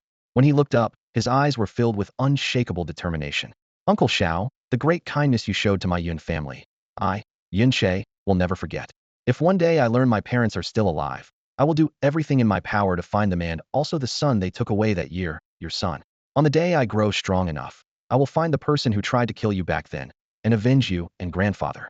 Having spoken this vow, he stood, bowed deeply once more, then left the cemetery with heavy steps. From this moment on, I am no longer Xiao Che. I am Yin Che. The news of Xiao Yulong's brutal abuse struck the entire Xiao clan like thunder, leaving the sect restless all night. Xiao Yunhei's rage overwhelmed him and he fainted on the spot. When he awoke, he was like a maddened lion, ordering a full investigation to find the culprit. Yet after a night of searching, not a single clue was found. The most reasonable conclusion was that the culprit must be someone inside the sect. Xiao Kuangyun was also furious, but only regretted losing a once obedient and capable servant. He believed such servants could always be found in the mortal world. As for this half-human, half-ghost Xiao Yulong, he would never bring him back to the Xiao clan. Naturally, his attention shifted to the person who ranked just behind Xiao Yulong in yesterday's test, elder Xiao Ze's youngest grandson, Xiao Qingji. When the news broke, Xiao Ze and Xiao Qingji were overjoyed. However, from then on, everyone in the sect looked at Xiao Ze differently, especially Xiao Yunhai and Xiao Li, their eyes flickering with latent hostility if someone within the sect truly crippled Xiao Yulong. Xiao Ze was undoubtedly the primary suspect. But none of this was a concern for Xiao Kuangyun. In the afternoon, Xiao Zong and his 3 companions escorted Xiao Qingji, bidding farewell to many of Luyun City's influential figures, before setting off on their journey back to the sect. With the strength of the Xiao sect, sending a few flying mystical beasts as escorts would have been effortless. Yet this time the sect leader personally ordered that no flying beasts be used for the entire trip. The reason was simple: to allow Xiao Yulong to gain experience and strengthen himself through the physical journey. As Xiao Kuangyun and the others disappeared into the distance, Chu Yueli was ready to return to the distant Bingyun Immortal Palace along with Xia Qingyue. Xia Qingyue returned respectfully to her master Chu Yueli's side, still feeling the lingering sadness for her father and younger brother. Chu Yueli turned around, her face cold and frost-like, though her eyes revealed a barely perceptible concern. The Bingyun Immortal Palace is extremely far from here. Once we leave, who knows when we'll be back. Don't leave any unresolved attachments behind. Xia Qingyue answered firmly, Master, rest assured. I have prepared everything and am ready to leave with you at any time. Though her father's expression showed reluctance, he was deeply pleased that she had been accepted into the Bingyun Immortal Palace so long ago. Chu Yueli nodded. In that case, let's depart now. The palace leader has heard your name for many years and has long wished to meet you. I'm sure she will like you when she sees you. My father has already prepared the mystic horses for us. Master, please proceed to the front courtyard, Xia Qingyue said respectfully. Chu Yueli shook her head. The mystic horses are too slow. I will take you back through the spirit void passage. Along the way, you must carefully sense the changes in my energite will greatly benefit your future cultivation. As she spoke, her hand extended, frosty to the touch, signaling Xia Qingyue to reach out. Without hesitation, Xia Qingyue offered her slender right hand, its delicate skin trembling slightly from the cold. Clearly, the prospect of being carried through the void by her master stirred both nervousness and excitement in her heart. Instantly, Chu Yueli's icy palm grasped hers, and a brilliant chill flooded Xia Qingyue's entire body as the powerful, sharp ice cloud technique suddenly activated. However, just as icy light scattered and space twisted faintly, Chu Yueli's body shuddered violently, causing the nascent ice cloud technique to vanish without a trace in an instant. She spun around in shock, her gaze locking onto Xia Qingyue with absolute astonishment as though what she was witnessing defied all her understanding. Master, what's wrong? Xia Qingyue asked, panic rising in her trembling voice at the sudden anomaly. Impossible, absolutely impossible, Chu Yueli muttered dumbfoundedly, her expression blank. Then she extended her other hand and gripped Xia Qingyue's right wrist. The icy light flashed again, her eyes widened, her body trembled fiercely, and a mixture of indescribable shock and disbelief flooded her face, intertwining with an almost startling joy. Holding Xia Qingyue's hand tightly, Chu Yueli stared deeply into her eyes, so overwhelmed by emotion she momentarily lost her words. This reaction unnerved Xia Qingyue further. Master, what's happening? Qingyue, Chu Yueli's face was complicated, her heartbeat pounding like a drum, her normally icy and serene emotions now wildly unrestrained. Years of cultivating the ice cloud technique had gradually hardened her temperament, making her emotions very difficult to ruffle, but now torrents surged inside her, refusing to calm. She queried urgently, "During this time, what kind of strange encounter have you experienced? Have you met some extraordinary person? Or taken a miraculous divine pill?" Xia Qingyu's eyes widened. A human's mystic veins contain 54 mystical passes. Ordinary individuals can typically activate around 10 mystic passages at most from birth. Those with exceptional talent might unlock about 15. But when I first met you, I was stunned to discover that you were born with all 21 mystic passages fully open, an extraordinary gift found in 1 out of a million. The more passages you have open, the faster and more efficient your cultivation of mystical power. Someone with 20 passages opens and circulates their power almost twice as quickly as someone with 10. Opening new passages after birth is incredibly difficult. Even the mightiest palace lord took a century to open 7 more passages, reaching the ultimate state of 30. In the Tsangfeng continent, fewer than 5 people have ever managed to unlock 30 passages through effort alone. The Tongxian pills that the Shao sect gave to the Shao clan accelerate cultivation because they temporarily open 3 to 4 additional passages for a few days. Although the effect is brief, it is extremely valuable. Even the Shao sect regards them as rare and precious elixirs. But you, Qinghua. Chu Yueli gripped Xia Qingyu's shoulders tightly, staring at her without blinking, disbelief clear in her eyes. You have all 54 passages open and all permanently. What does this mean? It means your cultivation speed and power circulation are nearly twice that of the palace lords, and more than 5 times faster than an ordinary person's. At the same time, no matter what mystical skill or technique you practice, you face no limitations. Your power breakthroughs will never meet a bottleneck. A mystic vein with all 54 passages open is known in legend as a heavenly spirit vein, said to exist only in gods of mythology. There has never been such a record in the history of the Tsangfeng Empire. Qinghua, what have you been through all this time? Yes, Yunche has finally left the newbie village. Next, he will enter the wild monster territory ranging from level 1 to 10. Cheat mode activate. Chu Yueli's words left Xia Qinghua momentarily stunned. 54 profound entrances, the absolute limit of the profound vein. She naturally understood this well. All profound practitioners had to know this most fundamental knowledge, and the meaning of having all profound entrances opened was even more awe-inspiring to everyone. This was the theoretical peak realm, yet no one had ever truly achieved it.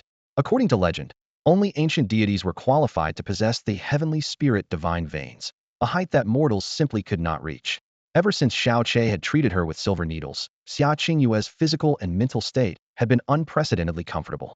Her profound energy flowed smoothly and effortlessly, and when cultivating, it was like flowing clouds and water so smooth it hardly seemed like her own body was operating. At this moment, hearing Chu Yueli's words, her heart suddenly trembled. All 54 profound entrances opened. Heavenly spirit divine veins. How could this be possible? How could it be? However, as the leader of the frozen cloud 7 fairies, how could Chu Yueli easily lie? With her powerful profound energy at the 7th level of the sky profound realm, let alone misreading the state of profound veins, even faking it would be extremely difficult. Moreover, she was usually calm and composed. Such excitement was definitely not false. Yet Xia Qinghua found it hard to believe what had happened to her own body, and she vaguely sensed there must be more to this story. As her thoughts swirled, Yunche's figure surfaced in her mind. The scenes of Yunche treating her with needles at 3 in the morning over consecutive days appeared clearly like a movie. The silver needles in his hands inserted precisely, each one corresponding to every profound entrance in her profound veins. A total of 54 needles, without a single error. Could it really be him? Besides him, no one else had ever touched her body. She remembered that after each treatment, Yunche would be utterly exhausted, even nearly depleting his own vital energy. His stated purpose was to dispel the cold energy and clear her meridians. But who would have thought that all of this would actually activate her entire profound vein system to its limit? Although Xia Qinghua hadn't uttered a word in response, her gaze began to wander and her expression grew complex, clearly hiding secrets too difficult to voice. Chu Yueli became even more certain that in just a few short days, Xia Qinghua must have experienced an earth-shattering miracle transformation that could be called divine. She spoke urgently. "Qinghua, you must tell me quickly who, or what, opened all your profound entrances." Xia Qinghua stammered. It was a person. I never imagined that he could actually. It was a person.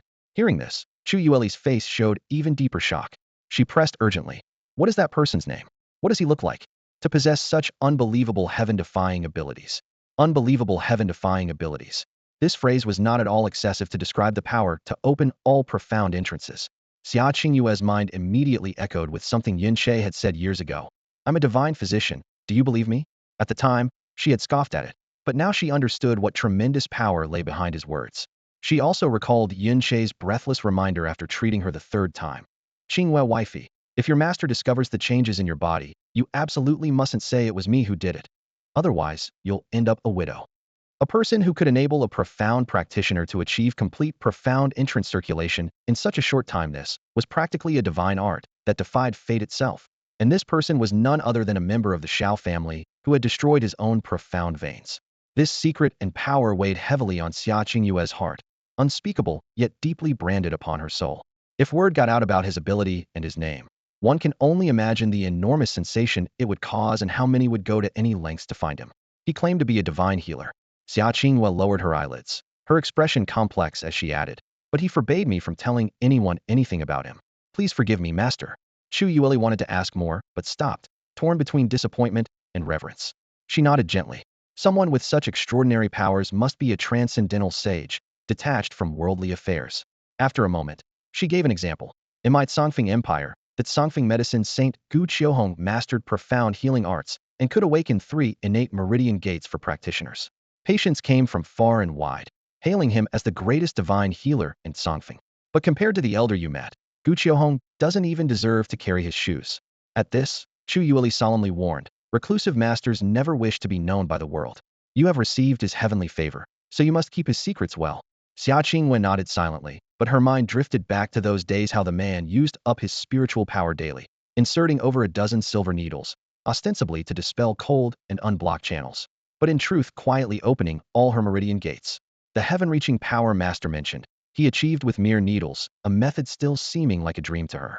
Chu Yueli's eyes suddenly blazed warmly, a smile tugging at her brows. When you return to Bingyun Immortal Palace, I will report to the palace master at once. Knowing the palace master's nature, she will surely be greatly gratified and immediately take you in as a direct disciple. Then all palace resources will be at your disposal. Her tone grew more resolute. With your current meridian condition, normal effort will make you the brightest talent in the palace's history. In the next Songfeng ranking tournament, you will stun everyone and shake Kangfeng's name. Perhaps even Bingyun Immortal Palace could break free from the 100-year suppression of Tianjin Villa and reclaim the title of Kangfeng's #1. I will work hard and not disappoint you. Master, Xia Qingyue replied softly, yet her mind was still in turmoil, flickering between silver needles, meridian gates, and the indistinct silhouette of that man. Suddenly Chu Yueli recalled something, her voice laced with anticipation. Qingyue, since that elder was willing to help you with all his might, he clearly holds you in high regard. Did he leave any message about seeing you again? In her heart, no matter how clever, she never imagined this elder to be Yin Che, who others saw as worthless. No, he didn't. Xia Qingyue shook her head. Chu Yueli smiled wryly and waved her hand. I suppose I am too greedy. Still, if that master ever comes to Bingyun Immortal Palace, even a brief lesson would benefit our palace endlessly. Before she finished speaking, Xia Qingyue's thoughts stirred. After hesitating briefly, she looked up. Master, he did mention he was searching for 3 things: the purple vein heavenly crystal, the 7 profound exquisite grass, and the meridian pill of a terrestrial profound beast. If we could help him find them, maybe he would appear and hold Bingyun Immortal Palace in gratitude. Xia Qingyue clearly wasn't good at lying. When she said this, she didn't dare meet Chu Yueli's eyes directly. Zimai Tianjing, Qi Xianling Long Chao, and Di Xianshou Xiandan. Chu Yueli whispered the names of these 3 rare spiritual materials again, imprinting them in her heart. Each was a precious and hard-to-find treasure, but given the Ice Cloud Immortal Palace's deep resources, they might not be impossible to obtain. She said immediately, I will report this to the palace master. The master will decide what to do. Qingyue, let's go. The master and the senior uncles and aunts won't expect that I brought them such a big surprise. Before her words finished, she gripped Xia Qingyue's wrist. With a flick of her sleeve, her figure rose into the air. In the blink of an eye, the 2 slender figures soared 100 meters high, becoming faint immortal shadows darting swiftly northwest.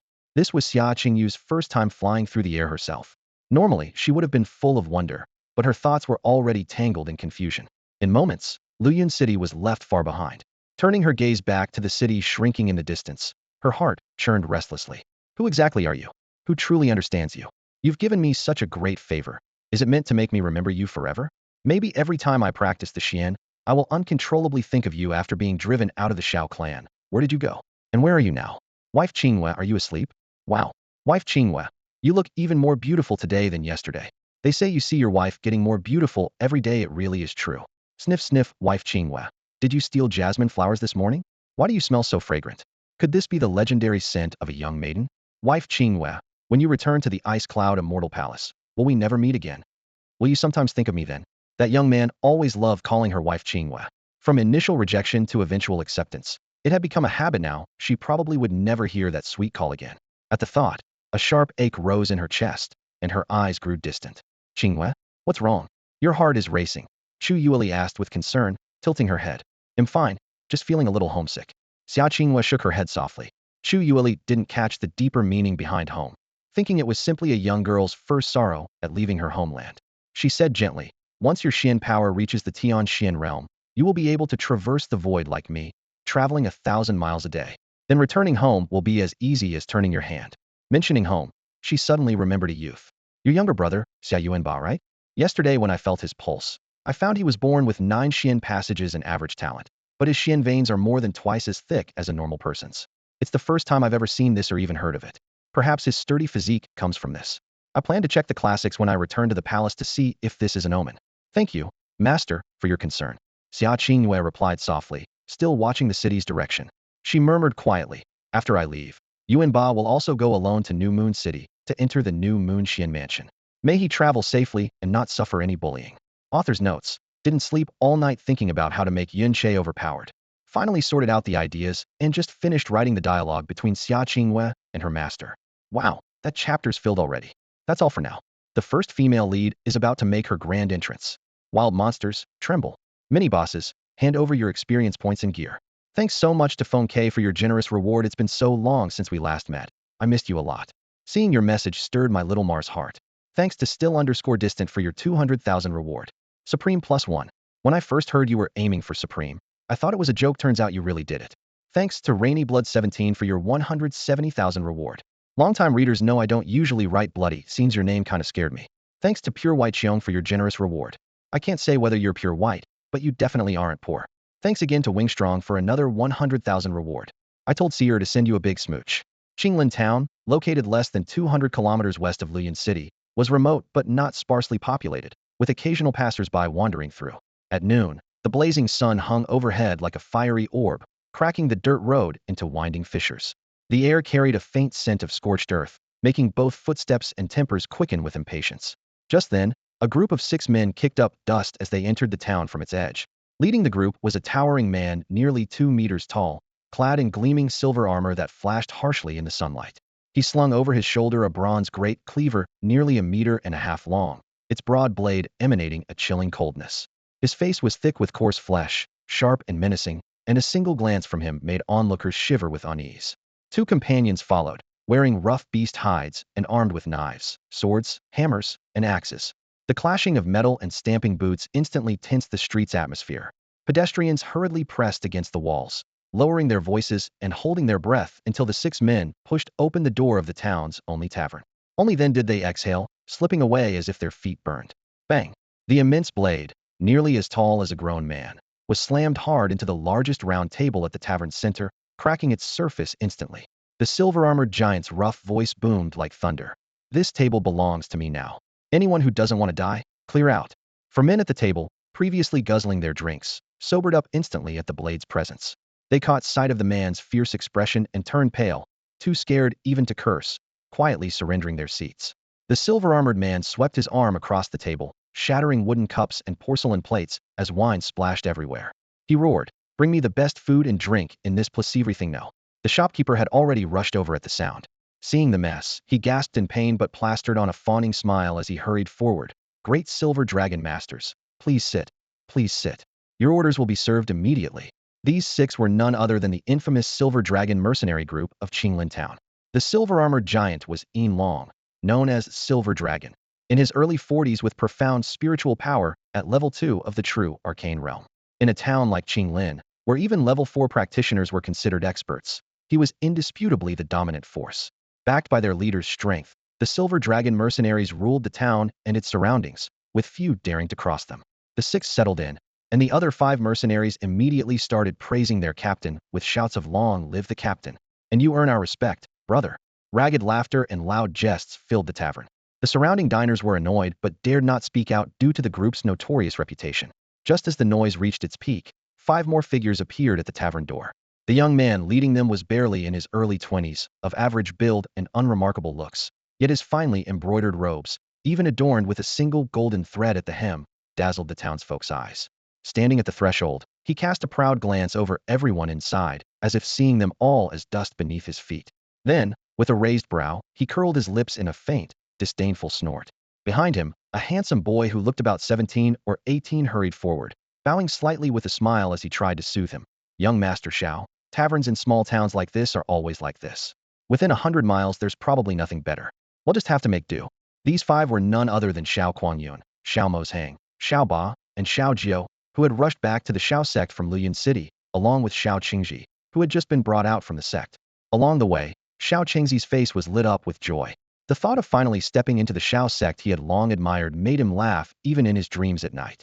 During the day, he lowered his head obediently in front of Xiao Kuangyun, careful not to provoke even the slightest displeasure. If he could serve well and earn a kind word from this young master of the Xiao sect, he would surely thrive within the sect in the future. By the time they reached Qinglin town, dusk had not yet fallen, and the lanterns on the street cast a warm, blurry glow on the walls of the small tavern. Xiao Kuangyun snorted coldly, exhaling a breath of disdain as he glanced at the tavern door before striding ahead. Xiao Qingji hurried forward, claiming a wooden table in the center. He half-crouched down, quickly wiping the bench with his sleeve, a smile plastered on his face as he watched Xiao Kuangyun settle in. Then, he loudly called out, "Host, bring the best wine and dishes only the finest." No sooner had they sat down than 6 members of the Silver Dragon Mercenary Corps in the corner fixed their eyes on them. One mercenary raised an eyebrow and sneered, "Hey, that kid's got some nerve. Look at his face when he glared at us, TSK. He's probably some young master out for a stroll. Looks so pampered. His skin's probably as soft as water if pinched. Dare to show off in our territory without even knowing how to spell death." Another cracked his knuckles. "Boss, shall I go teach him a lesson? Doesn't matter whose young master he is since he's in Silver Dragon territory. He better learn the rules." Smack. Before they could finish speaking, Yin Long, the leader of the Silver Dragon mercenaries, slammed half a chicken leg onto the table. Grabbing the large broadsword at his feet, he grinned widely. "Better if I handle this myself. I like that kid's clothes, cut them off for my son. He'll go crazy for sure, ha ha ha." With that, he swaggered toward Xiao Kuangyun's table.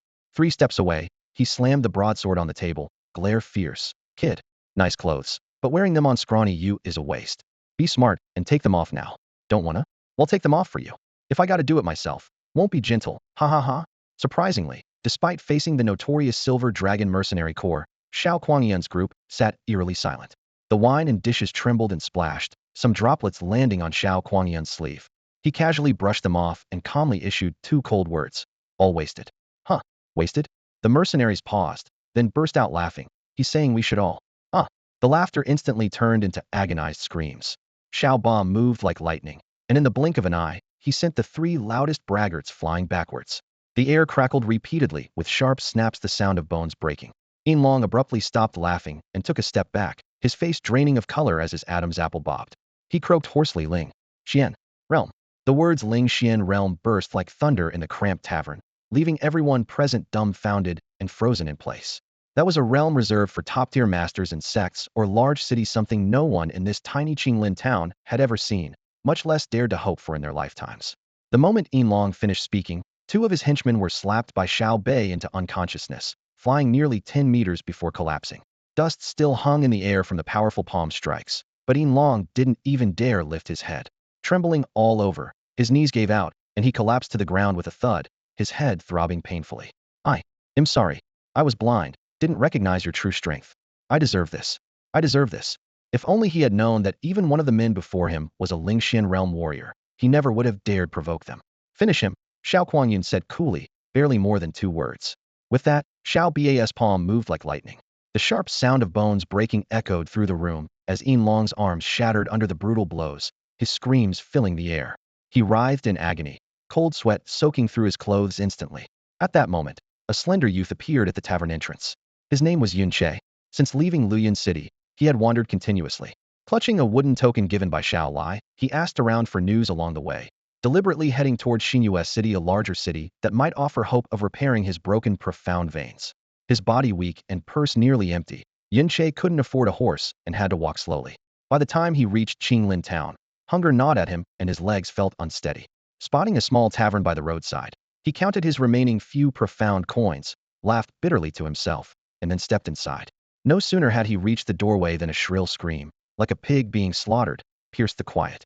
Looking over, he saw Xiao Kuangyun and Xiao Mozhan seated at a table, with Xiao Qingji standing nearby. Yun Qi's heart tightened, and he instinctively froze, then suddenly turned sharply to leave.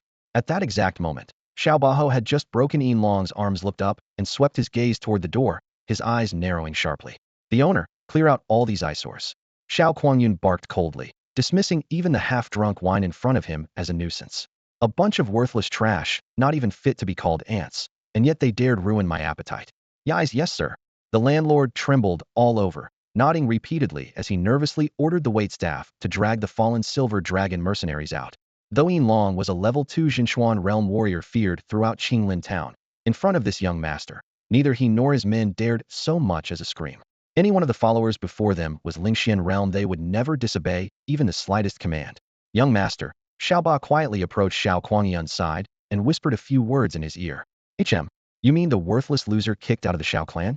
Xiao Kuangyun's eyes suddenly narrowed, a cold smile creeping across his lips. Good, I almost forgot about him. Since fate has handed him to us, Xiao Ba, go and destroy his face for me. The head of the clan said not to abuse power outside. Xiao Mozhan reminded with an expressionless face. That loser humiliated me in the Xiao clan that day.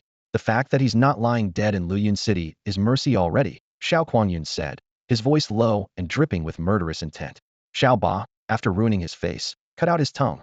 He's so talkative, isn't he? I want to see how much sweet talk he can spout after that. That day in the Xiao clan, Yunshe had publicly exposed Xiao Kuangyun's scheme to pin blame on another, turning every excuse into self-inflicted shame. The humiliation combined with jealousy that Yunshe married Xia Qingwei had festered into this cruel order. Xiao Mozhan remained silent. Xiao Ba bowed slightly, nodded silently, and then stepped out of the tavern, heading straight in the direction Yunshe had taken. The shops on Qinglin town's main street were few, but had everything one might need. Yunshe stepped onto the cobblestone road, brow furrowed, moving swiftly past the sparse pedestrians. In an instant, he slipped into a faded sign herbal shop on the right. Boss, do you have purple bellflowers and iron sandvine? He got straight to the point the moment he spoke, his eyes already scanning the layered wooden shelves. The shopkeeper was a weary-looking middle-aged man who glanced up lazily and replied, Yeah, how much do you want? Both herbs were very common. Purple bellflower disperses wind and cold, while iron sandvine is the key ingredient for crafting the lowest grade return essence pill. They were easy to come by and cheap. Half a pound of each. Yin Chi's voice was crisp. The boss quickly gathered the herbs, weighed them, and wrapped the parcels, tossing them onto the counter. 20 yellow Xian coins. Note: on the Tianxian continent, 3 types of currency circulate: yellow Xian coin, blue Xian coin, and purple Xian coin. The exchange rate is 1 purple Xian coin, 100 blue Xian coins, 10,000 yellow Xian coins. An average household earns about 30,000 yellow Xian coins annually, or roughly 3 purple Xian coins. Yun Che tossed 20 yellow Xian coins onto the counter without a pause, then brushed his sleeve and turned to leave. He hurried along the street straight toward the southern exit of the town. In the shadows, Xiaoba had already spotted him but did not act immediately. Like a ghost, he silently followed from behind. Moments later, the stone arch gate of Qinglin town disappeared behind Yunche. To the south, rolling mountains stretched endlessly. This was the Qilong mountain range. Mysterious beasts roamed these wilds, fraught with danger. Even the town's strongest Xuan practitioners or mercenary bands dared only to skirt the perimeter. Venture deeper, and death was almost certain against high-level beasts. Legend claimed that at the heart of these mountains dwelled a colossal beast that could spew scorching Flamisa fire dragon, hence the range's name Qilong Red Dragon. Yet no one had ever truly seen it. The dragon, as the supreme Xuan beast, wielded terrifying power. Even the weakest among its kind posed an enormous threat, and most who glimpsed it never lived to tell the tale. At the mountain's edge, Yunche took a deep breath of the cool air scented with moss and pine resin. Clasping the 2 herb bundles under his right arm, he covered them with his left palm. In the next moment, the heavenly poison pearl quietly emitted a faint green glow. SHSHH. The herb packages instantly shattered, the fine flakes scattering like dust in the wind. Yunche withdrew his left hand, the palm now holding just a pinch of dark purple-black powder. Both purple bellflower and iron sandvine were harmless on their own and safe to ingest together. But a certain compound extracted and fused from them could transform into a powder that violently irritated the eye membranes. If it touched the eyes, even a strong spirit profound realm practitioner would struggle through brief blindness and burning pain. Yunche lightly pinched the powder and slowly turned around. 10 steps away, Xiaoba was already standing like a phantom. So, you're called Xiaoche, right? That worthless trash kicked out of the Xiao sect. Xiao Ba raised an eyebrow, scorn dripping from his words. No, Yun Che. The boy's expression was calm, staring him down without an ounce of fear. Humph. Xiao Ba clearly had no interest in what he was called, nor did he react at all to Yun Chi's unervingly calm demeanor. In his eyes, a crippled super weakling with broken spirit veins wasn't worth his attention. By order of the young master, I'm here to send you to the king of hell, he sneered. Next life, remember not to foolishly provoke those you can't handle. Before his words even finished, a cold, menacing dagger suddenly appeared in the palm of Xiao Bei's hand. With a flick of his right arm, the air was immediately torn apart, a shrill slicing sound echoing as the blade turned into a silver streak, shooting straight for Yun Chi's throat. Yun Che had long prepared to face Xiao Bai's close-range assault, but he never expected that against a total weakling like himself, Xiao Ba would actually use a weapon, especially a throwing knife. He instantly realized that with his extremely low level of spirit power, dodging a sneak attack from a Lingxian realm expert was simply impossible. Is this guy's personality all twisted? Using a throwing knife on someone who has no spirit power at all, won't that make him look ridiculous if word gets around? Yun Che silently cursed in helpless frustration. His pupils rapidly dilated with cold light. He instinctively tried to sidestep, but his body was sluggish, as if trapped in quicksand. With only an inch remaining between dagger and throat, the deadly chill close enough to freeze blood, at that very moment a flash of red light streaked out, like lightning from Yun Chi's chest. It tore through the air, heading straight for Xiao Ba. SSS. The dagger in Yun Chi's vision vanished in an instant. His gaze shifted but found no trace of the blade. Instead, behind Xiao Ba, a small and exquisitely delicate figure appeared. The girl faced away from Yun Che, her white dress flowing lightly in the wind, long crimson hair cascading down to her waist. Her jade-like calves and bare feet were both enchanting and pure. In her right hand, she gently held the very dagger that was meant to pierce Yun Chi's throat, its tip still dripping with the unforgiving cold glint that had never been unleashed. Xiao Ba remained frozen in the throwing posture, his entire body stiff, as if frozen in time. He didn't turn around or utter a sound. The only change was in his eyes, their pupils contracted to pinpricks, as if he had just seen the most terrifying sight in the world. A cold breeze swept through the courtyard. In the next moment, Xiao Ba's upright body suddenly collapsed like a pile of falling blocks, shattering with a crashing noise, blood splattering everywhere, tiny chunks of flesh and fragmented bones falling to the ground, instantly pooling into a crimson mess. The pungent stench of blood wafted in the air. Yun Che stood frozen, his eyes constricting sharply, breathing halted, even his heartbeat nearly stopped. He fixed his gaze on the red-haired girl's back, memories of that night flooding his mind. Her clothes, her hair, everything proved one undeniable fact. This was the very same girl he had encountered on the back mountain that night, the one he had brought into the heavenly poison pearl. After entering the heavenly poison pearl, she remained in a deep, unbroken slumber, but now, she suddenly opened her eyes and astonishingly stepped out of the pearl on her own, revealing the most shocking scene the Tianxian continent has ever witnessed. In that fleeting moment, just now, the girl had firmly grasped the short dagger that was about to pierce his throat. Then, she launched herself fiercely at Xiao Ba and struck him down on the spot. The entire sequence was as fast as lightning. A flash of crimson light flickered so quickly it was almost impossible to track. Xiao Ba's body shattered completely, fragmented far beyond normal limits. To break like that, he must have been slashed hundreds of times across. In other words, this little girl not only seized the dagger that nearly killed him, but also carved hundreds of fatal wounds into him with it. Could this be the girl's true strength? No, this already surpasses the realm of any mortal. Thudug. Yun Che, stunned and locked in place, suddenly saw the dagger in the girl's hand fall to the ground, letting out a faint cry of pain like a small beast. She crouched down, her slender body trembling slightly, as if caught in an icy, bone-chilling wind. This damn god-slaying absolute poison, I only wanted to use the slightest bit of strength. Her voice was faint and laden with pain. Yet it backfired to such an extent, gasping for breath. She clearly endured excruciating agony. Yun Che cautiously stepped forward. Every time his gaze landed on the dark red pool of blood, a chill ran through his heart. Who exactly is this red-haired girl? Xiao Ba was a top expert of the Xiao clan, with power at least at the lower spiritual profound realm. In Luyun City, few could match him, yet she killed him with a single blow. She was clearly only 12 or 13, very young. For someone that age to reach the third level of the early profound realm is rare. By comparison, 16-year-old Xia Qinghua, the city's top prodigy, had just reached level 10 of early profound. But this girl, on this day, returning to Tianxian continent, for the first time Yun Che felt a deep, profound fear. What he saw completely shattered everything he believed in for 2 lifetimes. He drew a deep breath, struggling to calm the turmoil in his heart, and gritted his teeth to say, "Little sister, you're awake?" At the sound of his voice, the girl's slight trembling stopped immediately. She slowly stood up and turned to look at Yunche. Her delicate face was like a porcelain doll's, youthful, yet breathtakingly beautiful. But that exquisite face was marked deeply by pain. Her eyes locked on Yunche, cold and sharp. Incredible, she whispered. The heavenly poison pearl actually accepted a useless mortal like you as its master? Has the spirit of this celestial treasure become twisted? Strictly speaking, this was their first true face-to-face encounter. Though Yunche had seen her every day inside the heavenly poison pearl, he had never been able to look away from her. This girl was unimaginably beautiful, so stunning, it was almost suffocating. Her features were exquisitely refined, each one near perfection, radiating an ineffable, ultimate beauty. Her eyes were like black gems, crystal clear and profound like the boundless night sky. Through them, Yunche sensed a lofty pride, not the reckless arrogance of Xiao Kuangyun, but a nobility and pride born from the depths of her soul. It was as if all living things in the world appeared to her like ants, insignificant as dust motes. Qinglin Town. Inside a tavern, tables overflowed with food and wine. Xiaoba had not returned for a long time. Xiao Kuangyun grew impatient and said coldly, "It's just dealing with a weakling, yet it's taking forever. Makes you wonder if he got lost in this strange land." "Xiao Jiao, go check on Xiao Ba's situation." "Yes, young master." Xiao Jiao answered promptly and strode out of the tavern, following the trail Xiao Ba had been tracking earlier. Yin Qi's mind quickly settled into calm. Several words from the girl's earlier murmurs and current speech pierced his thoughts like sharp needles. This princess, God-slaying absolute poison, and Xian Tian ultimate treasure.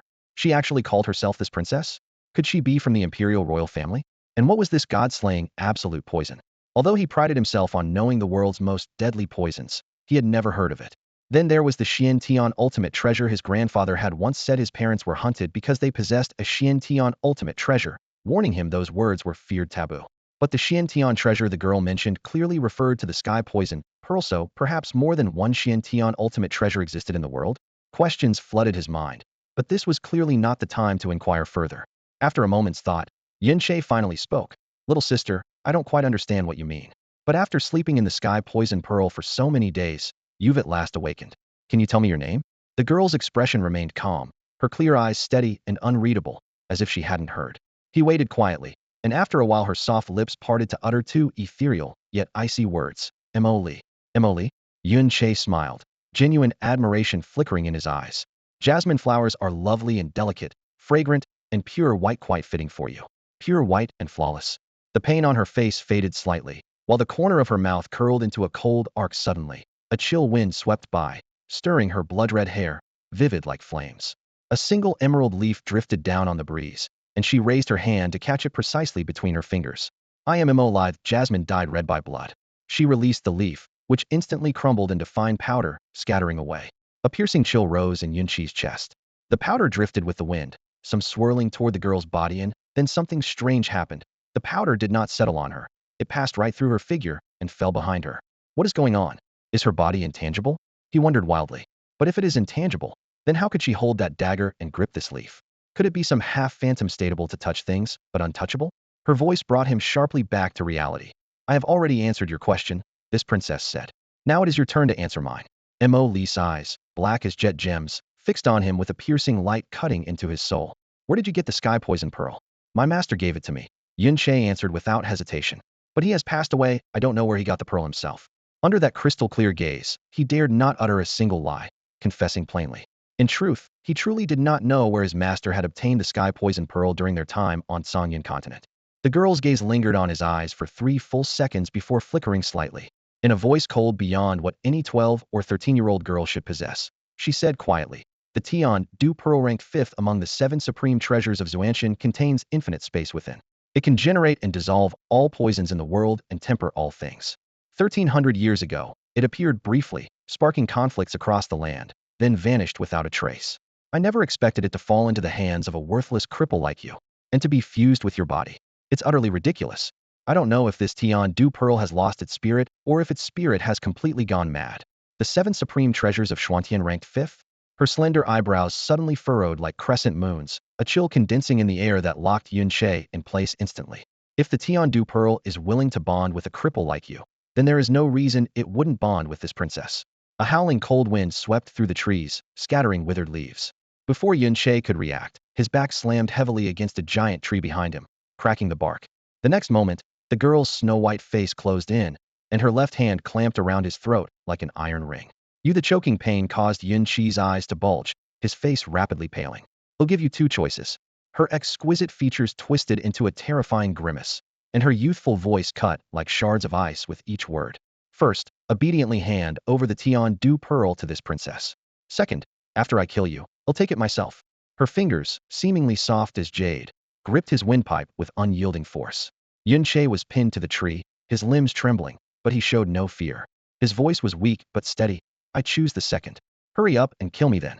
You think I don't dare? A sharp gleam flashed in the girl's eyes as her fingers suddenly tightened, 5 lines of blood appearing on Yun Qi's neck, the pain intensifying. Yet he twisted his lips into a pale, grim smile. If you really wanted me dead, you wouldn't have risked your soul being corroded by the poison to save me just now.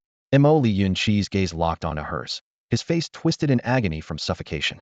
You're poisoned with a strange toxin, one that harms both body and soul. That night, your body dissolved right before my eyes. The you here now is nothing but a poisoned soul wrapped in a body.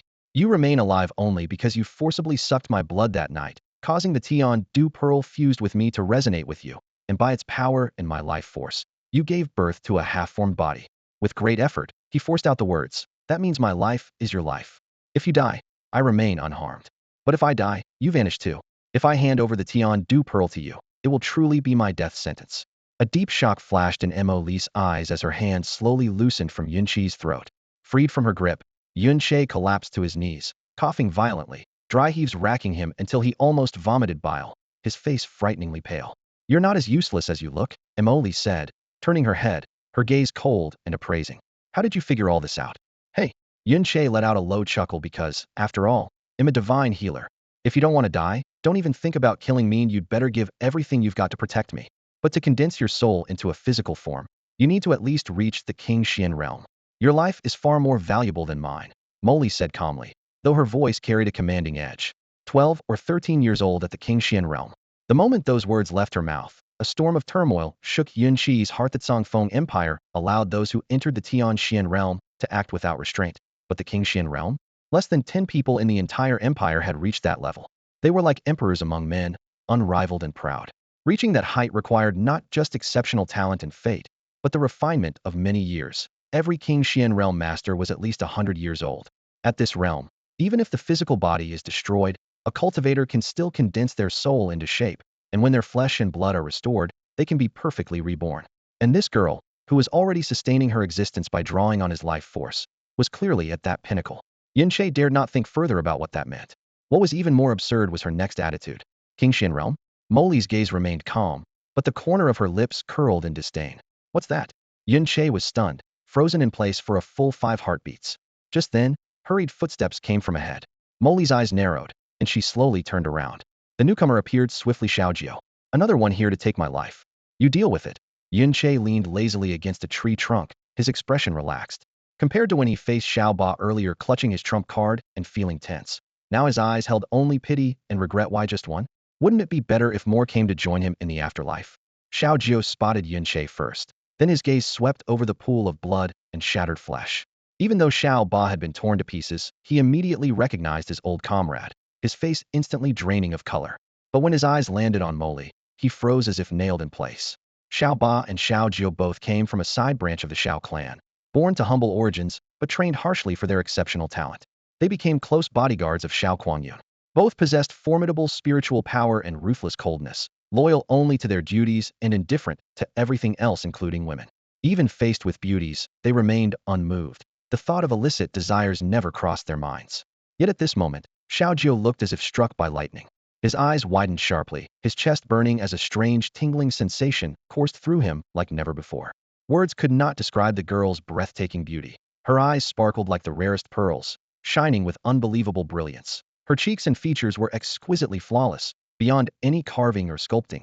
Her delicate, youthful figure held a fresh innocence yet traced out irresistible curves. Her white dress flowed smoothly and elegantly from her form. Beneath the hem, 2 slender legs, as white and smooth as polished jade, gleamed like milk and honey, translucent like crystal ice.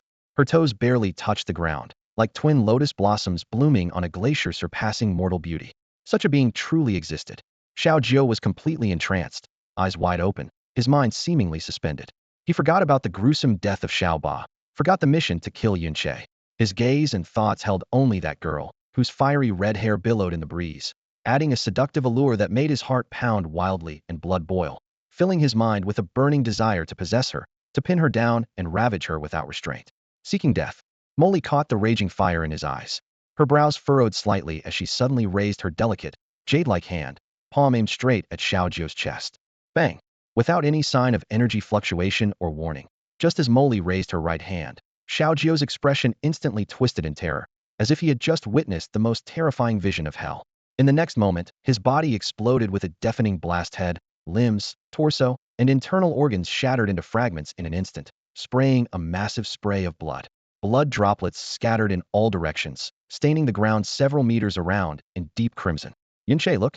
Xiao Ba and Xiao Jiao, the two elite bodyguards of the Xiao clan leader's sons, were both annihilated by Molly in a single instant. One was torn apart instantly, the other had his body blown to pieces, not even leaving a shadow of struggle behind. They likely never understood why their deaths were so utterly complete, even as they died. These two ways of dying were unbearably tragic and chilling.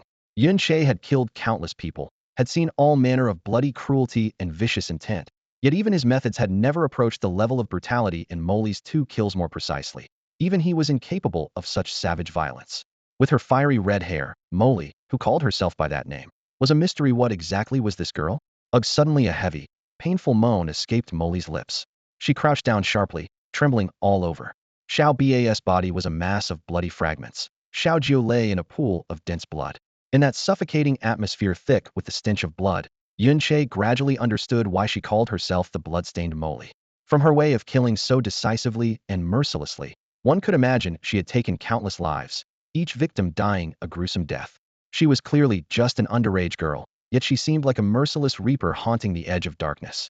A wave of icy fear rose uncontrollably in Yun Che's heart. Seeing Molly struggling in pain, Yun Che hesitated for a moment, then took 2 slow steps forward and said, "You could have killed him with just a little force. So why did you have to tear him apart completely? Your soul and body are now infected by a rare poison. If you exert any profound energy, that deadly toxin will invade your soul and consume it." Before he could finish speaking, a long, haunting wolf howl suddenly came from right behind Yun Che, so close it almost brushed his ear. He whirled around sharply and saw, less than 20 steps away on his right, a gray wolf had silently appeared, its eyes gleaming fiercely. A wild wolf. His heart jolted violently. Yun Che exclaimed, "How is there a wild wolf on the outskirts of this small town? With this ordinary beast's appearance, it shouldn't be here at all." As the wind stirred, the gruesome stench of Xiao Bai's shattered body wafted through the air. Could this bloodthirsty beast have been drawn by the scent of blood? The wolf growled low and charged without hesitation. 7 steps away, it suddenly leapt into the air, its sharp claws flashing like lightning toward Yun Che, the force enough to tear him apart. Yun Che's words were not wrong. To merge with the heavenly poison pearl, Molly had ingested his blood, binding their lives tightly together. From now on, Yun Che's fate was inexorably tied to hers. He could not escape this entanglement of destiny. If Yun Che died, she would die too. Even if she survived, losing the heavenly poison pearl would cause her to succumb to poison and perish within a short time. The wild wolf lunged fiercely, Molly's eyes sharpened, a chilling coldness cutting like a blade. Her turbulent spiritual energy surged in the palm of her hand. Yet, just as her power stirred, it was as if she were pierced by 1,000 arrows. Her delicate body stiffened, a painful groan escaped, and the nascent force she had gathered instantly collapsed. Racked with agony, her whole body convulsed, flickering in and out of visibility, as if about to shatter into fragments at any moment. The first time she struck down Xiao Ba, she was violently backlashed by the god-slaying scourge poison. The second time she killed Xiao Jiao, the backlash intensified by several times. Now, as her spiritual energy moved again, the dormant, deadly toxin fully awakened, burrowing into her soul like a venomous snake, tearing wildly. She could not even stand, let alone attack the wild wolf. Her semi-transparent form seemed ready to dissolve into the wind. "Don't use your spiritual energy." Yin Chi's pupils constricted as he roared hoarsely. Almost simultaneously, the wolf lunged at his face, sharp fangs looming larger by the second. Ripping. Yun Chi's right shoulder was torn, cloth shredded and flaking off, narrowly missing his skin. He rolled just in time to evade the deadly bite, then swung his tightly clenched right hand, throwing with all his strength the powder originally meant for Xiaoba at the wolf's head. The powder sprinkled precisely. The gray wolf let out a piercing howl, collapsed heavily onto the ground, clawing wildly at its own eyes. Yin Che took half a step forward, grabbed the short dagger Molly had dropped earlier, gritted his teeth, and counterattacked. The dagger hurled fiercely toward the wolf's throat.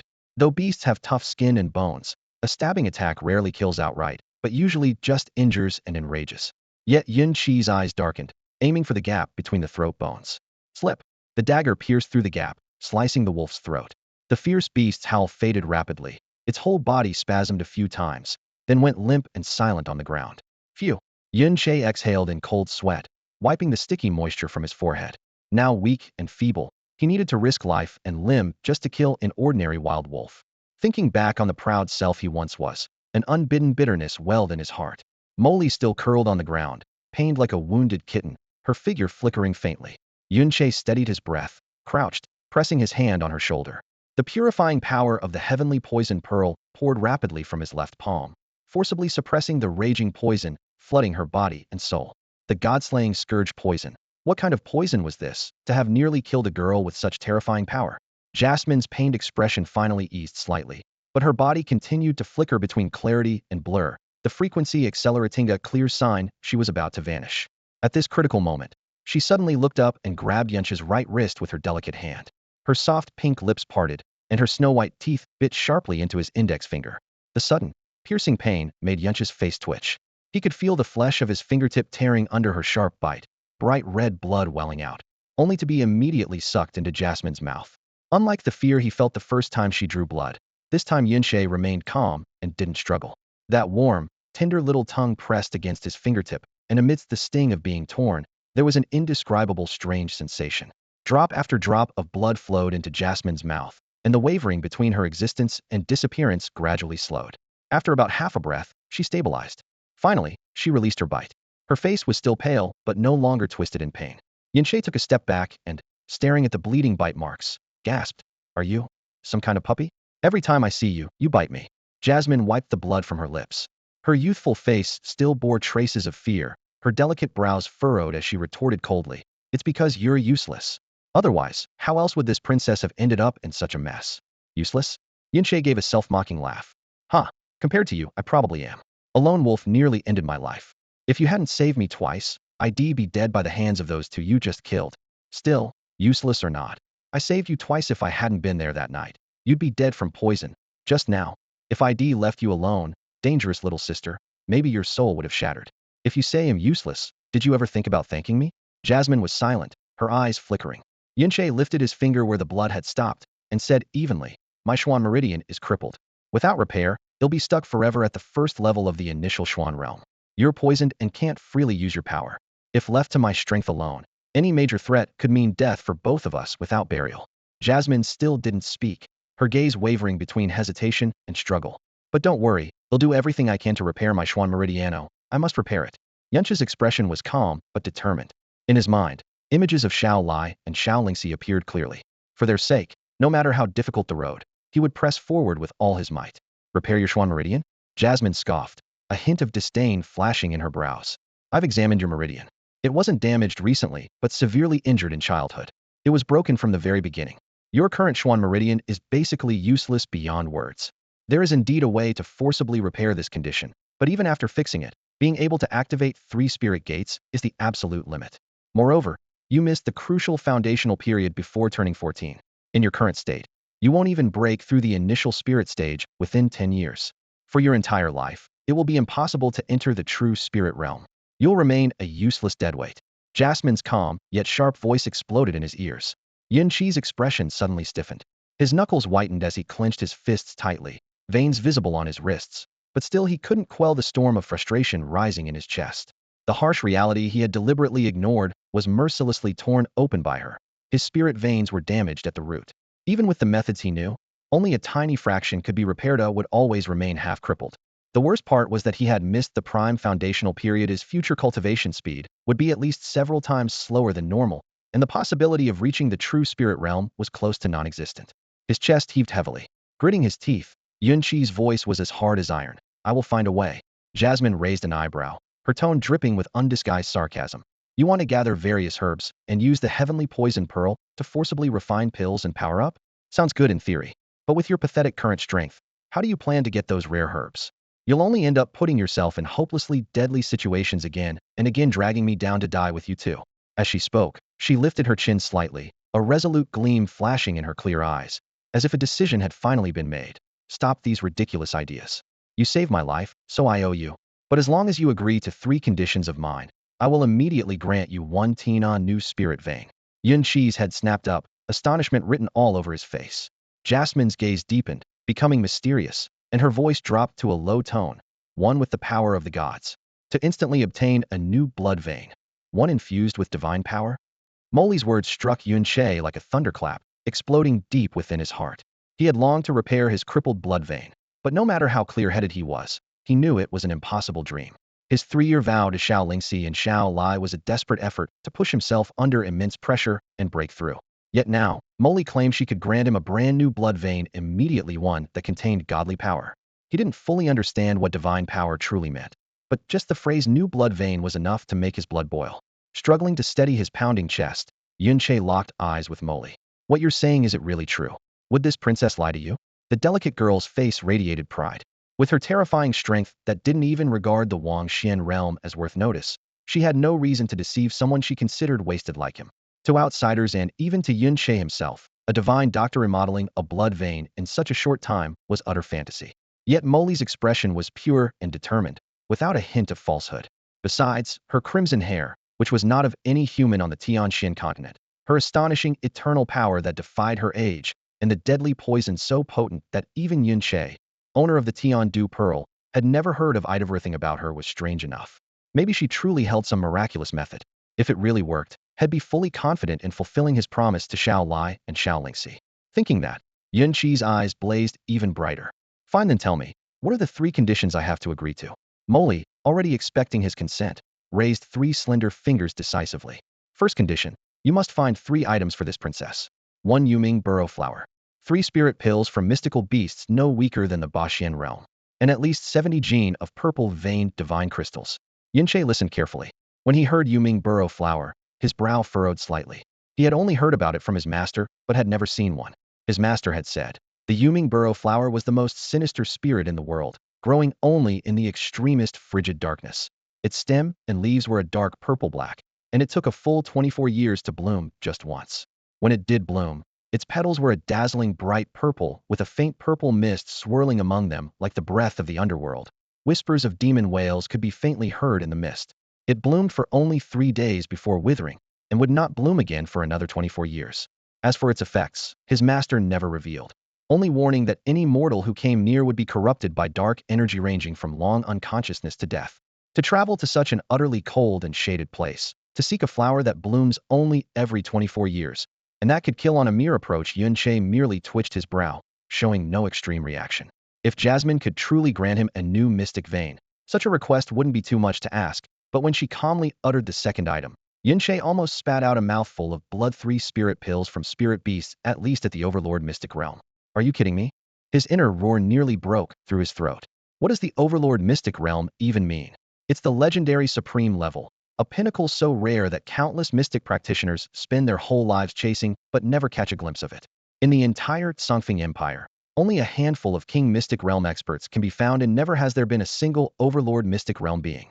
The King Mystic Realm is revered as the throne, while the Overlord Mystic Realm is called the Overlord Emperor, meaning anyone who steps into this realm rules their domain with absolute sovereignty, unmatched by any other.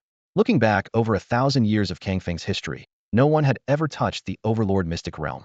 And now this girl's soft lips gave voice to a demand for 3 spirit pills not lower than those from Overlord Mystic Beasts. To get such pills, one must personally slay those spirit beasts. Never mind where to even find these 3 Overlord beasts. Remember, even 5 level 10 King Mystic Realm masters together couldn't hold their own against a single level 1 Overlord Mystic Beast. In other words, all King Mystic Realm experts in the entire Songfeng Empire combined wouldn't stand a chance against such creatures. 3 pills from Overlord Mystic Beasts. If the heads of the 4 great sects heard this demand, they would likely fly into a furious rage immediately. But then Jasmine threw out a third item that made Yun Che nearly collapse: at least 70 pounds of purple vein spirit crystals. Not purple vein heaven crystals, but purple vein spirit crystals. The heaven crystals are so rare and priceless that even a fingernail-sized piece is worth a fortune, and only huge sects occasionally possess them. Ordinary mystics wouldn't dare even hear the name. The spirit crystals are refined from the heaven crystalsa. Whole houses-sized chunk of heaven crystals is needed to make a fingernail-sized spirit crystal. So 70 pounds of purple vein spirit crystals made Yun Qi's scalp tingle with dread. There might not even be that much spirit crystal on the entire heavenly mystic continent. If such a quantity truly existed, its value could buy at least 3 entire Tsongfing empires. You're sure you're not joking? His teeth chattered, and his words tumbled out awkwardly, just like every other Tsongfing native shocked to speechlessness. But Jasmine's face held no hint of humor, her cold eyes like frost. My poison has poisoned my soul itself. Even the heavenly poison pearl would need years to fully cleanse it. After the poison clears, I must rebuild my body. And these 3 items, the netherworld bora flower, 3 spirit pills no lower than those of overlord mystic beasts, and 70 pounds of purple vein spirit crystals are all absolutely essential. Yunche took a cold breath. And how long? 30 years. 30 years. That number finally made him relax a little. He slowly nodded. Fine. I agree to these terms. Well, 30 years is still a long time ahead. Better to agree now and deal with the netherworld bora flower, overlord beast pills, and all that later, step by step. He held his breath. The second condition? The first was already terrifying. Who knew if the next would be even worse? Jasmine looked at him quietly, her tone matter-of-fact, but the air suddenly frozen. The second condition is that within 30 years, you must reach the Lord Mystic Realm. Jasmine continued to look straight at Yunche, speaking slowly and clearly. These vaguely meaningful sounds reached Yunche's ears, and inexplicably, an urge surged within him to pin this little girl down and spank her hard. The more he thought about it, the more he felt something was off. This girl was clearly toying with him. I'm not familiar with the situation on the Tianxian continent, but looking over the history of the Tsongfing Empire, no one has ever entered the Junxian realm within 30 years. Strictly speaking, a true Junxian realm expert has never appeared. Yun Che maintained a serious expression as he stated this conclusion, though the faint twitch at the corner of his mouth betrayed his inner frustration. Jasmine raised an eyebrow. So, will you agree or not? Agree, of course I agree. Yun Che blurted out. His entire expression instantly settled into calm, his eyes like still water. Your first condition made me uneasy, but the second one is no problem for me. The reason I stress that no one has entered the Junxian realm in the Tsongfing Empire in 30 years is to tell you if I start from the same point, I can overturn that history. I have the heavenly poison pearl by my side. If I still lose to anyone in the Tsongfing Empire, then I truly am useless. Reaching Junxian within 30 years is not just a fool's dream. His eyes narrowed slightly as his voice remained flat and steady. He had expected this bold declaration to earn a flicker of surprise from the little girl, but Jasmine just nodded coolly, neither hot nor cold. Yun Che felt stuck and asked again, but why must I reach the Junxian realm within 30 years? A person's lifespan is directly correlated with their profound energy. My current fragile body depends on your life force. To rebuild my flesh and restore my former strength perfectly, I need the life force foundation of someone at the Junxian realm at least. Jasmine's face was calm, as if explaining something very straightforward. Yun Che nodded, half understanding, when suddenly a shock hit him inside. To have the life force of a Junxian realm cultivator is needed for the reconstructed body and soul to maintain their original strength. Doesn't that mean her previous power surpassed the Junxian realm? No. Impossible. I must have misunderstood. He shook his head, quickly dismissing the ridiculous thought. Jasmine's gaze locked onto him again, her expression shifting suddenly to serious pride. The third condition is for you to kneel down, kowtow, and acknowledge me as your master. Yunche was speechless, silent for a long moment. You don't want to? Jasmine raised her delicate brows, her youthful yet strikingly majestic face giving off an intimidating aura. How old are you? Yunche asked with a conflicted look, feeling like this girl was some ancient immortal child who had lived hundreds of years. Jasmine's eyes flickered, but she answered calmly, 13.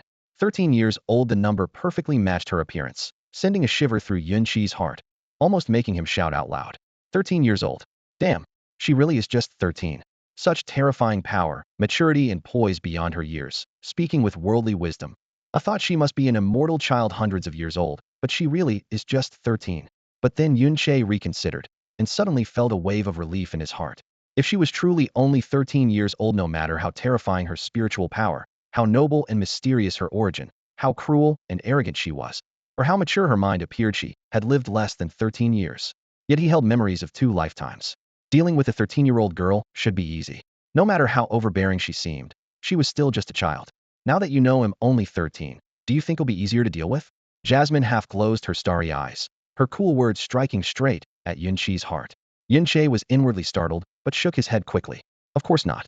I asked your age to tell you this. I'm 16, 3 years older than you. You're younger, but want me to be your disciple? That doesn't seem right. Age. Jasmine snorted dismissively. Even the strongest in this continent could kneel before me for 10 years, and I wouldn't spare them a glance. Accepting you as my disciple is a favor, and you want to refuse it?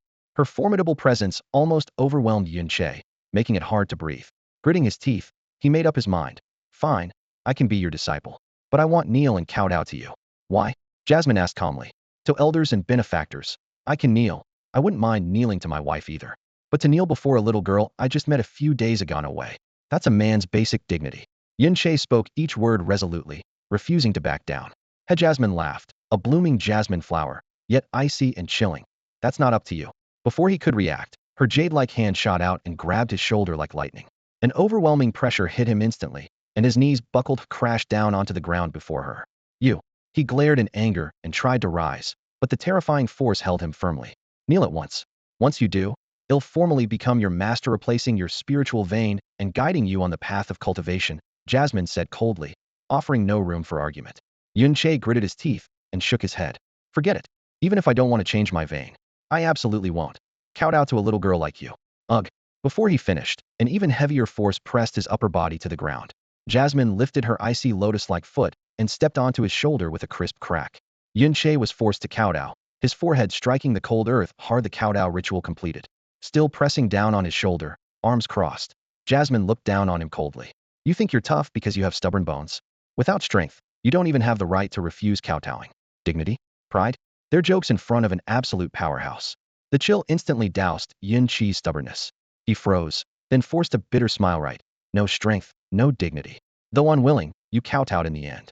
From now on, I am your master. Do you have any questions for me as your master? Jasmine stood on Yin-che's shoulder, looking down at him from above. Yin-che's words caught Jasmine off guard. Following his gaze, she suddenly realized her current posture. The breeze had unintentionally lifted the hem of her skirt, exposing a large patch of smooth, pale skin right before his eyes. Instinctively, she leapt back in a flash, both hands clutching the skirt tightly. Her fair cheeks flushed a vivid pink, colored by a mix of anger and embarrassment. This proud and formidable young lady, known for her ruthless resolve, was now blushing and flustered like any ordinary girl. Her eyes flashed with deadly intent, her small, pearl-like tiger teeth clenched tightly, as if she might tear the mortal before her to shreds at any moment. Since childhood, Jasmine had been revered and worshipped. No one dared meet her gaze, let alone so brazenly profane her in this way. Her intense, killing aura almost solidified into a tangible blade, locking Yun-che firmly in place. Yet he simply twisted his nearly sprained neck, brushed off the dust from his clothes, and stood calmly. I've agreed to all three of your conditions. Now, can you restore my divine vein? The killing intent remained as cold as frost and ice. The pink flush on Jasmine's face slowly faded. She understood that their lives were intertwined. If she truly wanted to kill him, it would be mutual destruction. Such a boundary was one she dare not cross. Gritting her teeth, she said in a low, fierce voice, forget everything you saw just now forever. No matter how fierce her pretty face looked, it was oddly pleasant to Yun-che's eyes, hardly intimidating at all. Jasmine added sharply, if I weren't bound to you by fate, I would have gouged out your eyes long ago, leaving you no place to be buried. Two definitely didn't see anything I wasn't supposed to. Yin-che quickly waved his hands, though in his heart he secretly thought, well, everything I saw was exactly what I should have seen. Her rage, forced down by the impossibility of acting on it, made Jasmine's hands instinctively grip her skirt all the tighter, afraid the wind might lift it again. I'm taking you as my disciple only because I don't want to waste my efforts teaching others void energy. Being my disciple is the greatest blessing you could have in this life. From now on, you must call me master. Well, Yun-che hesitated, unsure. You don't want to? Jasmine arched her crescent-shaped brow. Of course I do. Yun-che shook his head carefully. It's just that I told you before, I already have a master, the one who gave me the sky poison pearl. My previous master was a kind, elderly man with graying hair. I had called him master for many years, so whenever I heard the word master, I couldn't help but think of him. Yin-che looked up at the red-haired girl before him, smiling sincerely. Her delicate face didn't match the image of master in his mind at all. He decided to get straight to the point. And you're so beautiful and charming. I'm sure you wouldn't want me to call you master and have you confused with that old grandpa, right? Jasmine, how about I just call you Jasmine? It's a cute and lovely name. Perfect for you. Or maybe little Jasmine. Jasmine or little Jasmine? Little liar? Momo? Lily? Little Imo? Little Lily? I could call you Princess, Your Highness Princess, Princess Jasmine, or Jasmine raised an eyebrow, the corners of her soft pink lips twitching slightly. Finally, unable to stand it any longer, she cut him off coldly. You may call this Princess Jasmine, but never forget in your heart that I am your master. And you must never forget your duties as a disciple. Got it? Yun-che immediately nodded, swearing solemnly. If you can really grant me a new profound vein, I'll accept you as my master, respect you, obey your orders, and do everything I can to purify the deadly poison in your body and help you rebuild it. Those words hit home for Jasmine, causing her eyes to tremble slightly. Then her voice turned icy, a deadly seriousness flashing through her gaze. Also, you're not allowed to do anything disrespectful to this princess, or else. Of course, Yun Che said with a serious expression, but almost slipped out more. What I just said was Jew. Shut up. Jasmine's face flushed with a mix of embarrassment and anger, remembering the way he had looked at her earlier, which weakened her resolve a little. Oh, Yun Che fell silent immediately, then quickly steered the conversation back to what mattered most. So, you said you'll give me a new profound vein. Can we start now? Jasmine paused for a moment, then said, take this princess somewhere absolutely no one will come near. It was Yun Chi's first time in Qinglin town, and he had no clue about the Red Dragon Mountains beyond that. His stomach was growling loudly, but Jasmine's words made him forget his hunger instantly as he cautiously made his way deeper into the mountains. After crossing a low hill, he found a clearing shaded with green grass, free of beasts and any signs of human presence, and finally stopped. This should be fine, no one should come here, right? He looked around uncertainly. Jasmine, what exactly are you planning to do? Getting a completely new profound vein in such a short time, no matter how you looked at it, it was unbelievable. Jasmine had been quietly following behind him, and now she slowly stepped forward. Barefoot on the grass, not a speck of dust clung to her. Her snow-white, tender skin stirred an urge to reach out and touch it. The girl stopped in front of Yun Che, her gaze fixed on the distance, her eyes shining brightly. Do you know why this princess was hunted down and ended up infected with this terrible poison? Because of what? Yun Che prompted. Because of this drop of blood. Before she finished speaking, Jasmine raised her right hand, her slender index finger pointing upward. A strange glow flickered, and a drop of blood-red and black liquid slowly appeared at her fingertip, hovering in midair. Thighs as Yun Chi's eyes widened in shock.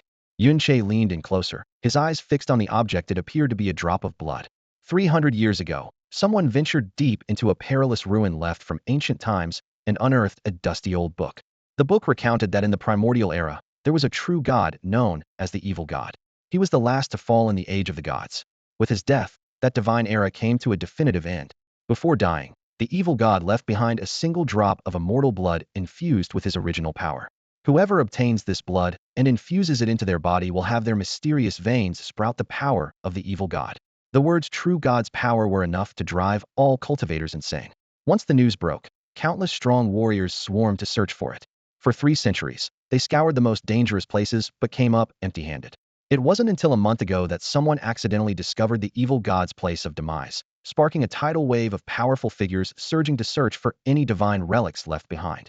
Amid the chaos, the legendary immortal blood of the evil god appeared, provoking a fierce scramble among all living beings. Ultimately, this drop of blood ended up in Jasmine's hands. They wanted to steal the evil god's blood drop that you possess? Yun Che asked. Yet inside, he was filled with doubt. Evil god's blood? Such a monumental matter, how had he never heard of it? The name evil god was something he had only learned today. Did true gods from ancient times really exist? Changing the subject, she fixed her gaze on Yun Che. I would never risk using my own power for something like this. But for you, it's perfect. Your mystical veins are broken, your energy amounting to nothing. With this, your veins can be quickly reborn and transform into evil god's veins. You might even awaken some unique ability. If not, it's still better than staying useless. With that, Jasmine's fingers rotated lightly, sending the dark red blood drop floating before Yun Chi's chest. Her eyes flickered, her snow-white wrist suddenly pressed down hard, her fingertip pressing the blood drop sharply onto his chest immediately. Tiny blood cracks appeared on the skin. The crimson-black blood drop seemed pulled by a mighty force and suddenly disappeared into his body. The moment the crimson-black blood orb merged into Yun Chi's body, dozens of dark red veins, like bloodstains, spread wildly from the mark on his chest, rapidly covering his entire body. His chest, hands, legs, face, ears, even the irises of his eyes were now etched with blood-colored, rune-like patterns. In the next instant, it was as if thousands of blades pierced his flesh simultaneously. A ripping, searing pain surged through every inch of his skin, every nerve, every drop of blood. Yun Che let out a hoarse roar as his limbs convulsed uncontrollably, his vision blurring until all he could see was a swirling sea of dark red. The overwhelming force of consumption erupted from within him, and he immediately realized that the thing being devoured was his long-disabled mystic vein. The mystic vein is responsible for channeling spiritual power. Without it, one can survive, but can never gather even a trace of energy. Now, that crippled vein was being erased bit by bit, the pain as excruciating as having one's internal organs slowly carved out with a sharp blade. Emoli said that this drop of the evil god's undying blood would devour the old mystic vein and then recreate a new one. If the vein is being consumed, then she didn't lie to me, Yun Che thought, forcing down his trembling as a calm, yet burning hope rose in his heart. If this can truly regenerate my vein, then what's a little pain? The speed of his crippled mystic vein being devoured was slow and merciless. At this rate, at least another quarter of an hour would pass before it was completely destroyed. The pain felt like scorching iron nails hammered deep into his marrow again and again. Every muscle in his body tensed as if about to tear, yet his heart remained remarkably peaceful, almost exhilarated. I don't ask for any evil god power, just to have a mystic vein as good as a normal person's, even a weaker one. If that's possible, I'd gladly endure 10 times this pain, he mentally bellowed, clinging to that hope as every heartbeat sounded like a war drum. Meanwhile, Emily sat cross-legged before him. The moment the blood orb entered his body, she curled her lips into a schadenfreude-filled smile.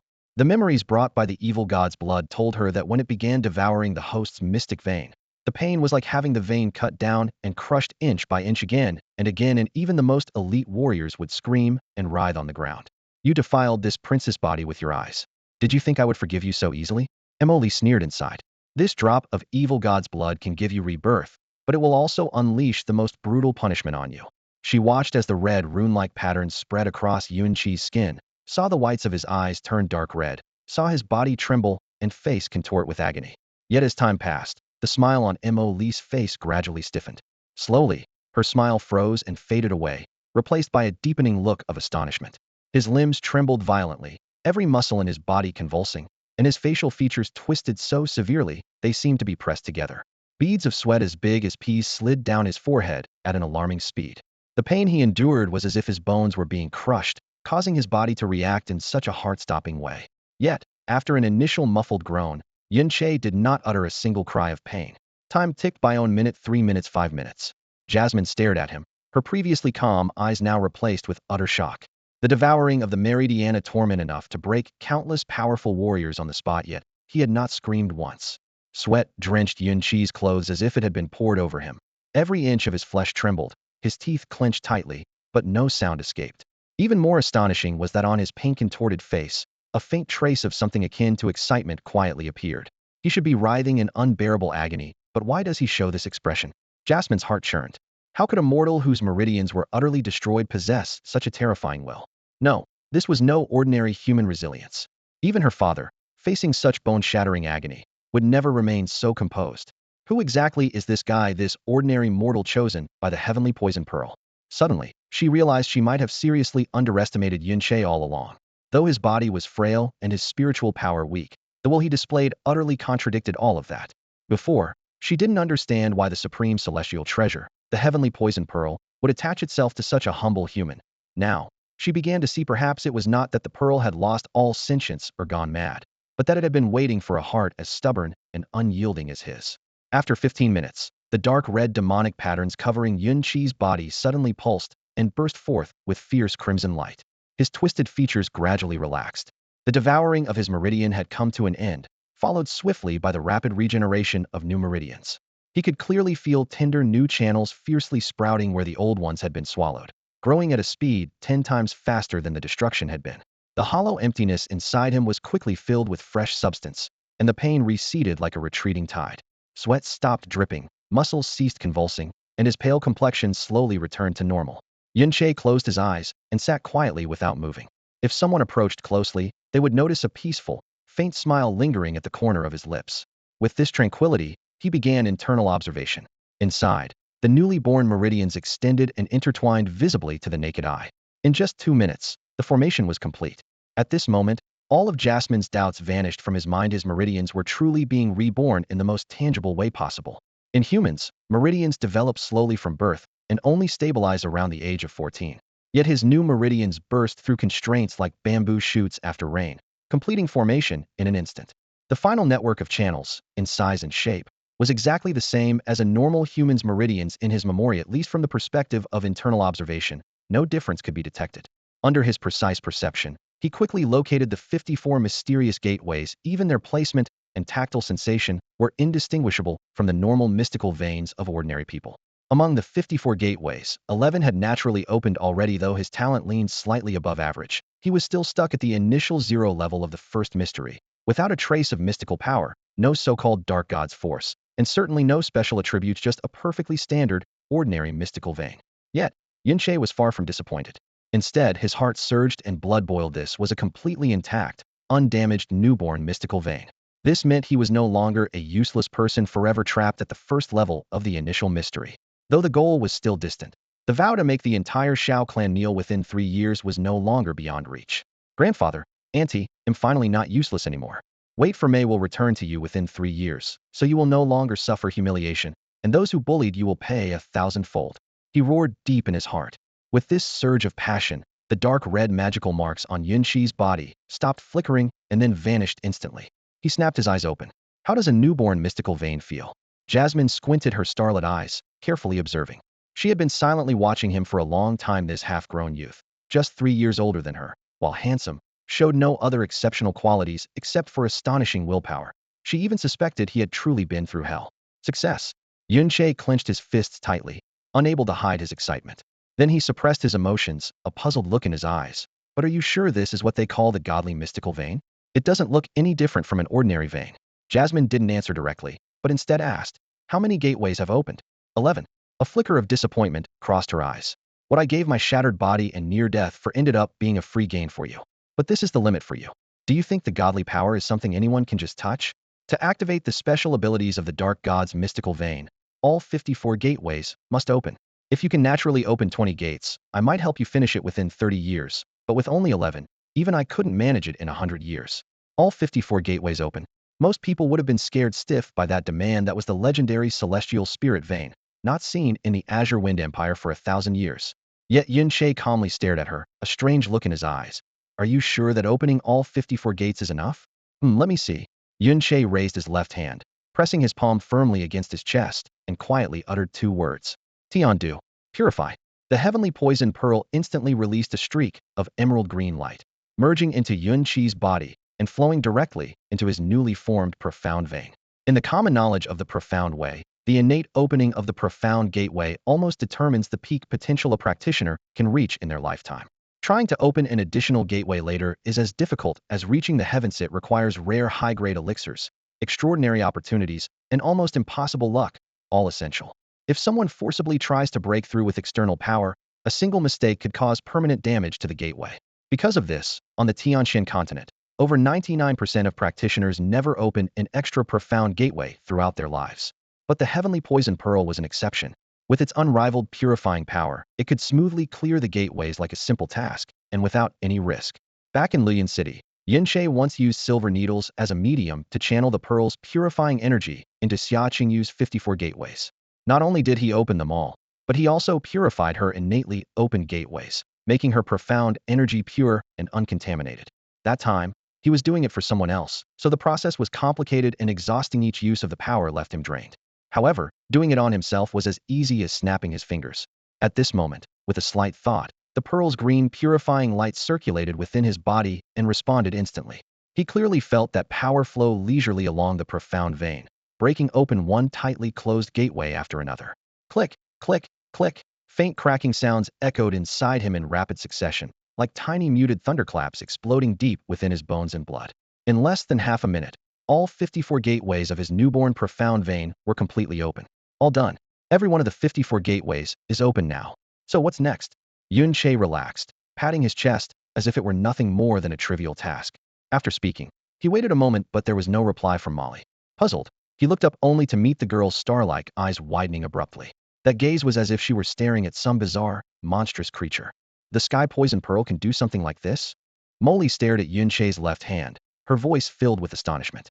The emerald glow pulsed gently, casting a faint luminescence across the cavern walls.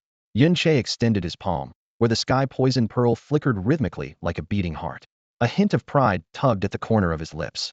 Strictly speaking, this isn't entirely the sky poison pearl's power.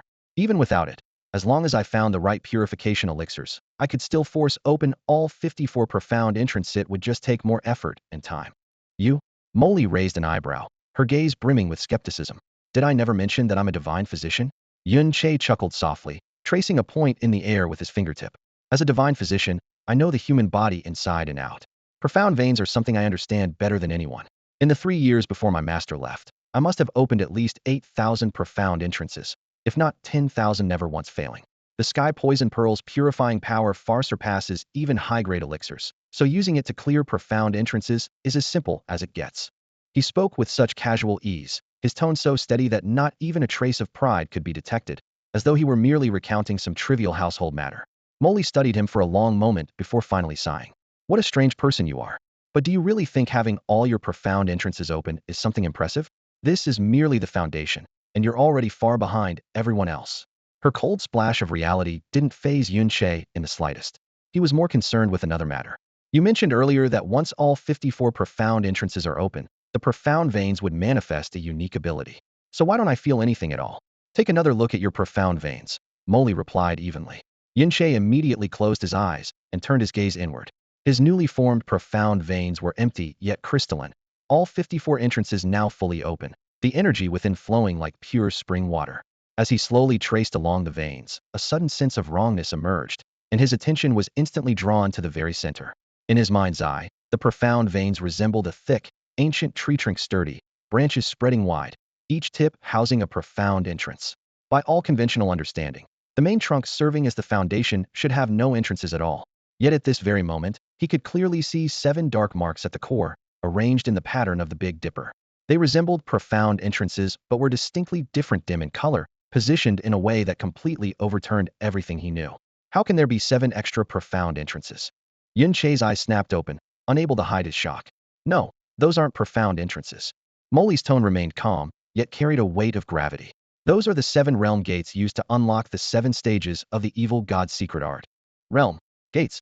This was the first time Yun-Che had ever heard such a term. Molly lifted her gaze and explained.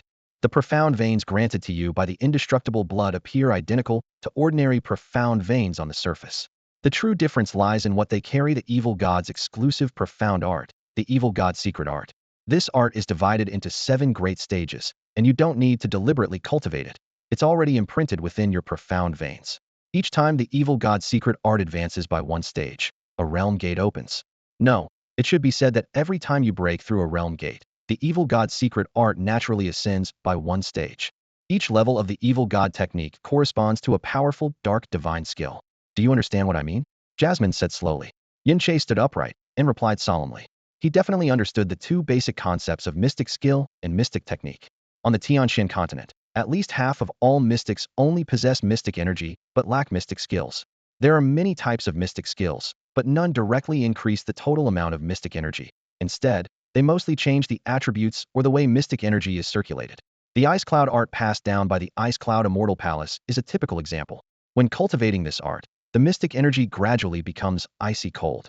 The higher the level, the stronger the chill. It is said that at the ultimate level, one can freeze 100 miles in a single breath. In contrast, the Burning Heaven art of the Burning Heaven sect, one of the 4 great sects, has the opposite effect. It refines mystic energy to a scorching heat, and at the highest level, it is rumored that one can melt weapons barehanded. There are also mystic skills not used for combat release, but to assist cultivation. The most notorious example is the evil yin-yang union skill, which increases cultivation through sexual union between men and women. Mystic skills are usually only passed down within sects or families, making it very difficult for wandering cultivators to acquire them. The Shao family sect lacks a complete family mystic skill. Their ancestors only left behind some relatively weak mystic techniques. As for mystic techniques, as the name implies, they are ways to unleash mystic energy's power in different forms, some of which require coupling with specific mystic skills to be activated. So you mean I can already use this evil god technique you mentioned? Yun-Che couldn't help but press for confirmation. That's right, Jasmine nodded. Your mystic veins are empty now, so you can't sense its presence. Once you condense mystic energy, you will naturally perceive this dark divine skill.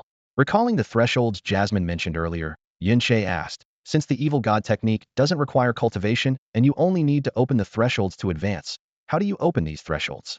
He had never heard of these thresholds before and didn't dare act rashly. But if it was similar to the mystic gates, he was confident he could clear them all in a very short time, allowing the evil god technique to jump directly to its highest level, something others couldn't do. But for him, just a small effort.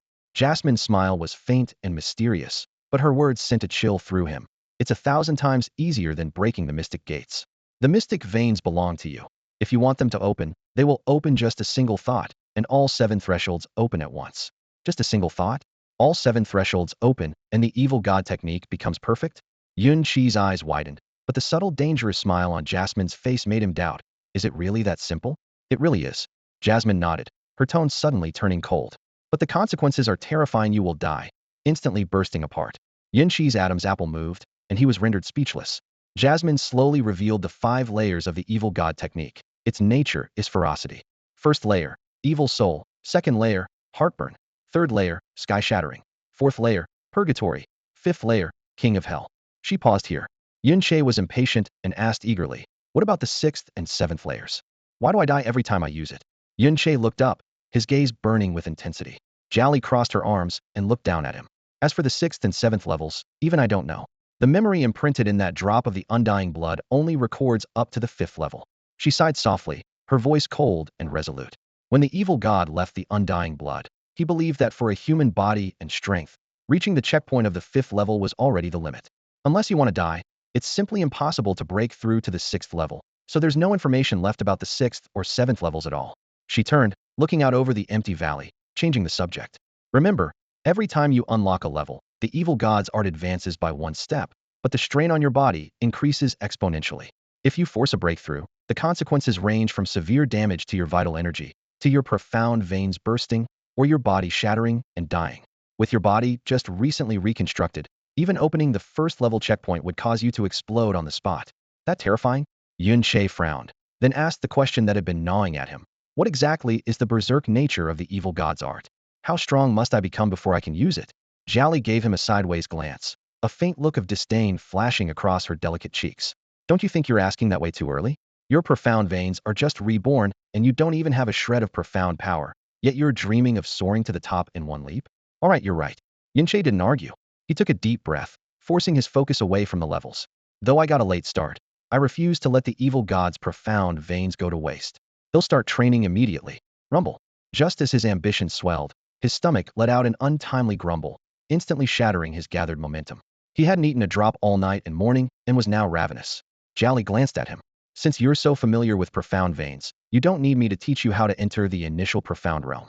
For 3 days, don't disturb me. I need to return to the heavenly poison pearl.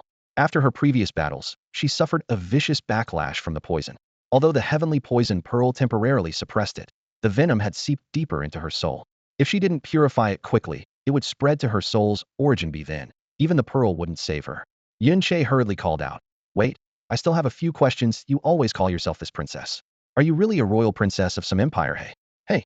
Before he finished, Jiali's figure had already transformed into a streak of crimson light and vanished into the heavenly poison pearl. Yunche rubbed his empty stomach and looked toward the distance. Qinglin Town was no longer an option. By now, Xiao Kuangyun and his group had probably discovered the gruesome deaths of Xiao Ba and Xiao Jiao, and they must be thinking of him. In his current powerless state, encountering them meant certain death. After a moment's thought, he gazed at the endless stretch of mountain ridges before him. Clenching his teeth, he turned and marched quickly in the opposite direction of Qinglin Town. This life's journey to mastering profound arts would begin here, in the Red Dragon Mountains. Yunche sat down on the spot and closed his eyes. After a few breaths, his expression had completely calmed. His mind was clear and empty. The hunger and the mixed excitement and impatience from the rebirth of his profound vein had entirely faded away. He focused all his attention on the newly regenerated profound vein inside his body. With experience from cultivating profound energy across 2 lifetimes, he no longer needed external guidance. The first trace of profound power originated from the Bodhis vital energy. By slowly channeling this vital energy into the profound vein, it could be transformed into a faint form of profound energy. Once the profound vein was saturated with this layer of energy, he officially entered the initial realm of profound power. For ordinary talents, it would normally take half a year to complete this foundation building. Slightly gifted individuals might need 3 to 4 months. After completion, the profound vein could independently draw in yang energy from heaven and earth to continue cultivation. This process was irreversible, because only upon entering the initial profound realm could the profound vein absorb energy from the world around it. In the quiet valley, all 54 of his profound channels opened simultaneously. Vital energy surged wildly into his body from 54 directions. The wisps of initial profound energy swirled and condensed inside his vein like fine threads, growing at a speed far beyond that of ordinary people. Before entering the heavenly poison pearl, Jasmine warned Yunche not to disturb her for 3 days. But when she awakened, 7 days had already passed. The prolonged slumber had completely resolved all the hidden dangers caused by her reckless use of profound power earlier. Upon waking, she observed the outside world through the heavenly poison pearl. After only a brief glance, soft sounds of surprise slipped from her lips. Deep within the Red Dragon mountain range, a waterfall roared. On a cliff 200 or 300 meters high, a massive cascade of water plunged down. The water struck the pool below with explosive force, creating mist that hung thick in the air. The sound thundered, shaking the surrounding forest. At the waterfall's edge, a barefoot, bare-chested young man steadily approached the wall of falling water that seemed to pour straight from the sky. He concentrated all his profound energy in his head and back without reservation. The protective light shimmered faintly in the mist. His figure appeared small yet resolute beneath the giant waterfall. Although the waterfall was not exceptionally towering, its impact was still powerful enough to pulverize an ordinary person's bones and flesh. Yet the youth advanced unhesitatingly toward a huge rock polished smooth by years of waterfall pounding. When Jasmine left the heavenly poison pearl, this was the scene she witnessed. Raising her eyes to estimate the waterfall's height, she arched her brows slightly, surprise flickering in her gaze. Crash! The pillar of water smashed down onto Yun Che, instantly tearing through his fragile, profound energy defenses and slamming him into the churning water. Burning pain spread rapidly as the upper half of his body turned crimson, a shocking line of blood traced at the corner of his mouth. Yet in those deep eyes, there was no sign of retreat, only fervent determination. Gasping, he surfaced and struggled against the raging force to swim back to shore. The waterfall's heavy blows had already inflicted serious injuries, and the swift current dragged him almost to exhaustion. But the moment he crawled onto the bank, he did not collapse or rest even briefly. Shaking off the pain, he steadied himself and strode back toward the giant rock beneath the waterfall. Even the faintest trace of mystical power was now his last reserve. He concentrated it all above his head to shield himself. Already reached the first level of initial Xian? That fast? Emoli watched from the shadows, stunned. It had only been 7 days since Yun Che restructured his Xian veins, yet he had firmly stepped into the first level of initial Xian according to her understanding. Even with all the Xian gates opened, a human body would need at least a month. A mortal's body is no different from others when newly activating the evil god technique. How on earth did he manage this? However, to dare challenge the thunderous waterfall with only the first level of initial Xian was tantamount to courting death. The first time he ventured into the waterfall, he suffered severe injuries, and his mystical power nearly collapsed. Yet without any rest, he plunged into the raging torrent again. Mo Li's figure flashed as she shouted sharply, "Do you want to die?" Yin Che paused briefly when he heard the shout, but didn't look back. He continued steadily toward the base of the waterfall. Boom! The waterfall struck him like a colossal hammer, shattering his last bit of mystical power instantly. His back split open with dozens of thin blood trails. Blood and splashing water exploded together. His vision darkened, and he spat up blood violently before being slammed into the churning pool again.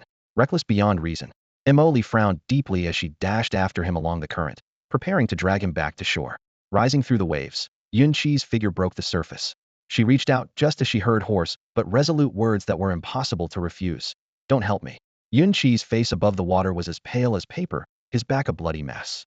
His eyes half open, gaze unfocused but harboring icy clarity, hadn't lost consciousness. Emoli withdrew her hand, alarm growing inside her.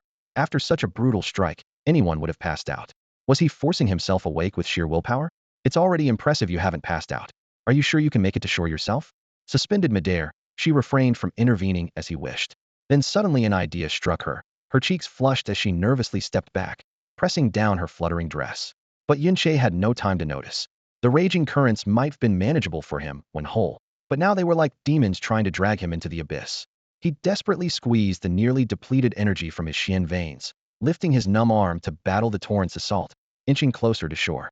Within moments, his arm and shoulder convulsed violently. That was the boat's instinctive response to exhaustion. In this state, raising his arm was nearly impossible. The cracks on his back kept widening, blood streaming down like a flood. From midair, Molly's heart pounded so hard, she unconsciously loosened her tightly clenched hands that had been pressing against her skirt. But at that moment, Yun Che slowly lifted his arm, and with just his fingertips began scraping at the slick, wet rocks, dragging his body inch by inch toward the shore. His strength should have been completely gone, his spirit long exhausted. Yet he somehow summoned power once more, rather, was driven by a nearly terrifying will. Molly stared blankly at him, watching Yun Che finally crawl up onto the bank, blood tracing thin lines over his spine. She had thought this time he would collapse from exhaustion, but instead, he staggered upright again. The boy wobbled unsteadily toward her, each step barely held together, as if he might fall at any moment. After walking a few dozen paces, he stopped at a small pool no bigger than a meter wide. That pool was clearly a pit he had dug with his own hands, filled with a black liquid that gave off a sharp medicinal scent. Yun Che stepped into the pool and sat down with great difficulty, his entire body submerged except for his head. He closed his eyes and fell unconscious. Molly floated down beside him, her expression complex as she looked at him from above. Around the pool lay piles of herbs, more than 20 varieties, hemostatic grasses, spirit-gathering flowers. But the largest heap was a bundle of pitch-black branches and leaves, resembling firewood, exuding the exact same scent as the liquid in the pool. She picked up one branch casually and brought it to her nose to sniff. Her face instantly paling. That was devil skeleton vine. He actually soaked himself in something like this. Molly's heart shook. 7 days. No, perhaps even less than 7 days. And he was relying on this method to force his way into the initial profound realm? She quietly observed Yunqi's still boyish physique was only 16 after all. To torture himself to such an extreme degree at his age. Had he really been through hell?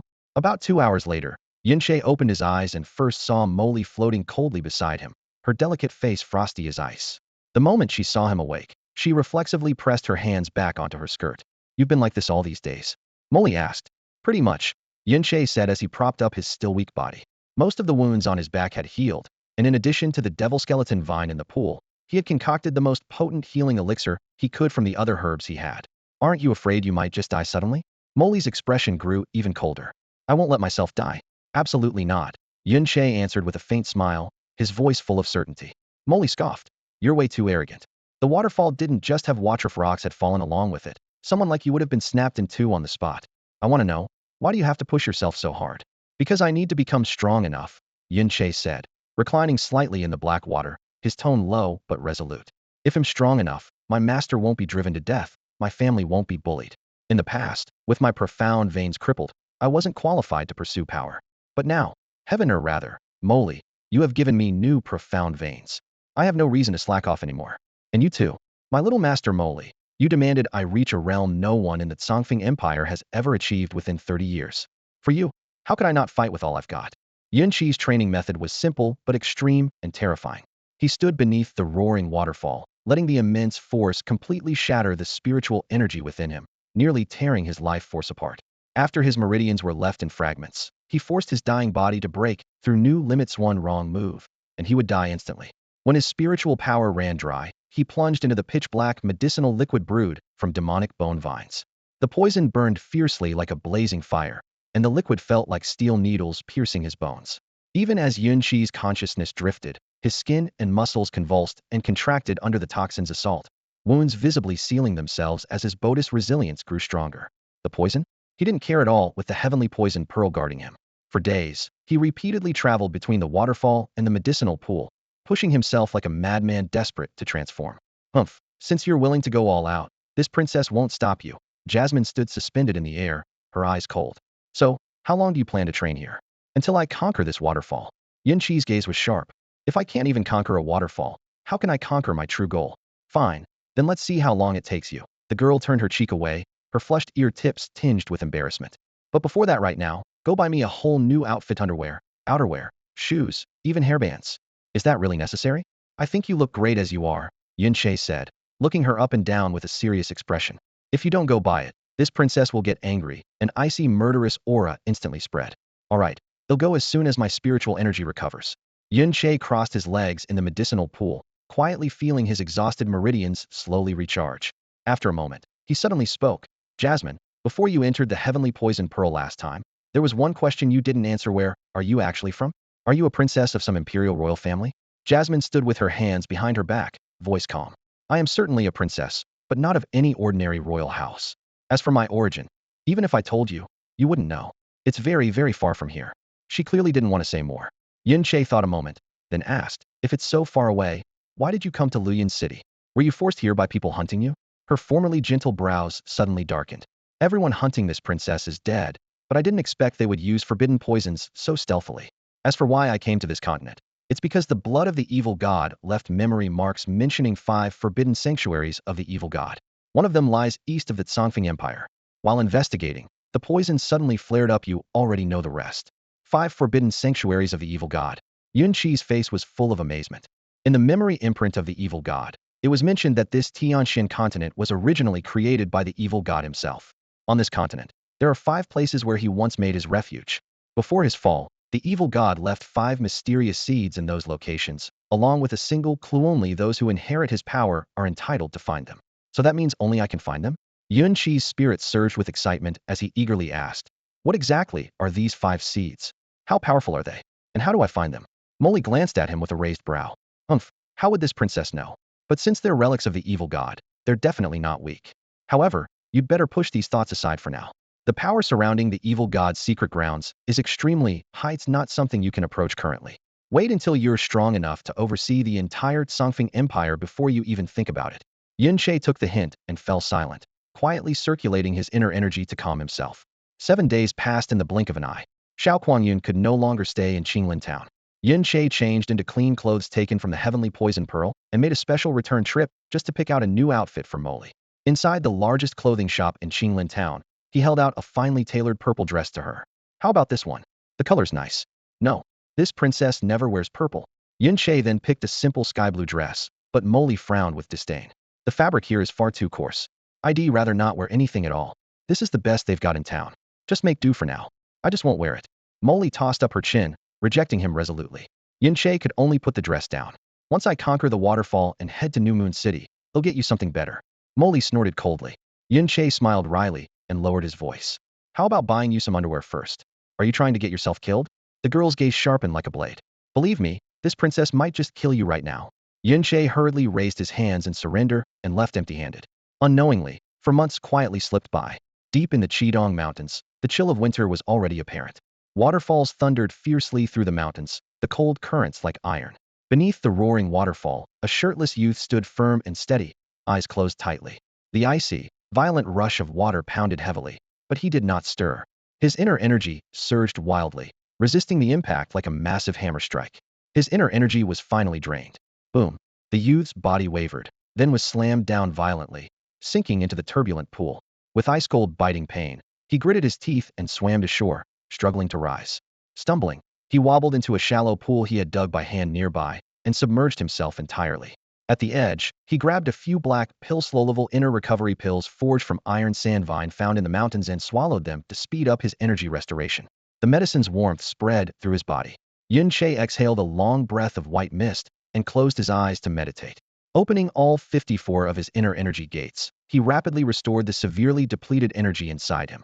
For the past few months, he had been stationed at the edge of this waterfall, pushing his limits again and again, tearing his body apart, only to soak in the magic skull vine sap to prevent permanent damage. The roar of the falling water and the swirling mist surrounded him, as if a massive hammer weighing tens of thousands of pounds slammed him repeatedly against the rocks, shattering his bones, only for the magic skull vine sap to quickly reconstruct him. Below the waterfall, little Molly stood quietly airborne, watching him silently from afar, never once interfering. Yun Che's life-risking training had long ceased to surprise her. At first, Molly figured with such an insane regimen, he wouldn't last more than 3 to 5 days.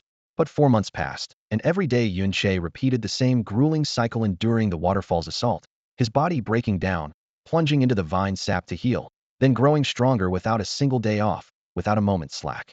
Yet his madness was not reckless. The moment his body reached its limit, he would leap into the pool, letting the sap slowly mend his wounds. As he continued this daily routine, the amount of magic skull vine kept increasing, thickening the pool's liquid into a churning, dark red sludge. By now, its toxicity was so potent that even an early profound realm practitioner would die within 5 or 6 breaths of contact. But Yun Che treated it like a daily medicinal bath. After an hour and a half, he suddenly opened his eyes and leapt out of the pool. The cold wind swept over his wet skin, sending up a cloud of steam. He casually wiped the dripping water from his face, grabbed the leftover roasted rabbit leg from last night, and devoured it greedily as juice dripped down his chin. The waterfall's onslaught this time lasted a solid 23 seconds, 2 seconds longer than before, and he was painfully aware of this tiny progress. This time, you lasted 23 seconds, a little better than before. Molly floated to his side, arms crossed, offering a calm assessment. At this pace, in a month and a half, you'll reach level 5 of the early profound realm. That's quite fast. Quite fast. Starting from 0, he blasted into early profound level 1 in just 7 days. Reached level 2 by the full moon. Level 3 in 2.5 months. And crossed to level 4 10 days ago, an unprecedented record in the cultivation history of the Tsongfeng Empire. Yun Che's success was due first to unlocking all 54 profound gates, gaining perfect insight into his profound veins and body structure, and second to relentless, around-the-clock refining. Though his current profound power was at early realm level 4, his physical strength likely surpassed even those at early level 6. That resilience stemmed mainly from endless waterfall impacts and long-term soaking in the magic skull vine sap, with enhanced profound defenses playing only a small role. Yun Che stuffed the meat off the bone into his mouth, muffling a question. When are you going to teach me any profound techniques? You've called yourself my master for 4 months now, but haven't taught me a thing. Molly's face turned stern, her slender waist straightening as she struck a teacher's authoritative pose. You clearly understand the fundamentals of profound cultivation with no need for further instruction. First, stabilize your early realm base. When you break into the entry realm, I will naturally teach you techniques.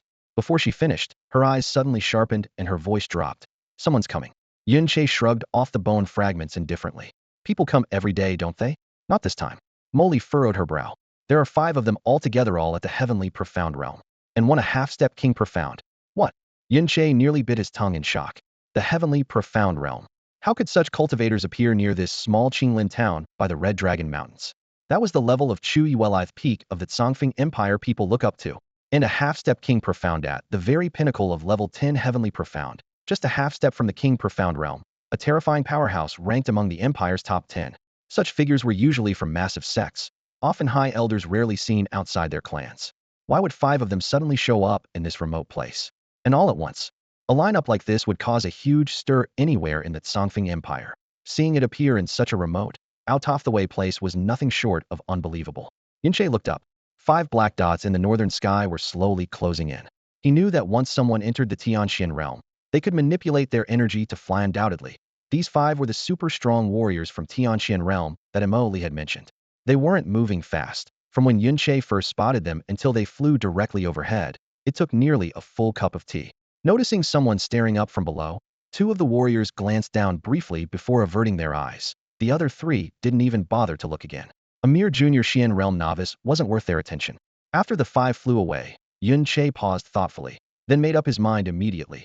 Gather all the medicinal herbs he had collected that day into the Tian Du Pearl, change his clothes, and sprint after the direction the 5 had gone. What are you planning to do? Emily frowned. Of course, I'm going to catch up with them. Yunche kept moving. Tianxian realm warriors suddenly appearing here probably means they're after a high-level mystical beast. If that's true, then if they succeed working together, I might be able to snag some benefits. The mystical cores, eyes, claws, they might take everything, but surely some skin or meat will be left behind. You're not thinking about asking them to take you as a disciple, are you? Emily said flatly. What a joke. I already have Mo. Li as my master. Why would I want anyone else? Yunche patted himself on the back with a grin, eyes sparkling. 5 Tianxian realm experts working together means the target has to be serious. They wouldn't come prepared with such a show unless it was a high-level beast. How can you be so sure they're not just passing through? Emily glanced sideways. It's simple, fire flying way too slowly, slow enough that I can keep up. If they were traveling or hunting treasure, they'd be rushing, not so carefree. The most reasonable explanation is that their target is close by, and they've slowed down to discuss a strategy while staying alert for attacks. Even so, what can you do? A beast strong enough to require 5 Tianxian realm experts must be a top-tier mystical beast. Can you really get involved in a fight at that level? Doesn't matter if I can't join in. Just watching means there's always a chance to pick up some leftover scraps. Yunche grinned broadly. You're hopeless. Emily snorted, full of disdain. Ahead, the 5 warriors gradually slowed even more. Exactly as Yunche expected, they were now very close to their target. Yunche followed quietly in the distance, not worried about being discovered. Even if they noticed Hema, mere junior Xian realm level 4 boy, wouldn't be worth their attention. Ahead lay a ferocious mid-level mystical beast. Anyone below junior Xian realm level 10 should not enter. An old warning sign appeared before Yunche, the massive outline of the Red Dragon Mountains looming faintly through the morning mist. Deeper into the range, the lurking mystic beasts grew increasingly fierce. Although none of these beasts were top tier in strength, for a cultivator of Yunche's level, they were still not opponents to be taken lightly.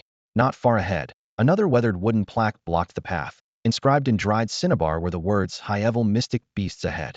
Anyone below level 5 of the mystic realm, leave immediately. As Yunche continued, he passed 5 such warning signs in succession. The last one stood out starkly, blood-red characters spelled Utrade Dragon Forbidden Zone. Just 4 words, yet they carried a chilling sense of dread that sank deep into one's bones. Every resident of Qinglin Town knew better than to step beyond that boundary. The Forbidden Zone was strictly off-limits, for none who entered ever returned alive. At that moment, 5 figures hovered below the clouds above. Though some distance separated them from Yunche, he faintly caught snippets of their conversation. Is this the area? Yes, that red-tinted stretch ahead must be the lair of the flame dragon. Are you sure about the strength of this flame dragon? A 10th-tier mystic beast, without question. The Grand Elder is with us, so there's no reason we can't handle it. If we obtain its fire attribute spirit pill, the young master's burning heaven technique will break through once again. If all goes well, in the next Songfeng ranking tournament, We might overtake the Shao sect and even the Bingyun fairy palace. Burning heaven technique. Those 3 words made Yunche's entire body shudder. These 5 clearly belonged to the Burning Heaven sect, one of the 4 great sects of Tsangfeng. No wonder they had brought such an intimidating force. One among them was a grand elder.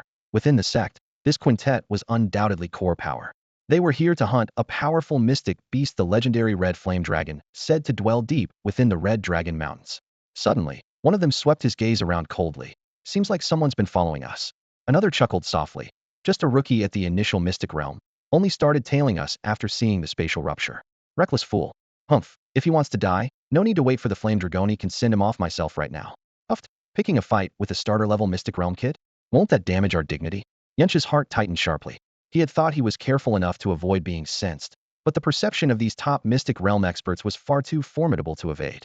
Swallowing a cold breath, he slowly stepped back, a surge of retreat rising within him at his current strength. He didn't even qualify to take this risk. One mistake, and his life would be over. Yet barely a few steps back, his chest suddenly thumped heavily. He could almost hear a clear thud. Several rapid, strong beats exploded from his heart, followed by an inexplicable, powerful pulse seizing his mind. Is something calling me? Yunche blinked in confusion, pressing a hand to his chest as his gaze followed the mysterious summons southward. The strange sensation grew stronger, like an invisible hand gently pulling him step by step backward. Turning to face south, Yunche's eyes narrowed. The strange feeling was definitely coming from that direction. The feeling was subtle and elusive, a kind of intangible sensation that defied description, yet it stirred no doubt or resistance in his heart. Inside the heavenly poison pearl, Molly immediately sensed his unusual state. What's wrong with you? There, Yunche said, eyes fixed toward the south, voice low. It feels like something is calling me. Calling you? Molly asked in surprise, her tone cautious and deliberate. Yunche inhaled sharply, frowning deeply. I'm sure of it. It's coming from there. What's strange is that it's not just my spiritual perception responding, me profound veins are resonating too. Molly pondered aloud. Could it be some kind of soul-entangling secret technique? No. Yunche shook his head, determination flashing in his eyes. Whatever it is, I have to go and confirm it. Above, the 5 from the Burning Heaven sect continued speeding through the sky. If he followed behind them, even one clash with any profound beast would mean certain death. If they noticed him, they'd likely see him as a liability and eliminate him without hesitation. After a brief hesitation, he clenched his teeth, took out the last starfall herb, and with his palms slightly closed, the leaf transformed into a crystal-clear starfall pill as his fingers opened. The pill entered his mouth, and its medicinal power spread instantly. Yunche's figure vanished as if swallowed by a thin mist. Using this form of stealth, he raced low to the ground. The moment he stepped into the Red Dragon Forbidden Realm, the dry heat was almost tangible, causing him to catch his breath. Ahead loomed a modest hill, and in a few strides, he dashed to its peak to survey the view. Before him lay a vast expanse of crimson earth. In the center, a massive cavern nearly 100 meters tall stood imposing and stark, its surroundings barren without a blade of grass. White-hot waves and tongues of flame intermittently spewed from cracks in the rock, as if freshly scorched by heavenly fire. At that moment, the 5 from Burning Heaven sect arrived above the cavern. Yunche was perfectly positioned to see their faces clearly, 4 of them middle-aged men around 50, their robes embroidered with red flame patterns on the chests. The one in the center, with graying beard and calm expression, exuded an overwhelming pressure that made Yunche's chest tighten. 5 heavenly profound realm experts. Yunche inhaled sharply. The one in the middle is exactly who Molly said was halfway to a king profound realm breakthrough.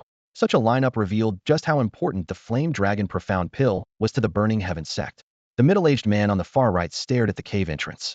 The intel is correct. Inside dwells a huge fire-type profound beast. Don't act rashly, he added. There may be unknowns inside. We must lure it out first. He'll do it. The man on the far left stepped forward. Swirling his right arm, a dark golden long blade over 3 feet long suddenly burst into roaring flames in his palm. The Burning Heaven sect specialized in bladed weapons. When the Burning Heaven art was activated, the blade would ignite in fierce flames, making the weapon's might terrifyingly savage. Huh, he shouted as he raised the burning blade. The fiery glow surged violently as he brought the sword crashing down. Boom. From the blade's edge burst a mighty blazing dragon of fire, trailing scorching heat waves and howling winds as it surged toward the cavern entrance.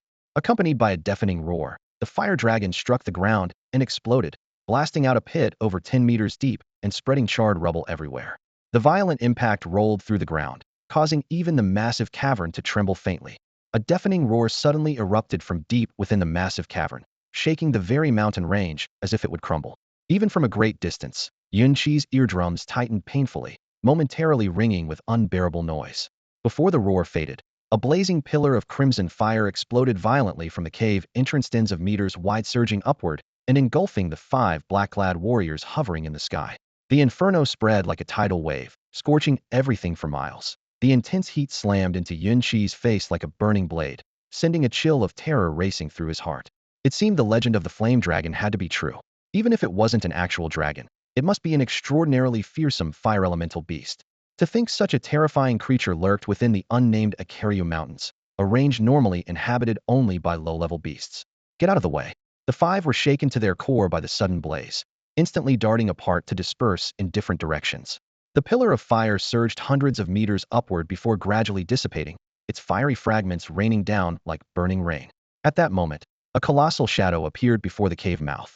A dragon's form over 100 meters tall, its entire body glowing red like molten steel. Its massive wings and tail were wrapped in roaring flames, molten patterns flowing between its armored scales. It lifted its head and looked down with piercing crimson eyes, cold and commanding, then surprisingly spoke in perfect human language. "Bold humans, how dare you trespass on my domain?" Its deep voice was like an iron hammer striking an anvil, carrying an invisible force that chilled one's very soul. Elder Finmoli of the Burning Heaven sect stepped forward with a billow of his robes, proudly replying, "I never expected this nameless mountain to truly harbor a dragon, and a fire dragon at that. Yet with your noble status and power, being trapped here is a waste. I will claim your essence core, restoring your strength to the peak of the Azure Wind Empire. What say you?" Finmoli's arrogance was unshaken. He made no effort to conceal his true purpose, speaking as if the essence core was already in his grasp.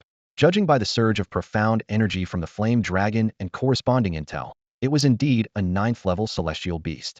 Finmoli himself had lingered at the peak of the 10th celestial realm for 7 years, just half a step from entering the sovereign realm. He was confident he could defeat a dragon Unionian with 4 other celestial experts from the sect supporting him. Victory was assured. Moreover, Finmoli's sect's signature technique, the Burning Heaven art, was naturally strong against fire beasts. He harbored no fear at all. His boast ignited the flame dragon's fury. Its wings and tail blazed fiercely as the surrounding temperature instantly skyrocketed several times over. It growled low and menacing like rolling magma. "Greedy humans, you will pay dearly for your arrogance. I will burn you all to ashes." With that, the flame dragon violently beat its wings, launching its massive body upward in a fiery sphere that hurtled directly at the 5 warriors. From afar, the night sky looked as if a burning meteorite had fallen. "Engage!" Finmoli roared. The 5 Burning Heaven warriors immediately scattered to guard the flame dragon's 5 angles of attack. The dragon's massive throat trembled as it suddenly unleashed 5 streams of crimson flames. The fire twisted and contorted into 5 snarling fire dragons, shrieking as they lunged forward. Even from 1,000 meters away, the blistering heat pressed down on Yun Che like a heavy iron hammer on his lungs, leaving him drenched in sweat and gasping for breath. 5 fiery dragons slammed into the protective Xian energy shields of the 5 warriors, forcing all but Finmoli to stagger back. Finmoli, relying on his inner strength, forcibly dispersed the dragons with a fierce roar. His body blurred into a shadow as he instantly closed the distance to the massive flame dragon, swinging his long blade in a flurry of sword shadows that rained down like a violent storm, striking the dragon with a series of sharp metallic clangs. The scorching air shattered beneath the relentless blade strikes, sparks flying in all directions. The metallic clang echoed wildly through the valley. The flame dragon suddenly erupted in fury, its eyes blazing crimson as it violently swung its massive tail, carrying a savage force. Finmoli's upper body arched backward, a flash of blue light glowing on his chest, as his protective Xian energy instantly formed a curved light barrier. Boom! The light barrier shattered like fragile glass, shards of glowing fragments scattering. The tremendous impact sent Finmoli hurtling back dozens of yards. He barely steadied himself by stomping on jagged rocks, his face pale as he shouted in warning, "Its body is too powerful, though, not get close." His roar carried to the other 4 Xian realm warriors, who halted simultaneously. In almost the same instant, blazing long blades ignited in their palms, red flames crackling along each blade's edge. For deep, resonant shouts rang out in perfect unison with the sword formations. "Burning Sky Blade Flame Dragon overthrows the sea." "Burning Sky Blade Scorching Sun Blaze." "Burning Sky Blade Blazing Prairie Slash." "Burning Sky Blade Fiery Sun Cloud Burn." These 4 were brothers from the Burning Sky sect, having cultivated their Xian powers side by side since childhood. Their coordination was flawless, etched deep in their bones. As their 4 blades swept in unison, torrents of blade aura surged forth like rushing floods. ripping through the air in rippling waves. Left, right, above, and below the four directions sealed off every possible escape for the flame dragon. Bang, bang, bang, bang. The blades tore into scale armor with brutal force. The flame dragon was caught off guard. Its massive frame stiffened in place, shallow grooves scorched into its scales while its stance wavered slightly. Seizing the moment, Finmoli appeared like a phantom above the dragon's head, veins swollen on his arms, bringing down a crushing strike as heavy as 1,000 weights right on its forehead. Clang! The deafening sound rang out. The dragon howled in pain, its body trembling. In the next instant, flames exploded all over it, a scorching wave that spread like a solid flood, pushing the 5 warriors back several dozen yards. Though their burning sky technique could partially resist fire, the heat still seared their brows dry. Yet they did not pause. Their feet barely touched down before they surged forward again, blade auras slashing in relentless succession, each tearing deep fissures in the air. Flash, boom, bang, whoosh. The clash of blades, bursts of flame, and grinding scale armor fused into a deafening symphony. Above the Red Dragon Mountains, red light flickered wildly as lower-grade Xian beasts scattered in terror and dense forests stirred violently. Rolling hills were cleaved in half, the ground riddled with deep, sprawling cracks. Behind a ruined hill in the distance, Yunche held his breath, eyes fixed unblinkingly on the battle below. Though only a rank 4 initial Xian realm cultivator, even a fraction of the residual power from this fierce clash could easily claim his life. The fury of blade and fire only intensified, mountain winds blistering with heat. The fight grew ever fiercer, and the surrounding air continued to rise in temperature. The flame dragon's power was undeniable, but it faced 5 opponents whose levels were close to its own. From the very beginning, it found itself at a disadvantage. However, it possessed a formidable physique that humans could never match. Even though the 5 members of the Burning Heaven clan held the upper hand, they couldn't defeat it in a short time. Intense flames churned through the air, and scorching waves of heat crashed against the surrounding rock walls one after another. The 5 warriors from the Burning Heaven clan wielded their blades and swords in unison, constantly using formation tactics to force the massive dragon back. The sky was torn into blazing trails. The roar of searing flames mingled with the thunderous clash of weapons, creating a deafening cacophony. Looks like they'll take down that flame dragon sooner or later, Yunche muttered under his breath. You really underestimate dragons. Jasmine's voice was ice cold. Without even glancing at the battle, she spoke with absolute certainty. Though this is just a lower-ranked dragon, it's a true dragon, not some pseudo-dragon like a flood dragon or lizard dragon. True dragons not only possess extremely high intelligence, but they also deliberately conceal their strength as insurance. Following her explanation, Yunche refocused his gaze on the center of the battlefield. Jasmine continued, these people think it's merely a sky profound beast, so they only brought along one half-step sovereign profound cultivator.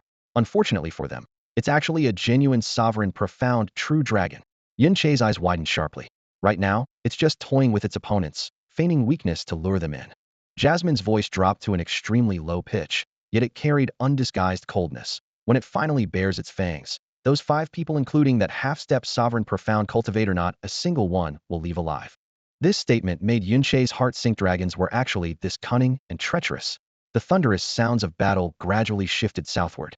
Shattered stones tumbled down, the scorched ground smoked from the flames, and they moved farther and farther from the massive cave on the mountainside. Yunche caught sight of that cave entrance, and his mind suddenly lit up. That was the true dragon's lair, and moreover, the dwelling of a sovereign profound true dragon. The name, Crimson Dragon Mountain Range, had existed for at least 100 years, perhaps even longer. In other words, this flame dragon had inhabited that cave for no less than a century, possibly even a millennium. For the noble dragon race, any random location would never catch their eye. Inside the cave, there were most likely heavenly treasures that made it unwilling to leave. At the very least, even if there were no treasures, there should be a few dragon scales, dragon hide, or dragon horns left behind. Those items, even if shed naturally, were rare and precious materials. Yunche assessed his own strength elementary profound realm 4th level, the complete result of 4 months of arduous cultivation. The speed was impressive, but in the Azure Wind continent, he still remained at the bottom tier. If there truly were heavenly treasures inside the cave, his cultivation might skyrocket directly. He lowered his eyes to look at his current invisibility maintained by the star-concealing grass, and his heart hardened at risk it. Great rewards often came with great risks. Being overly cautious would only let opportunities slip through his fingers, and cowards would never reach the peak. Moreover, he vaguely felt that the mysterious force that had summoned him earlier also originated from deep within that cave. What are you planning to do? Sensing Yunche stand up, his gaze locked intensely on the cave entrance. Jasmine immediately raised her guard. Sneak in and take a look. Yunche's voice was low but resolute. A dragon's lair, I might be able to find something good. Humph. As expected, there's no such thing as a human who isn't greedy. Jasmine snorted coldly. The aftershocks from their battle could reach you at any moment. If you get caught by even a fraction of it, you'll be torn to pieces. Don't you care about your life? Don't worry, Yunche replied quickly. The star-concealing grass's concealment can't even be detected by sovereign profound experts. They've already been lured farther south by the dragon. As long as I circle around carefully, I definitely won't get caught in the crossfire. Jasmine still didn't relax. I just reminded you that true dragons are extremely cunning. Even if there are treasures inside the cave, they're not something you can easily take. However, Yunche was no longer interested in responding. He lowered his stance, held his breath, and using the star-concealing grass's effects to suppress all his aura, quietly descended from the left slope. Taking advantage of the scattered rocks and thick smoke as cover, he circled toward the cave entrance. Although he remained concealed, Yunche dared not be careless and cautiously approached the cave from a detour. He first traced a right angle of moderate size around the perimeter. The moment his foot touched the crimson earth, an intense heat as fierce as tongues of flame surged up from beneath him, racing through his entire body as if he were stepping directly into a blazing fire. The flame dragon had rested here for nearly a century, and its fiery power had completely transformed this area into a domain of fire element energy. At that moment, Yunche was less than a kilometer from the epicenter of the fierce battle between the flame dragon and the 5 members of the Burning Heaven sect. That distance was still close enough to be engulfed by the residual energy. He dared not slow down. Though his steps appeared cautious, he maintained full speed. Jasmine had warned him that the flame dragon was holding back its true strength.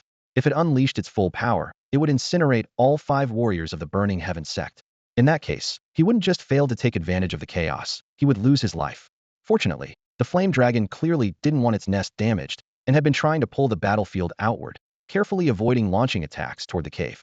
Yunche circled around to the cave's northern side, nerves taut, then suddenly sprinted forward. After several dozen breaths, he was within less than 30 feet. His progress perilous but uneventful, his goal was within reach. At that moment, a sudden downpour of flames erupted from the sky, turning the surroundings into a world of fiery rain for miles around.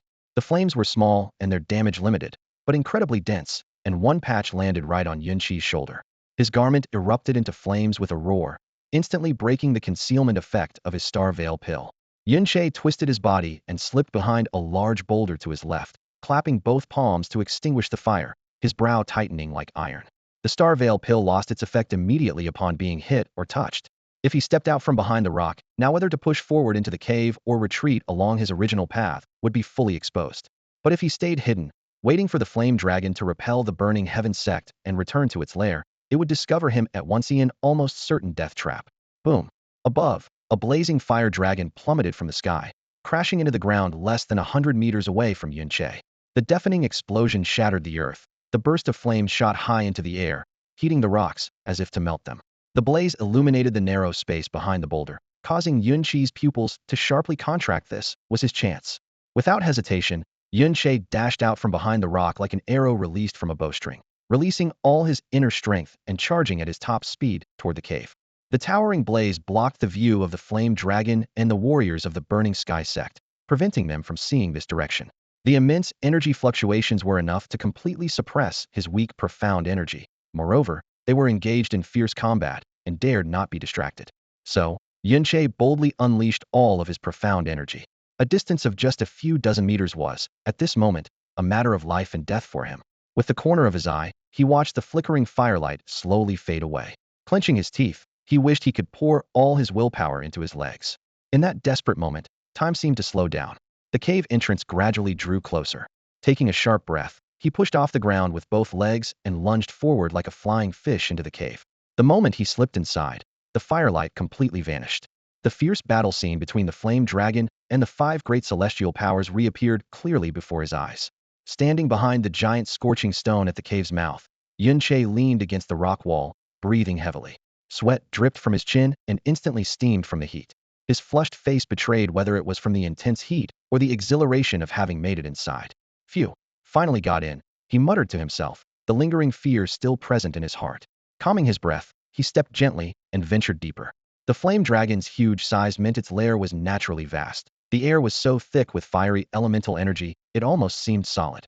With every step forward, a large patch of sweat fell, hitting the ground with a faint sizzling sound before turning into white mist. Darkness engulfed the deeper cave, and the light quickly faded with distance. After roughly 100 steps, a faint red glow suddenly shone through a crack in the rock ahead. Yunche paused for a moment, then quickened his pace. When the source of the light came into view, his eyes instantly burned as brightly as flames. It was a patch of fire spirit grass. Mature fire spirit grass grows about 7 inches tall and only roots shallowly in the soil. Typically bearing 9 leaves, it glows on its own in darkness and only grows where fire elemental energy is extremely dense and pure, making it extraordinarily rare. The grass grows slowly and often takes over 10 years to mature. Its value is immense. Fire spirit grass can be refined alone into fire spirit pills, which grant the user near immunity to fire elemental attacks for a period and even temporarily convert their profound energy into fire element without backlash, an invaluable aid to practitioners of fire-based profound arts. Before him, growing beneath the cave wall, were at least 200 to 300 plants, nearly a quarter of which were fully mature. Further inward lay a large open patch with just roots remaining, the obvious food reserve of the flame dragon. The rarity of fire spirit grass also lies in how difficult it is to harvest and preserve. Any mistake causes the fire spirit within to dissipate entirely. But such challenges were meaningless before Yunche. Raising his left hand, the green light of the heavenly poison pearl flickered.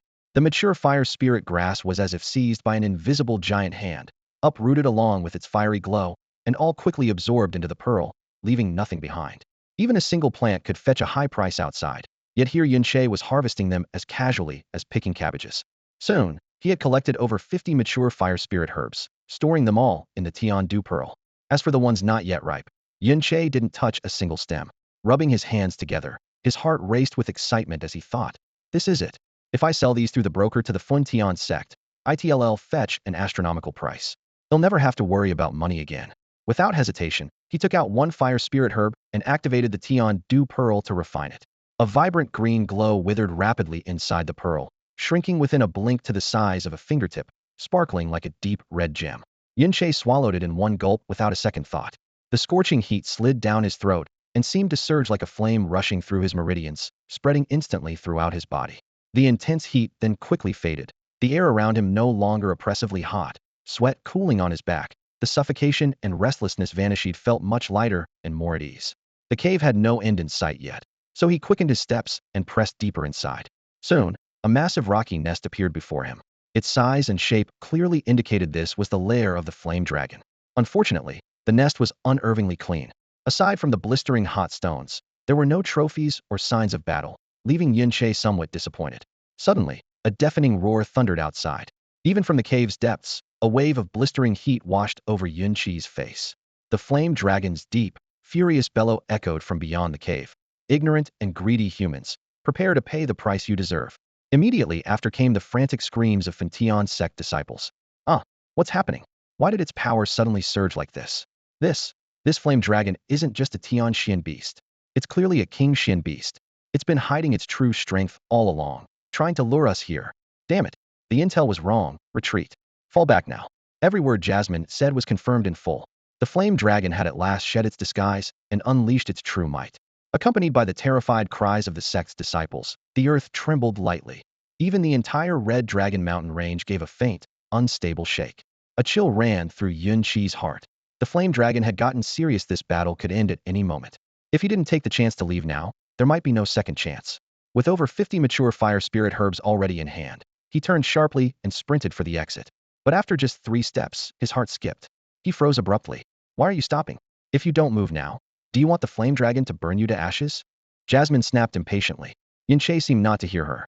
He clutched his chest and stared blankly toward the empty stone nest. His earlier sensation returned. But this time, it was shockingly close. What exactly is calling me? Instead of retreating, he took slow steps back toward the nest, his heartbeat quickening. Scanning the area, his gaze locked on the right corner where all the rocks were old and rough except for one stone that was spotless and appeared frequently moved. Yunche hurried over, pressed down on the stone, and heaved with force. With a cracking sound, the stone toppled over, revealing a faint crimson glow. It was a fingertip-sized orb, clear and radiant like a blood-red gem, yet it emanated an even deeper, more profound light. Looking at it, a powerful desire surged in Yunche's heart, and he instinctively reached out to grasp it. Don't touch it. It bears the flame dragon's fiery mark.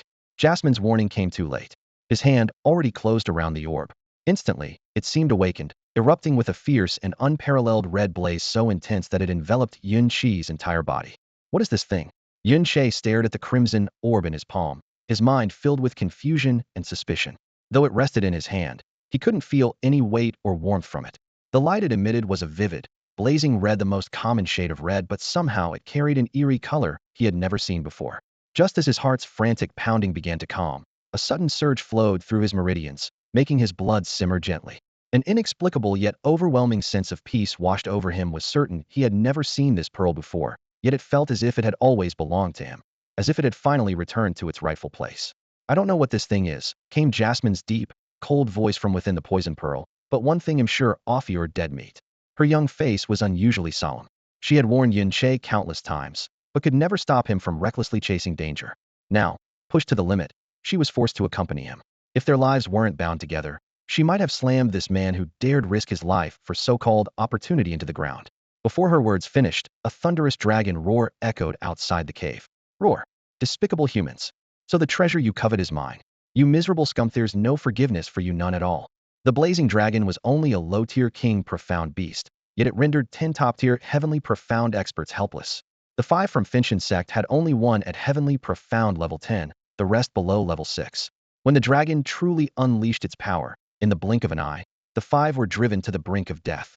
Its fiery form, hotter than molten lava, tore at them with terrifying force, dragging them little by little into a whirlpool of death.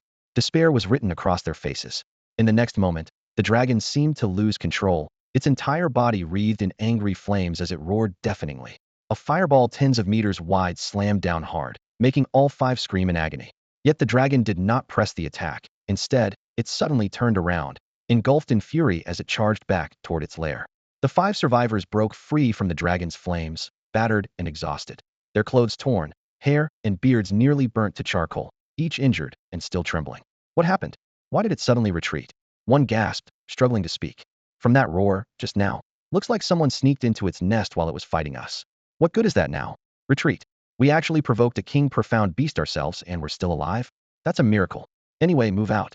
Without staying another second, the 5 forced their profound energy, fleeing as fast as possible without looking back. At this moment, only one thought filled their minds. Back at Finshin sect, someone who claimed this dragon was a high-level heavenly profound beast was going to get a serious beating. Inside the cavern, Yun Qi already sensed an overwhelming danger. His brows furrowed tightly, and without hesitation, he unleashed his full energy to dash toward the cave entrance. But barely halfway there, a deafening thunder of footsteps erupted ahead, accompanied by a fierce, burning rage that scorched the air like a wave of heat.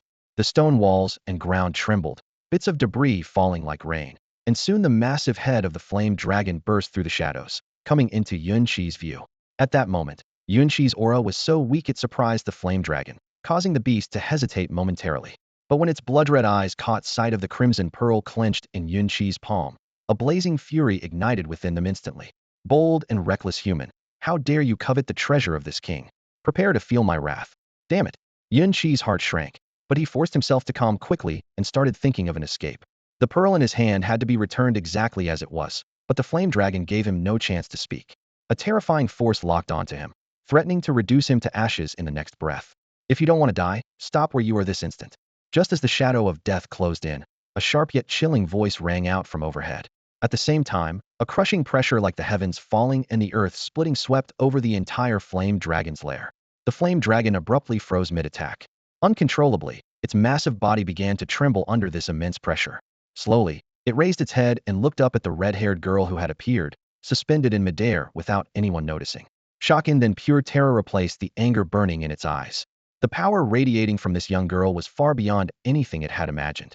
At this moment, it felt as tiny and vulnerable as an ant at the mercy of a crushing force. Who are you? The flame dragon roared, its voice trembling with fear it could no longer hide. You are not worthy to know the name of this princess, Jasmine said coldly, her gaze sharp as a blade. This cave belongs to us now. If you don't want to die, disappear from my sight immediately. Yun Qi looked up at Jasmine.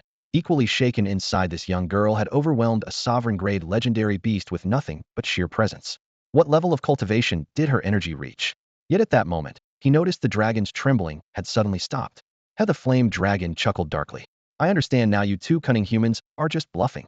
No matter what tricks you use to create this pressure, don't think you'll be fooled like the simpletons among your kind. Jasmine's brows snapped together. You want to die? Of course I don't want to die, the dragon sneered. But you alone aren't capable of killing me.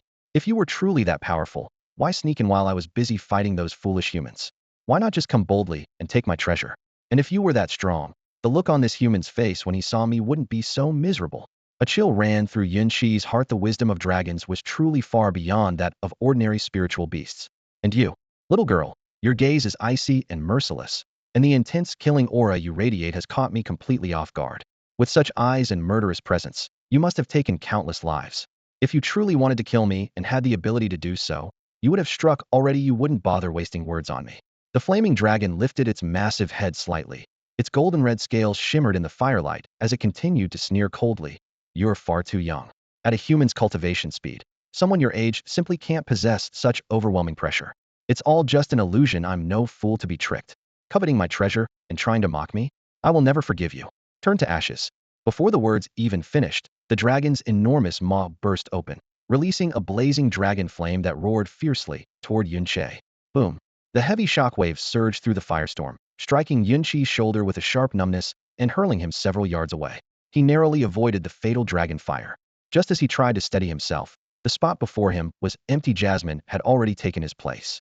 Her pale face now bore a chilling, murderous aura that set the heart on edge. If you want to die, then this princess will grant your wish. With a soft command, the profound energy within Jasmine exploded like a dam breaking. An invisible energy wave instantly solidified and swept fiercely forward, suppressing the raging flames in midair. Even the scorched rock walls crumbled and fell under the tempest. Yunqi's head struck a jagged rock as he was flung back. His vision darkened and his mind blurred. When his dizziness finally eased and he gazed at the scene ahead, his pupils constricted sharply as he shouted hoarsely, Jasmine, stop. Do you want to die? Jasmine didn't turn back. Her voice was as cold as a blade. It's all because of you. If you die, then this princess will die with you. As she shouted, terrifying killing intent intertwined with her profound energy, forming invisible chains that tightly bound the flaming dragon. The dragon's body stiffened, not a single scale moving. Though its vertical pupils churned with deep fear and disbelief, a mere human girl had somehow unleashed an aura potent enough to make it tremble. Die Star God's brilliant annihilation slash. Jasmine, stop. Yunqi staggered to his feet, but Jasmine's delicate figure had already transformed into a streak of red and white light, piercing through the dragon's massive body in an instant. Time seemed to freeze at that moment. The roaring heat waves halted, the flames paused midair. Even Yunqi's startled cry seemed to have been drained of sound. The next instant, the enormous body of the flaming dragon remained motionless for half a breath before a blood-red cross appeared across its body, terrifyingly vivid. Impossible. The dragon's pupils shrank rapidly, as if witnessing the impossible. Then, its eyes gradually dulled and lost focus. Its enormous body silently shattered into 4 pieces, landing neatly on the scorching rock. The mighty flaming dragon was extinguished in a single breath under Jasmine's hand. For perspective, back when the Grand Elder Phone Mori of the Burning Heaven sect struck with the Burning Heaven blade at full force, it only left a shallow scar on the dragon's body.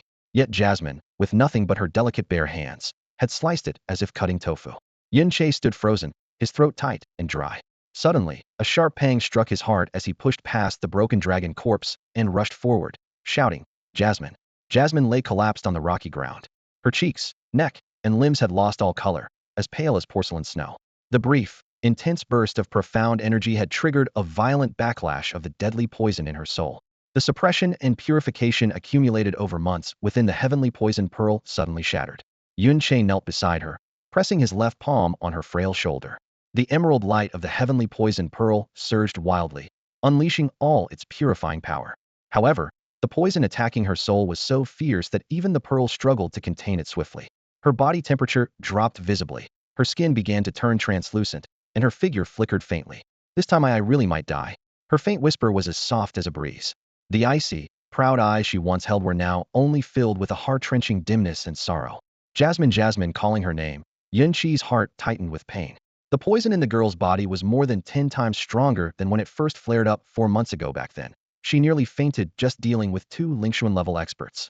But this time, she had instantly killed a King Xin-level flame dragon to save him, expending an unimaginably greater amount of energy. Jasmine knew well the cost of her actions, yet she had no choice. If she did nothing, Yunqi would have died on the spot, and if Yunqi died, she wouldn't escape poisoning either. A fierce guilt stabbed into Yunqi's heart like a steel needle. Before they entered the flame dragon's cave, Jasmine had tried to stop him 3 times, repeatedly warning that true dragon treasures bore power marks and must not be taken lightly. Yet he had recklessly rushed in regardless. He had never lacked courage or boldness, but he had forgotten that now he was just a lowly level 4 Chu Xian realm practitioner facing a terrifying King Xian beast. One misstep would not only be his death, but also drag Jasmine down with him. Now, the worst possible outcome had come to pass. "I'm sorry, Jasmine. I'm sorry, I shouldn't have ignored you. Shouldn't have been so reckless," Yunche murmured repeatedly, feeling the rapid fading of her life through his palm. But no amount of regret could turn back time. Jasmine's lips trembled faintly, almost inaudible.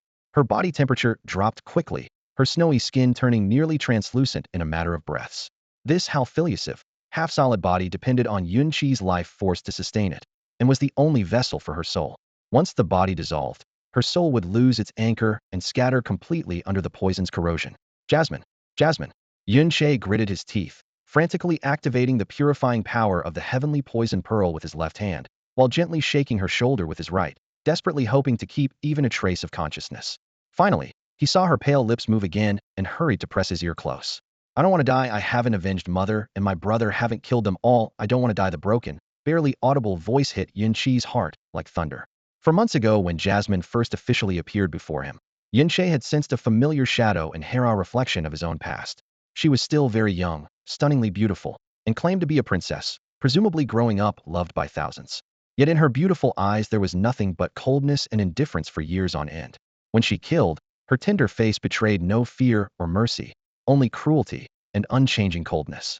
At this moment, he finally understood the feeling she carried. One that so closely resembled what he once had. It was hatred. On the Tsungyun continent, ever since he was 17, he had lived under the shadow of his master being forced to die. During that time, his heart was filled only with endless hatred. His cold eyes, numb indifference, and nearly cruel methods, all of these mirrored the Jasmine before him now. But back then, he was a 17-year-old adult, whereas Jasmine was only 13 this year. How much hatred must a girl, who should have been pure and angelic, have endured to become such a cold and ruthless devil? Earlier, when she was talking to herself, she suddenly shifted from calling herself Her Highness the Princess to simply I. This tiny detail stirred a whirlwind of emotions in Yunqi's heart. Jasmine's consciousness was nearly silent now, so whatever she said must have been the truest voice from her soul. This meant that Her Highness the Princess was not a casual title, but a deliberate reminder she constantly kept for herself. A wave of empathy and shared suffering surged through Yunche, entangled with profound guilt. He suddenly shook Jasmine harder and shouted hoarsely, "Jasmine, wake up! Don't lose consciousness. We made a deal.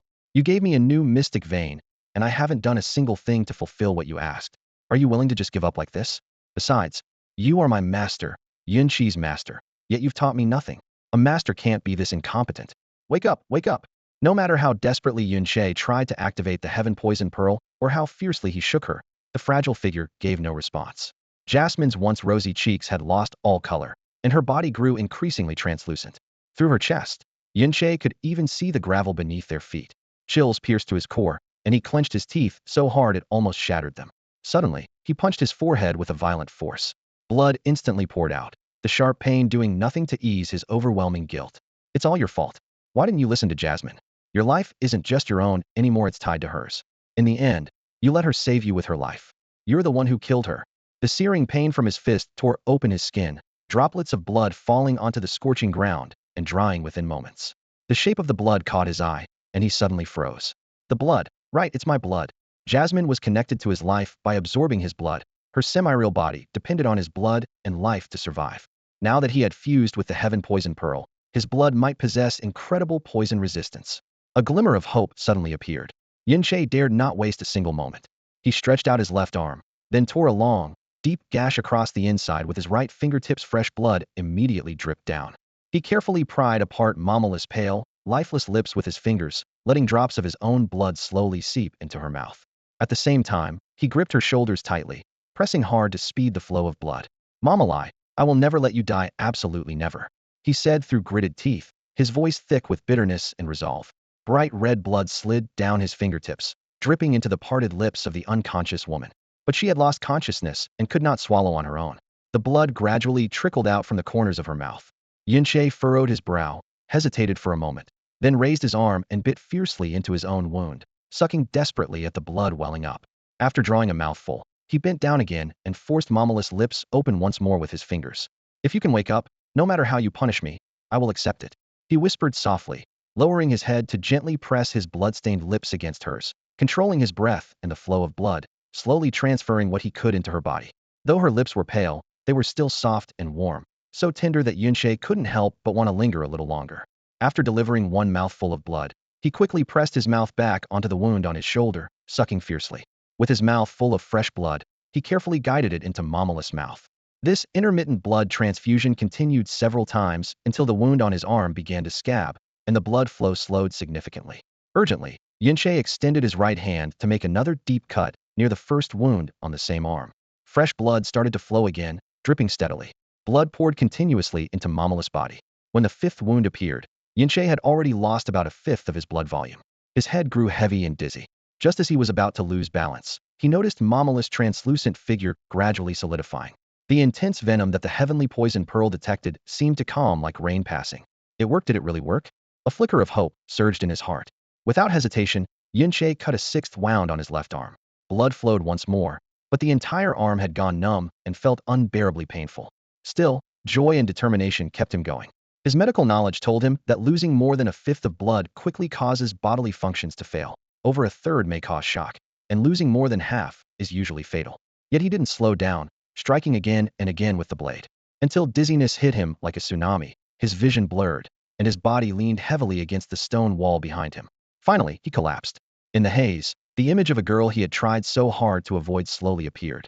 In those 7 years of hatred, striving to grow stronger day after day, he had suffered countless wounds and faced death several times. Each time he fell near death, she quietly tended his wounds with gentle hands, brought him warm meals, mended his torn clothes, and refreshed his bed. The next morning, she would watch silently as he walked away. She was the only warmth during those dark days, his only refuge. But at that time, his heart held only hatred. Except for bleeding into her arms for help, she never felt his no gifts, no promises, not even a single smile. Until the day she fell into his arms and left this world forever. Her eyes and voice then became a pain he could never cleanse from his soul. The more wounds you bear, the deeper the pain in my heart. He knew this deeply, but I have no regrets. To be your companion in loneliness, though painful, is also a kind of happiness. Brother Yunshe, if you ever feel alone again, and a girl wants to stay by your side, she must be an angel sent by heaven. You must never let her get hurt again, understand? Whoever wins Momolai wins the world. After Yunshe lost consciousness, Jasmine's form was no longer ethereal. She slowly opened her eyes, taking in the blood at the corner of Yunshi's mouth and the shocking wounds covering his left arm. The coldness and indifference that had filled her gaze melted away like ice under the sun, replaced by a deep, complicated haze of emotion. No one knew how much time had passed. The heavy, metallic scent of blood still hung in the air. Yunshe finally regained consciousness. His eyelashes fluttered and his heavy eyelids lifted. The first thing his eyes met was Jasmine's gaze, now shining bright once again. Jasmine, you're awake? His hoarse voice squeezed out in surprise and relief. He tried to prop himself up on his elbows, but his limbs felt like they were weighted in lead. Weak from blood loss, he struggled again and again to rise before finally collapsing back down. Jasmine's face was still pale, her voice trembling with exhaustion. Why did you save me? Wouldn't it have been better if I died? At least then you wouldn't have to worry about those promises you made me, or fear that I might hurt you after rebuilding my body. Yunshe took a slow breath, the cool air mixed with the iron scent of blood filling his lungs. A faint smile tugged at his lips. Because Jasmine risked her life to save me. I did it to save myself. Jasmine's voice sharpened, rising slightly in intensity as her chest heaved with the force of her emotion. Yunshe blinked, not understanding why those words stirred such a strong reaction. He could only give a bitter smile. Well, also because you're my master. As your disciple, how could I just watch my master die? Master? A sorrowful curve touched Jasmine's lips. I wanted a fresh start, and the fastest way was to give you powerful spiritual energy. Becoming your master was just because I didn't want to help you for nothing. It was still all for myself in the end. You really think I did it for you? I know all that, Yunshe said, looking at her without a trace of disappointment. He dragged his heavy body closer by a few inches, staring into those hazy crimson eyes. His voice fell to a whisper, but none of that matters. The most important reason I fought so hard to save you is because Jasmine is an incredibly beautiful girl, as beautiful as an angel. Jasmine froze. She had worked hard to make herself seem cold, even terrifying, yet that flawless, delicate face of hers could never be concealed. Yunshi's words made her gaze flicker slightly. Who would want to lose such a beautiful girl forever at their side? Of course, I wouldn't either. That reason is enough, isn't it? Yunshe grinned, the streak of blood at his lips stretching with his smile.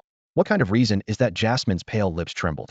I've killed so many people last year on my 12th birthday. In just one day, I slaughtered over 1,300,000 people drenched in their blood. Even my name was called Bloodstained Jasmine. Yin Shi's heart skipped violently one day.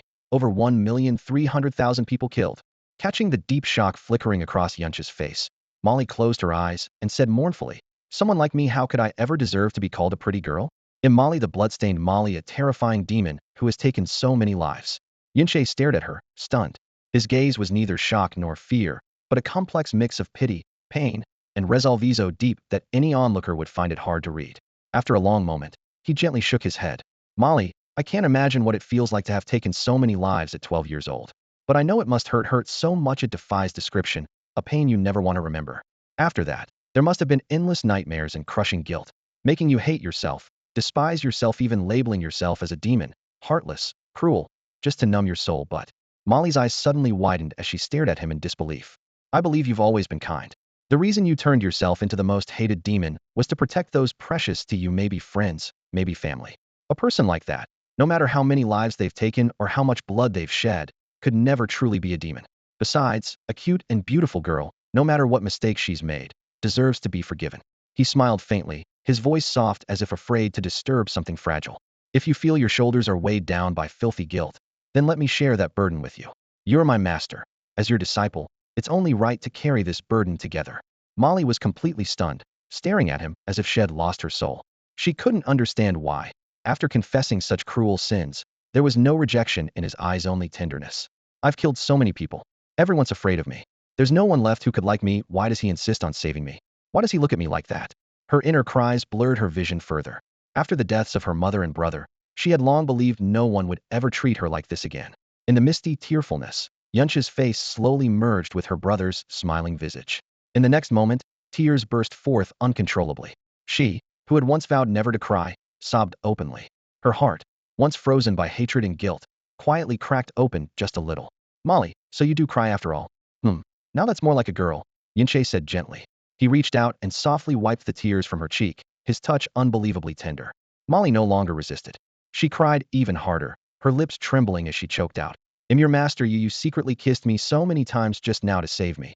And now you're making me cry in front of you. You can't treat your master like this, woo." "Huh, the master's getting scolded rightfully." Yunche smiled and said, "Then once junior sister Molly recovers, you can punish me all you want. Even if you want to kiss me, I won't resist." He was certain in his heart Molly's true nature was nothing like her usual cold and indifferent facade.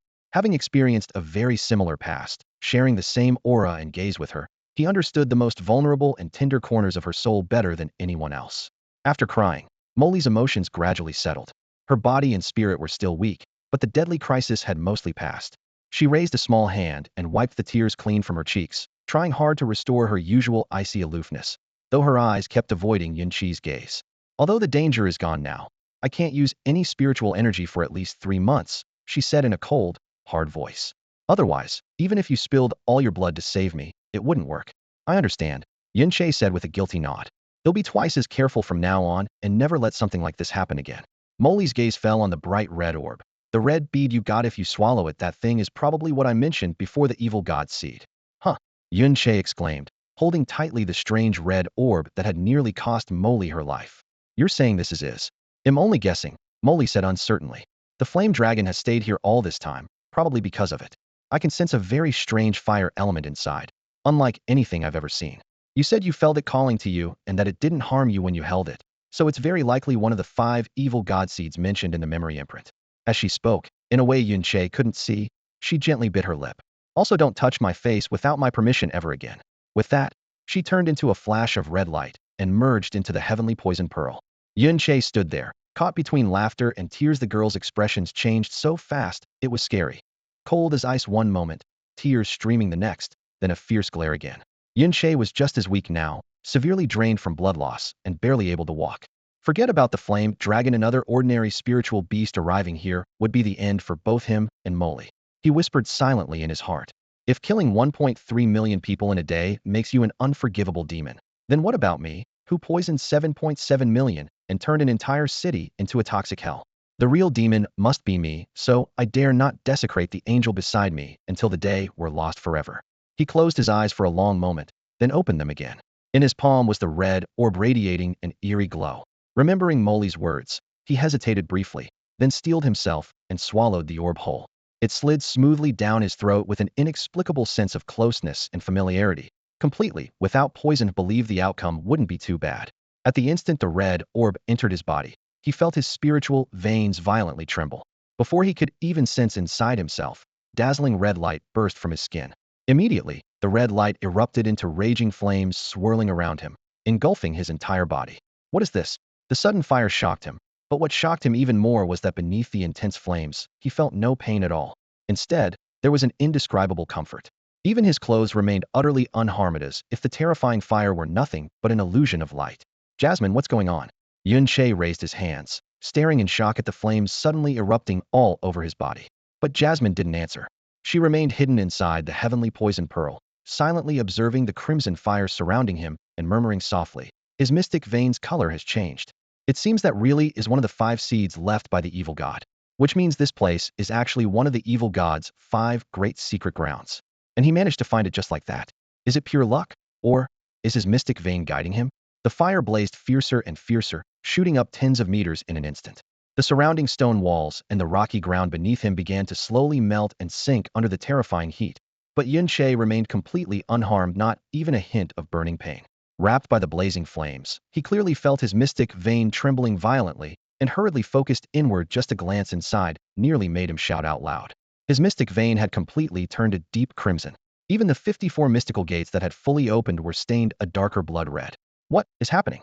Suddenly, his divine energy surged wildly. A tidal wave of unknown power rushed into his mystic vein, causing it to instantly swell to its limits. Bang! It felt as if some barrier was broken. Although the divine energy receded slightly, it grew even denser and more potent.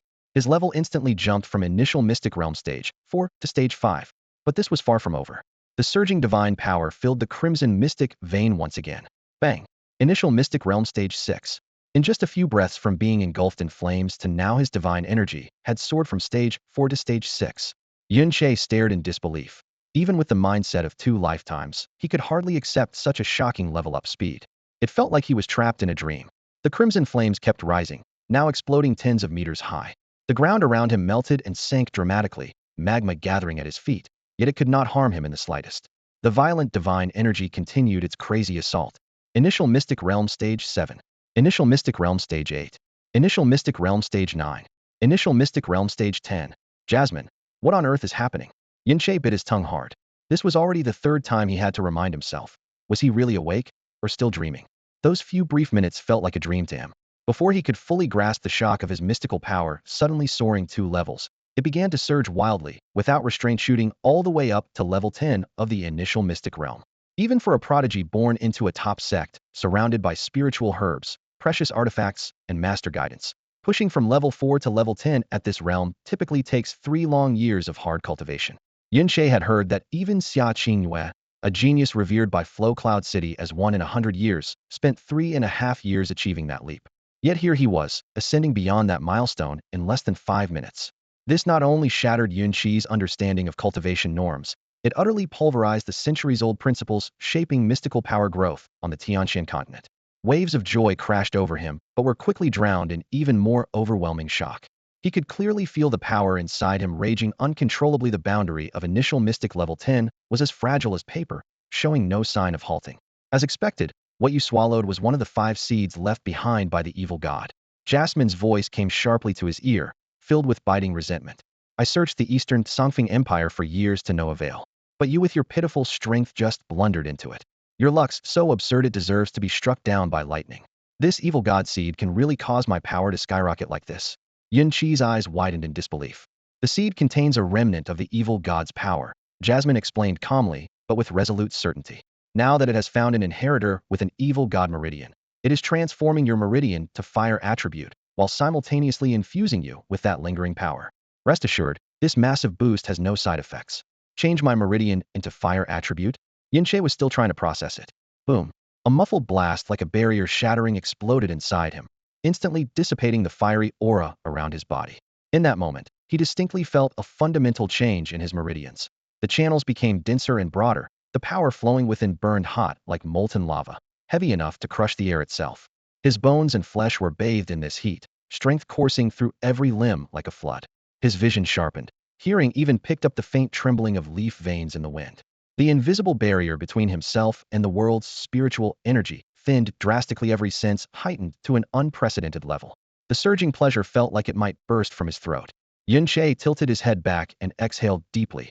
The heat in his chest erupted into a grander, imposing aura. Initial Mystic Level 1 achieved. Congratulations on entering the initial Mystic realm. You can finally be truly called a mystic now. To reach this realm at 16 is rare indeed on this land, Jasmine said with a steady, unembellished tone. All the shock, astonishment, and anxiety vanished without a trace the moment he stepped directly into the first level of the profound entrance realm. He raised both hands, then extended a single finger. With a thought, a small flame ignited at his fingertip. The flame burned with intense heat, yet it didn't scorch his skin in the slightest. Watching this fire burning from his own profound energy, he smiled silently. The crimson glow of the flame reflected in his eyes as undisguised excitement surged through Yun-Che's gaze. After 16 years as a cripple, not only had he recovered in this single day, he had returned several times stronger.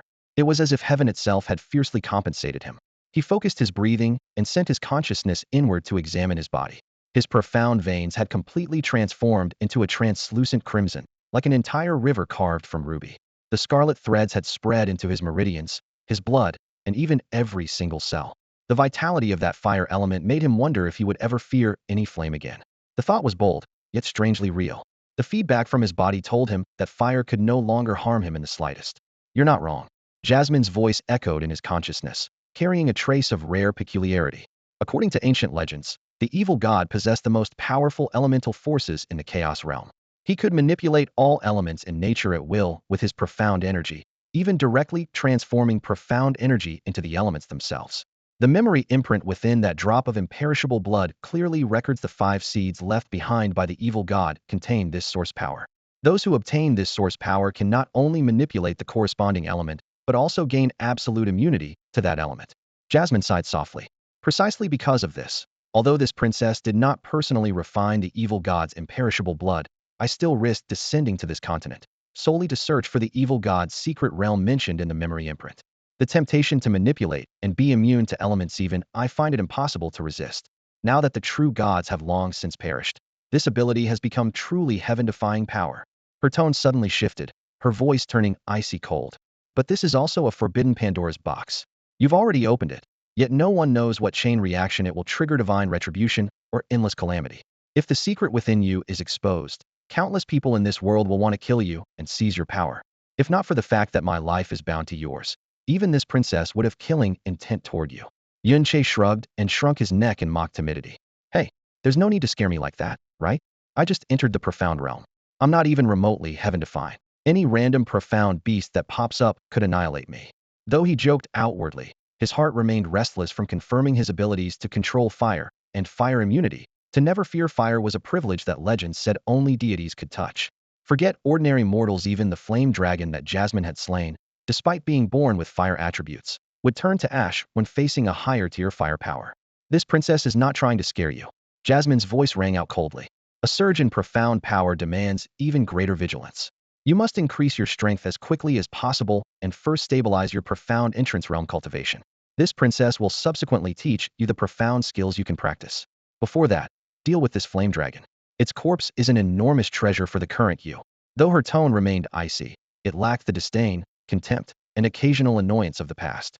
Listening to her words, Yun-Che couldn't help but speculate inwardly.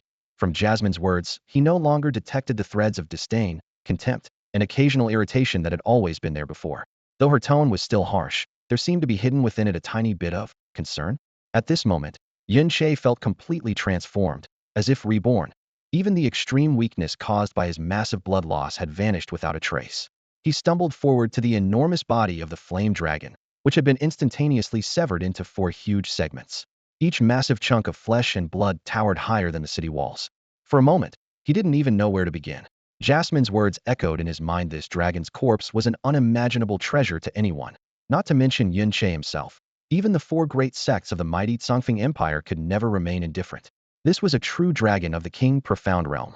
Within the system of profound beasts, dragons stood supreme, and every part of their bodies far surpassed those of any other beasts at the same level.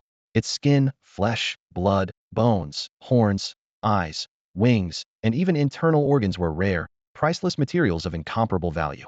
The strongest powers in the Tsongfing continent had never gone beyond the King Profound realm, and this flame dragon was likely the first King Profound beast to be slain in countless years, making its worth incalculable. Especially the profound pill inside back when they once sought a profound pill of a heavenly profound realm dragon. The Burning Heaven sect had mobilized 5 top heavenly profound experts from thousands of miles away. None dared to even hope for a King Profound realm dragon's pill. The flame dragon's remains weighed at least 100 tons. Even cut into 4 parts, they still resembled 4 small crimson mountains in sheer heaviness. Yun Che took out a short knife from the sky poison pearl that he had brought from the Shao sect and cautiously tried to cut the dragon's flesh. With a dull thud, the blade bent immediately, leaving only a faint white mark on the dragon's hide. Even the Burning Heaven sect's heavenly profound Burning Heaven blade was powerless here. His ordinary short knife was naturally no match at all. Such terrifying defenses also reminded him again of what he had just witnessed, Jasmine instantly slicing the entire flame dragon in two with a single wave of her hand. At the thought, Yun Che shuddered involuntarily. Even if she had cultivated since birth, Jasmine was only 13 or 14 years old. What on earth was the source of her terrifying power? The so-called peerless prodigies of the Tsongfing Empire were nothing but trash before her. You can't cut through its skin and flesh, but the profound pill's location has already been opened by me. Check near the base of the neck vertebrae. Jasmine's calm voice rang out in his mind. Yun Che sheathed the knife and went to the broken neck vertebrae. As the blood and flesh peeled back, a dazzling scarlet glow blazed like fire, piercing to the eye. That faint light seemed to be breathing, pulsing with an overwhelming, indomitable life force. He sprang up suddenly, his fingers locking precisely onto that fiery red glow.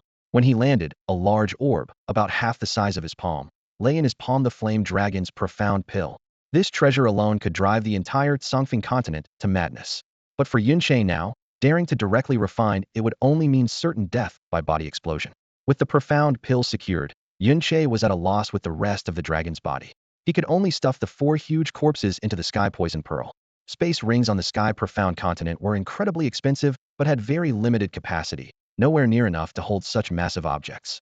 But the sky poison pearl contained boundless internal spacino matter. If this flame dragon corpse were 10 times larger, he could still store it without strain. Once Yun Che finished clearing away the remains of the flame dragon, Molly spoke seriously. For the next month, you must not leave the Red Dragon Mountains. Every day, you need to kill at least 5 level 9 or higher mortal beasts, or 1 level 1 subprofound beast. Also, don't try to break through your cultivation for now. Focus entirely on stabilizing your current profound power. Got it? Yun Che nodded eagerly. Jumping from the 4th level of the initial profound realm to the 1st level of the profound realm was a huge power increase. He definitely needed time to adapt. By the way, you said you wanted to teach me a profound skill? He suddenly remembered what Molly had said earlier. At your current profound power, I only have 1 profound skill suitable for you, Molly said calmly, raising her eyes. Star God Shattered Shadow. A movement skill? Yun Che sounded a bit disappointed. No offensive skills? The offensive skills I know aren't ones you can learn at your current level, Molly said coldly, but with unquestionable certainty. Though Star God Shattered Shadow is a movement skill, don't underestimate it. Once activated, your speed instantly explodes, so fast that even after images can't keep up. If you master its beginner level, you can easily hold your ground against 2 opponents of the same level. If you reach the peak of this skill, even if your opponents are 3 to 5 levels higher, they'll have difficulty defeating you. That last sentence made Yun Che's blood boil. Plus, it's the only movement skill this princess knows. Given Molly's noble status, its power must be incredible. Okay, I'll learn it. Yun Che nodded without hesitation. Good. We start now. Molly looked at him. Mastering Star God Shattered Shadow requires extremely high comprehension. With enough aptitude, you can reach a basic level in 3 months. Without it, you'll never succeed your whole life. Whether you learn it and how far you go depends entirely on you. I am physically weak and must return to the Heavenly Poison Pearl to rest quickly. I will first explain the way the profound energy flows, the essentials, and the incantation for activating Star God Shattered Shadow. After that, it's all on you. All right. Yun Che immediately sat cross-legged, focusing intently on Molly's explanation. The area around the flame dragon's cave was deserted. Both residents and profound beasts were too frightened by the dragon's lingering power to approach. The few members of the Burning Heaven sect had fled long ago, making this a perfect place for uninterrupted training. Star God Shattered Shadow. This was the first profound skill Yun Che learned after arriving in this world. At this moment, he still had no clue what the word Star God truly meant. 1 month later, Red Dragon Mountains. The rain had just stopped at dawn. The air was fresh and moist, with crystal-clear droplets hanging from every leaf. Suddenly, the bushes violently shook, startling the birds that had been resting there, sending them fluttering into the sky in a panic. Swish, the leaves were torn apart roughly, revealing a pale wolf over a meter tall, bearing sharp fangs with fierce eyes. As a level 1 subprofound beast, it was more of a hunter than prey in the Red Dragon Mountains.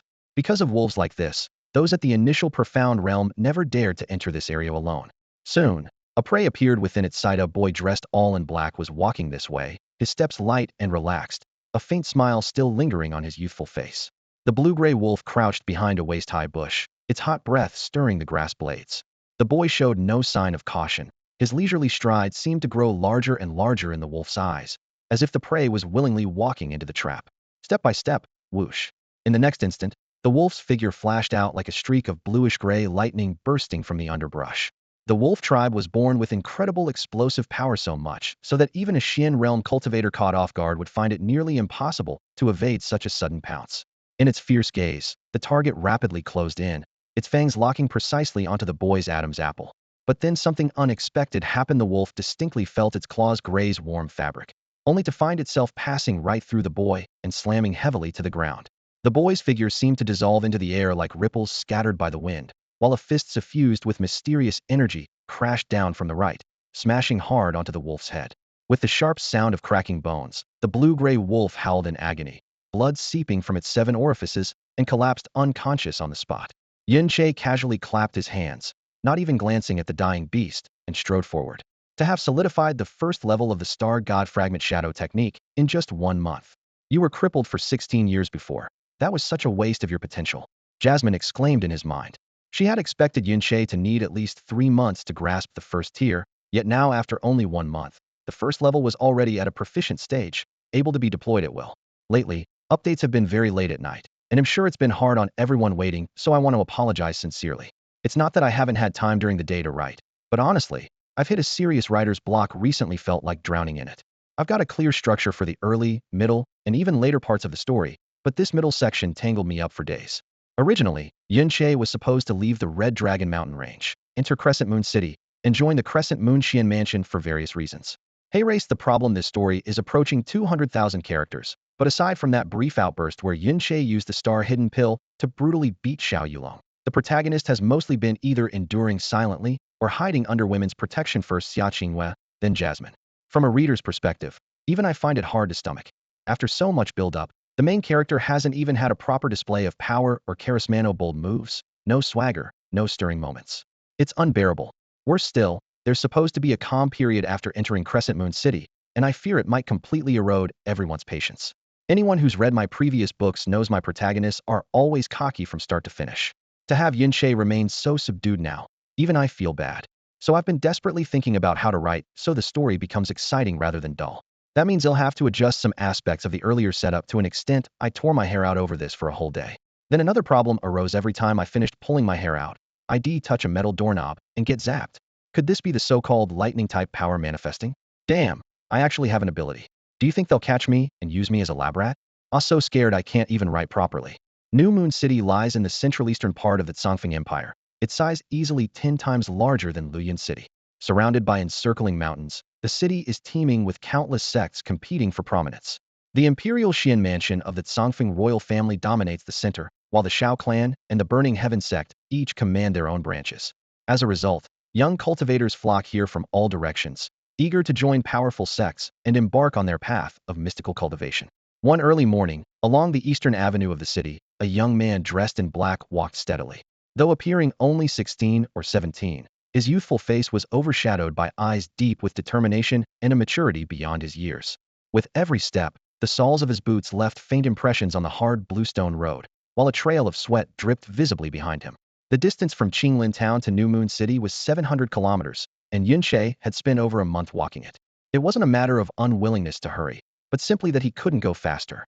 On the day he left, Molly had asked him to find a weight exceeding 400 jin to carry his training resistance. Resolute, Yin Che spent all the remaining Huangxian coins he had at the blacksmith in town to purchase a raw iron block weighing 660 jin. Fully stocked with provisions and some low-grade self-refined recovery pills, he set off on foot with the iron strapped to his back without buying a mystical horse. For a true practitioner at the genuine Xian realm, this weight was minor, but for Yin Che, who had just entered the Xian realm, it was an unyielding burden. On that first day of weighted training, each step drained all his mystical energy. His shoulders felt as if slashed by knives, his neck bones threatening to snap. By the 400th step, his energy was completely exhausted, and the iron block pinned him to the ground for a full half-hour before he could stand again. Yet even after this brief rest, there was not a hint of surrender in his eyes. He hoisted the cold, hard iron lump back onto his shoulders and pressed onward, step by step. All 700 kilometers, Yunche never once set down the iron block. By day, he sweated profusely under the blazing sun. By night, he leaned against the iron, sleeping lightly before rising again to resume his journey. Stone and dust replaced variety as his companions. His simple rations washed down with the waterfall water from Crimson Dragon Mountain, a monotonous, yet steady source of sustenance. His relentless willpower earned Molly's silent respect once more. Countless cycles of depleting and recovering his mystical energy had gradually strengthened Yunqi's energy veins. Half a month ago, he had sensed the aura of another breakthrough approaching, yet he forced himself to suppress it, choosing instead to allow his energy to settle and stabilize fully, so that his body might handle the power completely. When the imposing city walls of New Moon City finally came into view, Yunqi's steps remained as steady as ever. Brushing the sweat from his cheek, a faint smile curved his lips. Finally, I've arrived. Now, when you fight Xin beasts of your own level, victory is assured with no doubt. But beasts lack intelligence and have only simple moves. To become a true master, you must fight against people, so start here, in New Moon City, Molly said with her usual stern tone. Yunche nodded, his eyes fearless, even showing a faint excitement and anticipation. Now, take off the mysterious iron from your body, Jasmine's voice echoed in his mind. Your body has fully adapted to the sudden surge of profound energy. No, even if your power surges a few more levels, your body can still handle it. Yunche released the iron. The heavy black iron block hit the ground with a dull thud, smashing a deep pit into the hard earth. The instant the restraint was gone, he felt as light as if he didn't weigh anything at all. Gently raised his energy, touched his toes to the ground, and soared up more than 15 feet, then landed steadily. The moment he landed, he waved his right hand, and scarlet flames burst up with a boom, then quickly died down. Raising his hand again, the flames surged and roared before fading away once more. The fire obeyed his will perfectly, never hesitating for a moment. Jasmine expressed her satisfaction. Hey, race, some good news. Your body can now barely endure the first realm of the 7th stage of the evil god.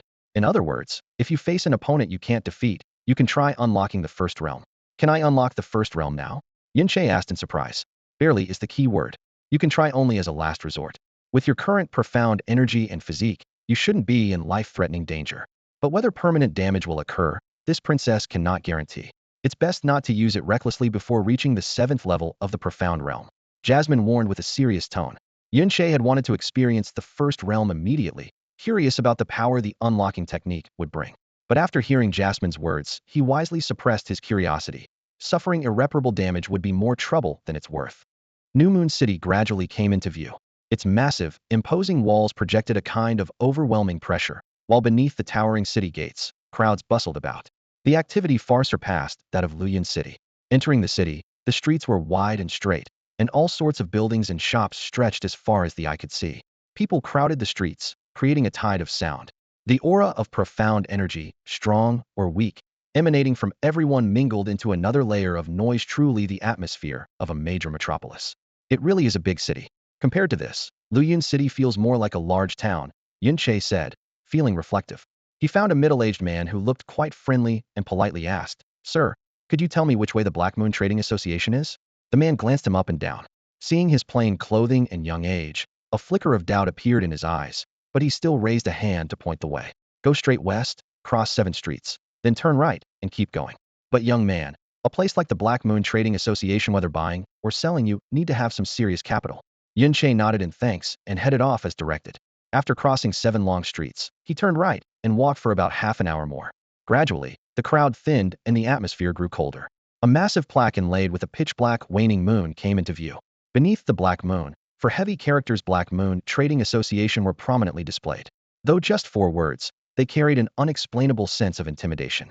Unlike the bustling and lively streets elsewhere, this place saw few passers-by, and those who did moved with brisk, guarded steps, lips tightly sealed, no loud chatter, not even raised voices, as if afraid to disturb some ancient taboo. This Black Moon Trade Guild really is just as grandfather described, Yunche murmured quietly, withdrawing his gaze.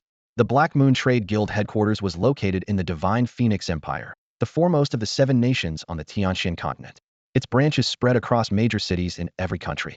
With a history spanning nearly a millennium, The guild had not declined but grown ever stronger, now a colossal force capable of stirring turmoil across the land. Calling it merely a trade guild was a gross understatement. Its dominance was backed by unfathomable secret powers. When Shaolai spoke of the Black Moon Trade Guild years ago, he solemnly warned that not even the four great sects of the Songfeng Empire dared act recklessly here.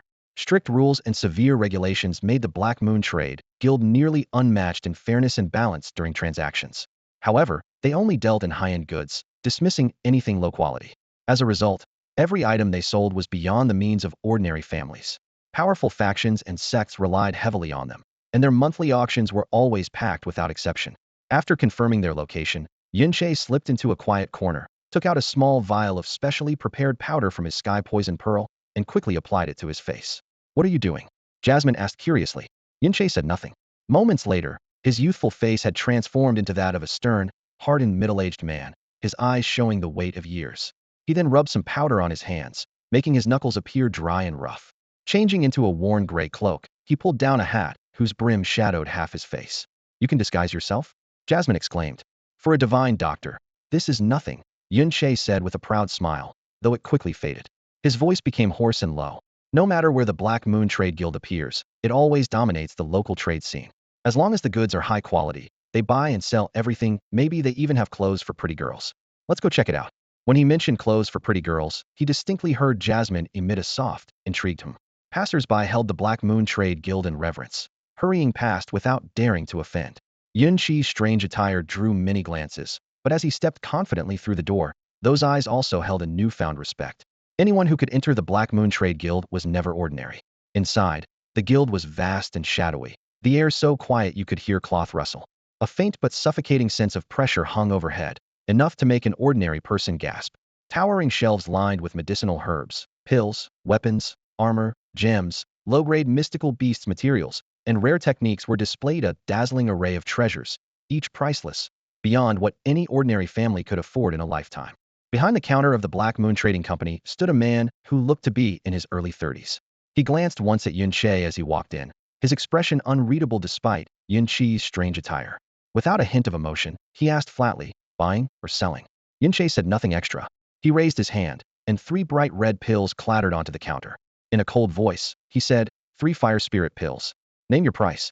These 3 fire spirit pills were ones he had personally refined earlier, after gathering fire spirit herbs in the Flame Dragon Caves. Fire spirit pills? The clerk's previously stiff face finally changed. He picked up one pill and gently touched it with his fingertip. His pupils instantly dilated as he exclaimed in disbelief, 10 tenfold purity fire spirit pills. The creation of a single pill involved multiple delicate steps: gathering and storing materials, selecting refining tools, controlling the temperature, and mastering refining techniques. A single misstep risked losing potency. Pills with 60 purity were considered high quality. Those around 7,080 were rare gems. 90 purity was a treasure only top alchemists at Supreme Sects could occasionally produce, known as masterpieces. As for 100 purity, even the most elite alchemists could barely achieve it, and then only on extremely rare occasions. With each 10 increase in purity, the pill's potency and internal absorption speed soared, and so did its price. Pills with 80 purity cost at least twice as much as 70 purity ones. 90 purity pills were almost extinct in the market, typically reserved for core disciples or tributes to the sect. Tenfold purity pills were a 9 million rarity, even within the vast Black Moon Trading Company overseeing the entire Tianxian continent. One pill at such purity would already be extraordinary. But the clerk's eyes widened in shock when he realized all 3 pills in front of him were tenfold purity. Since fire spirit herbs were rare and pill refining difficult, tenfold purity fire spirit pills were practically unheard of. Any cultivator practicing fire-based martial arts who saw these would surely be drooling. "Name your price," Yunche repeated coldly. The clerk snapped back to reality and hurriedly fetched a black wooden box, carefully placing the 3 pills inside to prevent any loss of potency. When he looked up, his expression had shifted to one of respect, casually producing 3 tenfold purity fire spirit pills, and acting so cool in the Black Moon Trading Company meant this man was very likely an important figure. He cautiously offered a number: 3 tenfold purity fire spirit pills, the very best of the best. 100 Zxian coins each. 300 coins total. How does that sound? Yunche remained silent. The brief stillness made the clerk's heart race. He was ready to raise the price immediately if Yunche hesitated. Pills like these were treasures even in the headquarters, and countless fire-based sects in the Tianxian continent would pay sky-high prices. So each pill could easily fetch an astronomical sum. What he didn't expect was that Yun Qi's silence wasn't due to thinking the price was too low, but shock at the number itself. 300 Zxian coins. Holy hell, that's 3 million Huangshan coins. Nearly a century's worth of income for an average family. In his previous life on Sunyan continent, whenever he followed his master made medicine to save people and never charged a single penny. After his master passed away, he relied on refining pills with the heavenly poison pearl to strengthen himself, so he had almost no concept of the market price for pills. At this moment, the 3 fire spirit pills he casually refined were placed on the counter. He figured selling one for just a single purple Xian coin would already be a pleasant surprise, and the 3 pills would be enough for him to live comfortably for a while. To his shock, the clerk immediately quoted 300 purple Xian coins, leaving him speechless for quite some time. Pills could really be this valuable? On Tianxian continent, top-tier pills were indeed outrageously expensive. Those rare pills were often the fastest shortcut to cultivating profound skills and boosting profound energy. Sometimes, years of painstaking practice couldn't compare to the power of a single pill.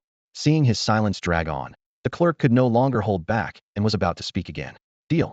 His voice was hoarse but cold and resolute, cutting off the clerk mid-sentence. The clerk instantly lit up with joy, inwardly cheering. Buying these for 300 purple Xian coins and reselling them to the major sects for at least 1,000 purple Xian coins each would definitely start a bidding war among them. He quickly placed the 3 fire spirit pills into a box, finished some routine steps, then handed over a crystal card glowing with purple light. This is your Xian coin card. Please keep it safe. Feel free to visit Black Moon Trading Company anytime you need. The purple Xian coin card indicated a balance of over 1 purple Xian coin. He checked if 300 purple Xian coins, down to the last fraction. In all his previous lives combined, he had never held so much money. Even his entire savings after 16 years only amounted to a little over 1,000 yellow Xian coins. How long would it take to spend 300 purple Xian coins? If his little aunt saw this, she'd probably be too shocked to speak. He pocketed the Xian coin card, but didn't leave. Slamming his right palm back on the counter with the same icy tone, he said, 1 Xian pill. Price. The crimson Xian pill sat on the counter, and immediately, Jasmine's voice exploded in his mind. What are you doing? You want to sell it? Are you crazy? Of course not, he hastened to reply. Don't worry, I'm just intimidating them, making things easier for myself down the road.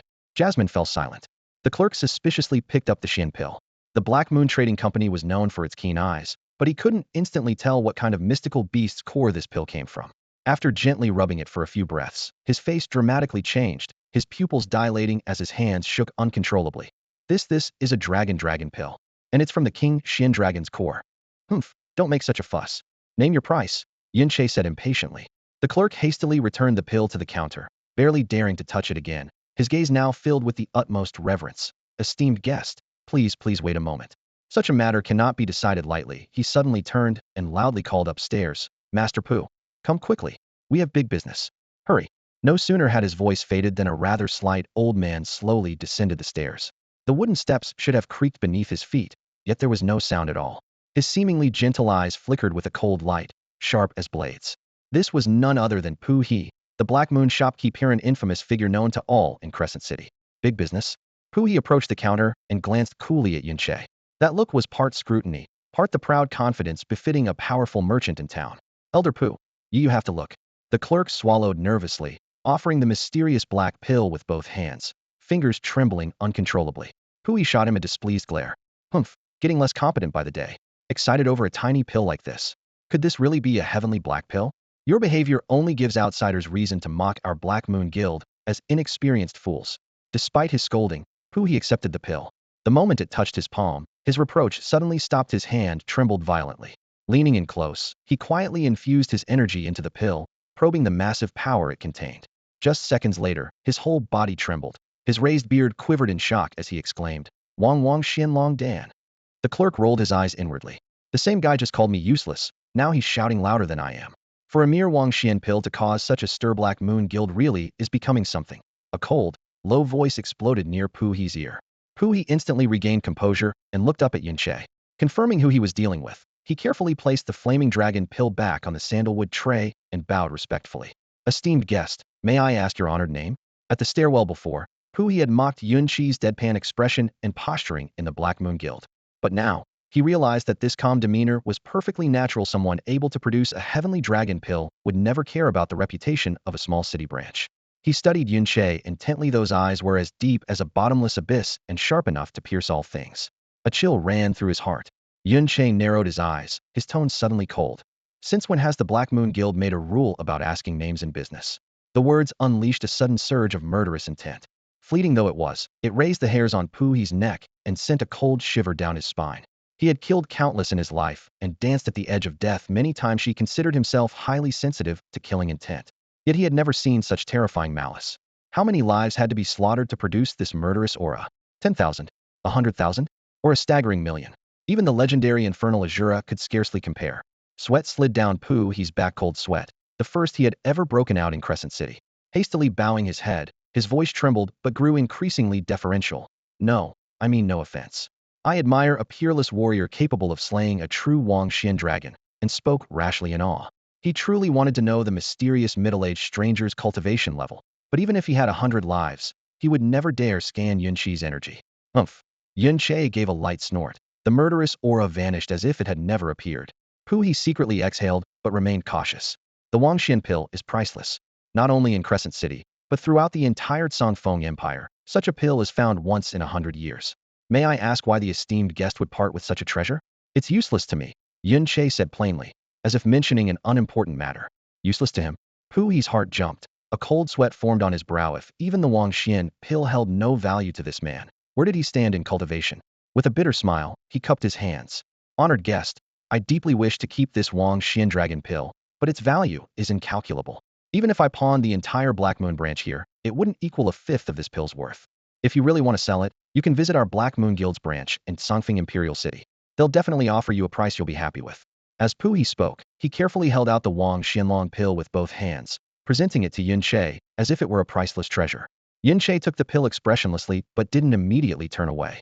Instead, he suddenly asked coldly, "Who is Sikong Han?" The unexpected question caught Puhi off guard. Suppressing his surprise, he thought for a moment before replying. In New Moon City, I only know one noble named Sikong Han. He is the chief elder of the Xian Mansion's Xian Division, appointed by the royal family. He is always humble and upright, and holds great prestige in the city. May I ask if you, honorable guest, have any connection to Elder Sikong Han? Yunqi just snorted dismissively, uninterested in answering, and turned away.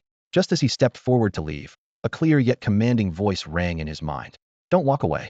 I want that red dress. Buy it, buy it, buy it. Yunqi halted mid-step and reluctantly turned back. Following the direction Jasmine indicated, he looked up at the upper left corner of a huge display rack. There hung a bright red dress, delicately cut and clearly made to measure for a young girl. He pointed with a raised eyebrow and said, "That girl's dress, name your price." Yunqi's sudden turn startled Puhi. The guild clerk quickly glanced at the dress and smiled politely.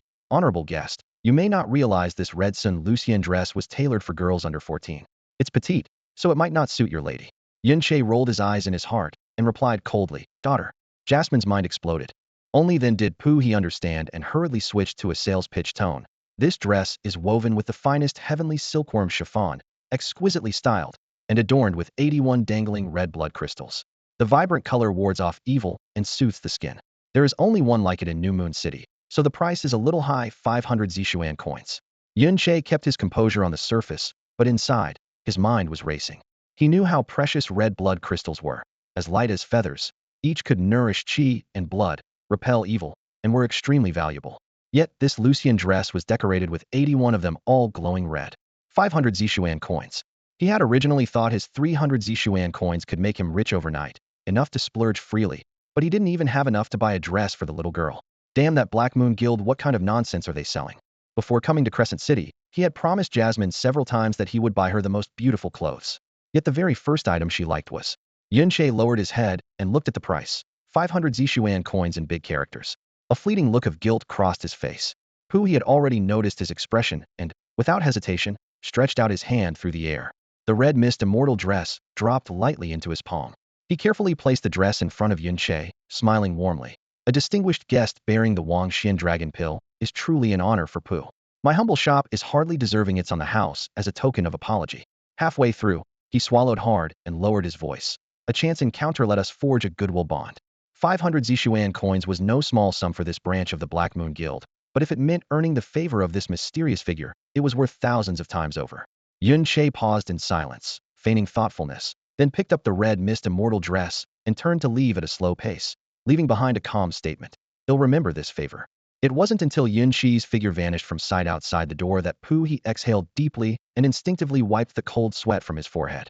Only then did the timid clerk standing nearby dare to approach and quietly ask, "Old Pooh, when did Crescent City get such a figure? A single Wang Xian level Xian pill." When I saw it was Wang Xian level, my heart nearly stopped. If this gets out, wouldn't experts flood in from all around? Wouldn't Crescent City be overwhelmed? He shuddered halfway through. "Are you stupid? Pooh," he glared fiercely. "That person can't possibly be a local. If someone like that really existed here, don't you think we'd know?" He casually pulls out a Wang Xian dragon pill and tries to sell it straight away. That means he doesn't even care about it. Someone like that wouldn't fear anyone's greed. The clerk still looked puzzled, but I scanned his Xian energy just now, and it seemed only first level Xian.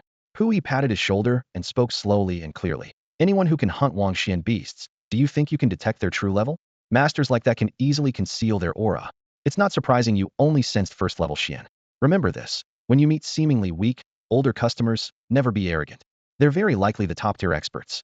"Oh, oh." The clerk nodded repeatedly, suddenly remembering something, and hurriedly pulled out a black wooden box. Old Pooh, before he took out the Wang Xian dragon pill, he also took 3 fire spirit pills, and all were of perfect purity. "What?" Pooh, he was startled and took the box with 3 strides. His fingers trembled as he picked up the 3 fire spirit pills, examining them carefully. His voice quivered. "Perfect purity pills can only be crafted by top-tier alchemists from the highest sections." And he casually took out 3. He took a deep breath, his expression complicated. He's probably from a place like the Sacred Domain or the Sea Hall. No wonder he radiated such terrifying killing intent. Recalling that moment of murderous intent that made every hair on his body stand on end, Pooh, he shuddered involuntarily and was secretly relieved that he had shown no disrespect, just no in fact. He had even managed to do a small favor.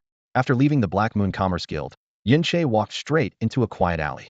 He swiftly took off his long robe, tore off his mask, and changed into ordinary clothes before casually reappearing at another street entrance. "You actually said him your daughter." Jasmine's fury exploded in her mind. "I couldn't say anything else. I can very well say it was from Master, right?" Yunche shrugged helplessly. "That's not acceptable either." "Humph," Jasmine snapped, but then glanced down at the Lucienne skirt in her hand. "Fine, this dress is nice. I won't hold it against you. But if you ever dare to insult this princess again, I won't show mercy. That skirt cost 500 Zishuan coins. That's worth more than all my clothes for 2 lifetimes." Yunche thought to himself with a pang of regret. "This princess granted you a new Xian vein and became your master, and you've only paid me 500 Zishuan coins so far and you still complain?" Yunche had no response. After a moment, Jasmine's tone turned cold. "You were way too reckless just now, slipping the Xian pill directly to Puhi. Aren't you afraid they'd kill or loot? I can't use any spiritual power right now. If they get greedy, we'll lose not just the pill, but also our lives." "No, it's exactly the opposite," Yunche smiled. "The more casual I act, the less they dare to move rashly. If they try to detect my powers, they won't make a sound. They'd be extremely cautious instead. Whether word gets out is up to them, but most likely it won't. This princess has today witnessed what true bluffing looks like. But what exactly are you after by doing this?" "The richest resources on the Tianxian continent belong to the Black Moon Commerce Guild. The real treasures usually go to the big sects for exorbitant prices. People like me, even with money, might not get a chance to buy them. So I need a status that makes them wary of me. A Wang Xian dragon pill plus disguises are enough. ITLL make dealing with the Black Moon Guild much easier. For example, just now it came in handy. If I hadn't startled them, would the Lucian skirt have been offered of their own accord?" He paused. "Where do you think ghost nether bora flowers and purple vein divine crystals are most likely to appear?" "The Black Moon Commerce Guild." Jasmine was silent for a moment, then suddenly asked, "What was that murderous aura just now?" That sudden chill was nearly tangible, just as intense as when I'm in a rage. At that concentration, it must have required killing hundreds of thousands, even millions, of lives. Without that aura, Pu he might not have been stunned. Yun Qi's step faltered, and his expression grew complicated. "You wouldn't believe me if I told you, but we really are the same kind of person." Outside the imperial capital of Songfeng Imperial City, the Songfeng royal family had established 72 royal Xian mansions in various cities. The New Moon City's New Moon Xian Mansion was not only one of them, but also ranked near the top in strength. Although its admission standards were not very high, they still exceeded most medium-sized sects, attracting a steady stream of practitioners eager to cultivate Xian power. The New Moon Xian Mansion was divided into 13 departments, including the Department of Xian, Medicine, Literature, Qin Zither, and Painting, with the Department of Xian being the most prominent. Sikong Han, whom Xiao Lai sent Yun Che to find, was the chief elder of the Department of Xian, second only to the 3 department heads. However, not even Xiao Lai knew Sikong Han's true identity within New Moon City. After casually asking some passers-by, Yun Che quickly found the main gate of the New Moon Xian Mansion. Just as he hesitated whether to enter, an exaggerated voice suddenly came from his left. "Sister. Sister-in-law." The voice caught Yun Che off guard. He turned around, staring in disbelief at the tall man before him. "No, The boy. Judging by his build alone, no one would believe he was only 15 years old, standing about 2 meters 2 or 3 tall, his muscles bulging like solid rock. He looked like a living mountain just standing there. Yuanba, what are you doing here? Yunche asked, surprised. This burly teenager was Xia Qingyu's younger brother and Yunqi's only childhood best friend. Xia Yuanba. Brother-in-law, it's really you. Seeing Yunqi's face clearly, Xia Yuanba's voice grew louder, and he took excited strides forward. His heavy footsteps shook the ground, kicking up dust. Judging by his momentum, it looked like he was about to bear hug Yunche. Yunqi's scalp tingled, and he instinctively stepped back twice. He knew all too well that if this wild bear actually hugged him, broken bones would be the least of his worries. Stop, stop, stop! Yunche waved his hands frantically, finally halting Xia Yuanba before he could leap forward. Taking the moment, he looked up and down at his friend again, then asked, Yuanba, how come you're here? That should be my question to you, brother-in-law. Xia Yuanba couldn't hide his excitement. His face flushed bright red. I heard 6 months ago you were kicked out of your family. I looked everywhere for you, but couldn't find you. You don't know how worried I was couldn't sleep for half a year. I'm so glad to see you safe now. Xia Yuanba's concern was heartfelt. Aside from Xiao Lai and Xiao Lingxi, the only people in the world who genuinely cared for Yunche were this brother had grown up with. Yunche felt a warm glow in his chest and gave that massive arm a friendly pat. Don't worry. I'm tough, nothing's that easy to break me. Getting kicked out of the Xiao family turned out to be a blessing. The world outside has been far more exciting than the 10 years we spent stuck in Luyan City. He looked up at the towering city walls of Xinhua City.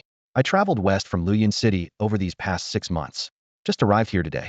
You're here, not by any chance. Yunqi's gaze landed on the large sign reading Xinhua, Xuanyu not far away. Heh, brother-in-law, you're sharp. Xia Yuanba's brows lifted with pride. I'm at Xinhua Xuanyu now. Came here 6 months ago and even got into Class 1 of the Xuanyu division. Class 1? Sounds impressive.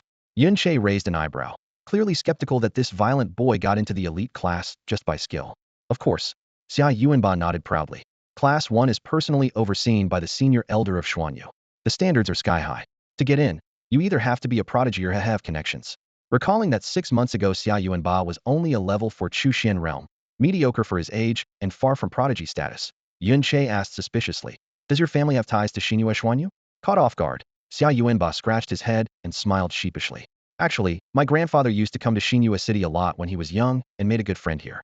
That friend later became one of the vice heads of Xinhua Xuanyu. So I skipped the exam and got right in and even got placed in Class 1. I see. Yunche understood but didn't press further. Enough about that. Xia Yuanba suddenly grew serious, his eyes filled with concern. Brother-in-law, have you been alone all this time? Found a place to stay in Xinhua City? What's your next move? Xia Yuanba asked anxiously, his concern clearly evident. He had known Yunche since childhood and naturally understood his background.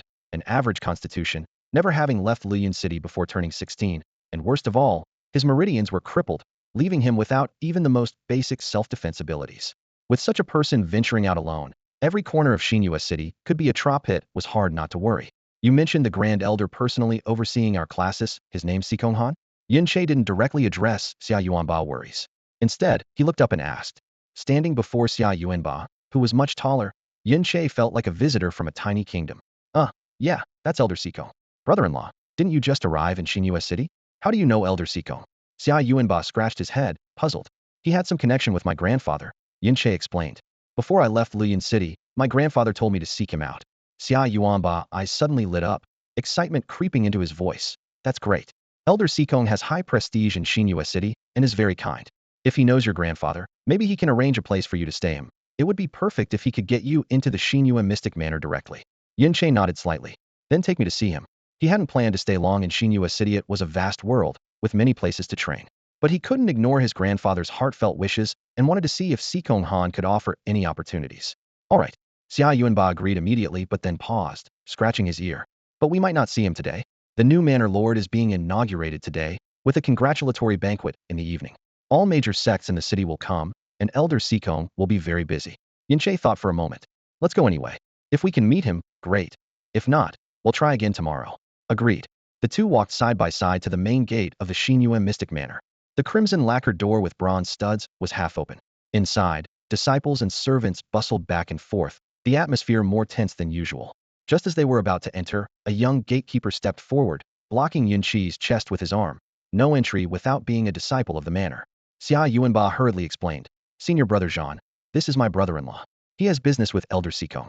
The young man called Senior Brother Jean had a cold, stern look and an unmistakable authoritative tone. Normally, A disciple can bring one guest inside, but not today. With the Manor Lord's inauguration banquet tonight, all elders are busy. No visitors allowed. Come back tomorrow. Xia Yuanba helplessly looked at Yunche. Yunche paused briefly, then took out a smooth wooden token resembling elm wood and held it up. Would this allow me to see Elder Sikong now? Jean had intended to refuse, but his eyes scanned the token quickly and suddenly froze, eyebrows furrowing deeply. This is Elder Sikong's 7 mystic token? His expression changed instantly, and his tone softened. Why not show this earlier? Come in. With that, he withdrew his arm and stepped aside to let them pass. Yunche had tried it on a whim, but was pleasantly surprised to get through. Stepping into the Xinyue mystic manor, Xia Yuanba was still amazed. Brother-in-law, how do you have Elder Sikong's 7 mystic token? Only his 7 most trusted disciples have one. With this token, even if you're not a disciple of the manor, you can come and go as you please. This token was given to my grandfather by Sikong Han back in the day, perhaps to make it easier for my grandfather to find him at the Crescent Moon Xian mansion. Yunche explained. As he spoke, he secretly pondered. For Sikong Han to entrust such an identity token to his grandfather, it was clear their relationship went far beyond ordinary favors. Xia Yuanba walked steadily beside Yunche, heading straight toward the elder hall of Crescent Moon Xian mansion. Along the way, he eagerly introduced the mansion's size, its successive lineages, and recounted his cultivation experiences over the past 6 months. At that moment, a faintly unusual voice sounded suddenly in Yunche's mind. It was Moli. Is this person your friend? Yes, why? Yunche was slightly surprised that Moli spoke of Xia Yuanba so proactively. How old is he? 15 and a half. 15 and a half. Moli murmured softly, her voice barely above a whisper. This person actually possesses the Bahuang divine vein. Bahuang divine vein? Yunche halted abruptly, brow furrowed. What does that mean? His Xian veins are extraordinarily broad, almost twice as wide as normal, and their internal structure is completely different. In the place where I was born, this is called the Bahuang divine vein. There, possessing such a vein makes someone capable of dominating a territory, even ascending to emperor. But here, it's considered a useless vein. Moli paused briefly, then explained succinctly, his overly tall stature is caused by this vein. At the initial Xian realm, it doesn't cause problems, but once entering the Xian realm, when one's Xian power matures, every advancement requires 10 times the effort of a normal person. Moreover, they are permanently capped at the Xian realm and cannot break through to the true Xian realm. Just as Yunche was about to ask more, Xia Yuanba tugged on his sleeve. Brother-in-law, we're here. The two stood before the elder hall. Xia Yuanba raised his hand to knock, but the heavy dark wooden door creaked open first. A man in a dark robe, looking to be in his 40s or 50s, emerged. Xia Yuanba greeted happily. Elder Sikong, glad to see you're here. The man was indeed Sikong Han, younger than Yunche had imagined. He smiled warmly. Yuanba, what do you need? It's my brother-in-law. He wishes to meet you. Xia Yuanba stepped aside to reveal Yunche's tall figure. Yunche stepped forward, cupping his fists in respect. Elder Sikong, I am Yunche, from the eastern Liyun city. I wonder if you still remember an old friend of Liyun city, Shaolai. Shaolai. You say Shaolai. Sikong Han's expression abruptly changed. He hurried forward and gripped Yunche's shoulders tightly. Where is he? Has he come to Crescent Moon City? Yunche shook his head. No, my grandfather remains in Liyun City. I've come on his behalf to seek you out. Saying this, he produced the 7 Xian token and placed it before Sikong Han. Sikong Han's fingers trembled slightly as he stroked the token's surface, letting out a low sigh. It's been 7 years. All these years I've wanted to visit Liyun City to see him, but never managed to go. I hope this time I can repay even a fraction of the kindness he showed me back then. The author sat at the desk and began writing at the top of the list. 1. For dy gu is the legend _s 100,000 reward. He clasped his hands together, so moved he almost dropped his pen, murmuring, You are the legend, and I am the legend among legends. 2. Upon receiving Xingyan Jiong Meng's Hus 20,000 reward, the author immediately added the note Good Person card 10086 to make sure this playful gesture wasn't missed. 3. When Xiaoho Lingxi's 10,000 reward arrived, he looked up with a bright smile, muttering to himself, To thank you for your boundless love, I vow to be the first to bring down Xiao Lingxi. Then he added a big heart beside it. 4. With Luo Qing's 100,000 reward, the author bowed deeply and clasped his fist, saying, True Golden Alliance leader, please accept my knees. 5. After recording pure white Xiao Kaiyangren's 100,000 reward, he exclaimed, Ah, you still dare claim to be poor? How can us losers ever compare? 6. When Milkshake's 100,000 reward came in, he pounded the keyboard to add a note. Reliable news recently confirms this really is a girl. 7. Just after writing absolute_DA's 100,000 reward, the author suddenly laughed out loud. I'm 100 sure you copied your name from some website. Because I used it years ago myself. 8. With Xenius 100,000 reward, the author solemnly annotated. Your literary talent is truly outstanding. I almost want to ask you to write a novel underscore. 9. UN underscore dreams generous 300,000 reward was boldly highlighted. Our one and only Diamond Alliance leader domineering. Eye-catching, no explanation needed. 10. Shun Zaiweo's 100,000 reward made the author's eyes widen. This doesn't add up. I've been underestimating you all these years. You're actually a tycoon too. 11. Upon receiving Immortal Purgatory's 60,000 reward, the author stopped mid-sentence. We're too familiar. There's nothing left to say. 12. After Yunhuan's 100,000 reward, he flipped through their bookshelf and added, deeply impressed by your taste. 13. KKK underscore YS 100,000 reward was recorded carefully. I don't think your name is random at all. Really. Absolutely not. 14. When writing Wu Qingha's 100,000 reward, he scratched his head. I haven't read much. Is this how pronounced Jing or Yi? 15. Shuyu 2748864's 10,000 reward prompted the author's reflection. Now you know why I don't think the person 2 floors above had a random name. 16. Liyua 000's 400,000 reward was solemnly noted. Platinum Alliance Leader 1. Please accept my golden knees.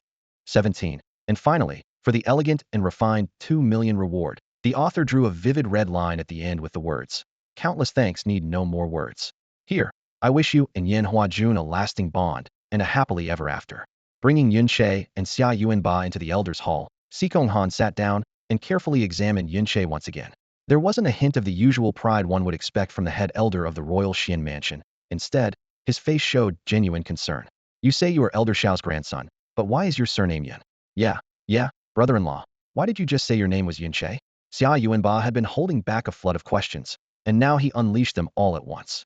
After being expelled from the Xiao family, did you find your biological parents? Yun Che had no choice but to explain, I am not grandfather's biological grandson. But grandfather has raised me for 16 years as if I were his own flesh and blood. Half a year ago, after I was expelled from the Xiao family, grandfather told me before I left that my original surname is actually Yun. I see. Xikong Han nodded slightly, his tone steady. Actually, I had heard whispers about this. Yun Che looked up, surprise flickering through his eyes. Xikong Han sighed deeply. Half a year ago, the son of the Xiao sect leader Xiao Kuanyun passed through Luyun City on the way to New Moon City. The actions of the Xiao sect's head are always tightly watched. Our Xian mansion sent people to observe as well. Later, news came through others paid it no mind, but I couldn't shake my worry for Elder Xiao. I investigated and learned that after being confined behind his family's gate, even his grandson was banished. I wanted to help many times, but the distance was too great, and as the head elder of New Moon Xian Mansion, I couldn't stay away long. I could only sigh in helplessness. Elder Xikong, please don't blame yourself. Yun Che stood and bowed respectfully. Your concern alone would make grandfather deeply grateful if he knew. He could see that although Xikong Han hadn't intervened, his worry was sincere. By the way, Elder Xikong, how did you meet my grandfather back then? Yun Che asked smoothly. Xikong Han paused to recall, his gaze softening. That was 7 years ago. I was taking my 12-year-old son to Luyun City on official business when enemies discovered my whereabouts and set an ambush inside the city. Just as I entered, I was attacked and barely managed to defend myself. I had no time to protect my son. At that critical moment, Elder Xiao appeared, drove off the attackers with a single sword, and saved my son. If not for him, Xikong Han's line might have ended. I have never forgotten that debt, though I have no idea when I can repay it. At this point, he looked at Yun Che with genuine admiration. Truly worthy of being Elder Xiao's grandson. So young and already breaking through the initial Xian level into the Xian realm. Such talent is rare, even in New Moon City. Your grandfather is the strongest fighter in Luyun City. Judging by this momentum, your future achievements will surely rival his. What? Xia Yuanba's eyes went wide. Elder Xikong, are you sure my brother-in-law has reached the Xian realm? You must be mistaken. Was born with a damaged Xian vein and has been stuck at the initial Xian level forever. How could he have advanced? Xikong Han lifted an eyebrow and focused again. Sensing the fluctuations of Yun Che's Xian power with clarity, it was unmistakably at the first level of the Xian realm. Yun Che responded calmly. It's a long story, but my current Xian power is indeed at the first level of the Xian realm. He glanced at Xikong Han and asked, may I ask if this strength qualifies me for entry into the Xian mansion? Before Xikong Han could reply, Yun Che casually reached out and gave Xia Yuanba a subtle poke. Just as Xia Yuanba was about to speak, he immediately clammed up, but his eyes went wide with disbelief. His mind kept repeating the same thought, oh my god. His brother-in-law had really stepped into the profound realm? How was that even possible? Xikong Han saw every change in Yun Che and Xia Yuanba expressions and instantly sensed they were hiding something. However, Yun Che clearly did not want to discuss it further and deliberately changed the subject. Xikong Han didn't press on and instead smiled, lightening the mood as he asked, Yun Che, how old are you this year? 16. Yun Che answered honestly, secretly relieved. 16? Sikong Han suddenly stood up, his eyebrows and eyes full of shock. I thought you were at least 17 or 18. To enter the profound realm at 16, there are barely 10 people like that in the entire New Moon Profound Mansion. If you came from a mid or top-tier sect, your achievements could be even higher. Xia Yuanba listened in stunned silence, almost speaking several times, but holding back each time. Elder Sikong flatters me, Yun Che replied modestly, though inwardly he thought. If he knew I had only just reached the first level of the initial profound realm 6 months ago, he'd probably fall off his chair. Come, let me see your talent, Sikong Han said, beckoning. Yun Che stepped forward and stood firmly. The moment Sikong Han's 2 fingers touched his pulse gate, Yun Che held his breath and controlled his profound energy, closing 38 of his fully opened 54 gates, leaving only 16 open. This concealment could only deceive the most superficial probing, but no one would suspect deliberate concealment in an entrance exam, nor did Sikong Han intend to probe deeply. After a light tap, Sikong Han lifted his head, repeatedly praising, no wonder. 16 gates opened from Bertha definite genius. Exactly the kind of talent our profound mansion craves. His excitement was unmistakable now. Originally, he had only intended to give Yun Che a place out of respect for Xiao Lai, but seeing this level of talent, regardless of that connection, he would do whatever it took to keep him. A boy with 16 gates opened from birth, even if he joined the top sects in New Moon City, would be considered a core disciple and highly cultivated. Those sects had resources and influence far beyond the New Moon Profound Mansion. In other words, Yun Che's arrival was like a priceless treasure gifted to the mansion.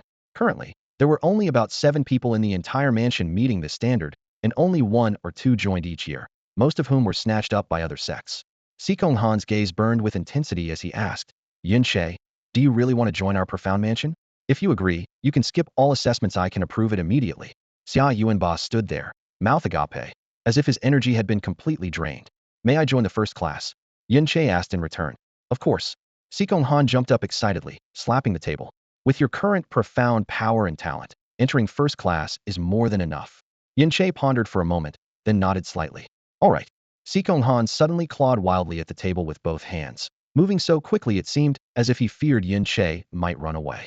After a brief search, he slapped down a silver armband that shimmered with a cold glow, pinning it precisely onto Yun Che's shoulder. From now on, you are a disciple of the Xian Ji Fu branch of the New Moon Mansion. This armband is your identification and the key to your residence. He glanced at his wrist to check the time, his brows furrowing slightly, but he still tried to slow his speech. Today, the new mansion master takes office. There will be a welcoming banquet this evening. I have many affairs to attend to, so I won't keep you long. Yuan Ba, you take Yun Che to settle in first, or perhaps introduce him to the senior disciples he'll be learning from. Suddenly his gaze returned to Yun Che. By the way, Yun Che, are you interested in attending the banquet tonight? Am I allowed to attend? Yun Che asked in surprise. Of course. Sikong Han smiled faintly and nodded. The appointment of the new mansion master is a major event across New Moon City. Invitations have been sent to all influential sects in the city. They will surely show face. According to rules, only core disciples may attend, but your talent is exceptional. Though you just joined, you barely qualify. Take this chance to familiarize yourself with the city's top power set will greatly benefit your future development. Yin Chi's mind lit up. Letting a new disciple attend such an event was more about the old ties with his grandfather, offering him extra support so he could quickly understand the power balance in New Moon City. He cupped his fist solemnly. Thank you, Elder Sikong, for your help. I will be sure to attend the banquet on time. May I also bring Yuan Ba with me?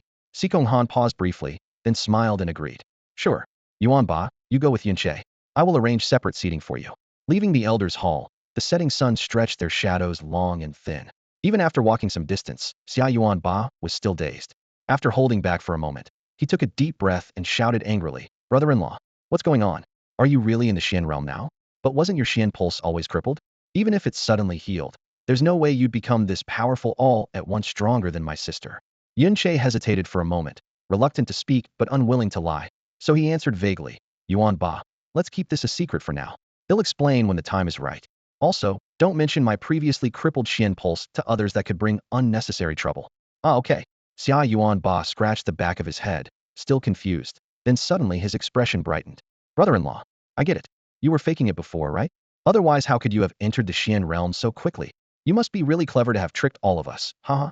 Yun Che shrugged lightly, making no attempt to argue, letting him speculate wildly. His gaze shifted toward the towering mansion gate in the distance, his heart stirring slightly. How long do you plan to stay here? Jasmine's voice suddenly echoed in his mind. Depends. Yun Che replied silently. If I can gain enough experience here, I'll stay longer. If not, I'll leave immediately. I want to learn some Xian techniques suitable for me. The ones you know are too advanced for me right now. I have to find other paths first. Jasmine didn't reply again. The Crescent Moon Mystic Mansion sprawled across a vast area, with its central hall standing grand and imposing. Countless buildings of various kinds stretched endlessly to the horizon.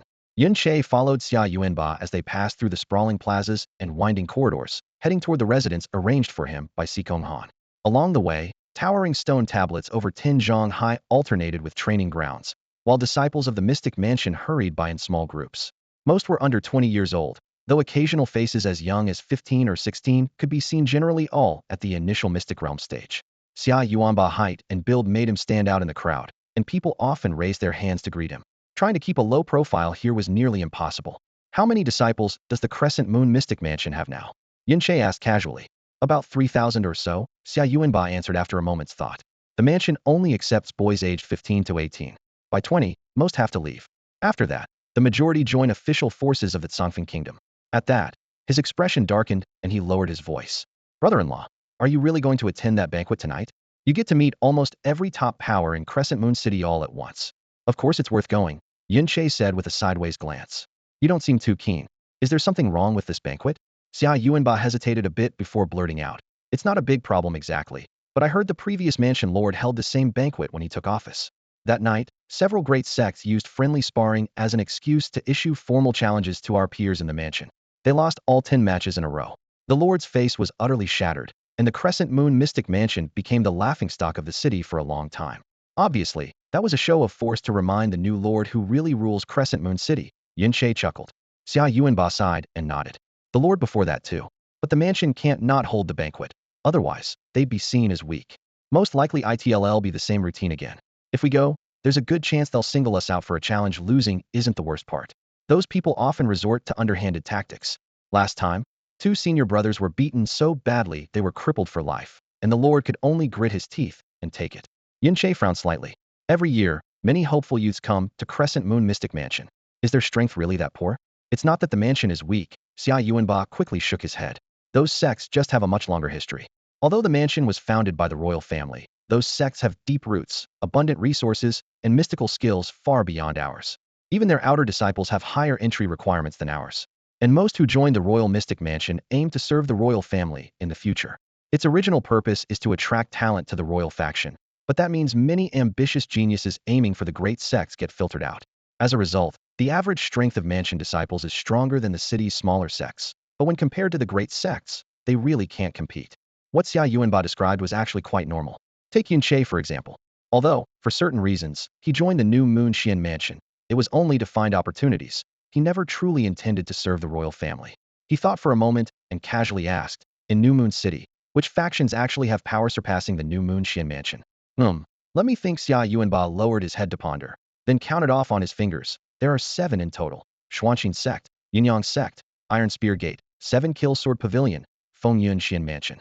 He paused here, his tone noticeably more cautious. These 5 sects all have histories of at least 500 years, some nearly 1,000. Their foundations are solid, and their overall power exceeds that of the new Moon Xian Mansion. If it weren't for the Xian Mansion being established by the royal family, they would have long ago united to crush it. Apart from these 5 sects, there are also 2 major powers that even the royal family fears. Xia Yuanba lowered his voice. The branches of the Shao sect and the Burning Heaven Gate established in New Moon City. They're called branches, but they have the full backing of their main sections. No one dares provoke them. They are truly the overlords of New Moon City. The Shao sect and the Burning Heaven Gate branches? Yun Che lightly tapped his chin, fully understanding. So-called branches were actually outlying disciples who weren't qualified to remain at the main sect. Yet regardless, officially recognized outer sect disciples were still far better than those who were completely abandoned, like the Shao branch. Xia Yuanba puffed out his chest, his tone growing stubborn again. But hey, our new Moon Xian Mansion isn't so easy to bully. That banquet 5 years ago was a huge embarrassment for the mansion, but that's all past now. Talent is flourishing within the mansion, and we are by no means weaker than those sects. Growing more excited, he pointed toward the nearby training grounds. Look, brother-in-law, that senior brother is Li Weiao. At 17, he's already reached the 3rd level of the Xian realm.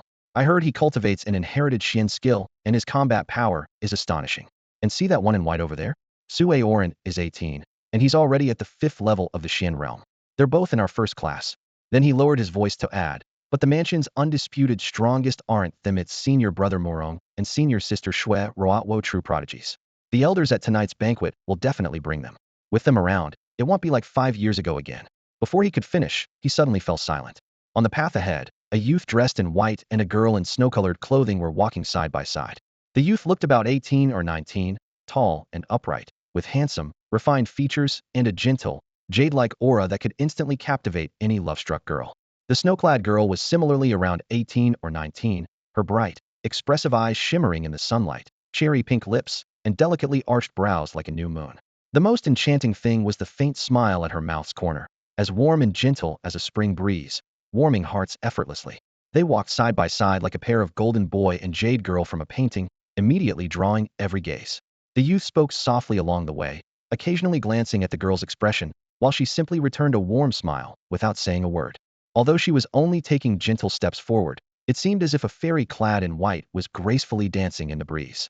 Especially her slender, snow-white neck gave her an ethereal beauty that radiated a noble and elegant aura, as if she were a princess who truly belonged to the royal court, standing tall and majestic. What a beautiful girl, Yunche whispered softly to himself. Compared to Xia Qingwei, her features were slightly less striking, but still 1 in 10,000 stunning enough to topple kingdoms. What made her truly rare was the subtle nobility in her demeanor, something even Xia Qingwei lacked. What moved Yunche most was the calmness in her eyes. Peerless beauty often comes with arrogance, as his wife Xia Qingwei exemplified. But the girl's gaze was gentle, her brows curved like the moon, and the corners of her lips carried a natural, soft smile that instantly softened one's heart. At that moment, Xia Yuanba hurried over to Yunche and called out loudly, "Senior Morong, Senior Shuo, Morong, Shuero? Could they be the two Yuanba mentioned?" Yunche wondered silently. The girl first nodded politely at Xia Yuanba, her voice gentle like the touch of spring water. "Junior brother Xia, do you need to return to your quarters to rest?" That tender voice felt like a warm current flowing from ear to heart, prompting Yunche to glance at her again up close. Her eyes were even clearer, her smile even softer. Then her gaze shifted to Yunche, curious. "And this young man is?" Xia Yuanba quickly answered. He's my brother-in-law. He just joined the academy today, and is in the same class as us." He then pointed to the two standing nearby. "Brother-in-law, these are the ones I mentioned earlier, senior brother Morong Yi and senior sister Lan Shuo, the most outstanding students in our Crescent Moon Academy this year." Yunche stepped forward with a smile and cupped his hands. "Greetings, senior brother, senior sister. I'm Yunche, new to the academy. I look forward to your guidance." Morong Yi only nodded slightly before turning away. The natural pride in his expression mingled with a trace of displeasure at the interruption. But Lan Shuo looked Yunche over with interest, her eyes lighting up. "So you're in the same class? You look so young, but already at the first level of the profound realm. No wonder Elder Sikong snatched you into our class. When the girls in class find out such a handsome junior brother has arrived, they'll be overjoyed. You'd better watch out."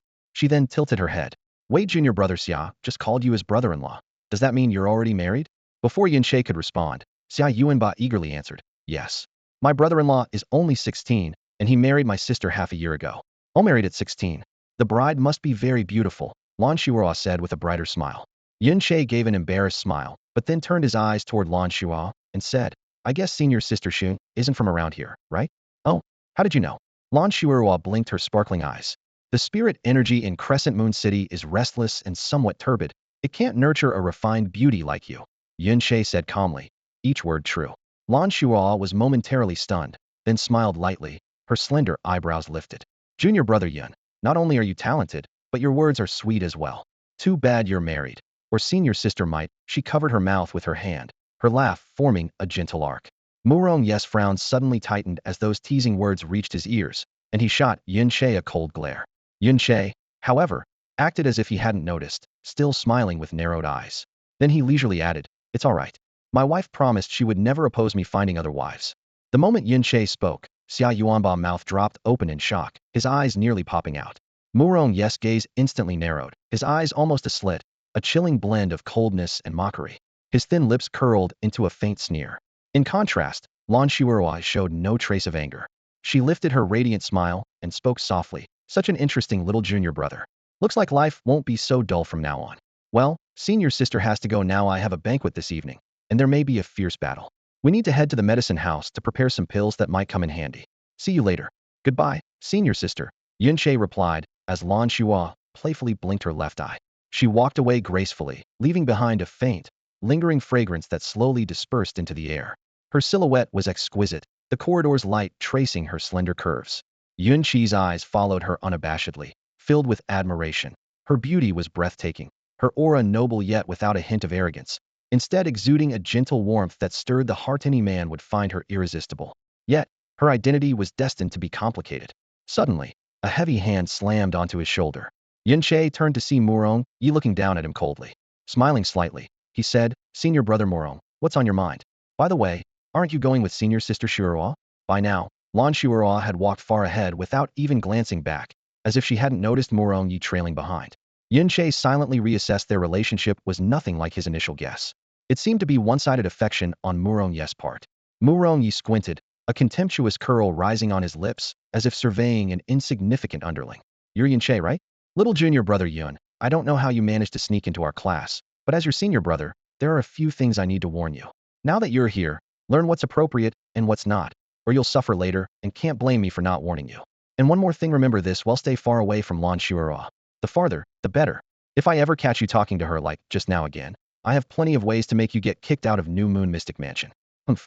After delivering the harsh words, he shot a cold glare at Yun Che and Xia Yuanba, then quickly hurried toward the direction Lan Shuruo had taken. Xia Yuanba's background was clear to him, a merchant's son from a remote small town with, at best, some minor protection from a deputy mansion master. As for Yun Qi's supposed brother-in-law, that figure seemed utterly insignificant, with no backing to speak of, so Murong Yi had no reason to hold back. As Murong Yi's figure faded away, Yun Che glanced sideways and sneered softly. "That guy's eyes are practically on the top of his head. He's always like that." "I'm used to it by now," Xia Yuanba said, clenching his fists, his face flushed with a mixture of anger and helplessness. Usually, he ignored Murong Yi's attitude toward him, but this time it was an obvious threat to Yun Che, making his anger nearly burst out. Still, thinking of Murong Yi's strength and family background, he forced himself to hold back if they really fell out. Xia Yuanba at least had the deputy mansion master to back him up, but Yun Che would find it hard to survive in the Mystic Mansion. "Looks like Murong Yi has quite a powerful background," Yun Che muttered thoughtfully. Seeing that Yun Che did not look angry, Xia Yuanba felt somewhat relieved and whispered, "His father is the city lord of Xinyue City. Not only that, his talent in cultivation is amazing. He's only 19 this year, and already at level 8 of the Xianyan realm. I heard he's about to break through to level 9 soon. No one in the entire Xinyue Xian mansion dares to mess with him." "Son of the city lord? I see." Yun Che chuckled softly, then raised an eyebrow and asked, "He's pursuing Lan Shuruo, isn't he?" "Hmm." Xia Yuanba nodded and lowered his voice further. "Senior sister Shuruo is not only beautiful, but also kind. Many senior brothers like her. However, she and senior brother Murong are recognized as a cool, no one dares to compete with him. So the senior brothers who like sister Shuruo don't even dare to get too close to her." He sounded a bit strange as he said this. "The only one brave enough to talk to sister Shuruo like just now is you, brother-in-law. You'd better be careful of Murong. Yes, very powerful, but narrow-minded." "Obviously so." Yun Che shrugged nonchalantly, then asked, "Yuanba, where is this Lan Shuruo from? Judging by her aura, her family background must be extraordinary. Why is she in Xinyue Xian Mansion?" Xia Yuanba shook his head helplessly. "I don't know.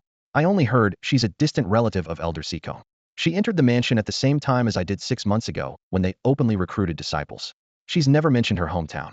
But sister Shuruo is very strong. She's 18 this year, and already level 8 Xianyan, the most talented in this generation of Xinyue Xian Mansion, even stronger than senior brother Murong. Both Murong Yi at 19 and Lan Shuruo at 18 are at level 8 Xianyan, but Lan Shuruo clearly surpasses him in talent. By comparison, Xiao Yulong reached level 3 Xianyan at 20 and is already the top young disciple of the Xiao clan.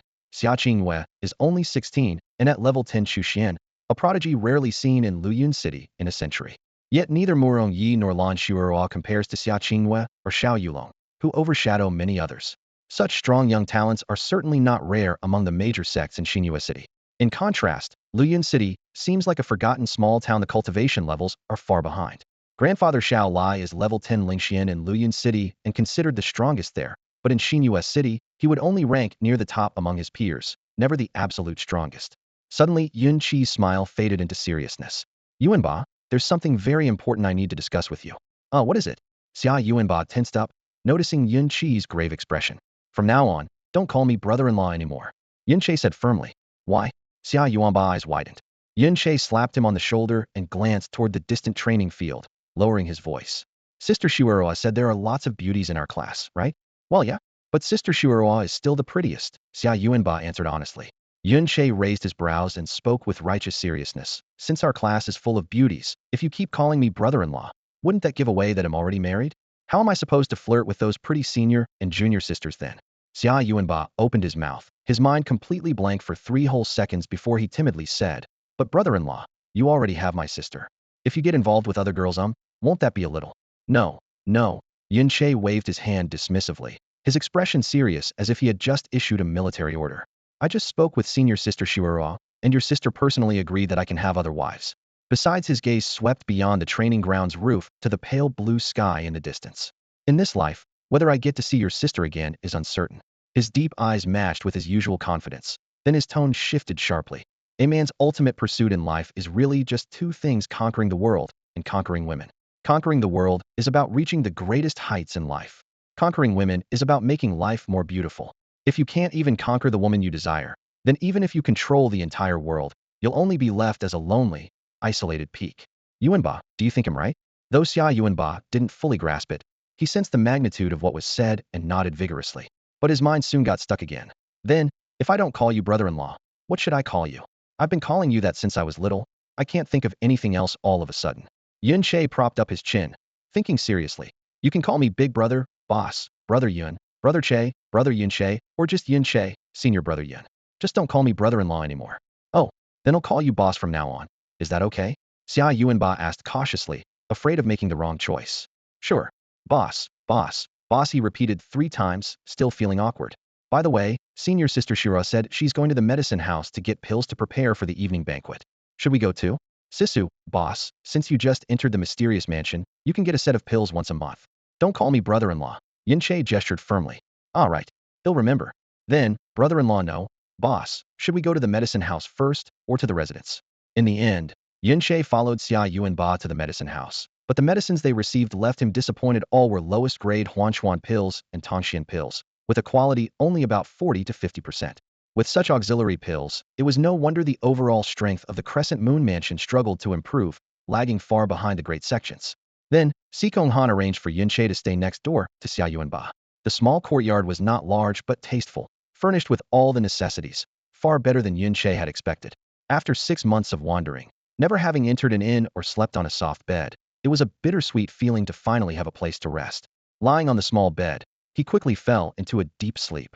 For half a year, he had either camped outdoors or taken refuge in caves, never experiencing the comfort of a soft bed. This sleep was exceptionally restful, lasting from noon until evening when Xia Yuanba knocking woke him. "Brother-in-law, are you awake? The banquet is about to start. Want to go?" Xia Yuanba's voice was hesitant. He sensed something might happen tonight, and worried Yun Che might get challenged and injured purposely. Yun Che opened his eyes, rolled over, got out of bed, and finished the motions in one breath. "Of course we're going. Wait a moment, they'll be right there." At the center of the Crescent Moon Mansion was a lush bamboo forest. Deep within it stood a grand and dignified main hall, the largest and most luxurious building in the mansion, where all major affairs were held. The banquet welcoming the new mansion master was set here. When Yun Che and Xia Yuanba arrived, there was less than 15 minutes before the banquet's official start, but only about a fifth of the guests were seated, most in-house disciples. Clearly, the invited sects were not absent, but were deliberately arriving late, using this as a way to look down on Crescent Moon Mansion due to their pride and status. 1. Don't forget, Saturday night at 1900 hours, YY channel 49554. 2. Charging up for a long time. Shaoqi's ultimate power mode is about to launch. 3. Even the word background has to be censored. This is unbearable. As Yun Che and Xia Yuanba stepped into the main hall, they happened to run into Murongyi. He raised an eyebrow and blocked their way without a shred of courtesy. "What are you two doing here? Do you even know what kind of banquet this is? Get out now." Xia Yuanba furrowed his brow, struggling to contain his anger. "Elder Sikong gave us permission to come." "Elder Sikong? Let you?" Murongyi sneered with pure contempt. "Let you embarrass yourselves? This isn't an ordinary banquet. There will be battles against disciples from other sects soon, and you two aren't even considered small fry. What are you doing here?" "Fine, since Elder Sikong approved, you can stay. Just don't disgrace the Crescent Moon Mystic Mansion. If you do, don't expect me to hold back."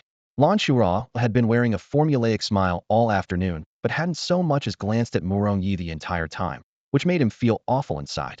Running into Yun Che and Xia Yuanba now was the perfect excuse to vent his frustration. Even good-natured Xia Yuanba's face darkened under the harsh reprimand.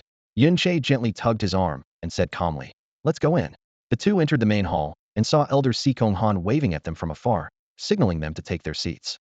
Their places were in the very last row, an inconspicuous spot, but Xia Yuanba, imposing figure, still made him stand out among everyone. Lowering his voice, Sikong Han advised, Yin Che, Yuanba, if there is a fight, observe carefully and learn as much as you can. You both haven't been with the mansion long, so no one should challenge you. Just watch quietly from the back. Understood, Elder Sikong, Xia Yuanba replied and sat up straight. Yun Che nodded in acknowledgement, scanning the hall. About 30 disciples of the Mystic Mansion, each one a rare elite chosen from 3,000. As expected, Lan Shira sat in the center of the front row, her cold aura as dazzling as her strength, a level 8 Mystic Realm cultivator at just 18 years old. In any average sect, she would be a prodigy without equal. Meanwhile, Yun Che and Xia Yuanba arrival caught the attention of nearby disciples. All the invitees were top inner disciples who knew each other well. Xia Yuanba was only level 6 in the initial Mystic Realm, theoretically unqualified, let alone the unfamiliar Yun Che beside him. Huh?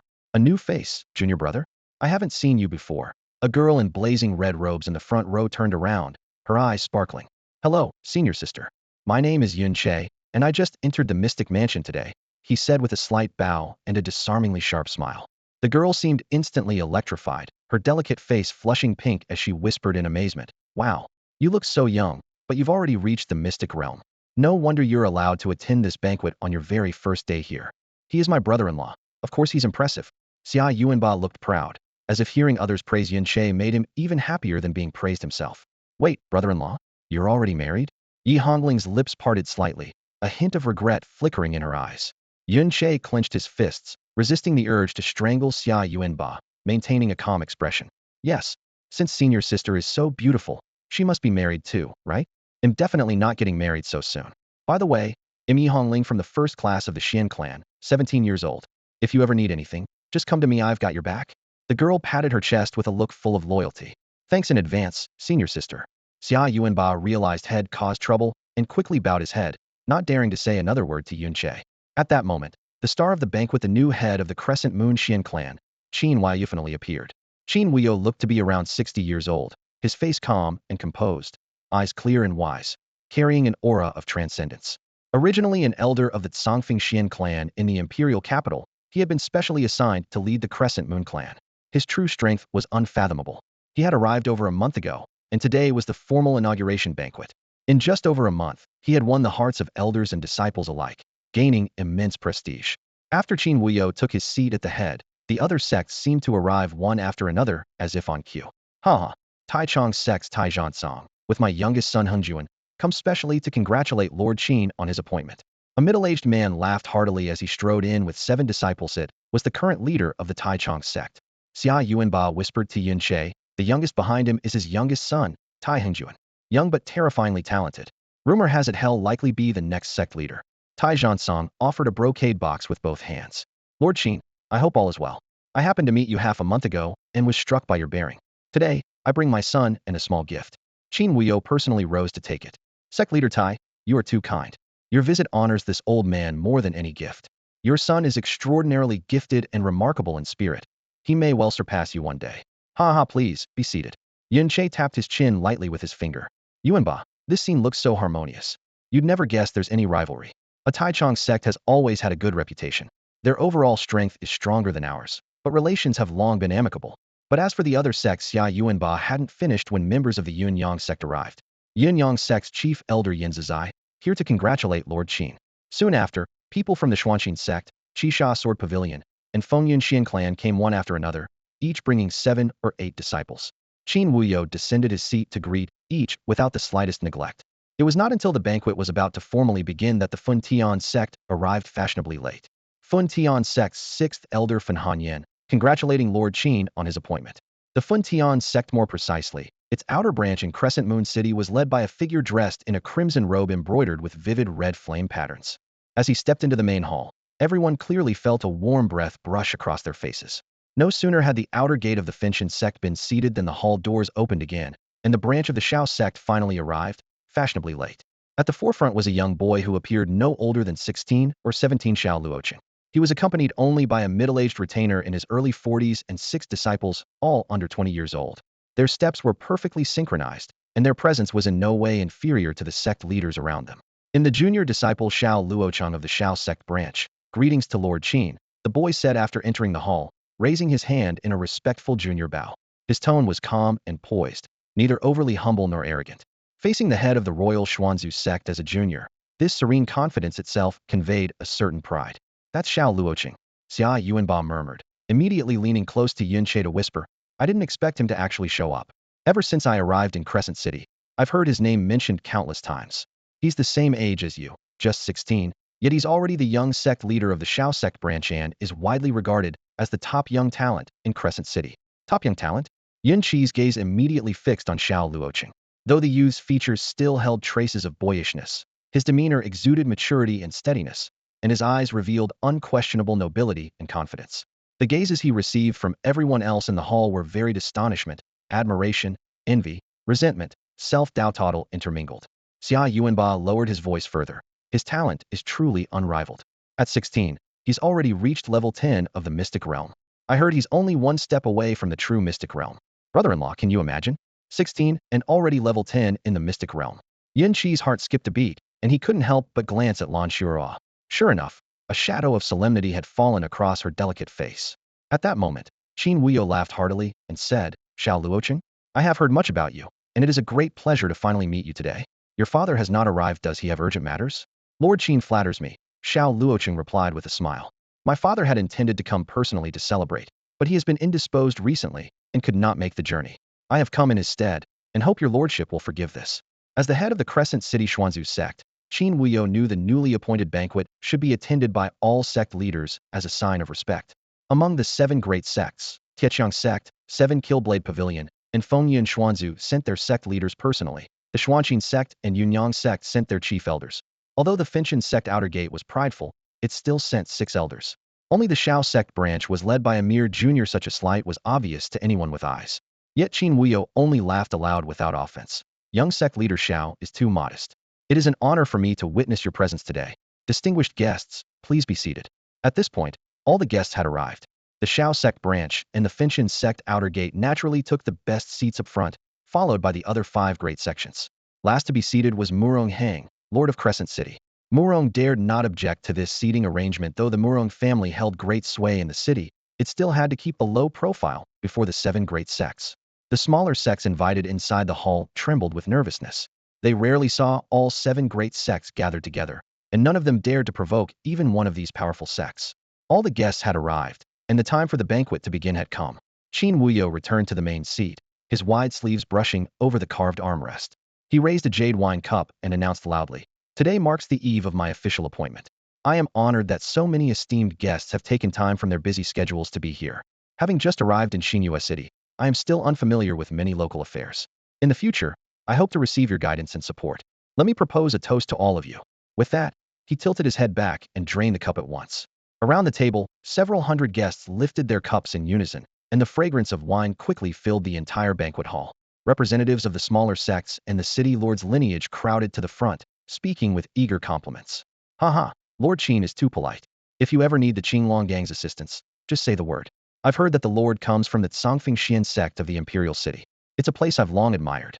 With Lord Qin at the helm, Xinyue Xian sect will surely flourish step by step. Lord Qin's profound spiritual power is unfathomable. I guess he's at least at the 5th level of the Earth profound realm. Truly admirable. The lively chatter rose and fell in waves.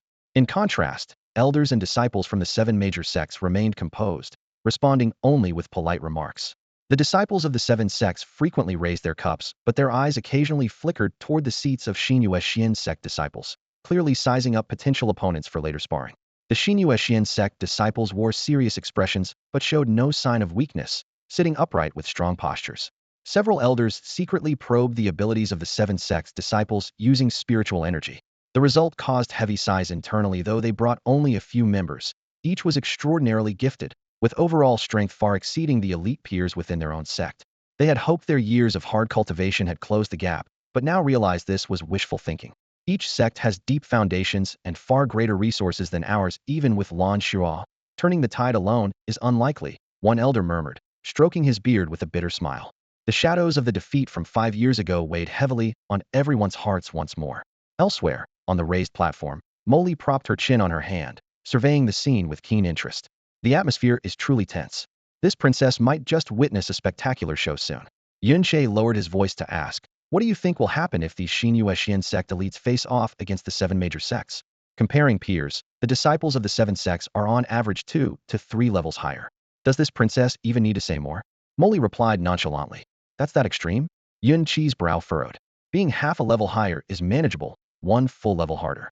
2 to 3 levels means Xinyu Xian sect will likely suffer the same fate as 5 years ago.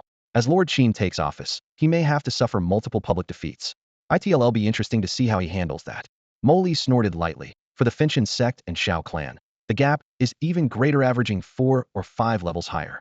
Yunshe took a deep breath, then asked oddly, I'm curious, how many levels above them are you? To compare them with this princess? Are you insulting me? Molly's tone turned chilly. Ahem, no such intention, just a casual question, Yunshe said with an awkward smile, holding up his hands. A superpowered teenage prodigy who could defeat Wang Xuanzalong in an instant at age 13. What genius sect? What top prodigy of the Crescent Moon's younger generation? Compared to her, they're not even worth a second glance. Yunshe sat quietly in the lower seat, nodding to himself. He also felt that comparing Mo Li to these so-called prodigies was nothing short of insulting her. Qin Huai's masterful control of the situation was fully on display. Several rounds of wine had been drunk, and the grand hall was brightly lit, filled with laughter and the clinking of cups. Everyone spoke boldly and joyously, the noise almost threatening to blow the roof off. Yunshe abstained from drinking, but he still polished off the delicious food entirely. On the other side, the disciples of the Crescent Moon Xian Mansion and the 7 great sects had been staring at each other for a long time, sparks almost flying.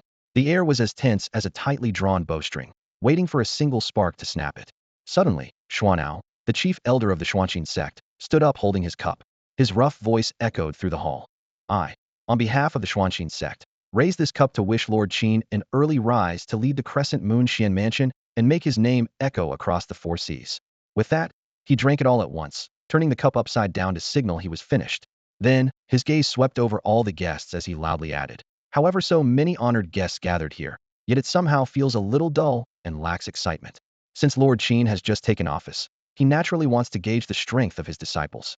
I propose a friendly contest between the young disciples of both sides to liven up the atmosphere, build rapport, and assess their abilities. 3 birds with 1 stone, wouldn't you agree? Great. Wonderful, came the chorus of agreement. The elders of the 7 great sects voiced enthusiastic support, and their disciples all stood up at once, rubbing their hands and eager to compete. The elders of the Crescent Moon Xian Mansion all sighed inwardly. Every 5 years when the mansion had changed, the 7 great sects would come with a show of force. This rule was unavoidable. Qin Wuyo couldn't refuse, but he remained calm. He placed down his cup and smiled as he stood. Elder Xian's proposal is excellent. How exactly should the contest be carried out? Xuanao laughed heartily. The younger generation is still just getting started. Our sect follows the principle of 1 age level equals 1 heavenly step. It's fairest for peers of the same age to compete. Of course, if someone younger challenges an older opponent and wins, it's even more glorious. Ha ha ha. His words and boisterous laughter clearly hinted, even our younger disciples can easily surpass your elders. Since I made the suggestion, let the Xuanqin sect go first. Xianyu, step forward. Yes, elder. The named youth, Xianyu, was agile and wearing a sturdy outfit, appearing about 16 or 17 years old, the youngest disciple from Xuanqin sect present. He took a deep breath, leapt to the center of the hall without a sound, stood with his hands behind his back, and looked challengingly at the Crescent Moon Xian Mansion's disciples. I am Xianyu, an unworthy disciple of the Xuanqin sect, age 16. Which disciple from your mansion will come forward to instruct me? The boy's voice was clear but sharp with challenge. The elders of the Crescent Moon Xian Mansion exchanged glances, feeling their hearts sink again. Xianyu was indeed only 16, but he had already reached the 2nd level of the profound realm. These elders knew their own matters well within the Crescent Moon Mystic Mansion. Even the most gifted 16-year-olds had only just reached the 1st level of the mystic realm. All the disciples from the 7 major sects present cultivated their clan's unique mystic techniques, giving them a clear advantage when matched against opponents of the same rank. Moreover, most were a full level above the mansion's disciples. What was hardest to accept was the figure standing in the arena, Xianyu. Though only an average among the 7 sects disciples, not a standout, his presence alone unsettled everyone from the Crescent Moon Mansion. Xianyu stood with his hands behind his back. Half an incense stick's time passed, yet no one from the Crescent Moon Mansion stepped up to challenge him. The smile on his lips slowly twisted into a mocking sneer. The elders and disciples watching from the 7 sects all wore contemptuous expressions. If silence continued, the Crescent Moon Mansion would lose face without even a fight. With a cold expression, Sikong Han gestured toward the disciples' seating area. Li Hao, you're up. Yes. Li Hao, named to fight, sprang forward with his robe billowing. He landed and cupped his hands, his voice clear and strong. Li Hao of Class 1, Crescent Moon Mystic Mansion, at your service. Heh. No need to say moral, teach you a lesson. Xian Yu chuckled darkly, his tone dripping with mockery. For a long time, the 7 great sects had loomed over the Crescent Moon Mansion, keeping its disciples down. Conversely, disciples from those sects held an inherent superiority over the mansion's students. A single disdainful glance from Xian Yu ignited a fierce anger within Li Hao. Humph. Li Hao growled, pouring his mystic energy into his right arm. Muscles tensed as he launched a fist, cut through the air with a harsh whistle, and aimed straight for Xian Yu's face. Heh, that's all you've got? Xian Yu sneered inwardly, raising his right palm as faint purple light burst from his palm. Purple Sun technique of the Mystic Heart sect. An elder from the Crescent Moon Mansion blurted from the sidelines. The gap between the Crescent Moon Mansion and the 7 major sects was not just in mystical power level, but in the depth of cultivation techniques. These venerable sects have been passing down self-contained systems across centuries or even millennia. Their secret mystic arts were considered precious, never shared outside. If the Crescent Moon Mansion wanted to teach techniques to disciples, it had to create its own. Even their mystic skills were elementary basic moves, far weaker than those of the 7 sections. A rolling surge of boiling purple energy climbed Xian Yu's arm. He clenched his palm into a fist and met Li Hao's punch Hedenboth, throwing the simplest type of punch, wielding no advanced mystic skill. Boom. The fists collided, purple light exploding in all directions. A crisp cracking sound rang out. Li Hao's knuckles dislocated. His face twisted in pain as he staggered backward, his upper body arching from the impact. A cold smile appeared on Xian Yu's lips. Suddenly, his left fist shot forward, enveloped in purple light as well, striking Li Hao's abdomen this time, unleashing a powerful Mystic Heart sect technique. Purple Cloud Palm. Bang! The fist struck deep into Li Hao's stomach, purple light rippling outward like waves. His face drained of color instantly. With a muffled groan, he flew backwards several yards, tumbling midair multiple times before crashing heavily onto the ground. His chest and abdomen churned with pain and blood surged violently, a bitter taste flooding his throat. He spat blood and clutched his abdomen in spasms, unable to get back up. Li Hao, brotherly. 2 disciples from the Crescent Moon Mansion rushed out, quickly supporting the badly beaten Li Hao as they hurried him away. The disciples of Xian Yu's Xian Mansion all felt a chill run through their hearts. Li Hao and Xian Yu were close in age, and their cosmic energy levels differed by only 1 rank. Everyone had assumed that even if Li Hao lost, he could at least hold out for a dozen rounds. Yet unexpectedly, after only 2 exchanges, Li Hao was blasted off the stage, utterly defeated without a trace of resistance. The rumors that 5 years ago, disciples from the 7 sects had caused their senior brothers and sisters to suffer 10 consecutive defeats echoed painfully in their minds, sharper than any gossip. As the first bout ended, a heavy silence fell over the crowd beneath the arena. Thank you for the match. Xian Yu cupped his hands toward Li Hao calmly, clearly having exerted little effort. He didn't step down but stood with his hands behind his back in the center of the stage, eyes sweeping across the Xian Yu Xian Mansion disciples. His tone was soft, yet laced with provocation. Is there anyone else from Xian Yu Xian Mansion willing to challenge me? TCH, this kid's just addicted to showing off, isn't he? A disciple from 7 Kill Sword Pavilion sneered dismissively. Sigh, thrashing these rookies is no fun at all. Might as well amuse ourselves, another grumbled in agreement. Defeating Li Hao in just 2 rounds with ruthless force had thoroughly intimidated every 16-year-old disciple from Xian Yu Xian Mansion. Li Hao was already considered the strongest of that age group. Anyone else stepping onto the stage would only bring shame upon themselves. And if the 17 or 18-year-olds took the stage instead, winning would bring no honor, while losing would be utterly disgraceful. Everyone's minds raced, but no one dared to move. Seeing this, Xian Yu raised his brow slightly, a wider smile playing on his lips. What's wrong? Are all the friends from Xian Yu Xian Mansion scaredy cats? Before anyone could reply, he mockingly tapped his own face. Look at me, getting worse at speaking every day. This is a grand celestial mansion established by royalty. How could its disciples be scaredy cats? It's probably just that they don't consider it worthy to spar with little me. He paused, then continued with a voice both teasing and challenging. How about this? I boldly call out a challenger. If I win, it's just a lucky break. If I lose, he'll leave the stage immediately and never embarrass you all again. How does that sound? No sooner had he spoken than loud laughter erupted from the 7 sects side. Before the disciples of Xian Yu Xian Mansion could respond, Xian Yu raised his hand and pointed. That tall senior brother, judging by your presence, you must possess mighty divine strength. Please do honor me with your guidance. The person he pointed to was none other than Xia Yuanba. The strongest 16-year-old, Li Hao, was easily defeated by someone his own age. Xia Yuanba clenched his teeth in the audience, his chest rising and falling sharply with frustration. He hated that his spiritual power was so weak couldn't even restore Li Hao's or the Crescent Moon mystical mansion's honor, let alone qualify to challenge Xuanyu himself. Unexpectedly, Xuanyu flicked his finger, and the sharp point aimed straight at Xia Yuanba. The moment the fingertip stopped just in front of his face, Xia Yuanba's eyes widened in shock, and he froze on the spot. What was even more absurd was that Xuanyu then called out, "Big brother Jintu." All eyes in the hall instantly turned to Xia Yuanba. The elders of the Crescent Moon mystical mansion frowned deeply, and the disciples exchanged looks. No one had expected Xuanyu's chosen opponent would be none other than Xia Yuanba, who was clearly just there for fun. Standing nearly 2 meters and 30 centimeters tall, this teenager looked like a robust young man of 18 or 19, making it hard for onlookers to believe he was only 15. Sikong Han stepped forward with a steady voice. "This is our mansion's disciple Xia Yuanba. You're not allowed to call him big brother. Though his physique is impressive, he just turned 15 and is the youngest in our mansion. 15 years old." Several people from the Seven Mysterious sect nearly sprayed their tea across the table in surprise. Xuanyu's eyes also widened sharply.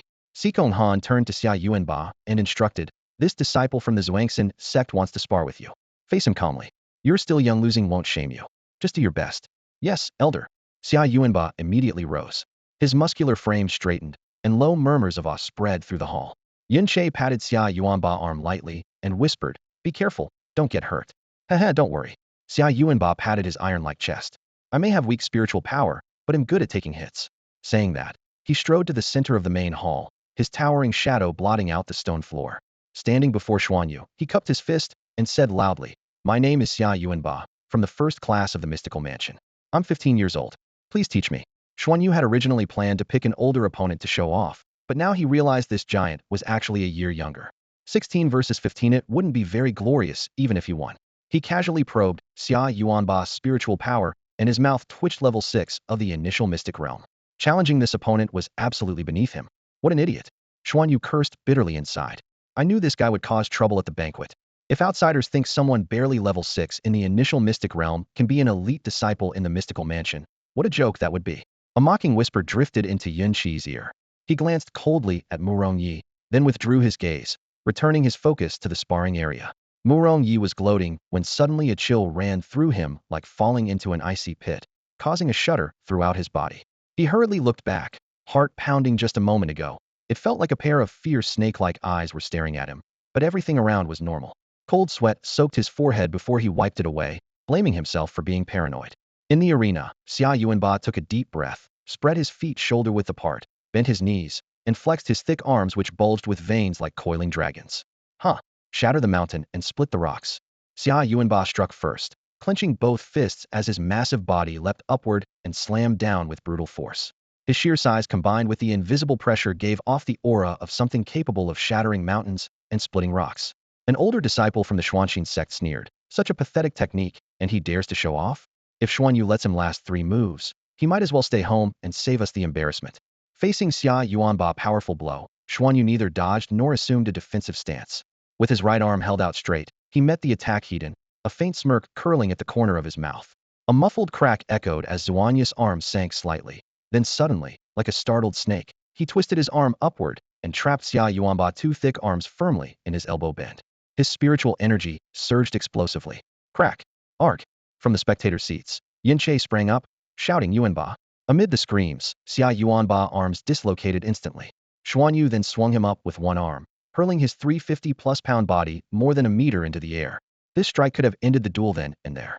Xuanyu's profound foundation and superior inner energy and technique far outclassed Xia Yuanba, who was only at 6th level of the initial Xian realm. Winning in 2 moves was no surprise. But just as Xia Yuanba was about to land, Xuanyu's expression darkened sharply and a purple glow flashed on his right fist. Yin Qi's eyes contracted as he shouted, "Stop!" Did Xuanyu heed him? Of course not. Purple cloud palm. He unleashed mercilessly. Crack! At least 3 ribs broke with a clear, sharp sound. Yuanba. Yin Che disregarded all protocol and dashed forward to catch the fallen Xia Yuanba. His face was deathly pale, blood streaming from the corner of his mouth. The agonized distortion on his face barely resembled his true appearance. Despite his powerful physique, Xia Yuanba's defensive inner energy was thin. He couldn't withstand Xuanyu's ruthless strike.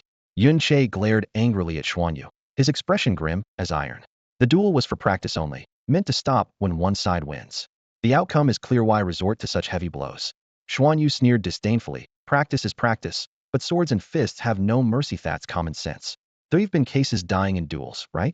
If your new moon Xian sect disciples can't hold up and just break bones and cough blood, whose fault is that? Xuanqin sect disciples resonated with laughter and cheers. Well said. When we duel, broken legs and feet are the norm. That's real training. No wonder new moon Xian sect can't improve if they can't even handle minor injuries. Honestly, it looks like Xuan Yu held back. If he had gone full power, this kid would be dead with only 6th level initial Xian aura. From the direction of the 7 sects came a string of sharp, irritated voices. The elders of the Crescent Moon Xian mansion all shook their heads with regret, completely helpless. Yun Che laughed bitterly with fury, then helped the chest cavity, blood-oozing Summer Yuanba to his feet, and hurriedly brought him to the side of Lan Shuo nearby. Senior Sister Shuero, could you please take care of Yuanba for me? Of course. Lan Shuero barely hesitated. She bent down and pulled out a redand white pill exuding a strong medicinal fragrance, forcing it into Summer Yuanba's mouth. When she looked up, she only caught sight of Yin Chi's back. The young man was already striding straight toward Xian Yu, who stood in the center of the arena. Well said, blades blind, fists uncontrolled. Yin Che stood before Xian Yu, his expression shifting from anger to calm, his eyes locking onto the man who had seriously injured Summer Yuanba. His voice was low and cold. Remember what you just said. From now on, I'm your opponent.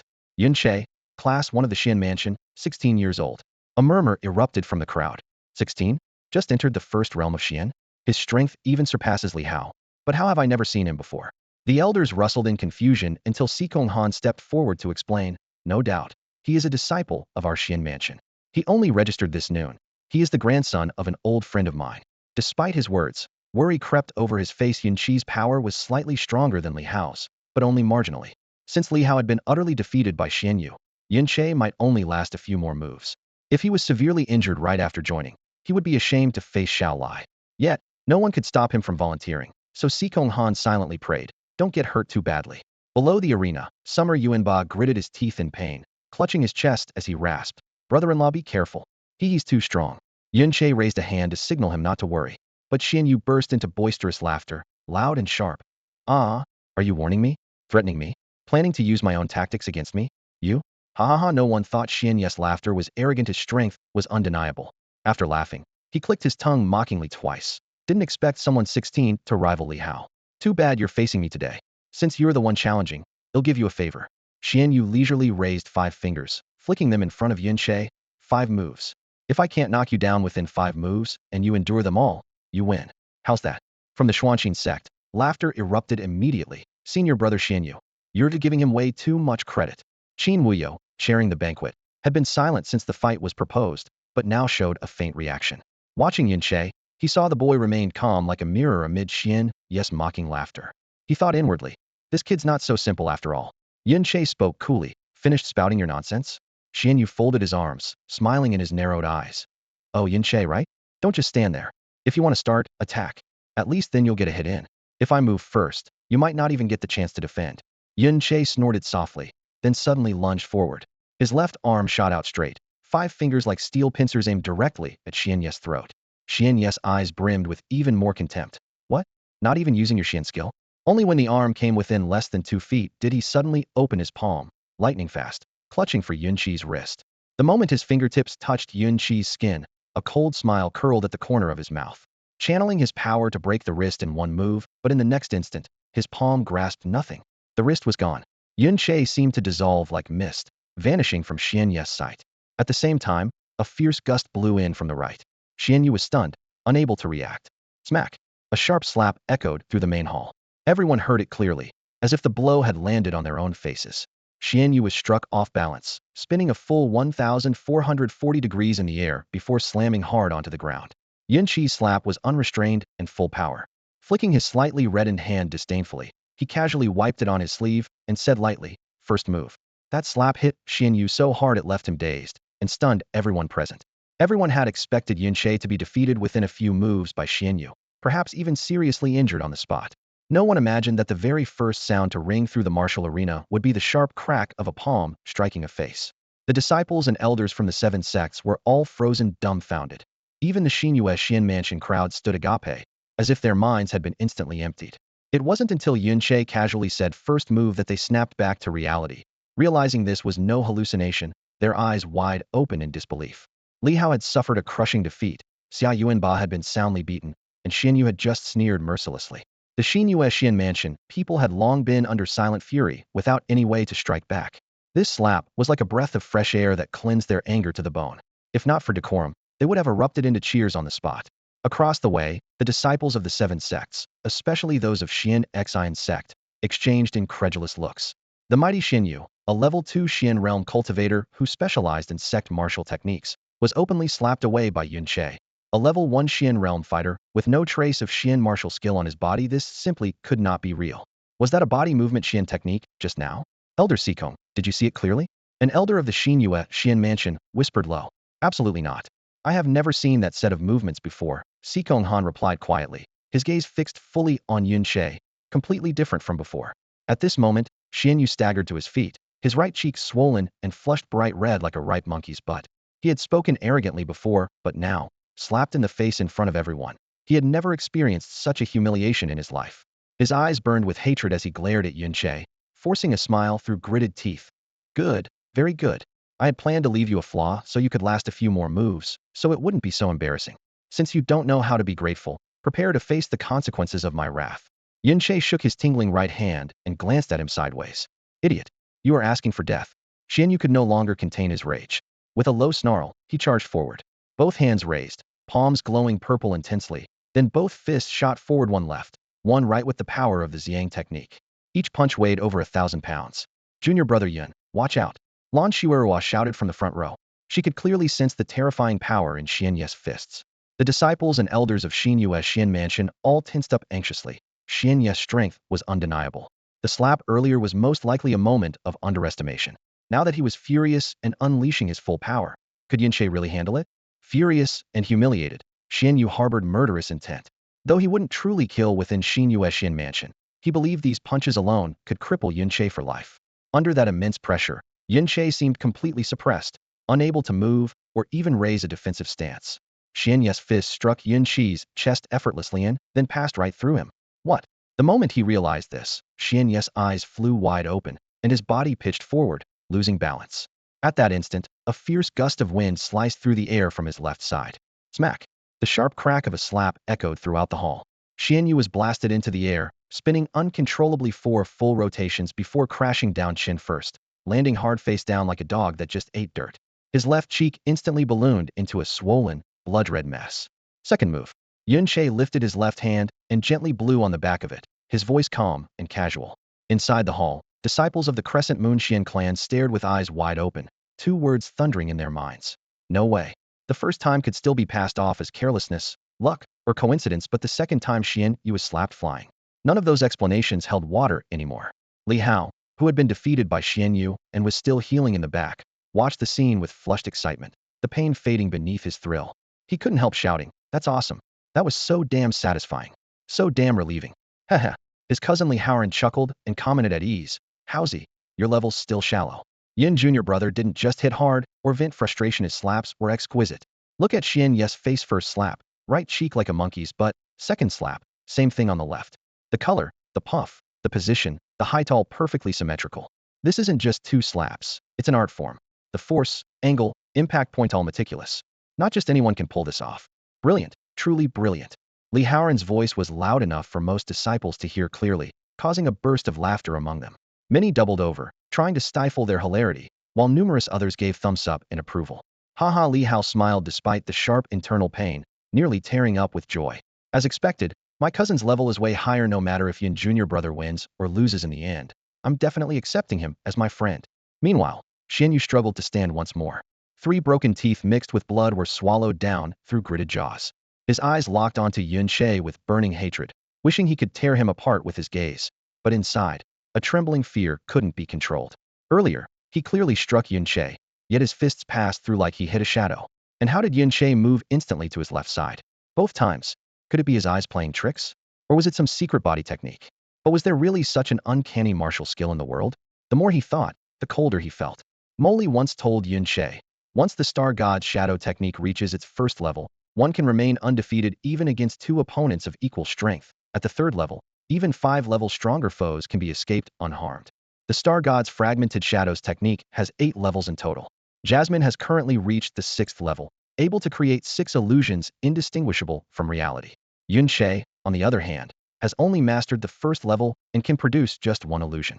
Though it's only the first level, it originated from Jasmine herself, so this form of movement far surpasses ordinary mystical arts. Not only is it hard for Xianyu, who has just entered the profound realm, to track Yin Qi's figure, even the mansion's elders and lords at spiritual profound or earth profound level struggle to catch his movements. Their inner shock far exceeds that felt by the younger disciples. How do teeth taste? Yun Che squinted and mocked coldly without hesitation. Xianyu wiped blood from the corner of his mouth and sneered. Heh, Yun Che, you're the first to push me this far. So you're going to die horribly, really horribly. Before he could finish his threat, Yun Qi's figure flickered and lunged straight at Xianyu. Xianyu's eyes darkened as he slashed both arms in a half-arc. The purple glow of his Ziyang skill exploded, sealing off the front, left, and right in purple light. No matter where Yun Che dodged, he was confident one move would crush him beyond recovery. But Yun Qi's figure dispersed upon touching the purple energy before him. Xianyu's face turned grim as his focus snapped to both sides, yet the next moment, a gust of wind fell from above. Bang! Yun Che used fragmented shadows to leap overhead and kicked Xianyu's right eye, sending him flipping backward. His chin smashed into the ground, a bloody tooth flying out.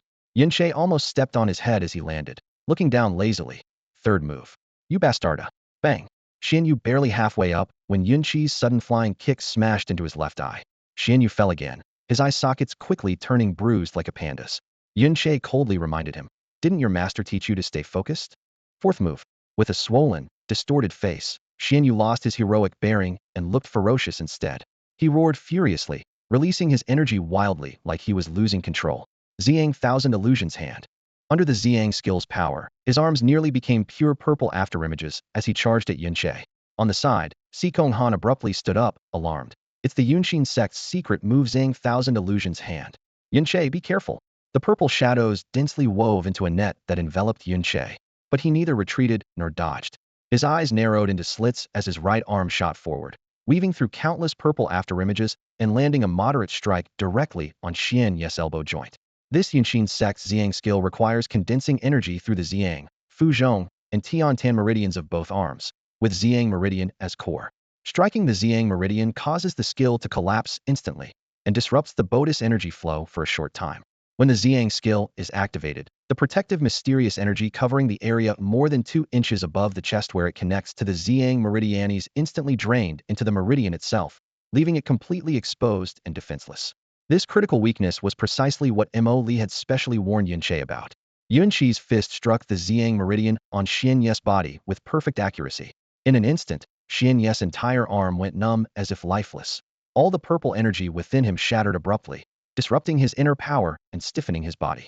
Seizing this brief moment, barely perceptible, Yun Che surged forward again, smashing his elbow forcefully into the upper part of Xianyu's chest. Crack! A clear, bone-shattering sound exploded. Xianyu's sternum fractured and dislocated on impact.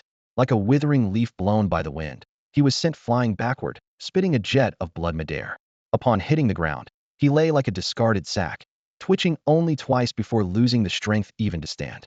Move 5. Yun Che looked at the fallen Xianyu, clicking his tongue and shaking his head. Brother Xianyu of the Xuanqin sect is truly reliable.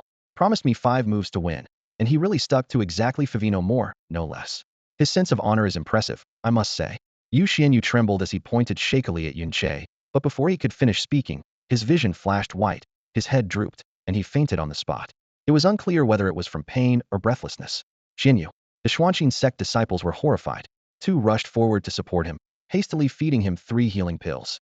One of them looked up fiercely at Yun Che, his voice burning with anger. We're peers sparring, yet you struck so ruthlessly. If anything happens to Xianyu, the Xuanqin sect will never let you off. I don't understand those words at all. Yun Che sneered. Sparring is sparring, but blades and fists don't show mercy. Getting hurt is normal. How was I supposed to know your Xuanqin disciples are so fragile? 5 moves, and he's already broken and bleeding. Instead of blaming yourselves for being weak, you come to blame me? He repeated the same mocking words Xianyu had once used when severely injuring Li Hao and Xia Yuanba, delivered not just as verbal retaliation, but like a loud slap, leaving the Xuanqin sect disciples with faces turning red and pale in alternation. 2. Missing person notice. Yu Zhongxue, you're the only one who hasn't reported your measurements yet. Please add Judge Shaoqi on QQ 876138691 and submit your measurements. Customized t-shirts for the Xing clan.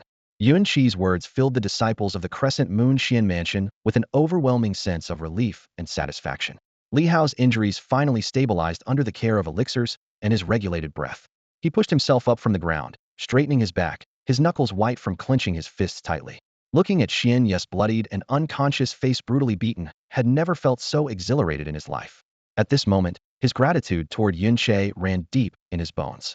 If Yun Che hadn't intervened out of nowhere, he doubted he would have ever gotten justice from Xian Yu, let alone reverse the outcome several times over.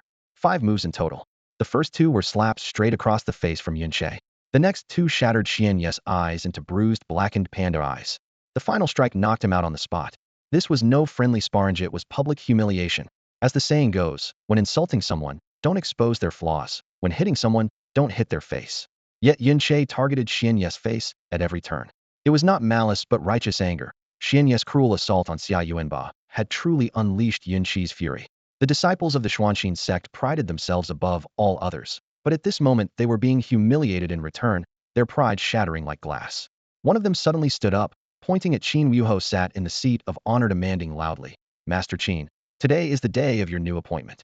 Our Xuanxin sect came with sincerity to congratulate you." The sparring between disciples was meant to entertain, but your disciple spoke viciously and humiliated us at every turn. Is this how Crescent Moon Xian Mansion treats its guests? Before Qin Wuyo could answer, Yin Che threw his head back and laughed heartily. I wonder what kind of nerve it takes to say something like that. Xian Yu injured 2 of our Crescent Moon Xian Mansion disciples. Anyone who isn't blind can see it was purely malicious harm. The entire time, you mocked and sneered without a single person stopping him. Instead, you egged him on. Your so-called sincerity isn't worth a damn. Qin Wuyo had intended to stand, but after hearing Yun Chi's words, he sat back down, smiling serenely and calm as a mountain, yet secretly impressed. This kid. The Xuanxin sect disciple publicly scolded and called out by a young Crescent Moon disciple was so furious his face twitched, but he couldn't find a word to respond. Yun Che pressed forward, his voice cold as a blade. Right now, I've only injured one of your disciples, and you jump up to question Master Qin. Where were you when Xian Yu hurt my disciples? Were you all blind? Or is this just typical behavior from the Xuanxin sect? Each remark was sharper than the last, cutting to the heart. Crescent Moon Xian Mansion's disciples had always been looked down on by the 7 great sects, suffering constant oppression and ridicule, forced to endure silently. Not even the elders had dared to rebuke the 7 great sects like this. But Yun Che, a mere 16-year-old newcomer, openly insulted the chief elder of the Xuanxin sect until their faces turned ashen and their whole bodies trembled. Awesome. This feels damn good, many Crescent Moon disciples shouted wildly in their hearts. Imagining the Xuanxin sect's collective expression like they had just eaten something horrible, the Crescent Moon disciples felt as if their bodies were light as air, ready to soar into the sky at any moment. The New Moon Mystical Mansion naturally believed themselves completely justified in this matter. It was plain for all to see that Xian Yu had maliciously harmed someone. Yet even so, if anyone other than Yun Che had spoken up, no one would have dared to so openly scold and ridicule the Xuanxin sect. But he did. Each question he fired rung out like thunder. Shaking everyone's hearts, he spoke the words everyone wanted to shout, but dared not. Insulted the person everyone wished they could berate, but wouldn't. Heh, a young calf isn't afraid of the tiger. A middle-aged man seated with Xiao Luo City's faction whispered lowly from the Xiao sect's outsider seats, his eyes shining fiercely. Good spirit, decent talent. It's rare for the New Moon Mystical Mansion to produce a disciple like this. At the table, Xiao Luo Chung raised his cup and savored the wine, squinting as he watched the ripples swirl delicately, as if the hall's uproar was utterly irrelevant to him. But unfortunately, he's still too arrogant and too foolish. He curved his lips faintly, daring to offend the Xuanxin sect at this moment. Does he really think the New Moon Mansion can protect him? On the New Moon Mansion's side, the elders' expressions shifted repeatedly. Yun Chi's victory over Xian Yu was indeed gratifying, and his reckless words had greatly lifted the spirits of the mansion's disciples. Yet it also placed the Xuanxin sect in a very awkward position.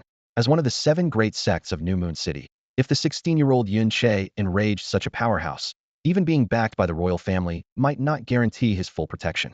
The glares from the Xuanxin sect grew darker, a creeping chill spreading steadily through the hall. However, Yun Che seemed utterly unfazed. He stepped forward, eyes sweeping the crowd with clear pride, and spoke loudly and boldly. Our New Moon Mystical Mansion was founded by the royal family.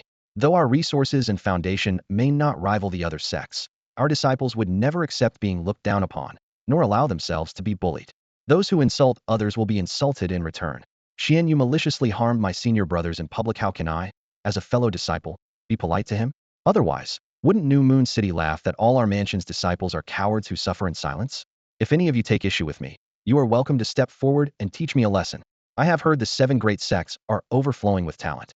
As a mere ordinary disciple of the mystical mansion, I want to know how many people will you need before I can leave here. As his words fell, the entire hall felt as if struck by a hammer, erupting into chaos. His earlier passionate speech had been rash, but the last sentence was arrogance personified as an ordinary mystical mansion disciple. He openly challenged and scorned the 7 great sects. A complete fool. Morong Yi snorted coldly. Though Brother Yun has made a splash, he's way too arrogant, too reckless. Many New Moon Mansion disciples sighed quietly. Especially those who had stayed long in New Moon City, they knew full well the strength behind the 7 great sections. Yun Che was only at the first level of the mystic realm. Any talented peer from those sects could easily crush him. His words not only deepened his enemies, but seemed like he was setting himself up for disgrace. This Sikong Han's face was full of anxiety. He moved as if to stand and stop him, but no words came out. Looks like calling him foolish was giving him too much credit. He's just an idiot. Xiao Luo Chung set down his cup, sneering with disdain. Reaching the first level of the entrance to Profundity Realm at just 16 was indeed an impressive talent, even among the 7 great sects, placing him well above average. Yet, just because of that, he dared to act so arrogantly as if he were a clown performing on stage in their eyes. At the same age, Xiao Luoqing was known as the top young prodigy of New Moon City, having already reached the 10th level of the entrance to Profundity Realm, nearly a full realm above Yun Che. From this lofty height, hearing Yun Chi's words, he regarded the arrogant clown with the contempt a powerful person shows to a joke. Ha! This is hilarious. A burst of mocking laughter erupted from the crowd. A useless newbie at level 1 of entrance to Profundity Realm, who won by a fluke using speed techniques against Xuanyu of the Profound Heart sect, and dares to be so cocky. Let me teach you a lesson. Before the ridicule died down, a figure leapt upward lightly from the viewing area and landed in front of Yun Che. The setting sun cast fiery light on his face, which wore a provocative sneer outlining sharp features. Someone from the New Moon Profound residence immediately called out his name. It's Yin Ming of the Cloud Sun sect. I heard he ranks top 5 among the young generation of Cloud Sun sect. Only 16 years old, already at level 3 of entrance to Profundity Realm, and his Burning Sun technique is almost perfected. Yin Ming raised his palm, and a half-foot tall scarlet flame flared up with a pop, sending waves of heat forward. He declared proudly, Yin Ming of Cloud Sun sect, 16 years and 7 months. Remember this name, because I'm about to teach you what it means to be properly taught. Yun Che met the fire's glare, brow arching coldly. Is that so? I think the one who will really learn your lesson will be you. Inside, he snorted softly. Playing with fire in front of me? Looking for death. Seeing Yun Che so composed, Yin Ming's sneer deepened. Looks like all you've got left is empty talk. Use your speed techniques, well only those will buy you some time. Come on, run from my flames, and give everyone a show of your pathetic retreat. Ha ha ha, Cloud Sun chains. He threw out his arms in a wide arc boom. A roaring heat wave burst forth, and 2 fire chi chains, thick as arms, exploded from his palms like fierce fiery dragons, leaping several meters toward Yun Che. Cloud Sun chains. The signature technique of Cloud Sun sect. To wield this at just level 3 of entrance to Profundity Realm is unbelievable. An elder from New Moon Profound Residence's second class gasped. Chains like these are hard to withstand even at level 6. Yun Che? I hope his speed is enough to keep his vitals safe, another elder sighed. Nearby, an 18-year-old disciple from Cloud Sun sect sneered. Using Cloud Sun chains against a level 1 kid? That's using a sledgehammer to crack a nut. The 2 fire chains twisted and roared like red dragons, the heat warping the air. Yun Che tapped lightly on the tips of his toes and instantly shifted 3 body lengths to the side. Yet the chains seemed to grow eyes, abruptly bending back with even greater speed to entangle him. With no retreat possible, and under all eyes, Yun Che astonishingly reached out his right hand to grab the fire chains directly. Oh man, is he crazy enough to grab those with bare hands? He must be terrified, panicking without a plan. Yin Ming chuckled bitterly inside. Daring to grab my Cloud Sun chains barehanded? It'll burn your meridians to ashes, don't blame me. Exclamations rose and fell all around, but time seemed to stretch as Yun Chi's hand firmly grasped the 2 fiery chains. No crackling burn, no rising black smoke, no flames crawling up his arm. The moment he touched them, the dazzling fire chains snapped like noodles cut in half, snapped cleanly in Yun Chi's hand. Voila! Everyone was shocked as they watched the terrifying Yunyang chain shatter so easily in Yun Chi's hand. Yin Ming's eyes widened like saucers, and he even forgot to breathe. How could this be possible? An elder from the Crescent Moon Xian Mansion gasped. This was one of Yunyang sect's ultimate techniques. The fiery chain, forged from profound energy, burned hotter than true flames, and had powerful devouring property as it should have scorched flesh on contact. How could Yun Che break it offhandedly with just a touch? Chaos erupted on the Yunyang sect's viewing platform as well. Chief Elder Yin Zizai abruptly stood up, doubting his own eyes. Nearby disciples hurriedly whispered reassurances. Elder, don't panic. Junior brother, Yin Ming has only reached the third level of the profound realm. Controlling the Yunyang chain is still a struggle for him, so it's no surprise it broke under insufficient energy. Humph, weak cultivation and still pretending to be skilled, what a joke. Yin Zizai snorted coldly, but deep down he couldn't accept that someone barely at the first level of the profound realm could break the Yunyang chain barehanded and walk away unscathed. On stage, Yin Che clapped smoothly and laughed. Brother Yin Ming, what a great circus trick. Such talent wasted if you don't perform on the streets. A chill ran through Yin Ming's heart. Others might not notice, but he knew the chain just now was charged with enough energy to scorch Yun Chi's palm, and yet it shattered piece by piece. His face darkened as he growled, "Don't get cocky. That was just a casual test. Now let me show you the real Yunyang chain of our sect." Though his words were fierce, the earlier failure had taken his confidence. He didn't dare use both hands this time, only swinging his right palm as his profound energy surged. A thicker, fiery chain shot forward like a leaping fire snake, aggressively lunging at Yin Che. Yin Che didn't even move this time. The chain instantly wrapped around him, and Yin Ming's eyes lit up with elation as he readied to detonate his energy. But with a light tug, Yin Che caused the chain to crumble like rotten hemp into several segments, and the flames fizzled out with a soft pop. Yin Chi's expression darkened. Brushing ash from his sleeve, he snapped, "You call this sparring? Just juggling tricks? You're wasting everyone's time. Get off the stage already." Before Yin Ming could respond, Yin Che shifted instantly like a star god's afterimage, appearing beside his right side. Gathering energy, he launched a punch directly at Yin Ming's forehead. The broken chain had shaken Yin Ming's composure, causing him to react a fraction too slowly.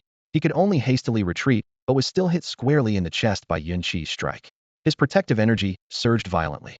Although Yun Che was 2 levels below him, this blow still left him gasping with a churning chest and blood upheaval. Humiliated and furious, Yin Ming roared, blazing fist.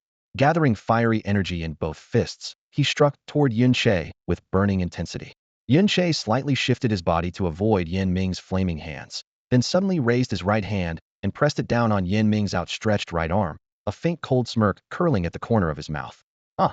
A harrowing, blood-curdling scream exploded through the hall. Yin Ming, who had just confidently thrown the burning punch, suddenly felt his knees go weak and collapsed to the ground.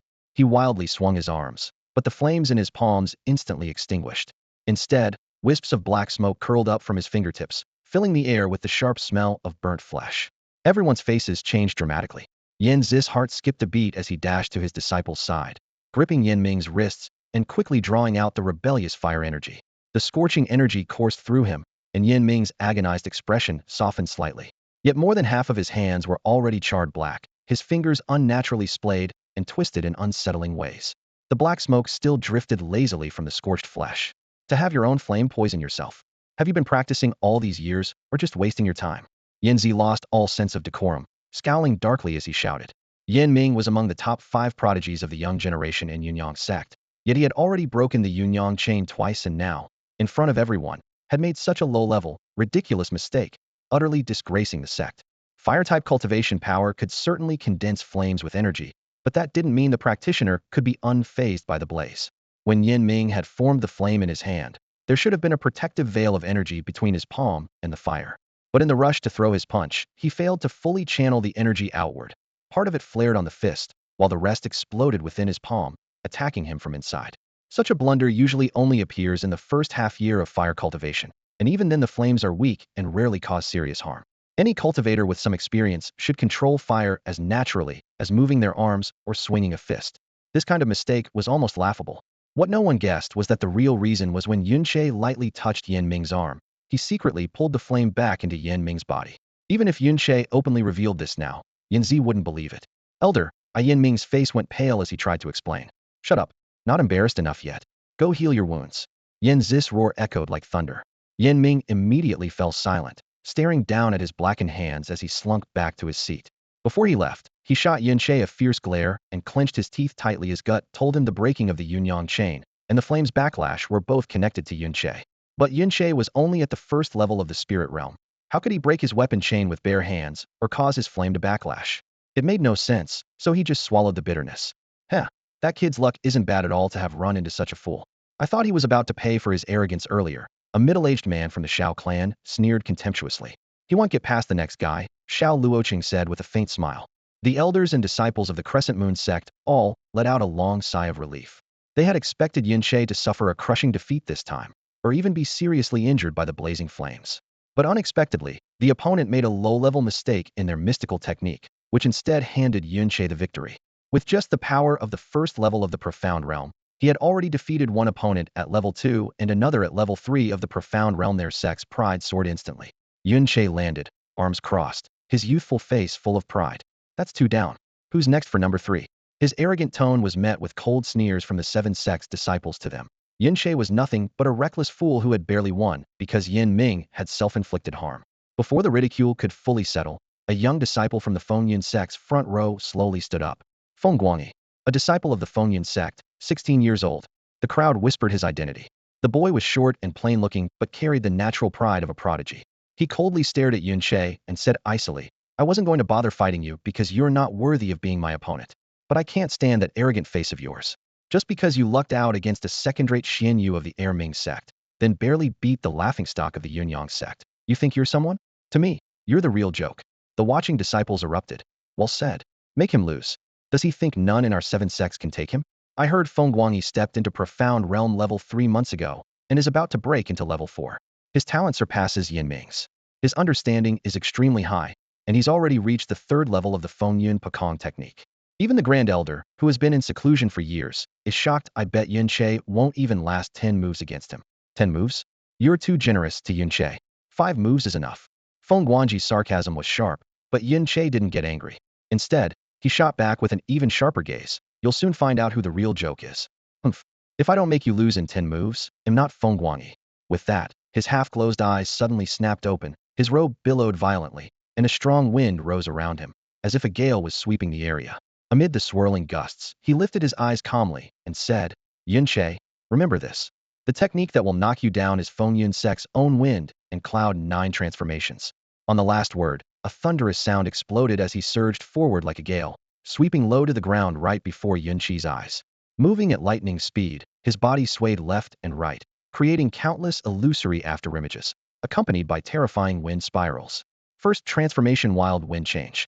His roar thundered, and 4 fierce streams of profound energy turned into 4 violent wind blades attacking Yunche simultaneously. Yunche furrowed his brow as his figure flashed like lightning, dodging 3 of them. But the 4th wind blade was right in front of him, unavoidable. His profound energy surged as he formed a barrier in front of him with all his might. Bang! Yunche staggered back 3 steps, his chest surging with turbulent energy and blood. Using his 1st-level entry into the Profound Realm's defensive power to withstand an assault from a late 3rd-level Profound Realm opponent was simply too much. He could grit his teeth and hold steady once, but if it happened again, he would definitely be injured. The 2nd transformation, Wind Shadow Shift. The roaring whirlwind suddenly intensified, the air slicing like countless blades just above the ground. Wind Guangyi's figure was pushed to his limit by the furious gale. Each of his steps was so fast it left afterimages in waves, nearly cutting off all of Yunche's escape routes. In the brief gap between the raging winds, Yunche suddenly felt a heavy pressure on his back. Wind Guangyi was charging in like a violent storm. In a flash of lightning and fire, Yunche twisted forcibly around, moving faster than Wind Guangyi expected. The other man was momentarily stunned before a wild laugh escaped him. No matter how fast you react, it's useless. Fueled by his absolute peak speed, his heavy fist, charged with late 3rd-level Profound Realm power, came crashing straight at Yunche's neck. At the same time, Yunche's right fist shot out, without any flourish, taking the most direct path to collide with Wind Guangyi's iron fist. What? He was actually going for a heating clash? Everyone in the hall was dumbfounded. If Yunche relied solely on his defensive power, he might barely endure the blow, but to choose a direct confrontation like this? Challenging a late 3rd-level opponent with only early 1st-level strength was practically suicidal. Horrific images flashed through their minds. Broken knuckles, dislocated wrists, and some even feared Yunche's arm might be shattered on the spot. Remember, Wind Guangyi's punch was not only 2 levels above, but also infused with the Wind Cloud Profound Mansion's formidable profound energy. Yet, if Yunche dared to speak such arrogant boasts, he obviously had some confidence to back it up. At the instant their fists were about to meet, a sharp gleam flared in his eyes. Deep within his profound veins, the 7 profound gates arranged like the Big Dipper constellation normally sealed tight began to silently open at the very foremost point. The 7 realms of the evil god. First realm, evil soul, activated. The instant the 1st realm gate opened, Yunche clearly heard a muffled boom, deep within his mystical veins. Almost immediately, the dark energy inside him ignited like a raging fire, wildly expanding in an instant, not only increasing massively in quantity, but even the originally thin energy was compressed into astonishing density in the blink of an eye.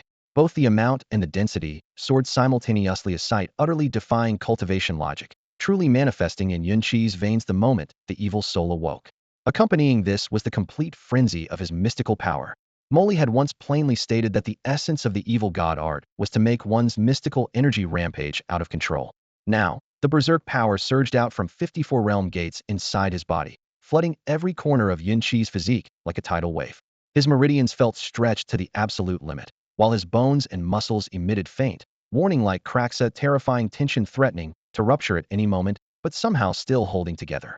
Molly had said he could only barely open the first realm at this stage. Now it seemed no exaggeration at all. Bang! Fist slammed into fist, making the hall above hum. With the impact, no flashy moves, just raw, direct mystical energy colliding heat. Crack! A crisp, clear snap sounded, immediately recognizable to all as the breaking of bone.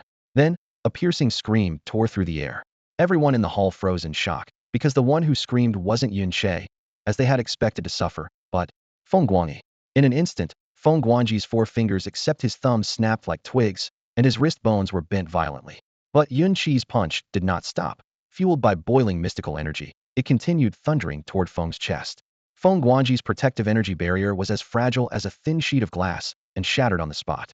He felt as if his chest had been slammed by a 1,000-pound boulder, his whole body flying backward like a withering leaf, crashing heavily against the central pillar of the hall, then bouncing several meters away before collapsing face down with twisted posture, eyes wide open, motionless for a long time. The hall instantly fell into a stunned silence. All disciples and elders stood speechless. How could a first-realm cultivator single-handedly defeat a third-realm cultivator purely through mystical energy combat? Yun Che slowly lowered his fist, composed his mind, and sealed the briefly opened first realm. As the evil soul closed, the stabbing pain and swelling between his meridians and muscles quickly subsided, replaced by a slight weakness. Stepping forward, he looked down into Feng Guangji's eyes filled with shock, humiliation, and disbelief, and spoke calmly. My arrogance comes from having the right to be arrogant. Yet you flaunt your power in front of me only to bring shame upon yourself. A proud third-realm cultivator, utterly crushed in pure mystical energy combat by a mere first-realm cultivator. Now do you finally understand who the real joke is? You. Feng Guangyi ground his teeth, trembling as he propped himself up. His right hand twitched uncontrollably from the intense pain, and his face was pale as purple. He knew very well the heavy internal injury he had just suffered. The Grand Hall remained utterly silent, most disciples from the 7 sects completely stunned.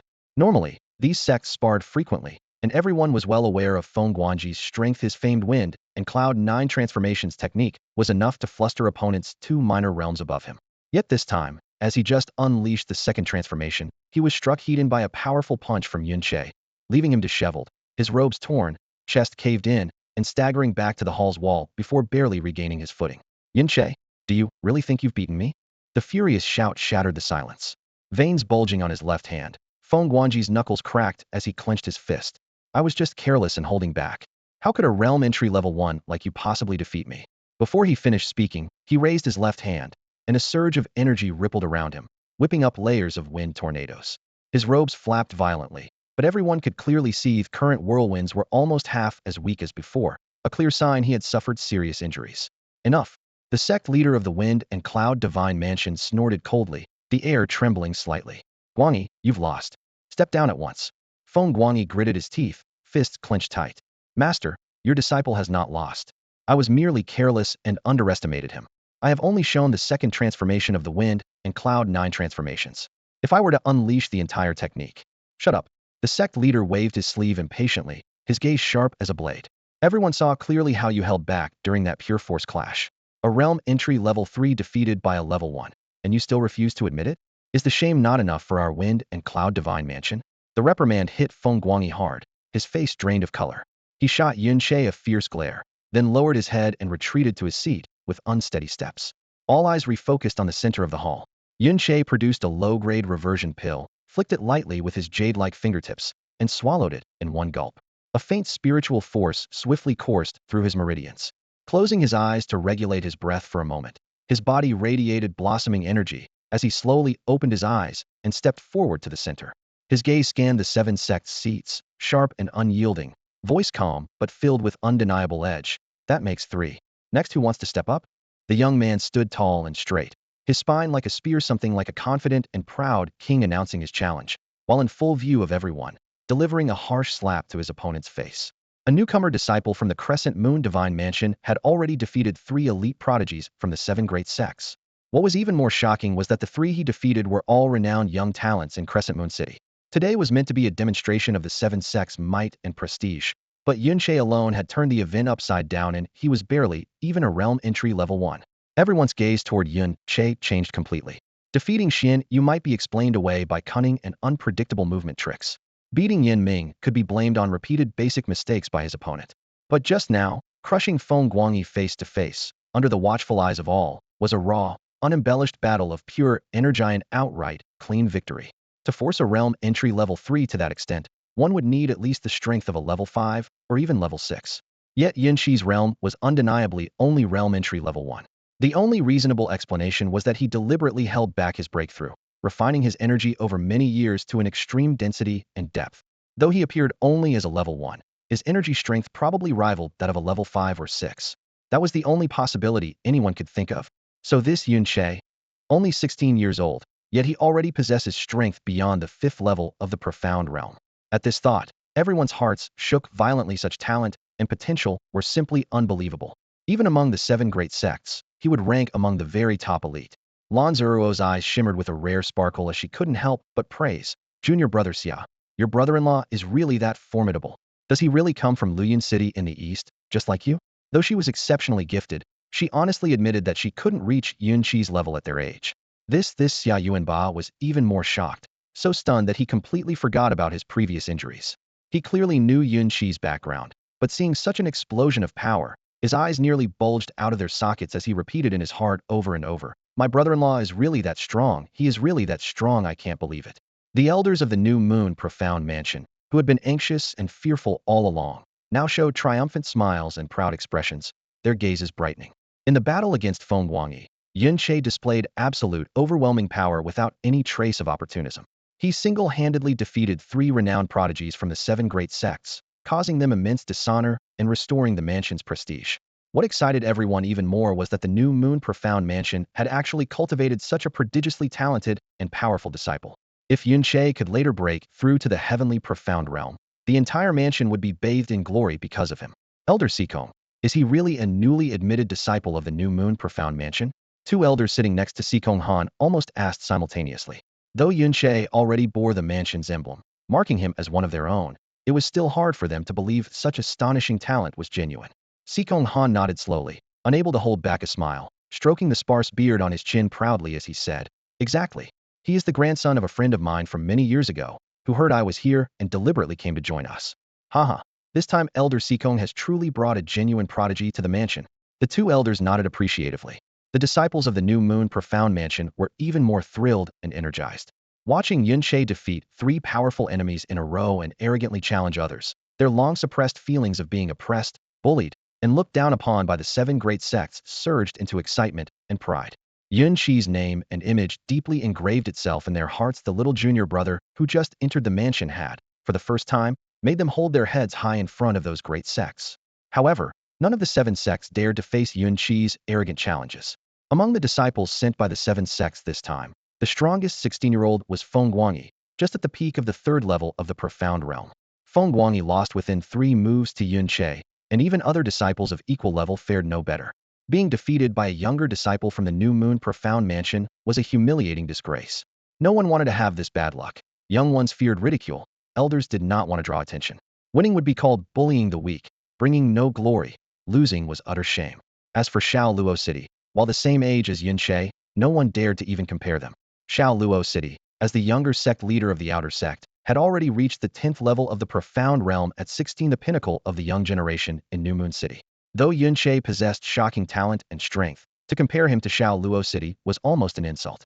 Shao Luo City sat quietly nearby, his slender fingers lightly circling the rim of his cup, the corners of his mouth curling into a faint smile, seemingly indifferent to the fuss inside the hall.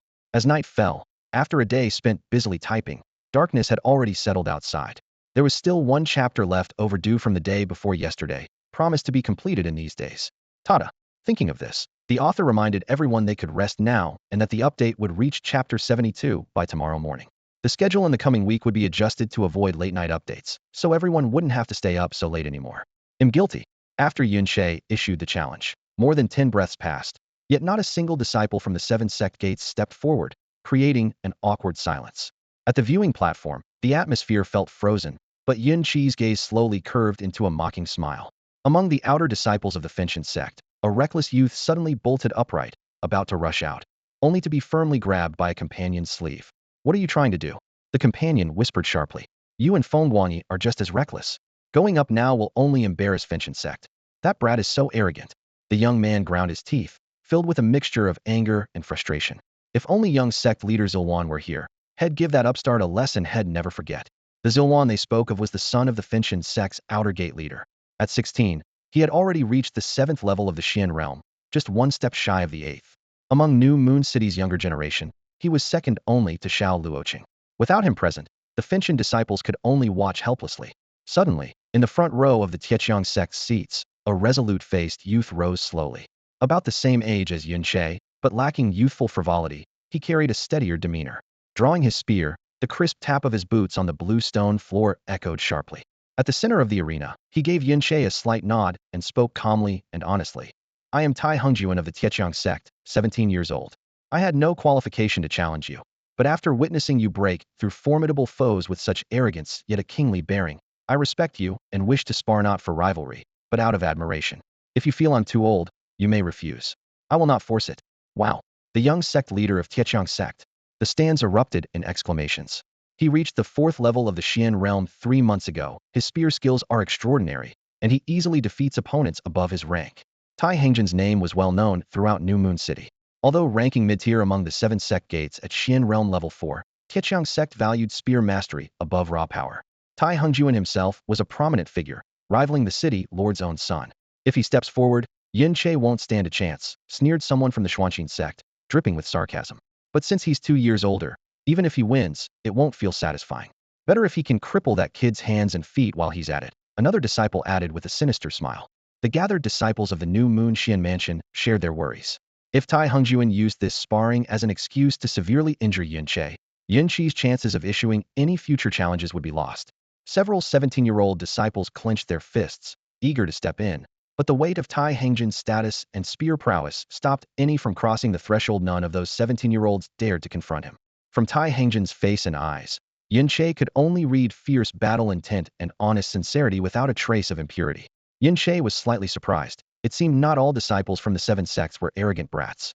Though young, Tai Hongjuan had resolute eyebrows, calm demeanor, and an aura of righteous spirit.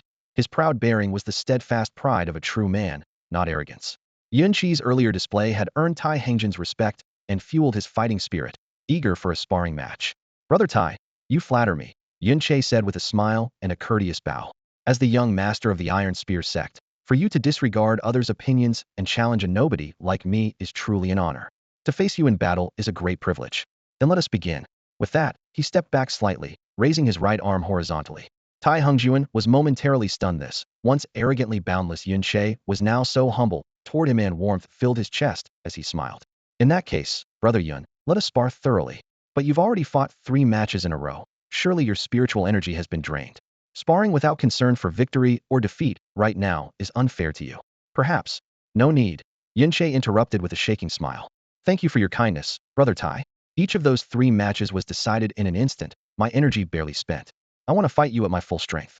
Tai Hongjuan did not press further, nodding his consent.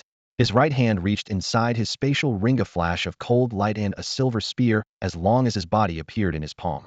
The spear tip touched the ground, restrained in gleam but unignorable in sharpness. This spear is called Cloud Piercer, a profound ancestral artifact, and the treasure I cherish as my life's companion. Today, I shall use Cloud Piercer to take your measure, Brother Yin. Brother Yin, show your weapon. Yun Che lightly shook his head. No need. I will fight you empty-handed. Tai Hongjuan was taken aback, but then nodded. Brother Yin, your generosity is impressive. So be it. Brother Tai, you misunderstand, Yin Che quickly explained. It is not that I disrespect weapons. I simply never trained with arms since childhood. My hands alone are my best weapons. If I carry a weapon, I become constrained. Yin Che was straightforward and honest. He returned respect 100-fold, responded to offense with force, and never held back when seriously provoked. Tai Hongjuan, open-hearted and respectful, had naturally earned equivalent respect in return. Tai Hongjuan gazed at Yun Che, then burst out laughing. Huh, so Brother Yun is not the arrogant person rumored excellent. This battle will surely be exciting. But remember, my Cloud Piercer spear has never lost to anyone younger than me. Brother Tai should be careful as well. Yun Che warned quietly, slowly extending his right hand, and the first realm of the evil spirit technique, Evil Soul, instantly activated. Facing an opponent far stronger than Feng Guangyi and Yin Ming, only with his evil soul form did he have any chance. This was also a sign of respect to his opponent. If that is the case, then take my spear. Tai Hongjuan let out a low growl as his entire body surged with profound energy. With a sudden thrust, his cloud-piercing spear shot straight at Yun Che. Though his movements seemed measured, the spear's tip struck like a bolt of thunder tearing through clouds, carrying immense force that reached Yun Che's front in an instant. The surrounding air was violently split apart, leaving ripples in its wake. Yun Che's pupils contracted sharply. He shifted his foot and twisted his body sideways to narrowly evade the spear tip. Just as he prepared to counterattack, a fierce gust of wind suddenly swept in from his left side. Typically, the stronger a spear strike, the slower the withdrawal. Yet after missing, Tai Hongjuan's spear abruptly swept horizontally without the slightest pause. Taken off guard, Yun Che reflexively crossed his wrists to guard his waist. Bang! The spear's vibrating power crashed over him like a tidal wave, forcing him to retreat 3 steps as his protective energy nearly shattered. Yun Che silently admired impressive spear technique and stance. Yet Tai Hongjuan was only 17 and already wielded the spear with masterful skill. Instead of pressing forward, he bellowed, Jiaolong cloud splitting. The cloud-piercing spear howled as he swung, its shadow a woven net that forced Yun Che back several dozen feet. The spear reigned supreme among weapons, a ruthless and overwhelming force, but also the hardest to master. Once fully commanded, its sweeping shadows keep enemies at bay. Jiaolong probing abyss, flying fire meteor, roaring ocean. With each strike named loudly, the spear's shadow filled the hall while Yun Che retreated step by step, sweeping through armies. Leaping 5 feet, Tai Hongjuan slashed diagonally with the long spear. Even before he neared, an intense pressure forced Yun Che's eyes nearly shut. After a dozen thrusts, Yun Che was driven to the hall's edge, no escape left. Yun Che tilted his head back and snarled, bracing his arm to meet the sweeping spear. Ah! Half the disciples of the Crescent Moon Xian Mansion gasped aloud. Yun Che could suppress opponents 3 levels above him in the profound realm. Yet Tai Hongjuan's spear not only harnessed profound energy, but carried a commanding force impossible to block hidden.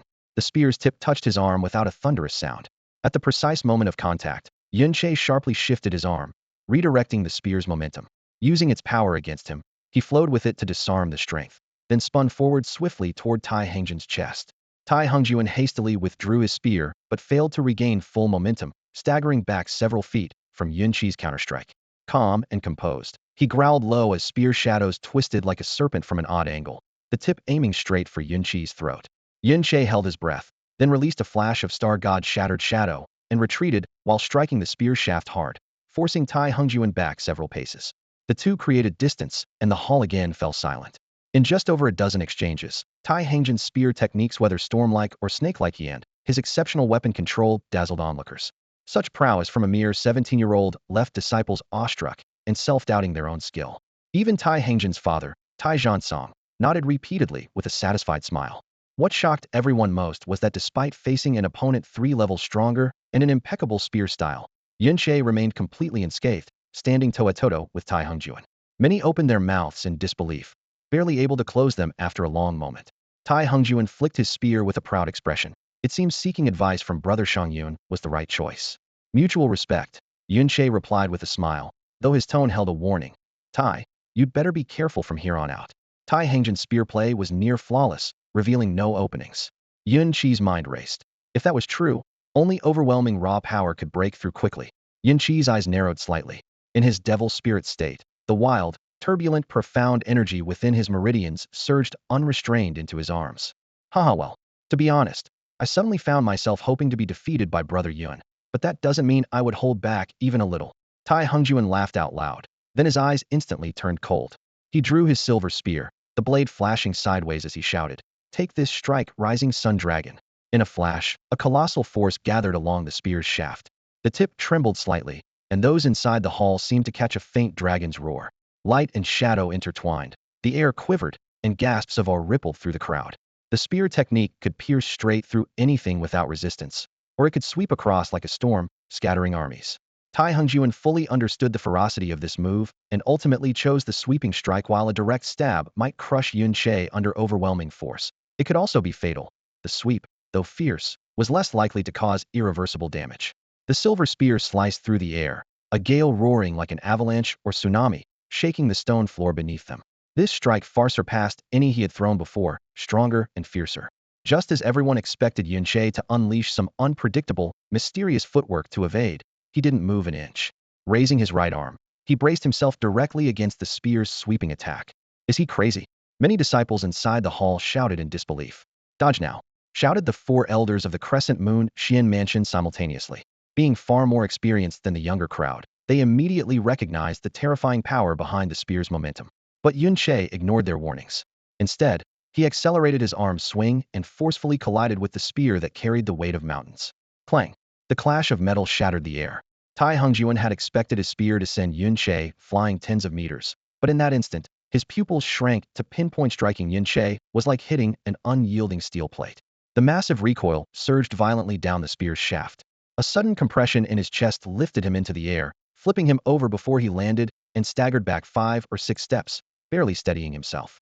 His arms tingled with numbness, and if not for his bone-deep mastery of the spear, this shock would have made him lose grip completely. In contrast, Yun Che took only 2 or 3 steps back and stood firm again. He shook off the slight numbness in his right arm, smiled faintly, and looked calm and collected. What? Tai Zhangkanged of the Iron Spear sect and Tai Hengjian's father suddenly rose to his feet. This formidable leader of one of the 7 great sects in Crescent Moon City was struck dumb by what he saw. As the sect head, he knew the terror of Rising Sun Dragon all too well. Even opponents with 3 levels higher Xian power rarely dared to take it heed. Yet before him now stood Yun Che, a mere level 1 Xian power inner realm disciple, who had actually blocked it heed. If Tai Zhansong was shocked to this extent, the others were even more dumbfounded. Several Iron Spear disciples nearly dropped their jaws, and the 4 elders of the Crescent Moon Xian Mansion seemed about to have their eyes pop out. In just a brief exchange, Yun Che had shattered all their expectations repeatedly, but this time, the shock was so intense they were on the verge of shouting aloud. Enduring that strike without flinching, Yun Che's gaze grew even calmer, for he knew the victory in this battle was still assured. Though the evil spirit was only the weakest level in the first realm of the evil god art, its unleashed power far exceeded his earlier estimates. Dark profound energy still swirled around his fist as he glanced sideways at the stunned Tai Hongjuan, a faint smile curling his lips. Brother Tai, now it's my turn to attack. In the next moment, he pushed off with his toes, his body flowing like a dragon slicing through waves. In just a few steps, he closed the distance to Tai Hongjuan. Tai Hengjian's temperament was truly unlike ordinary men. In the flash of a lightning strike, he snapped out of his shock and the piercing cloud spear glinted coldly, sweeping like thunder toward Yun Che's waist. Clang! The spear's tip struck Yun Che's fists with a harsh metallic clang. The tremendous force sent Tai Hengjian's upper body reeling backward, his arms numb and trembling, barely able to hold the spear steady. A level 4 profound energy user wielding spear momentum, yet all was met and stopped barehanded, a force far beyond what anyone at level 1 should muster. Shaken, he drew a deep breath and forcibly pushed down the numbness. Profound energy surged through him as the spear spun wildly, unleashing countless shadowy spear strikes that rained down like a storm, cutting off every route of retreat for Yun Che. Clang, clang, clang. In just seconds, the two clashed over a dozen times in rapid succession, the ringing metal sounds connecting like a continuous chain. At the final impact, Yun Che's eyes suddenly hardened as he struck the spear heated with both fists. Clang! A muffled grunt escaped Tai Hongjuan, as if his chest was struck by a violent gale. He staggered backward more than 10 paces before barely regaining his footing, hands trembling violently and nearly losing grip of the spear. Yun Che slowly withdrew his fists, his gaze indifferent, yet he did not press the advantage further. Tai Hongjuan exhaled a long breath, sheathing the piercing cloud spear into his spatial ring. Standing upright, he offered Yun Che a respectful smile and cupped his fist. Brother Yun, I lost utterly and sincerely. Outsiders might not understand, but Tai Hongjuan knew well if Yun Che hadn't withdrawn his profound energy the instant before contact with the spear, the weapon would have been knocked from his hand. For disciples of the Iron Spear sect, who regard their spear as their lifeline, losing it in battle was far harder to bear than injury. Yun Che's controlled restraint earned his genuine admiration. If possible, I truly hope to become friends with Brother Yun.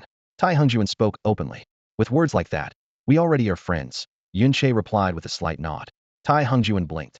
then returned the gesture sincerely with a smile as he turned and walked down from the arena. Father, I lost completely and honestly, and I feel good about it. He stood beside Taijian Song. Calm in tone though excitement shone through. Impressive. Taijian Song praised sincerely. Your progress astonishes me. But that boy, his gaze settled on Yun Che, seriousness flickering in his eyes. He is destined to become a true dragon in the skies. Yet this time, he has made enemies of almost all the major sects in Crescent Moon City. You know what he faces next. Even so, do you still want to befriend him? Without hesitation, Tai Hongjuan nodded firmly. Now that's a real man, truly my son, Tai Song. He laughed heartily, his chest booming like thunder. The Great Hall instantly erupted into chaos. He actually defeated Tai Hongjuan from the Tai army. Oh my god, he's really only at the first level of the profound realm? His show, is this even possible? Exclamations rang out one after another. Even the leaders and elders of the seven sects couldn't help but glance sideways. Yun Che, a mere first-level profound realm cultivator, had successively defeated Xian Yu from Xuanqin sect, Yin Ming from Yunyang sect, Feng Guangyi from Feng Yun Xian mansion, and now even toppled Tai Hongjuan, the junior sect leader of the Tai Spear sect, from the arena. This defied all their expectations.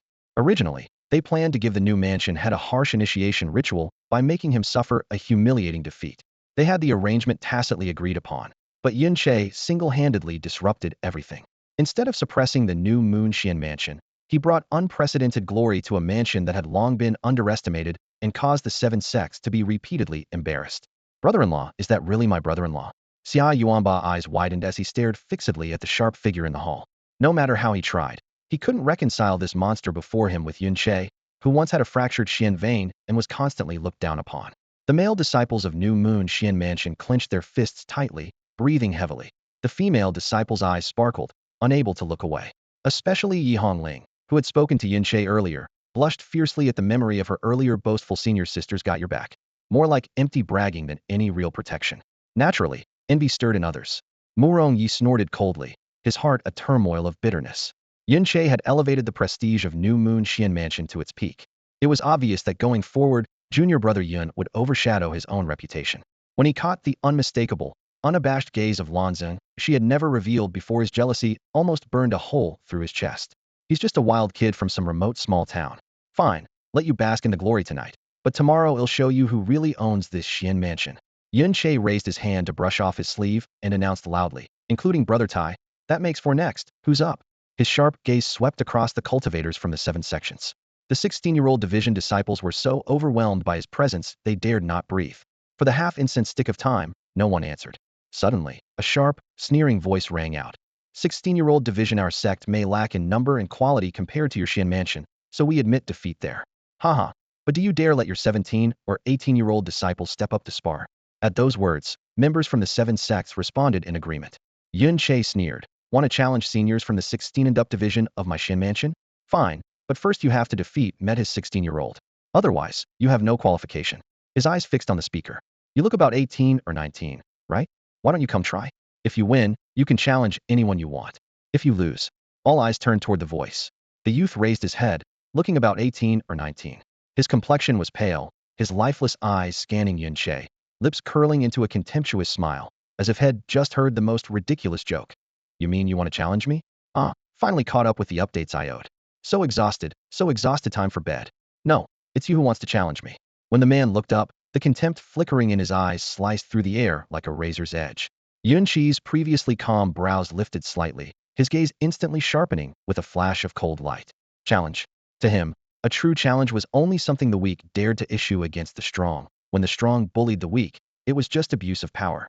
With only a few words exchanged, the two were already locked in a tense standoff, and the atmosphere in the hall silently grew heavier. He, the young man across from him, sneered, his body swaying slightly. In just a few strides, he closed the distance of several dozen meters in what seemed like an instant, now standing right before Yun Che. A cold gleam flashed from his half-closed eyes as he looked down at the youth with indifference.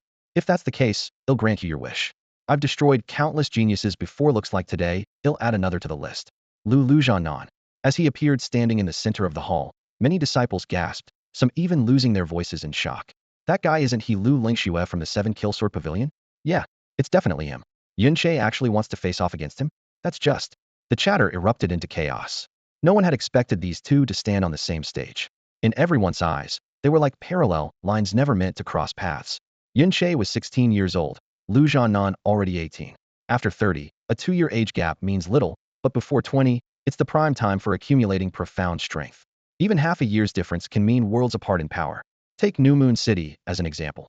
Entering the first profound realm at 16 already marked exceptional talent, though several like that still existed in the city. But reaching that level at 15 was the rarest of prodigies. There were fewer than 5 like that in the entire city. For this reason, contests among martial artists are usually limited to peers of the same age. Otherwise, fairness is out the window. Before 20, age differences equate to huge gaps in cultivation. A step in age can seem like a step across the heavens. But the gap here was far more than just years. Lu Jianan was at profound realm level 7. Yun Che, only level 1. Between level 1 and level 7 lies half a major realm, an unbridgeable gulf whether in talent or fortunate encounters. This matchup was less a contest than a one-sided rout waiting to happen. Under normal circumstances, someone like Lu Jianan would never make the first move against an opponent 2 years younger than him no matter how thick-skinned. There's pride to uphold. Yet today, it was Yun Che who openly demanded the fight. If Lu Jianan backed down, it would be an admission of fear before everyone. So he sneered and accepted the challenge, snapping the tension in the hall taut, like a bowstring ready to snap.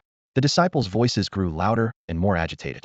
Yun Che already defied expectations by beating Xian Yu, Yin Ming, even Feng Guangyi, and the Tieheng army fell before him. But facing 18-year-old Lu Jianan, isn't this just suicide? Profound realm level 1 versus level 7, how is that even a fight? Across the 7 sects, their disciples watched with gleeful anticipation. Daring to provoke Lu Jianan? That's practically courting death.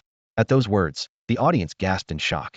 Lu Jianan, nicknamed Lu Coldblood, was known for his ruthless nature. He never held back in a fight, and bloodshed was guaranteed whenever he clashed with others. Very few opponents managed to walk away unscathed. Losing an arm or a palm was actually lucky. The elders of the New Moon sect suddenly grew pale. They knew better than anyone how terrifying Lu Jianan was. If Yun Che lost, he would likely be crippled on the spot, and the New Moon sect would lose a once-in-a-century prodigy. Sikong Han shot a worried glance at Lan Shua and tried to warn her with his voice transmission, but before he could speak, Lan Shua had already leapt to her feet and rushed to the edge of the arena, standing firmly in front of Yun Che. Junior brother Yun, he'll take this fight, she said quickly. He's 2 full years older than you. You're not suited to spar with him. But Yun Che shook his head, his black eyes shining with certainty. Senior sister, you don't need to intervene. I'm enough to handle him on my own. Being 2 years younger won't be a problem. The disciples from the 7 sects watching had been quietly regretting that Yun Che refused to step down when Lan Shua appeared, since no one could fault him for that decision. After all, Lan Shua was 18, perfectly matched to face Lu Jianan. Yet Yun Che insisted on standing his ground, drawing laughter from the crowd. Lan Zuruo's expression faltered, and she urged him urgently, Junior brother Yun, don't act rashly. He's already level 7 in the profound realm, and his mind is even more twisted than his strength. If you can't hold your own, let me step in. Thank you for your concern, senior sister, Yun Che replied with a gentle but firm smile. Since I've joined the New Moon sect, I won't let it be disgraced. There was something infectious about that smile, making it hard for Lan Shua to argue further.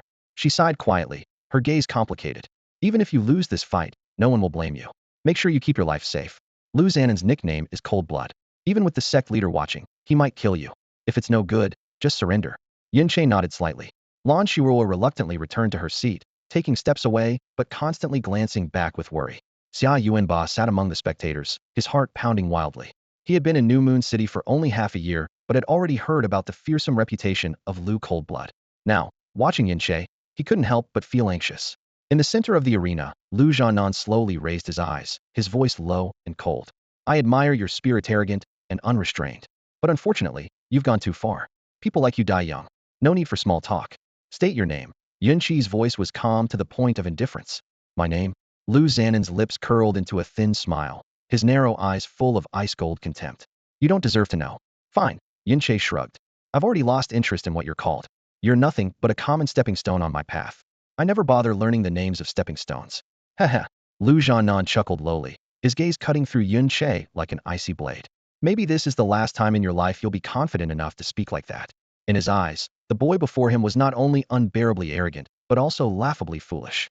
At the edge of the stands, some disciples whispered to each other in hushed tones. Looks like this kid Yun Che is finished. I can sense that this Lu Jianan has already lost all restraint. The middle-aged man outside the Shao clan shook his head.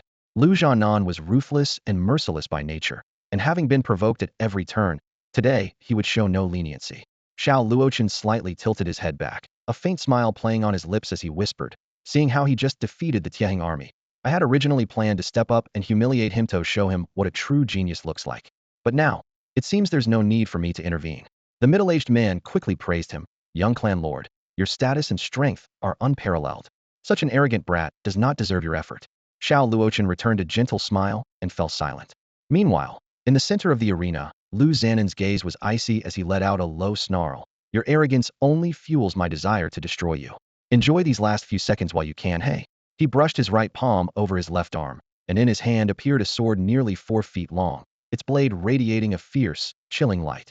In the next moment, his previously still body surged upward explosively, transforming into a shadowy blur wrapped in a howling gale, darting to within 3 steps of Yun Che in the blink of an eye.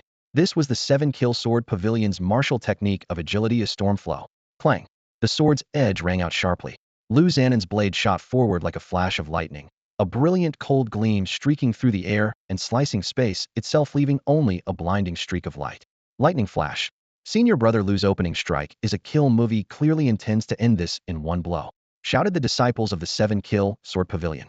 Of course, if that brat survives 3 moves from senior brother Lu, then what kind of senior brother is he? Another replied confidently. The sword strike was incredibly fast. Though the blade was slender, it was infused with Lu Xanan's immense and refined inner energy. The force of the strike was like a roaring tidal wave, flawless and unstoppable. Known for their swift swordsmanship across 1,000 miles, the 7-kill sword pavilion's specialty was speed, and Lu Zhannan took this art to its peak. Sha! With a screech of tearing air, the lightning-fast sword light pierced straight through Yun Chi's figure, impaling both him and the sword only to shatter a distorted afterimage. He actually dodged it? How is that possible? The disciples were stunned beyond belief. Lu Xanan's lightning flash was nearly perfect. None of the fellow disciples present believed they could match his speed. Such godlike sword velocity was almost impossible to evade, even with preparation. Yet Yun Che, facing the 7-kill sword pavilion's disciples for the first time and knowing nothing of their techniques, still managed to avoid it. He actually dodged. Several elders from the New Moon Mystic Mansion were equally shocked, 2 of them rising excitedly from their seats. Not only was Yun Chi's inner power astonishingly profound, but he also mastered a strange and swift movement technique, with reaction speed beyond normal human limits. So fast, Yun Chi's brow furrowed slightly. If he hadn't opened all his meridians and employed his fastest spirit energy to unleash the star god fragmented shadow technique, he might not have dodged this lightning-like sword strike. The lightning-fast strike that was meant to be a sure kill missed completely, shattering Lu Xanan's plan to finish Yun Che in one blow. Lu Xanan's heart jolted violently, yet his body didn't falter in the slightest. With a sudden, sharp pivot, his long sword swept across with cold radiance, aiming straight for Yun Chi's throat. A spear has its own momentum, and so does a sword. The spear's momentum is brutally overwhelming, while the sword's is piercingly sharp. Lu Xanan's sword momentum surged fiercely, his robes torn by the fierce wind, his true energy roaring like a surging tide crashing against the shore. The sword light transformed into a silver arc, shooting directly at Yun Chi's chest. Yun Chi's face remained expressionless. He only tapped the ground lightly, his body drifting back half a step like a wisp of smoke or a drifting cloud. The sword tip grazed past his chest with a sharp slicing sound, the silver light carving a groove nearly a yard long into the stone floor of the great hall, scattering shattered rock everywhere. Such devastating power made the watching disciples draw sharp breaths. Lu Zhannan struck without mercy. Both sword attacks targeted vital points, clearly intent on killing. To brazenly attempt murder in the New Moon Mystic Mansion, only Lu Zhannan dared such recklessness. Many silently concluded that Yun Che would most likely fall here. Seated on the main throne of the Great Hall, Mansion Lord Qin Huai's expression remained calm, but his eyes never left the battle. Beside him, Sikong Han kept signaling for him to stop this one-sided fight in his capacity as Mansion Lord, but Qin Wuyo seemed oblivious, resolute, and unmoved, leaving Sikong Han quietly anxious but helpless. Qin Huai's heart surged. Yun Chi's cultivation level was only House Master rank 1, yet the burst of energy released just now far exceeded the norm. Was he purposely hiding his strength? Impossible. Qin Wuyo had dominated for decades. He would not be mistaken. Defeating the Iron Horizontal Army alone was enough to stir the New Moon City.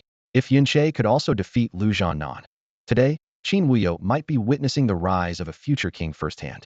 He recalled Yun Chi's arrogant behavior when he first arrived at the Mystic Mansion, reckless and defiant, deliberately provoking the 7 major sects, as if carefree. But in the battle against the Iron Horizontal Army, the boy showed a calm depth. Many arrogant youths are impulsive, but Yun Chi's gaze remained steady and composed, far beyond that of a 16-year-old. The only reasonable explanation was that his arrogance was calculated, even offending the seven sects was part of his plan. If he chose to join the New Moon Mystic Mansion, yet deliberately made enemies, what was his true intention? Qin Huai's thoughts raced, yet his admiration grew. At that moment, Yun Che was surrounded by an unrelenting barrage of sword shadows from Lu Jianan. His movement was incredibly fast. Though wielding only a single long sword, he unleashed dozens of streaks of cold light, like a raging storm. Reality and illusion intertwined so closely that onlookers couldn't tell which blade was real. Amid this impenetrable curtain of sword light, Yun Chi's figure drifted like a leaf caught in the wind, his steps as light as a swimming dragon. Sword light scorched his body, the stone slabs shattered beneath him. Yet despite this overwhelming onslaught, not a single wound appeared on Yun Che. This undoubtedly meant that Yun Chi's movement speed was even faster than Lu Xanan's sword. The vast hall fell into complete silence, the disciples staring blankly. As soon as Lu Jianan appeared, everyone was sure Yun Che was doomed. Being killed instantly seemed the only reasonable outcome. Lu Jianan did not disappoint. Each sword strike was sharp and brilliant. Yet from the first slash to now, nearly 100 sword images had not even brushed the hem of Yun Chi's clothes. There was only one reason Yun Che had relocated the instant the sword shadows fell, leaving behind only a faint afterimage for Lu Jianan. He was using a minimal-range Star God Shattered Shadow technique, which could be almost instant when all 54 mystery gates were opened and consumed very little energy. The key to this movement was that he had to possess extremely sharp perception, able to precisely capture the cutting trajectory the moment the opponent struck. The disciples held their breath, expecting Yun Che to fall, but instead they were met with wave after wave of shock. Sikong Han stared for a long moment, then whispered in disbelief. No wonder. He's sensing the air currents. In the early stage of cultivation, vision is the main sensing method. Judging trajectory by spiritual aura and airflow forges with no less than a decade of real combat experience, at least after 25 years old. None of the young disciples present could do this, but Yun Che, only 16, had mastered it perfectly, calmly navigating the storm of sword shadows without missing a beat. Sikong Han was horrified inside. What methods did Xiao Lai use to raise such a freak of a grandson? Blades flashed one after another, cutting through the air, grazing past Yun Chi's face and arms, bringing sharp pain. Suddenly, a warning voice echoed in Yun Chi's mind. Moli's voice. Finish quickly. This is your first time using the evil spirit, and you've been fighting continuously. It's too much strain. Your body and aura should feel it. Evil spirit can only last another 30 seconds at most. If you delay longer, your aura veins could be severely damaged. Yun Chi's heart trembled slightly, but he remained calm and continued dodging. You useless wretch. All you do is dodge. Lu Xanan's anger exploded as he unleashed over 100 strikes without damaging Yun Che in the slightest. With a roar, his spiritual force surged, sword intent turning ferocious. Sword shadows spiraled violently, turning the hall into a raging storm that tore everything apart. The cold sword energy shattered the marble floor into fragments, which were then swept up and scattered by the sword wind. Perhaps that roar had an effect. When Lu Jianan made a swift diagonal slash, Yun Che no longer retreated, but suddenly stepped forward, closing in on Lu Xanan's chest through the cold gleam. Lu Xanan's heart leapt with joy as he snarled internally, Fool! You're courting death. Triac. Lu Xanan's long sword viciously sliced across Yun Chi's left arm, blood spurting without surprise. But when Lu Jianan saw the bloodline carved by his sword across the man's arm, he was more shocked than pleased. That strike had been charged with 7th level Xian power, had expected to slice off Yun Chi's entire arm outright, or at the very least cut down to the bone. Instead, it left only a thin, superficial wound, barely drawing blood, without even touching the bone. And Yun Chi's defensive Xian power was supposedly only at 1st level. How could it possibly withstand his full force blow? Before Lu Jianan could fully react, Yun Che braced himself and slammed his right fist hard into Lu Xanan's chest. Bang! A dull explosion reverberated through the hall. Could 1st level Xian power really break through the 7th level defensive Xian armor? At first Lu Jianan dismissed it, but the next moment his expression changed drastically. The protective Xian energy shielding his chest shattered piece by piece in less than half a breath. It felt like a 1,000-pound hammer had struck him straight on, his insides roiling violently. He staggered backwards 7 or 8 steps, almost falling. Impossible, he raged inside his mind. He clearly wielded only 1st level Xian power, and even if Yun Chi's energy was thick, it should at most compare to 3rd or 4th level, far below his own. Why couldn't he break through Yun Chi's defense with his sword? Why was he the one retreating after a single punch? Filled with a mix of shock and fury, Lu Xanan's killing intent surged. He prepared to unleash the strongest secret technique of the 7-kill sword pavilion. But then he saw Yun Che lift his right hand, fingers stretching wide, an unsettling smile on his face. Explode. The fingers suddenly clenched sharply, a low voice vibrating with surging Xian power. Before anyone could understand what Yun Qi's shout meant, a piercing scream ripped through the hall. Ugh! A blazing ball of searing flame burst forth from Lu Xanan's chest exactly where Yun Qi's punch had struck, engulfing his flesh, bones, and nearby organs. Lu Zhanan collapsed, rolling wildly on the floor, slapping desperately at the mysterious fire that consumed him. But this fire was drawn forth by the Xian power Yun Che had poured into his chest. There was no way to extinguish it without tearing open the wound itself. Cold blood was Lu Xanan's notorious nickname, but his scream now could pierce even the hardest heart. The fiery torment, burning from within, was beyond any normal person's endurance. Everyone present turned pale, some ashen, some trembling. It's fire element Xian art. He actually knows fire element Xian techniques too. Oh my god, that's the remote Xian summoning only seen at advanced fire element levels. Yun Che is only 16, and he's already mastered this? How is that possible? No wonder Yin Ming looked so terrible earlier. It wasn't Yin Ming's mistake at all. Yin Che also cultivates fire element Xian arts, obviously more skilled than Yin Ming. Yin Ming, playing with fire in front of him, was just digging his own grave. As the flames continued to erupt from Lu Xanan's chest, many people were struck with both terror and comprehension all at once. At this moment, Yin Ming, who had been defeated by Yun Che before, was dumbfounded. Igniting elemental energy from a distance, that was a technique only achievable after reaching the 6th level of their sect's elemental cultivation. Yin Ming never dared to dream of such mastery before he turned 30, yet Yun Che had done it openly and unmistakably, with no hint of trickery. Witnessing this, he finally understood that his defeat was entirely justified. Trying to play with fire in front of a monster who can ignite elemental energy from afar, it's just showing off in front of an expert and bringing shame upon myself. Yin Ming bitterly thought, his self-mockery trembling with helplessness.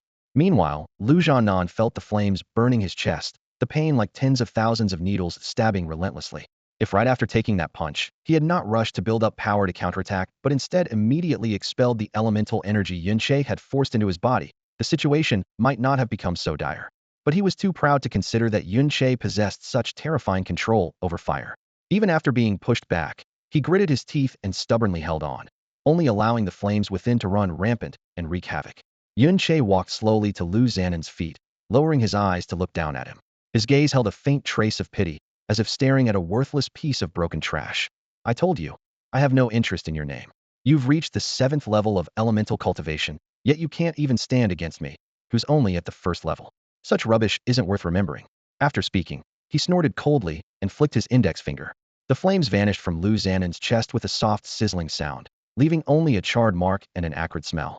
To those he disliked, Yun Che never held back from kicking them when they were down, especially since Lu Zhanan had just tried to kill him. If it weren't for the fact that they were in the New Moon sect's main hall, scrutinized by countless eyes, he would never have kindly put out his fire. There are things I should have said many days ago, but I never knew how to fully express what I felt inside. So I remained silent, delaying it all along. But today, I must say it, otherwise, it will truly be too late. Truly thank you all. That's all for today. Thank you so much for watching. I hope you guys enjoyed. If you wish to have another part of this recap, please give us at least 1,000 likes. Please don't forget to comment and subscribe to our channel for more content like this. Until next time.